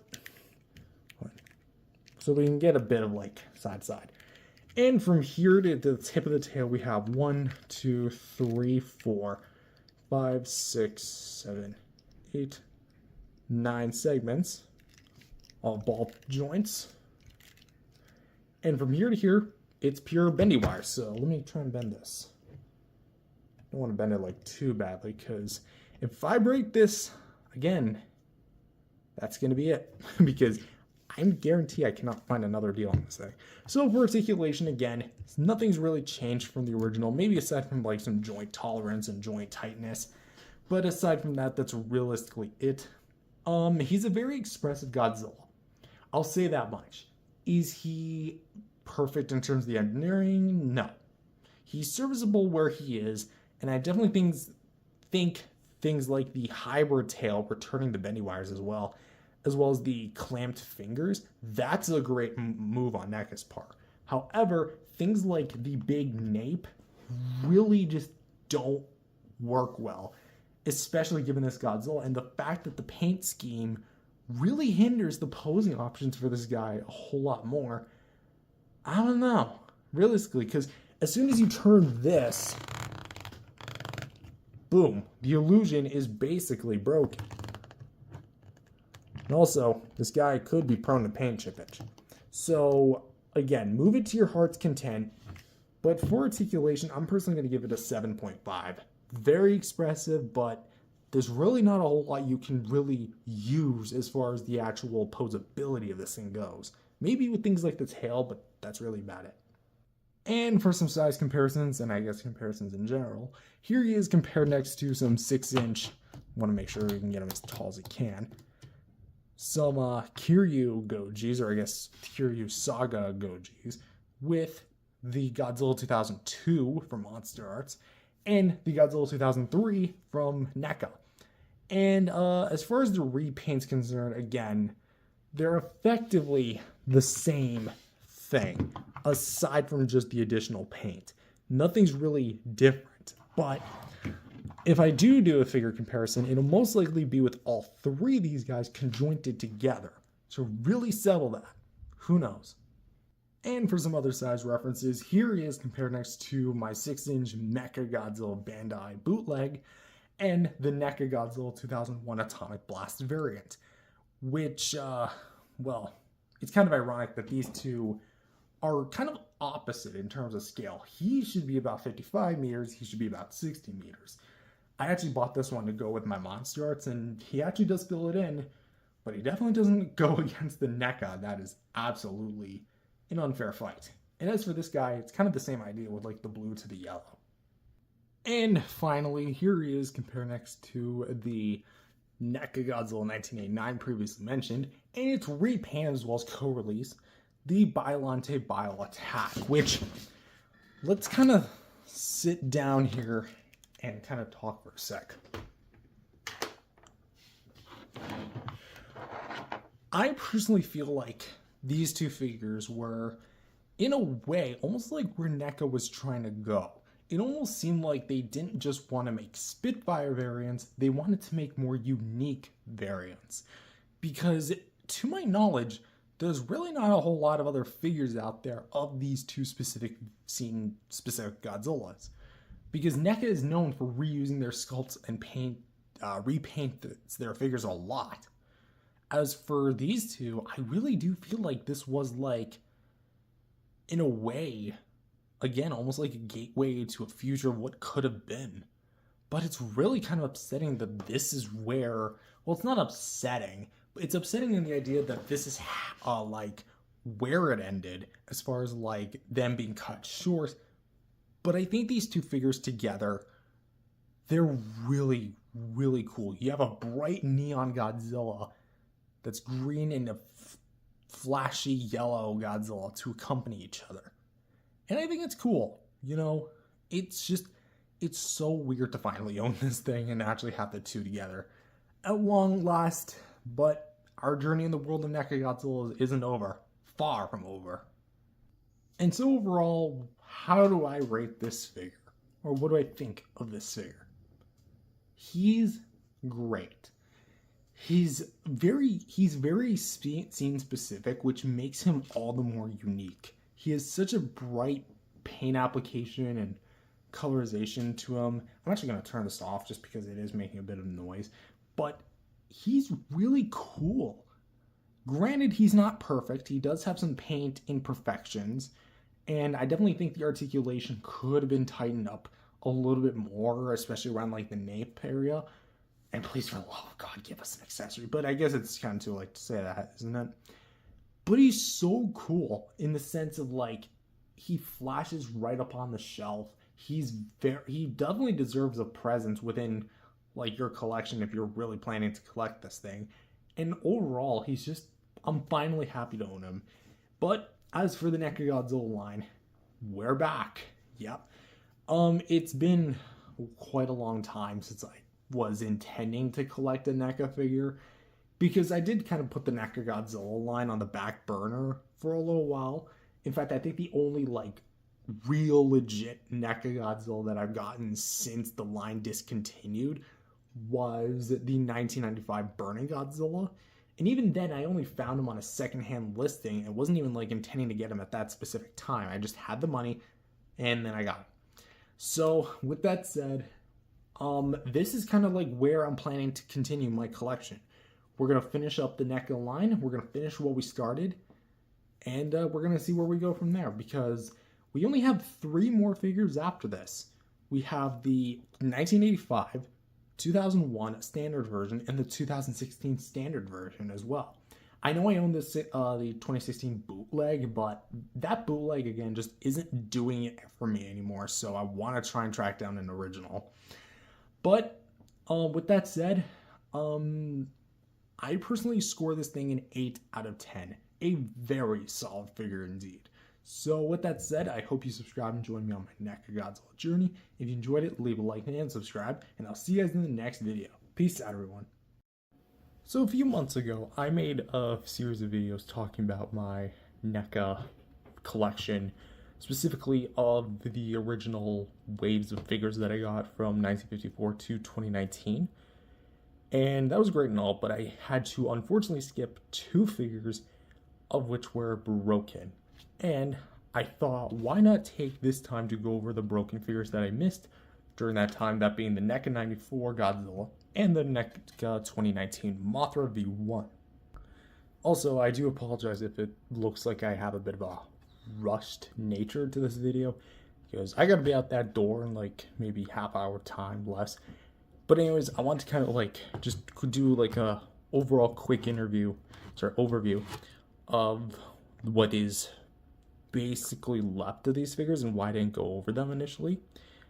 So effectively, this is, don't mind my cats in the back, by the way. This is my original NECA 94. Oh my gosh, enough of you guys. Very little scampers anyway. So yeah, what happened to this dude? Because you might notice there's like gunk all over his neck, and there's like this white paste all over. He's got like scuff all over the place. Effectively, he was a normal functioning 1994 Godzilla, and let's just say 11, 12-year-old me did not treat this thing well. Essentially what happened was the NECA 94 sculpt was always known for notoriously having a bad head joint, because there's like a little piece of it that's removed so he can look up, which I can actually bring down the 1995 figure to show you what I'm talking about, because they use the exact same sculpt. Just to show you, effectively this, if you spread it too far, it would actually start to split and it would start loosening up the head socket. I had done that with mine and it just would not stay on. So eventually it kind of got to the point where I decided to super glue it. This was before I found out about the nail polish trick. And what happened was the nail polish, or the super glue, because I used very runny super glue, was it had it in there, but it turns out there was a small little hole, just big enough for the super glue to fill in, that fused the jaw, like it stuck into the jaw and went through the neck socket, because this is actually just a free floating piece that goes to a large hole in the collar, and then went down these spines. You can actually kind of see where it kind of like started trailing a bit, and then it ran all the way down and glued the tail in place. And as for all this gunk, this is probably just from the super glue catching a bunch of stuff on its way in. So that jaw has been sealed shut for years. I mean, you can kind of flex it a little bit. So it's kind of been on my radar to get a new one. I mean, there is actually a listing for a new, well, more, not a new, but a more in-condition NECA 94 sculpt figure. I would have to look into that. I'm also trying to complete the NECA line, which is why I currently have the 85 on order. And then my next one's going to be Shin, just because there's no good deals on the 2001 Godzilla yet. But after that, that's basically it. I just have to also fix this one, so replace this one, replace the NES, and then replace Mothra, and then I feel like my autism should be satisfied. Yeah, if you guys don't know, I have autism. Anyway, so yeah, that's basically about it for this guy. Will you guys stop it? My cats love to fight, so do be mindful of that. Also, another thing is that this stupid wire tail, let me try to find it, is starting to already pierce out. What's this? All the gunk from the 94 scope. Oh my god. Like, look at that stuff on my fingers. Anyway, yeah, that is the metal tail joint starting to jut out. Obviously not NECA's fault. I mean, it kind of is if it's the bendy tail. But other than that, some of the joints do still move very well. Like, this tail actually at least stays on for obvious reasons. But the other just tail joints actually move very well. You do still get some nice fluidity with it. The torso shockingly still moves, but it's just the head doesn't. So essentially this thing has been reduced to nothing more than a Bandai vinyl with some additional ball pegs. And yeah, this isn't meant to be like a totally in-depth review because I've gone over this figure like who knows how many freaking times. And plus I am waiting until I can get a better version just to have a much more in-condition one. Because I'm fine if a figure has a few scuffs, but once joints start breaking, that's kind of when like I'm in replacement territory. However, between the two of them, I think the Mothra V1 and my personal least favorite NECA figure is gotten it the worst. Because let's be real, obviously it's not NECA's fault because they had to make everything size accurate. It's more like the movie designer's fault for making her so friggin' small. But at that point, it comes like at a cost with just how fragile of a figure Mothra really is. Because literally one of the leg joints has snapped off. And it was by pure accident too. Effectively, right out of the box, my Mothra had like a broken hinge. So automatically, like it was a cracked hinge. So I knew at some point it would cause problems, but eventually it bumped the shelf and then it broke. In fact, I actually still have the broken arm piece just to show you, like it's not just the peg, it's like literally still in there. Cause like I tried gluing it and then I didn't consider that it'd run again. I guess I didn't remember my lesson from 3 years prior, but it sucks because this figure has such a beautiful and immaculate sculpt. Like, this actually does look very nice, and I was happy to own this for as long as I did. But it's just... It's garbage now. Like, again, half of the body is fused. Like, the wings are stuck together with super glue, and it's not even connected to the right place. These wings still somehow function well after all these years, but... give it a few more years and it's definitely not gonna function if I'm paddling around like a freaking ping pong ball, but you can tell that I like this figure at least at some point, but I don't know. Like, I've learned to become a lot more delicate and a lot better of a figure caretaker. So these guys are just remnants of when I was like much younger. I was not as experienced with collecting and just not as experienced with life as I am now. So, you know, it's also kind of ironic because the stand is actually still very well in condition. I might actually keep this, but as for these two, I don't know what I'm going to do with them. Throw them out, sell them, put in a donation. Actually, no, I can't donate these things. They're broken. Who knows? Anyways, I'll do something with them. Just a little quick video to throw on the thing while I'm working on other projects. The NECA Godzilla Show Season 22 and 3, Mineral Island, Golden Glory Season 9, 11, and 12. You get the works. I'll see you guys next time. It was not only the return of Godzilla, but it's also the return of the Godzilla NECA line on the channel. Hello everyone, welcome back to another video. My name is Matthew, and after a decade, nearly a decade, of doing this hobby, we finally have another NECA Godzilla to review. I know previously, earlier this year, well, actually, like last 2 months ago, actually, we did the NECA 2003 Hyper Maser Blast Godzilla, which was with one of the last NECA figures they released for the line. This one is one of the first, actually the third they ever released. Because first there was the 2014, then there was the 1994, and now there's 1985, which I know it's technically the 1984, but this figure is called the 1985 Godzilla, so that's what I'm going to be calling it. Anyways, this figure has been a long time coming for me and the channel, and today we're going to be doing a 2025 updated review, even though I haven't really reviewed this before. Look at this old figure, which was in its box since 2014. So that said, does it really stand up to the figures of today, or is it really as outdated as the line presents itself considering its reissue? Let's find out. So before we end up doing the actual, basic sculpt and paint, articulation, size, accessories, whatever, it's worth at least bringing up or mentioning the pretty big prototype elephant in the room. And I'm not talking about that 2-foot tall Goliath there. We need to talk about the prototype, which, if you guys don't know, I'll throw a picture up of it on screen. There was a prototype revealed, I think at either New York Comic Con or San Diego Comic Con, I don't remember which one it was, of that year, where they unveiled the 1985 prototype, and it had severe backlash online.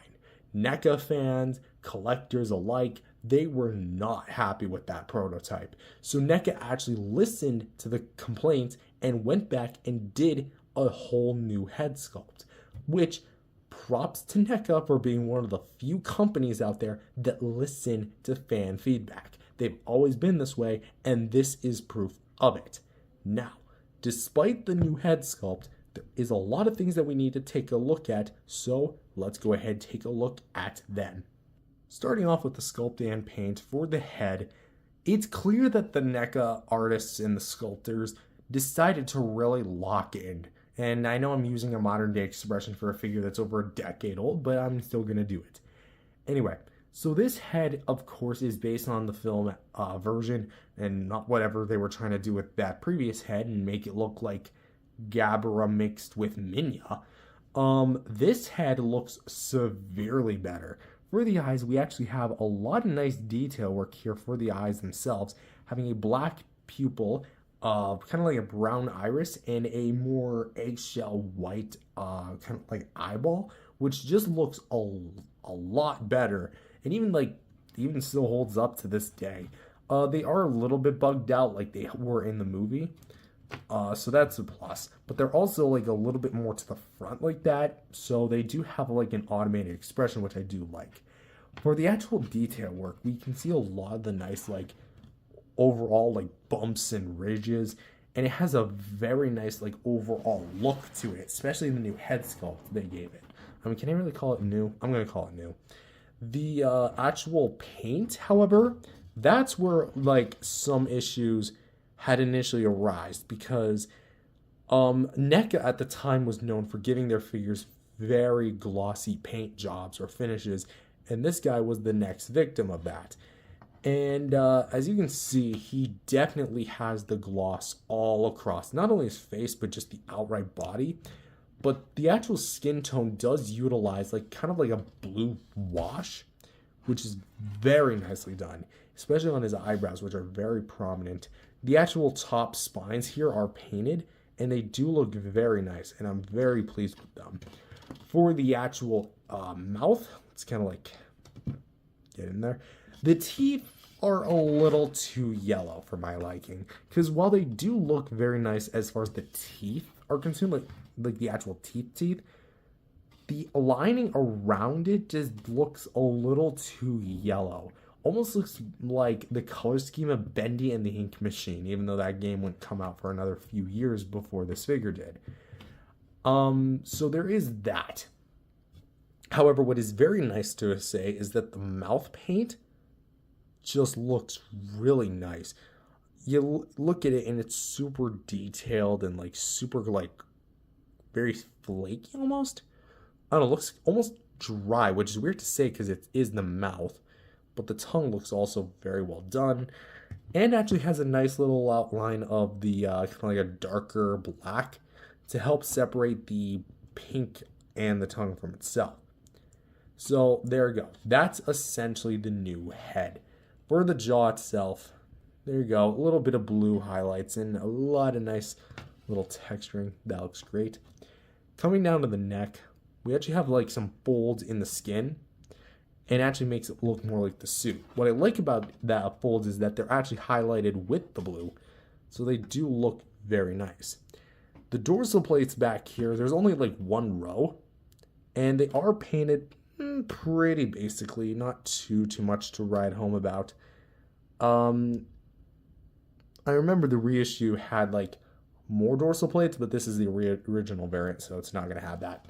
For the actual torso here, very like circular detail work here with the blue, and I do like how it looks personally. I've always been a fan of the blue. You know, it's very rare that Godzilla has any colors beyond blue, what he glows. So actually him using the blue to him looks really nice. Maybe not so much movie accurate, but it does look very nice to me. And adds at least like a lot more definition as opposed to just being just a plain charcoal gray. But for the actual like detail, it's very well detailed. I do like how the bumps and the crevices are on the body. As for the arms, they kind of look like sleeves. Now, I know that's kind of technically what they were, you know, being a guy in a suit. But I don't know. Something just feels off about like how they are proportioned. Godzilla has always had small arms, but I feel like this was a little too small for Godzilla 85.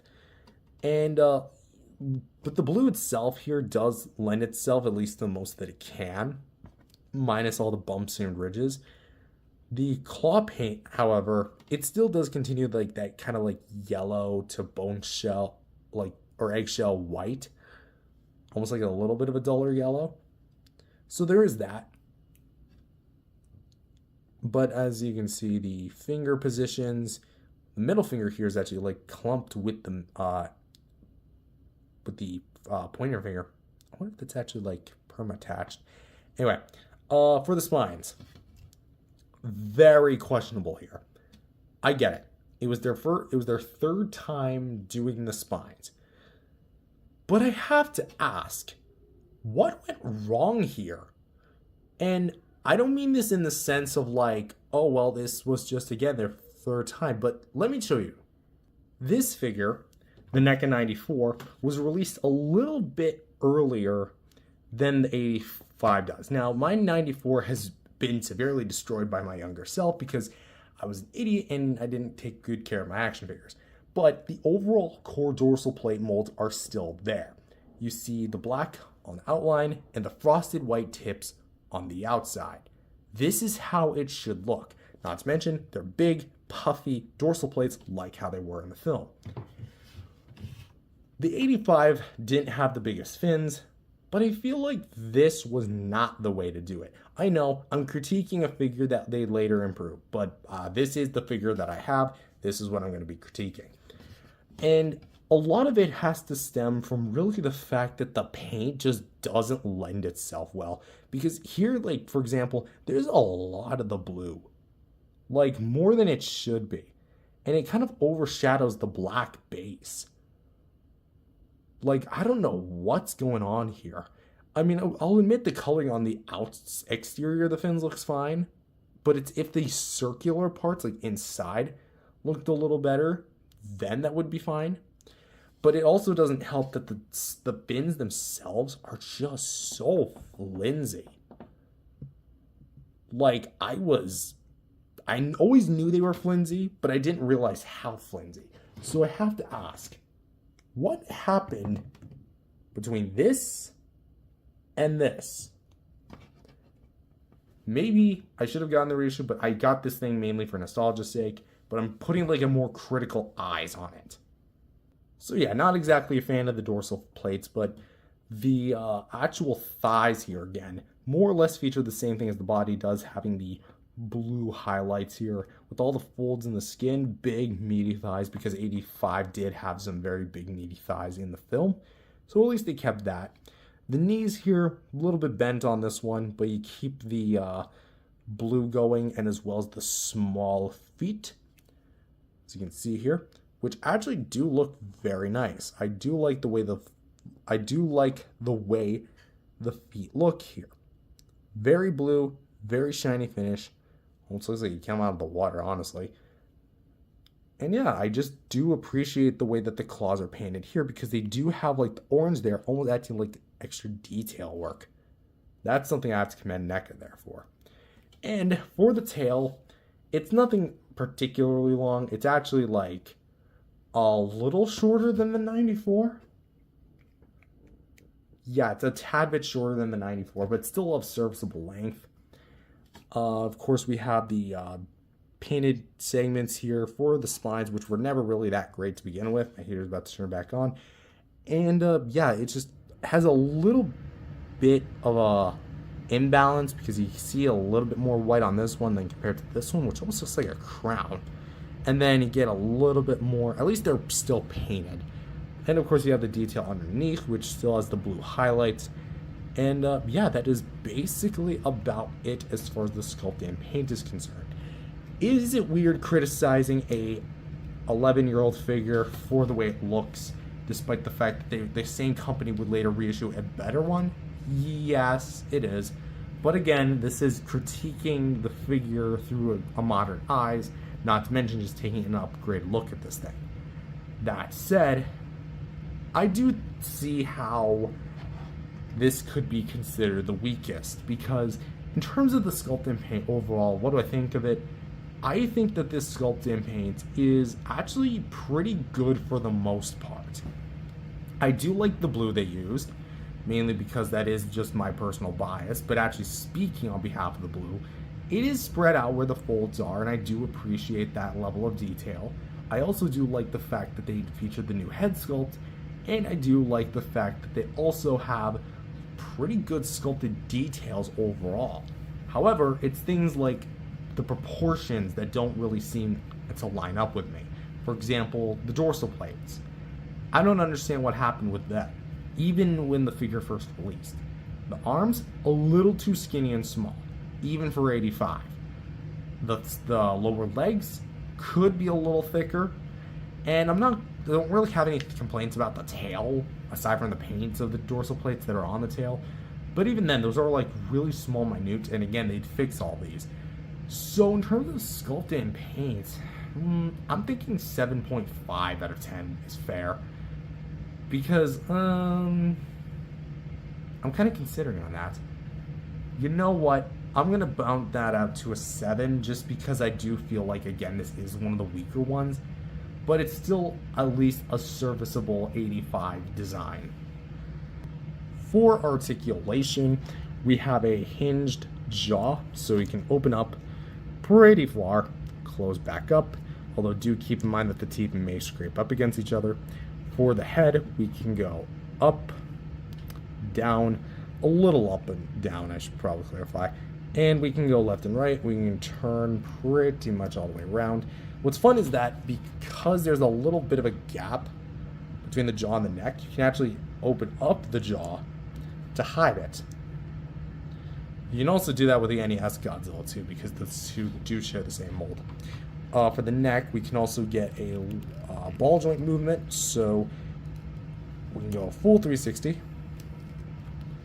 And it's kind of funny because unlike the NES Godzilla, this Godzilla does not have its thing like stuck, its neck joint stuck, because it did happen with mine a few years ago. And as in a few, I mean like nearly a decade ago. Shoulders can go up, out to the side, in, can go forward and back a little bit. I don't want to like force any joints just because this is a newer figure in terms of like being opened. It can go, it can bend at the elbow, straighten out, and can rotate. The wrist can also rotate as well, and it is on a ball joint. Something I've noticed that the reissues would also have a swivel hinge for the wrist, as well as a lot more of like the later NECA Godzillas. The waist here Not so much up and down, but you can get some side to side and tilt. Because the spines are made of like a rubbery material, they are going to collide in and get some like scrapes, but you don't have to worry about the sculpt itself degrading over time. The thighs here can go forward and backwards, as well go in and out if you really wanted to. The knee can bend and rotate here. Ball joint here for the foot can go full 360 degrees. And of course, for the tail, we got 1, 2, 3, 4, 5 ball joints from here to here. And from here to here is going to be a pure bendy wire, but I'm not going to bend it because who knows how brittle that thing is. Also, just keep in mind that unless you have it fully like reared up, you could get some gappage between the dorsal plates. So overall, for articulation, it's pretty much a basic NECA Godzilla. I mean, all NECA figures practically share the exact same articulation, save for a few exceptions like the Shin Godzilla and such for not having jaw articulation, the Spitfire version specifically. But this figure still has a good range of articulation, and I am kind of shocked that NECA was able to put this much into the design considering. That said, especially like if you've loosened yours over time, it'll definitely have a lot more freedom with it, unlike this one where I literally just got it out of the box a few days ago. But that said, still a very nice articulated NECA Godzilla. If I had a few complaints, I would probably say just give it a bit more like hunt movement. And I do have a bit of a QC issue with my right knee because it does not want to move. But aside from that, it's pretty serviceable. So I'm going to give it a 7.5 out of 10 for the articulation. And considering this fact that this guy does not come with any accessories, here he is compared next to his repaint, the NECA NES Godzilla from Monster of Monsters, which, for anyone confused, essentially NECA decided to make a video game appearance of Godzilla and decided to use 84 as the base. If that's accurate or not, that is up for you to decide because that is a video game sprite, and that's kind of hard to say, oh, it's that version of Godzilla, despite the fact that it's not necessarily based on any specific version of Godzilla, even at the time. So, for the actual base paint, essentially everything is the exact same sculpt-wise, say except for the new dorsal plates that this guy got. Also, this is a very used copy. This is the second ever Godzilla figure I got, so you'll see scuffage there, the works. In fact, a few joints have even broken on mine. Wait, which foot was it was this one, okay. So aside from the actual mold, the main differences are going to be the colorization in the middle row of dorsal plates. The actual exterior rows, those are going to be the same, mold-wise. Even the reissue of the 84, they went back with those new dorsal plates and gave them to the NES Godzilla. So it's almost like I'm seeing in a mirror. Yeah, crazy, right? It's funny because both of them are kind of blue and black, at least in some different ways. So aside from that, they're realistically about the same, like as far as the sculpt is concerned. Just to kind of showcase them all around. As you can see here. It's nice. And yeah, that is basically about all there is to say. Aside from the articulation difference, well, there isn't any articulation differences. I wonder if the reissue of this guy actually does have the hinged hands. I actually don't know. So for some size comparisons, here he is compared next to the first two NECA Godzillas prior to him, with the NECA 2014 and the NECA 1994. And might I say, it's so good to finally have this trio. If there's any trio of action figures I want, it's these three. These are the three OGs. I'd have also loved this thing as a kid, but considering what happened to my video game Godzilla, yeah, it's probably for the best that I got this thing as an adult. And here he is compared next to some other NECA Godzilla releases, with the 1995 Burning Godzilla and the 2019 V1 from Godzilla King of the Monsters. And here he is, and you're going to consider me sad for this, the only two other 1985 or 1984 Godzillas that I have in my collection, with the minifigure from the blind bags by Bandai and the Funko Pop Godzilla 1984 as part of the 70th anniversary set. Which, funny enough, I'm still missing Shin Godzilla. Maybe I might get around to him one day. And here he is compared next to the 89 Godzilla, which would be his sequel, which we have the original release, 1989, and the Biollante Bioattack repaint from also NECA Toys. And it's so fun seeing just how much NECA improved from this to this, despite them being essentially the same Godzilla. Maybe not the same design, but the same incarnation. And finally, here he is compared next to the previous NECA Godzilla purchase that I made, the 2003 Hyper Maser Blast variant, and the Biollante MMS bootleg. So, about the closest thing enemy-wise to him, because I don't own a Super X, so don't even ask. And I probably won't, at least for the foreseeable future. And so overall, moving this a little bit to the side here, what do I think of this figure? I think this figure is actually pretty good. He's not one of my favorites as far as quality is concerned. I probably should have gotten the reissue, but at the same time, I'd be missing out on this guy, because I do like my NECA Godzillas. Is he serviceable as a 1985 articulated Godzilla figure? Yes. And he's also, I guess technically, if you want to count them as separate releases, one of two highly articulated 85 figures currently on the market, because Hiya Toys nor Monster Arts still has yet to make one. NECA is the only high articulated action figure company that has ever made an 85, let alone two of them. This version and the re-release in the new poster box style packaging. So that said, do I recommend this one in particular? If you want that wave of nostalgia, I'd say so.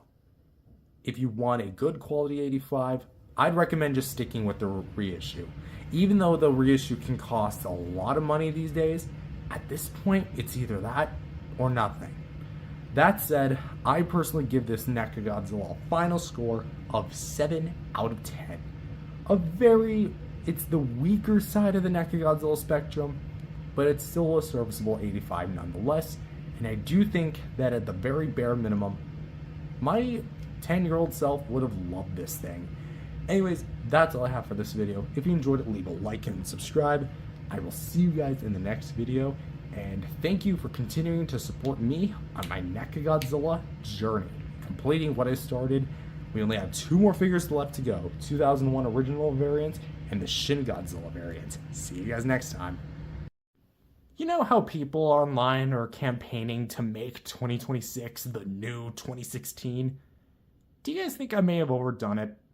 Hello everyone, welcome back to another video. My name is Matthew, and today we have a monumentous video because with us, finally, after years of being put on the sidelines, we have finally purchased and managed to acquire a legit, an official NECA Toys Shin Godzilla action figure. Yes, so for a bit of history, this figure first came out, I want to say, if memory serves me correctly, I could be wrong about this, late 2016, 2017, around that time period. So it's been 8 or 9 years when this figure is first released.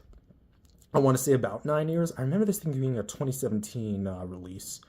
But that said, this figure has been on my radar for a very long time, especially because NECA is my personal go-to company, or at least was, until they unfortunately shut the line down in 2020 due to licensing conflicts with Legendary Toho.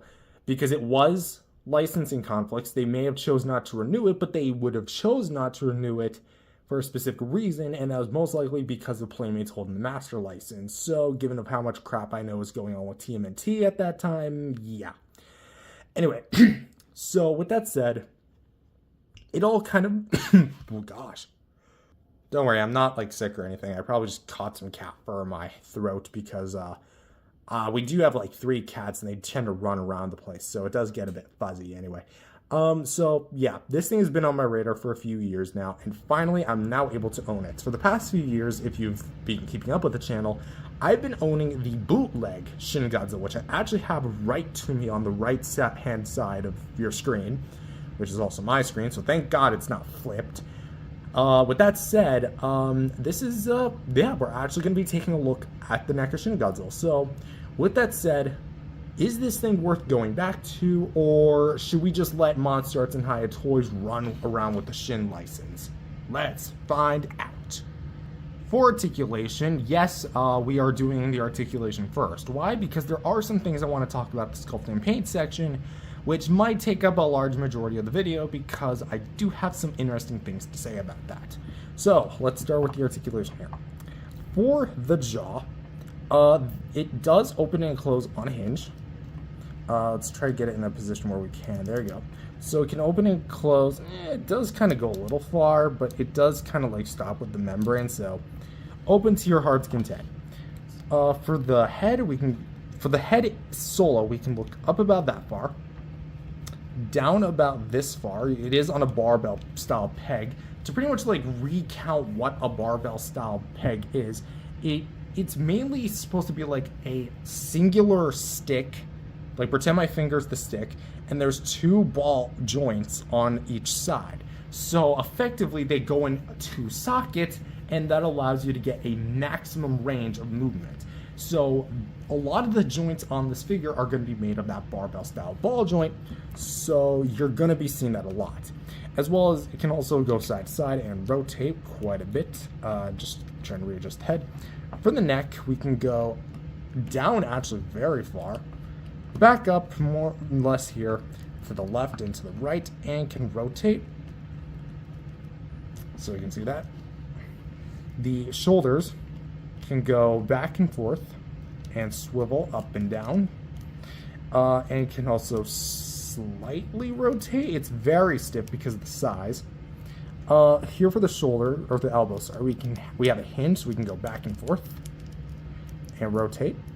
Swivel hinges for the wrists. This was, I think, I could be wrong about this, but this was the first instance of a swivel hinge on a NECA Godzilla for the wrist. So again, I could be wrong about that, but at least like release order wise. For the waist, we actually do get a bit of like rotation here. Not so much up and down, but we do get a bit of like side to side. So it's a bit more flexible than that of like the 84, but not by much, I'd say. For the hips, Shin had big hips that didn't really move, so you don't get like a whole lot of like to the side motion, but you do get a very nice rotation here at the leg, which allows you to go full 360 degrees. For the knees, we can go in about that far, bend in like this about that far, and can rotate a bit. For the foot, we have a ball joint here for the wrist, sorry, for the breast, the ankle, or the shin, badum ching, and can rotate all amounts. Trying to get it back into a good, serviceable position. And for the tail, we have 1, 2, 3, 4, 5 ball joints that all move in unison with each other.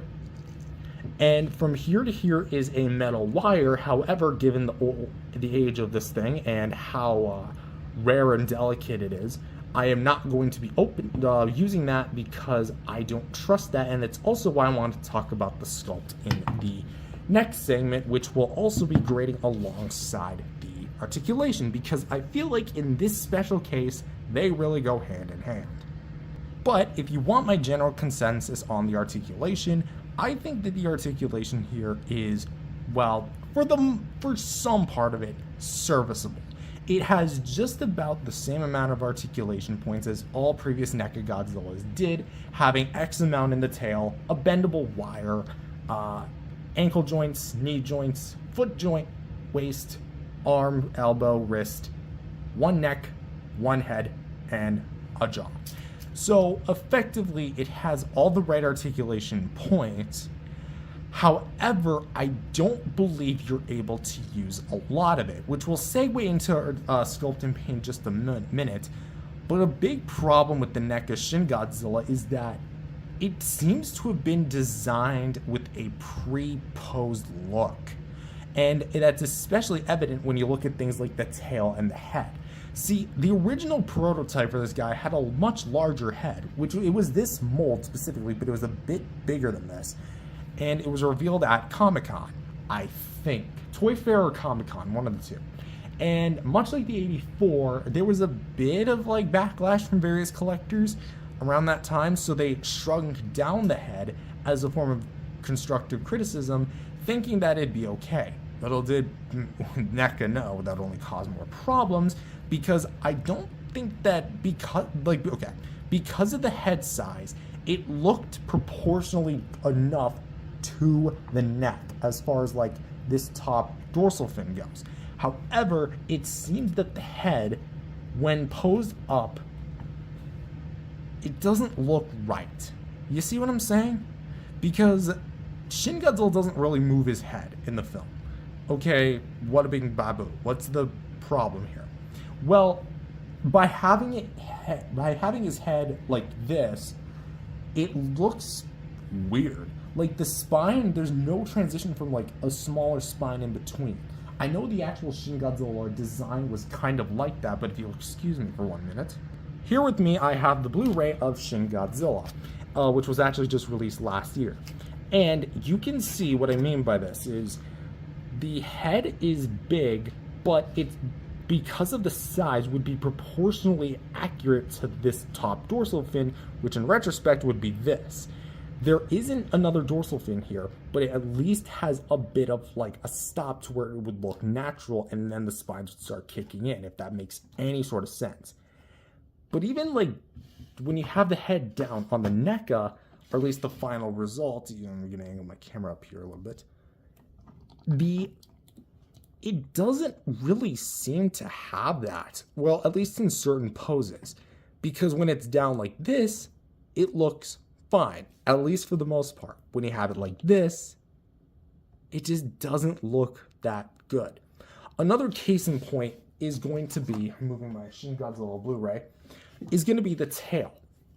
The tail was sculpted at a curved angle. Now, it is true that it's technically Shin Godzilla's basic pose or render in the film, where he has his tail kind of like down like a normal Godzilla. Then starting at this section, it goes up, curls a little down, and then swirls back up to the very skeletal, meaty, flesh-style part. I'm trying to get that to focus, but it's focusing on the background stuff. There you go.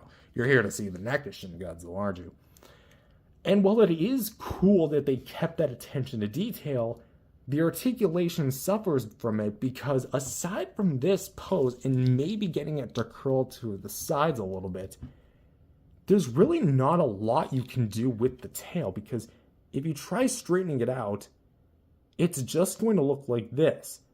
The wire isn't going to help you because it's automatically curled straight down, because the ball peg down here, I'm going to try and pop it off just so I can show you guys.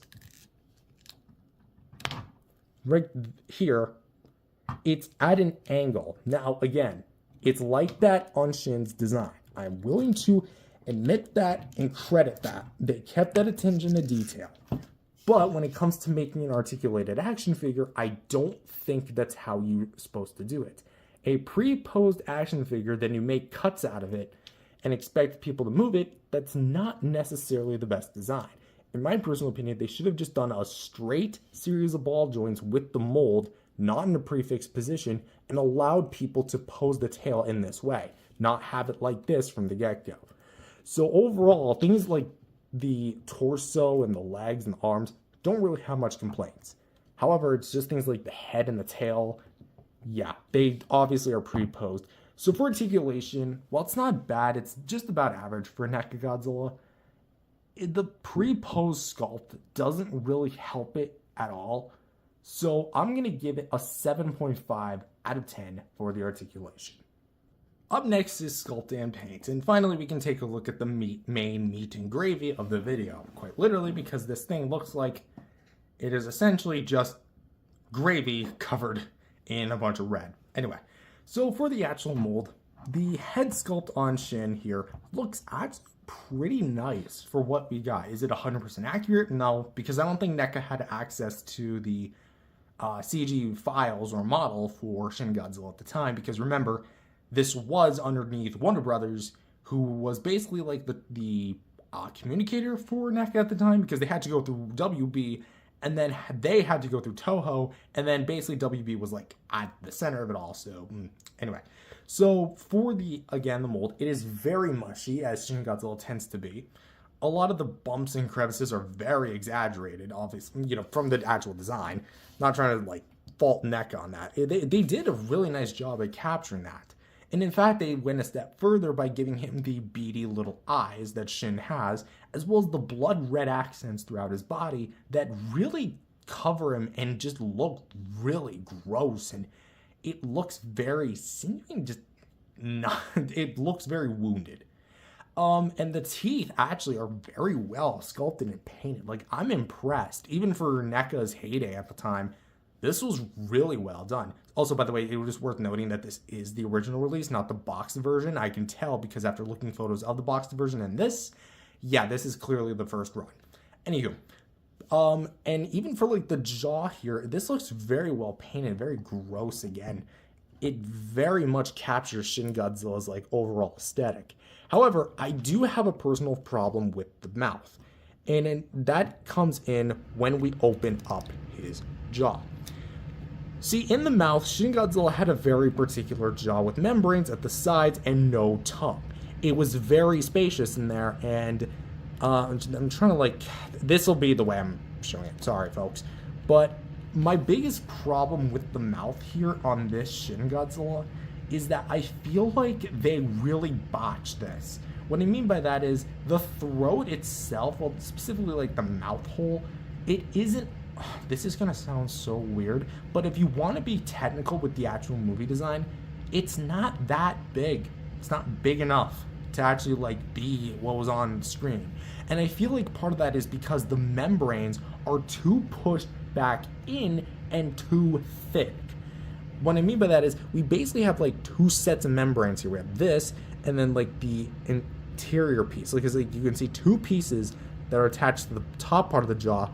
And then when you move it, you see the two pieces on the side, which make up the membranes on the other end of the jaw. Because of that, it leaves the throat hole like way too small, and it just doesn't look right. I feel like that's one advantage that the Monster Arts has over the NECA. But to be fair, again, that's probably just because of the way the articulation was engineered. But come on, I feel like there had to have been a more interesting way to do the mouth. Like, cause like this, I feel like if the membranes were more towards like actually aligning more with the teeth, and that would have maybe allowed more clearance for the throat itself, that would have looked better. It is also worth noting that the side of my membrane is a bit chipped. I'm not sure if that was from the previous seller. That's just a paint defect. I'll probably never know, but anyways, because I did get this thing used. Anywho, so for the actual spines here, well, specifically like the top few spines, they look really nice. And even like the body has like a different shade of red, almost like an orange, which really adds to the overall color aesthetic of Shin Godzilla. It's very evened out, and I would even go as far to say it probably looks better than like a lot of other Shin Godzilla action figures that I currently know of, because I know about the Bandai vinyls and the Monster Arts figures and this, as well as the Atomic Blast version, and in my personal opinion, this thing just looks incredible. There's stuff in the crevices, outside of the crevices. It looks very uneven out, but yet so even at the same time, like across the whole body. So with that said, you also get some on the gills, some various marks on the shoulders and such, and even like the glowing effects for like the dorsal plates, which we'll talk about in a bit, but they just look stellar. Moving down here to the torso, we have more or less the same thing where we're getting a lot of like the nice kind of web detail, and the claw paint looks pretty nice too, actually having a bit of detail work, which is surprising given the size of them. You do get a bit shading too and a little bit of gloss. We have all the folds in the skin. Looks very meaty, very chunky. Gets a lot of like the bumps and the crevices in the skin. Just kind of like put it towards one side here. You see all the asymmetricalness because we have one spike back here for the thigh, and then this side doesn't really have that. It has like a bump, but not like a spike like back here. As well as the chest spike, that thing looks incredible too. Got some paint in the collarbone as well. We do have more of the orange, kind of red paint towards the sides here. Kind of noticing a bit of a color difference. Like there's some yellowish accents. So that's interesting. Just really trying to give you guys like a really nice look at this thing. The feet kind of stop that. I don't remember if the feet in the film actually had the red crevices. They probably did. But as we can see with the claws, they look really nice with the shading. I will say this one has a bit more like shading than this one does, but they still look really nice nonetheless. Some copyright info. Yeah, this thing was made in 2017. Just wanted to double confirm. So as you can see, yeah, this is when they were still under WB. And let's talk about the dorsal fins. Just now, I am like aware that the dorsal fins might be a bit too like thickened out, but I guess that's only because like in the film that they were pretty thin fins. They weren't small fins, they were pretty thinned out. So NECA just decided to puff them up a little bit, make them almost like the 1968 Bandai vinyl, not literally but figuratively. And the red just looks, I'll say this, maybe a bit heavy-handed, but they look really nice. Because for the base, we have the orange kind of coloring, and then as it goes on, we have a bit more of a red, which orange is typically brighter than red. So you do get a bit of a color gradient with the dorsal plates here. Also, they are made of a more rubber feeling, so you don't have to worry about hurting yourself when you handle the figure. And it looks very nice and very natural. And now we come to the tail, which, again, like the red just seeps through.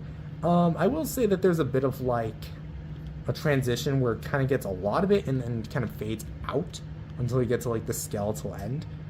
But you just see all like the amount of detail with this tail. Detail, da-dong-ching. 2 da-dong-chings in one video, and I guess that was the third. But to just show the dorsal plates here, they look absolutely phenomenal.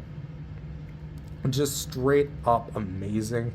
And even see where the black spines are painted as well as the red. Like, they keep the glowing effect really well. And then we come to the actual tail, well, skeletal end of the face. Well, the tail. Here's the little context for those that haven't seen Shin Godzilla. The tail itself is comprised of a bunch of other organisms within Godzilla himself. So, essentially this thing is a secondary Godzilla growing out of Shin's tail. And in the movie design, there is something that looks like a second face. The figure does not have this. In fact, the only remnant of the tail face that it has is this little tiny nub that kind of looks like the head, but there's really nothing there. Also, it does have those infamous like Cheeto chunks, which like I'm not exactly sure what those are supposed to be. Like, are those supposed to be bone? But the bone isn't painted white, it's painted black. So what even is this? I have no clue. I'm just gonna question the paintwork at NECA for that, but aside from that, even though we're taking this all into account, the sculpt work is very well done, and I'm vastly surprised at how well this sculpt turned out. For articulation, maybe not the best, but for like an actual Shin Godzilla design, this is very well done. That said, my only real cons would be maybe the mouth, definitely, and the Cheeto chunks on the tail tip. So really, that's kind of about it. So I'm going to go ahead and say I rate this thing an 8.5 out of 10 in terms of sculpt and paint. Very nice. And just for a brief size comparison, here he is compared next to some other Shin Godzilla figures, ironically using the NECA mold, with the Playmates Shin Godzilla V1 and V2, original release and re-release. And, yeah. There's there's no competition. The NECA slams both of them. And for another size comparison, here he is with another flurry of Shin Godzilla figures. I'm going to be doing all of them with the Bandai Movie Monsters original and bootleg versions. And as for which one I prefer of these two, I would say mold and accuracy wise, definitely the Bandai one. But for overall quality, I'm just going to go with the NECA. It just looks better. And here he is compared next to some other NECA figures with the NECA 54 and NECA Burning Godzilla. And finally, for the comparison you guys have probably been wanting to see, here he is compared next to his original brethren, the NECA Shin Godzilla Atomic Blast variant, and the bootleg version of the NECA Shin Godzilla, which, ignoring him for a sec, because we'll talk about it in just a sec, I would say, in all honesty, as per the execution of both figures, the original beats the Atomic Blast variant. I'm going to mainly just say that there are several things I don't like about the Atomic Blast variant, that because that this original version... Oh, crap. You know what? The beam's going to fall out anyway. The original one doesn't have, for example, the paint sporadic problems. Like, for some paint, like there's way too much, and for things like the thigh up here, there's way too little. This version nails it. There's pretty much like no area where it doesn't have red paint, say, except for the feet. So in my personal opinion, I do enjoy the original variant more. However, that also comes to say, what about him? Well, I'm going to be doing a video where I compare the original and the bootleg variant of NECA Shin Godzillas, because there are a lot of things I like to say about both of them, and just so you can make sure that you don't accidentally buy a bootleg Shin Godzilla, because trust me, there's probably thousands of people out there who've fallen victim to buying this instead getting this, or something like it. And so overall, for the NECA Shin Godzilla, what do I think of this guy? He is phenomenal. Well, at least in the sculpt and paint section. Because, let me put it this way. This guy is honestly, I would say, a well-balanced figure, all things considered. Does he have articulation problems? Yes. Does he have sculpt and paint problems? Yes. And they're mainly caused by each other. That said, it still looks like Shin Godzilla. It functions like a Shin Godzilla action figure should. And in my personal opinion, it is the best scaled one you can currently buy, because the monster arts, like it or not, is too big, all things considered. Even if it was the biggest, baddest Godzilla at the time, by that logic, their Godzilla Earth should have been 3 times that size. Yet I don't see them cranking out any Godzilla Earth figures that are about this. So, no. There's no excuse that Shin Godzilla figure, that the monster art Shin should have been that big. But I digress. Back to the NECA Shin. Do I recommend him in 2025? Or 6, sorry. I know I'm kind of living in the past. I'm used to saying that. What am I? I would say yes. Why? Because let's assume that this figure's resale value is about $50 to $60. I got it about that price, and you can probably too. This thing is relatively the cheapest Shin Godzilla figure on the market. Excluding the Bandai vinyls and only counting plastic highly articulated action figures, that's pretty much the truth. Because the Monster Arts one is still relatively expensive despite all the numerous versions they're putting out. They're even putting out a new version, the fourth like Awakening Shin, in like a new movie graphics plus line or something. They're basically stripping of all of its accessories, including like a dinky, crappy little postcard with it. Really? That's your comeback with Shin? Not even like the standard version, by the way. And in terms of like the price, that's still like well over $120 or at best. So for half of that, you can get this. Now, as per the... Also, by the way, Hiya Toys still hasn't made articulated Shin Godzilla as of this recording. And hopefully not by this posting. Because watch as like next time there's... Watch as I'm posting this and they immediately announce boom, Hiya Toys Shin Godzilla. Anyway. And no one's getting that Super 7. I'm sorry. That thing looks horrible. Anywho, so that's why I would recommend buying it. Where do you go to buy this? I would recommend secondhand stores like eBay, where I got this guy from. So eBay, trying to name Mercari. I could pronounce. I don't know if I'm pronouncing that correctly. And Facebook Marketplace. Those are the 3 sites I'd recommend finding this from. That said, if you want to know how to find a good listing, and this one being sure it's legit, look at the seller reviews, look at the images, like make sure you Google search for it, and look at the actual just look at the listing, because chances are if it looks like this, it's the real thing. The bootleg version is a lot more duller and a lot sloppier and doesn't have the same build quality as this one does. So that's how to find it. Go to secondhand store, set your budget at maybe 50, 60, 70 tops, not counting shipping, counting shipping I'd say, and you should be running home free. That said, I rate this thing an overall 8 out of 10. So with that said, hope you guys enjoyed this video. If you enjoyed it, leave a like and subscribe. We have one last NECA figure to look at after this, and then after that, that's done. It already came in by the time I'm recording this, but I honestly don't believe it. We're almost at the end. So again, thank you for supporting me, and like and subscribe, and I'll see you guys in the next video. Peace out, everyone. Hello everyone, welcome to my review on the NECA 2014 Godzilla figure. This is a figure that I absolutely love.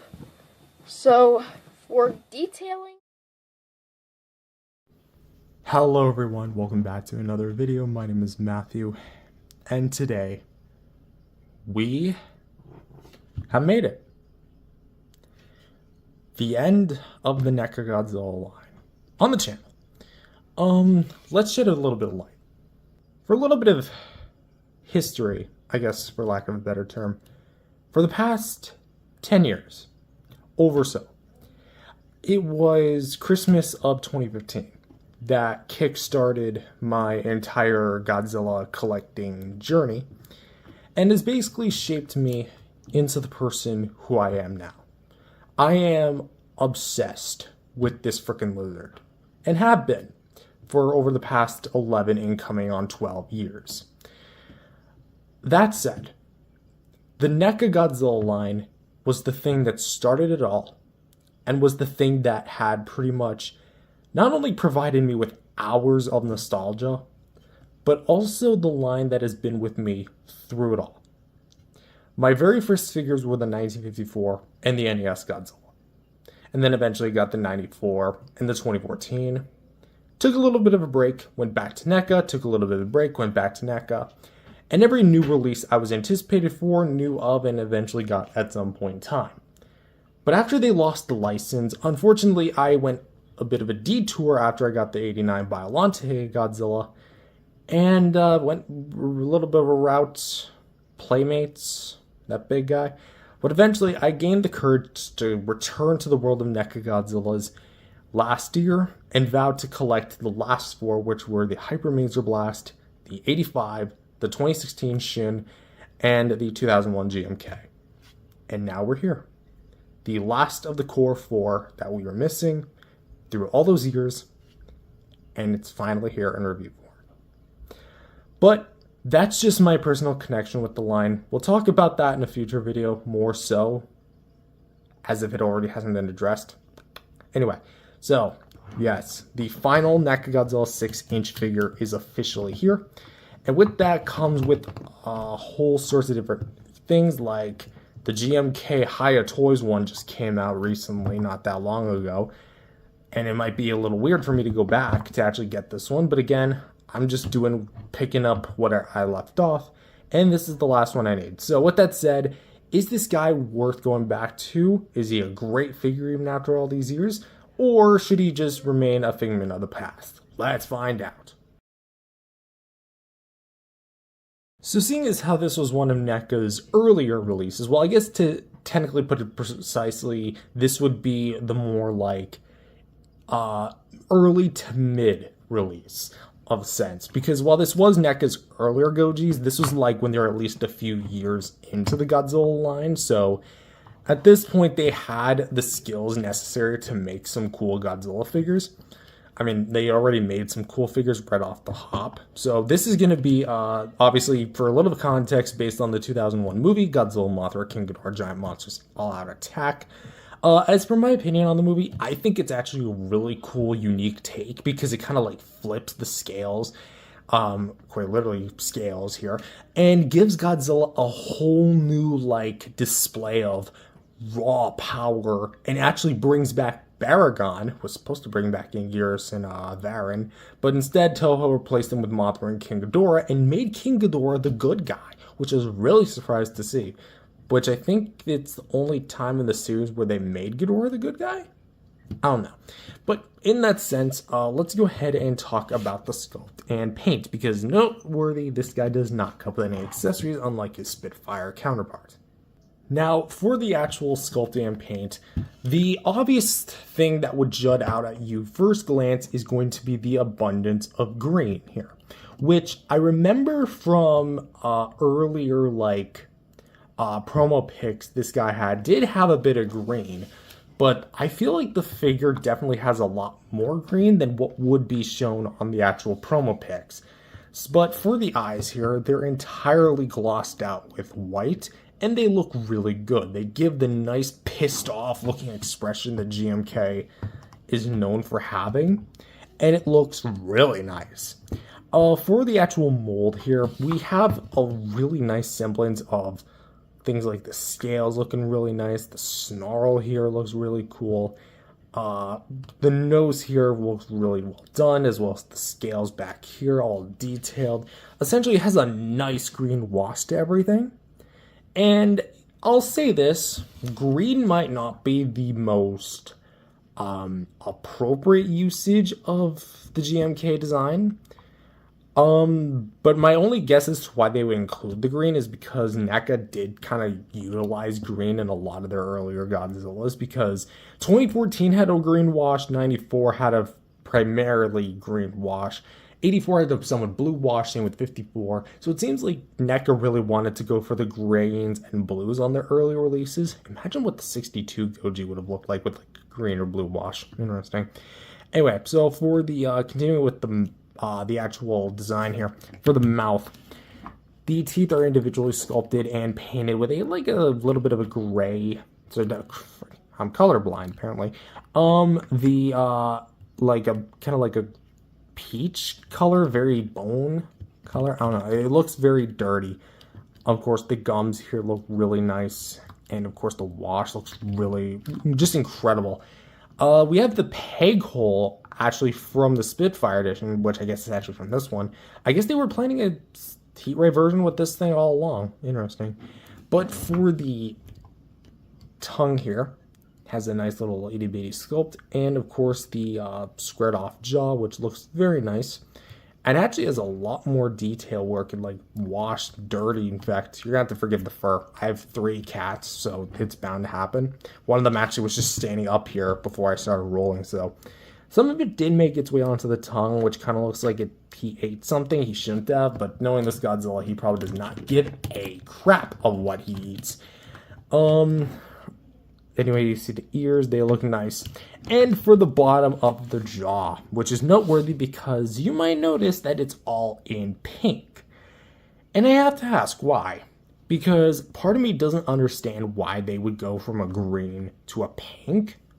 Like, I guess that maybe it could be because it's maybe bleeding through. Like, maybe the base color of the plastic is a pink, which would explain the jaw or the gums.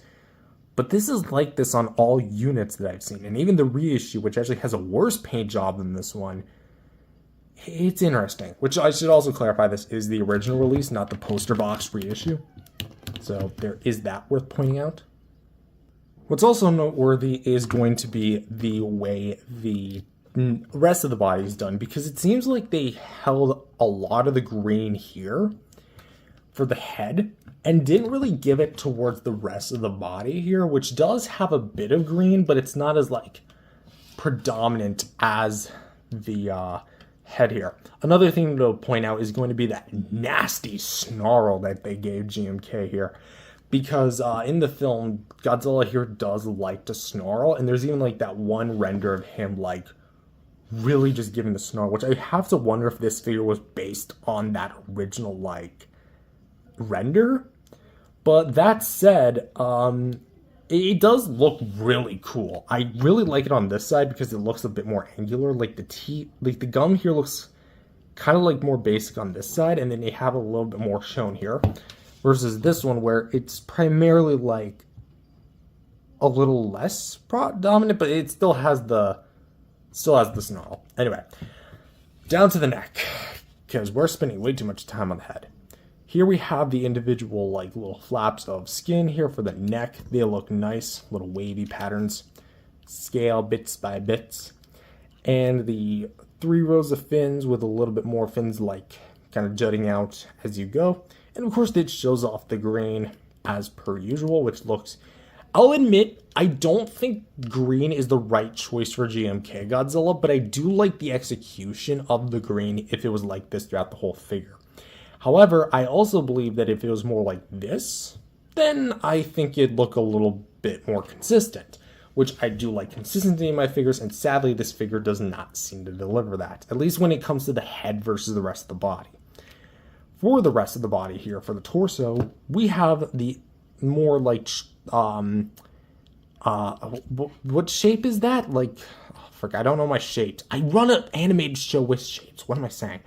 More kind of like squared off, kind of like varying consistency shape of scales here, which look really nice. And we have like little pecs there, little folds in the skin. Of course, we have more bit down here, and it shows off that green, which I kind of have like mixed feelings about, because again, the green might not be necessarily the best choice for the GMK Godzilla. For the arms here, we have a lot of the nice wash here, which goes all the way down to the wrists. As you can see, just kind of giving off that more wavy pattern here. Of course, the black as its base. Something worth pointing out is going to be the claws here are going to be painted like a mixture of different whites. So you have like the base white and then a couple that. My cat's trying to jump up here. No, kitty. No, no, kitty, no, no. I'm gonna put up something to kind of like distract her. Big goji. Anyway, so the claws here do have some pretty nice detailing here with the nice variety of color schemes. Here for the fingernails, again, more like the whites and the peaches. It's not primarily like the Spitfire version where it's just more uniform. They actually have a bit of color gradation. And what's also funny is that mine came with a defect because essentially the pieces of the arm here, the thumb and the palm itself, those are on the right hand. But the finger segments are actually the same. They're both Godzilla's right hand, from his perspective, on the left and right hand. Like, you can see, because that's supposed to be his pinky, middle finger, and index finger. That's how it's supposed to look. That's not. So now it just looks like he has a very small pointer finger. Am I going to replace this guy? No. I already waited too long to get this thing, and I'm really not in the mood to, like, replace my figures right now. That said, I definitely have to replace some of them. Mothra 2019, Kong Skull Island, Deserve Conquest Jungle, Godzilla 94. Anyway, so for the sides, very chunky and very nice indeed with the more sculpted details, as well as mixed with the green paint apps. Because at least here for the size of the body, they did the green in a way that doesn't look overly barren to look at, or barren, ching. For the dorsal plates, let's actually kind of get rid of some of the glare here. Okay, that just made things way worse, but hey, at least you can still see it. These things just look beautiful. I'm just gonna say it. They look very ghost-like, and I like that about them. I remember there's this one shot in the movie that, like, with the GMK's dorsal plates just lighting up, like, just a pure apparition. And I guess it was the closest thing we got to that Godzilla versus Ghost Godzilla pitch, which I think was supposed to be for versus Destoroyah. I could be wrong about that. I don't know. I heard about something like that years ago. Anywho. So for the dorsal plates, they are going to be made of like a soft plastic, as per usual NECA Gojis are. And they look really nice. You have a bit of like a gray to a very thick yellow, white fade. I don't know why I said yellow. But they just look great. If I did have one complaint, it's that the strips are painted the same color. So they kind of look weird. Also, these 4 fins down here, those are also painted, but we're going to talk about the dorsal plates back there on the tail in just a minute. For the thighs here, very folded in the skin, crevices in the detail. They look really nice with the green. All washed up and everything. Not like washed up in the sense of, oh, he's washed up. No, I mean like washed up as in like a ton of the green wash here, like really washing it up, and I like that. The kneecaps look very big and bold, as per usual. And the kind of like the lower knee, shin areas look really nice as well. I will say maybe the feet look a little too big. I mean, then again, GMK did have relatively big proportioned feet, but something just looks a little too thickened. Like, I'm really trying to figure out what it is. My only guess is that maybe it's a bit too high off the ground, so it almost looks like he's wearing some sort of shoes. But with that said, the claws here have that white to kind of like peach, brown, dirty color scheme. Which, I mean, if you don't like it, that's fine. I don't mind it, relatively speaking. I have no idea what's going on here where they just didn't paint like a certain section of the nail. But copyright info, Toho, trademark limited. When was this thing made again? 2016. So this would have been, we're literally bringing back 2016 for 2026. So you can't really do that any more than this. So, and anyways, with the tail ending it all off, we have the dorsal plates here, which are going to be painted the white. And then it kind of goes back to that green, which really showcases it in full, especially when you get to the more tail end of the tip of the tail end. A-ba-doom ching. I'm full of puns today, aren't I? Anyway, more or less, the dry brushing is more held back towards the tip because the base of it doesn't really have much to work with here. So you can see it pretty much predominantly at one certain section. Looks really nice. Nothing too much to write home about when it comes to the overall shape of the tail. But it does look really cool. Anyways, for the actual angles of the figure, let's go ahead and do this. Side shot, front shot, this side shot, underneath, and top. I guess, and also back. Let the jokes ensue. Anyway, so for the sculpt and paint, accurate. I mean, you can tell it's the GMK Godzilla, but it's not necessarily 100% accurate in the sense of that this thing is one-to-one with the movie, because it's not. But for what you do get here and how old this figure is, accounting for both, I really dig it. It's nothing like overly complex. It's fairly standard for a NECA figure, and I do like what we have here. That said, I do think that there are some drawbacks. For example, the head color scheme to the body is one. The pink jaw I'm not really understanding. And I think that the strips on the back do kind of look a little iffy. Am I going to add a con for the mismatch of fingers? You know what? Just because it is a defect, yes. So, I mean, presentation-wise, this thing is still really good. So I'm going to give this thing a final score, well, sculpt and paint-wise, of 7.5 out of 10. Now is sculpt and paint. Sorry about articulation, I'm an idiot. I'm getting a lot of things wrong today, aren't I? Anyway, I haven't been 100% in the head, we'll say, recently. Anyway, that's just one way of saying I'm an idiot. Anywho, so how well does this thing pose? Well, if you're an OG channel viewer and saw the original Atomic Blast Godzilla review from all those years ago, or even just the original remastered for 2025, you would have already seen it and you already know it. But for those who are just brand spanking new, out of the oven new, let's go ahead and talk about it. So, for the jaw, hinges open and closes. So it can hinge open like that and down like that. If I did have a bit of a complaint, it's that mine is a little loose, although that could just be because I did get this thing used.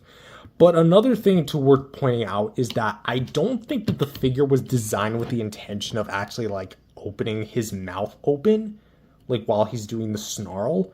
Because if you look at it like this just looks off. Like his teeth are kind of like at an angle like this, and his jaw is just like right here. Now, ideally, they should have done something like the 54. Let me bring him down. The 1954 Goji had the hinge more towards the back as opposed to lining up with the top of the jaw, and had the joint sinking down so it looked more authentic, like an actual jaw to a mouth. And that's why it looks like this. It looks fluid. It looks good. Here, it just doesn't look well. I mean, as far as the teeth are concerned, both do a really cool job at like lining up the teeth. But it's just when you do that, it doesn't really look, we'll say, the best. But putting Mr. Godzilla off to the side here, let's bring this back around. For the head, we can look up about this far, down about this far, can left, right, and pretty much go a full 360 degrees. For the neck, we can go down, up, and go a full 360 degrees. And using the two head joints together, we can go down and up, as well as left and right. It is still decently stiff. I don't imagine that the person who owned this thing prior to me had any sort of intentions of like going completely ham on this thing. Shoulders can go out to the side like that, can go in pretty much a full 360 degrees.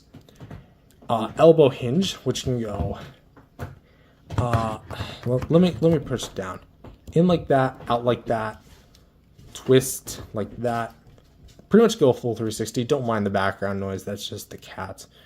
360 for the ball joints here,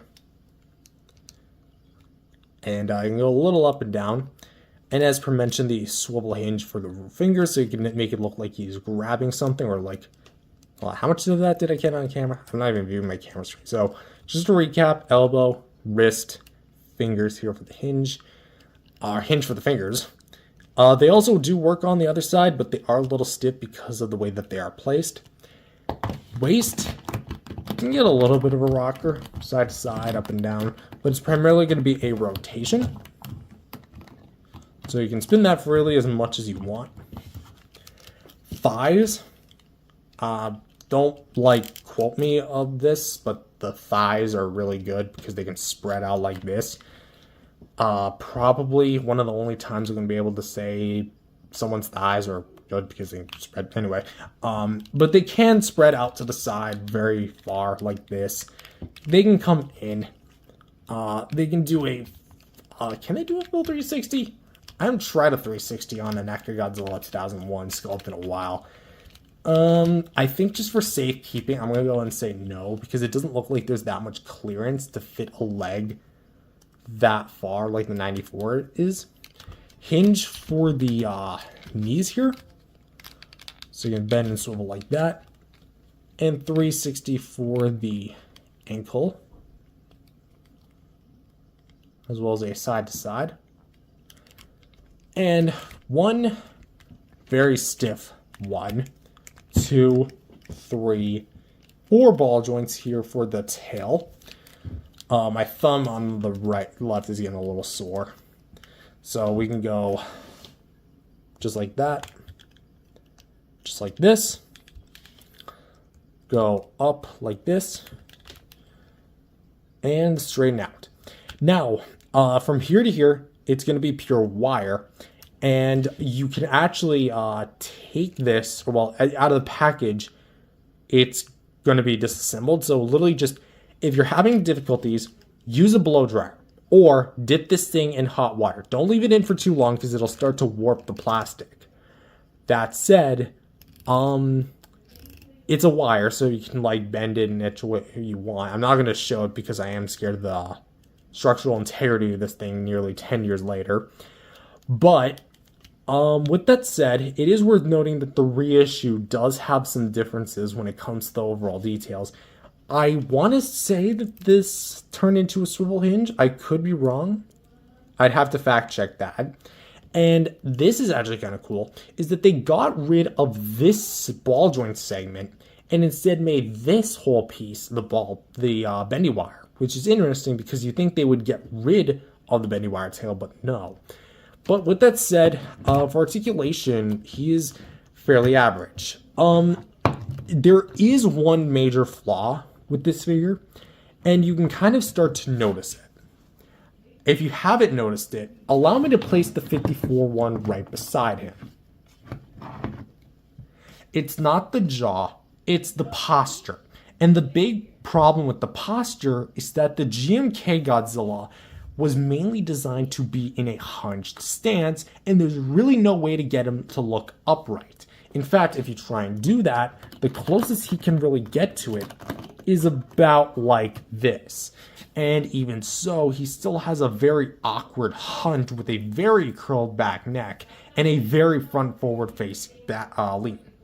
Now, admittedly, yes, GMK had a hunch to him, but I don't think it was this jarring. And in fact, that's ultimately this figure's biggest weakness, is that similar to Shin Godzilla, it was designed in one specific stance and meant to be in one specific stance. I think that NECA really should have reconsidered that and made him more of a neutral, upright Godzilla like this than a hunchback like this. Anyway, for what it's worth, you can get some pretty decent poses out of this thing, but don't expect him to look up at maybe a flying ghidorah or a flying mothra or a flying baragon. Yes, a flying baragon, implying that he sent him flying like he did in the freaking movie. Or just anything that involves him rearing up. Essentially, if up is what you're looking for, don't even look at this thing.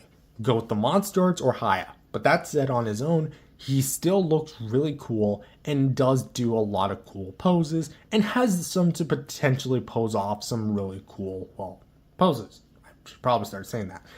Anyway, I'm going to rate this thing a 7 out of 10. Fairly average for a NECA Godzilla, but I definitely think that the hunchback and the jaw are kind of overlooked. And just for some brief size comparisons, just because I had both of them on the shelf, here, or I guess on the table here he is compared next to a bootleg Imperial Godzilla that I got from X amount of years ago, really having a brain fart on that, and the NECA Godzilla 1954, which is, assuming that you actually have watched both films, these are technically the same character. And for another size comparison, here he is compared next to some other GMK Godzillas in my collection, with the NECA Spitfire edition. I have to put this Godzilla back up again because now my cat Piper's back.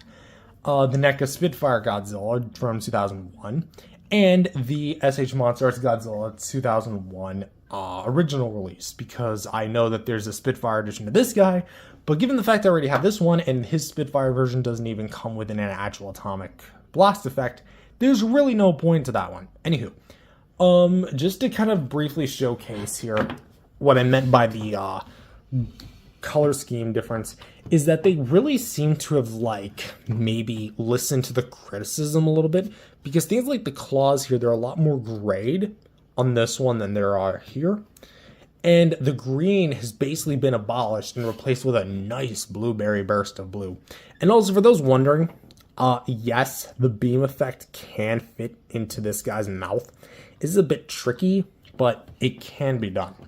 What's funny is that because I've had this guy for so long, the beam has basically warped this guy's mouth, so at the point where it doesn't even really fit anymore. Meanwhile, this is actually kind of a snug fit. So, hold on. Let's kind of get this guy beam out. Don't want to, like, ruin him already. So, Yeah, there you go. And as for the SH Monsters version, I'll be doing a more in-depth comparison sometime in the near future, but you might be surprised by my thoughts. And just for some exercise comparisons with some Bandai America figures, vinyls, whatever you want to say, here he is compared next to the GMK Ghidorah and the Bandai America Godzilla 2000, which, yeah, these two are on scale, and you absolutely bet I'm going to be displaying them together, primarily just because they are both of the same movie, so there's that. And finally, here he is compared next to the final 4 NECA Godzillas I needed to complete the collection, with Shin Godzilla GMK himself, 85, and 2003 Hyper Mazer Blast Edition. Oh, does it feel bittersweet to finally own these. And for the final review of NECA Godzillas on the channel, it's pretty good. It's nothing mind-blowing. It's definitely a serviceable GMK, and one that at least worth remembering or looking back to. Are there better figures than this on the market? If the Haya Toys is anything to go off by, then yes. I will admit personally that I'm kind of glad I got this thing now, because I probably would have destroyed this thing when I was younger, because I was still learning the basics of what it means to be a collector. And at that point, this thing probably would have suffered a fate much like the 94 did. If you don't know, I glued my 94 head before the nail polish trick I learned about. But that said, this thing is really good. It has a really nice sculpted details to it. The green paint, while questionable, at least offers some colorful gradations with the figure. It's just the head I'm not really a fan of. And the articulation is serviceable for what you do get, and allows you to pull off some decent poses like this, just allowing to like lumber around and look at you dead on in the eye without actually having eyes himself.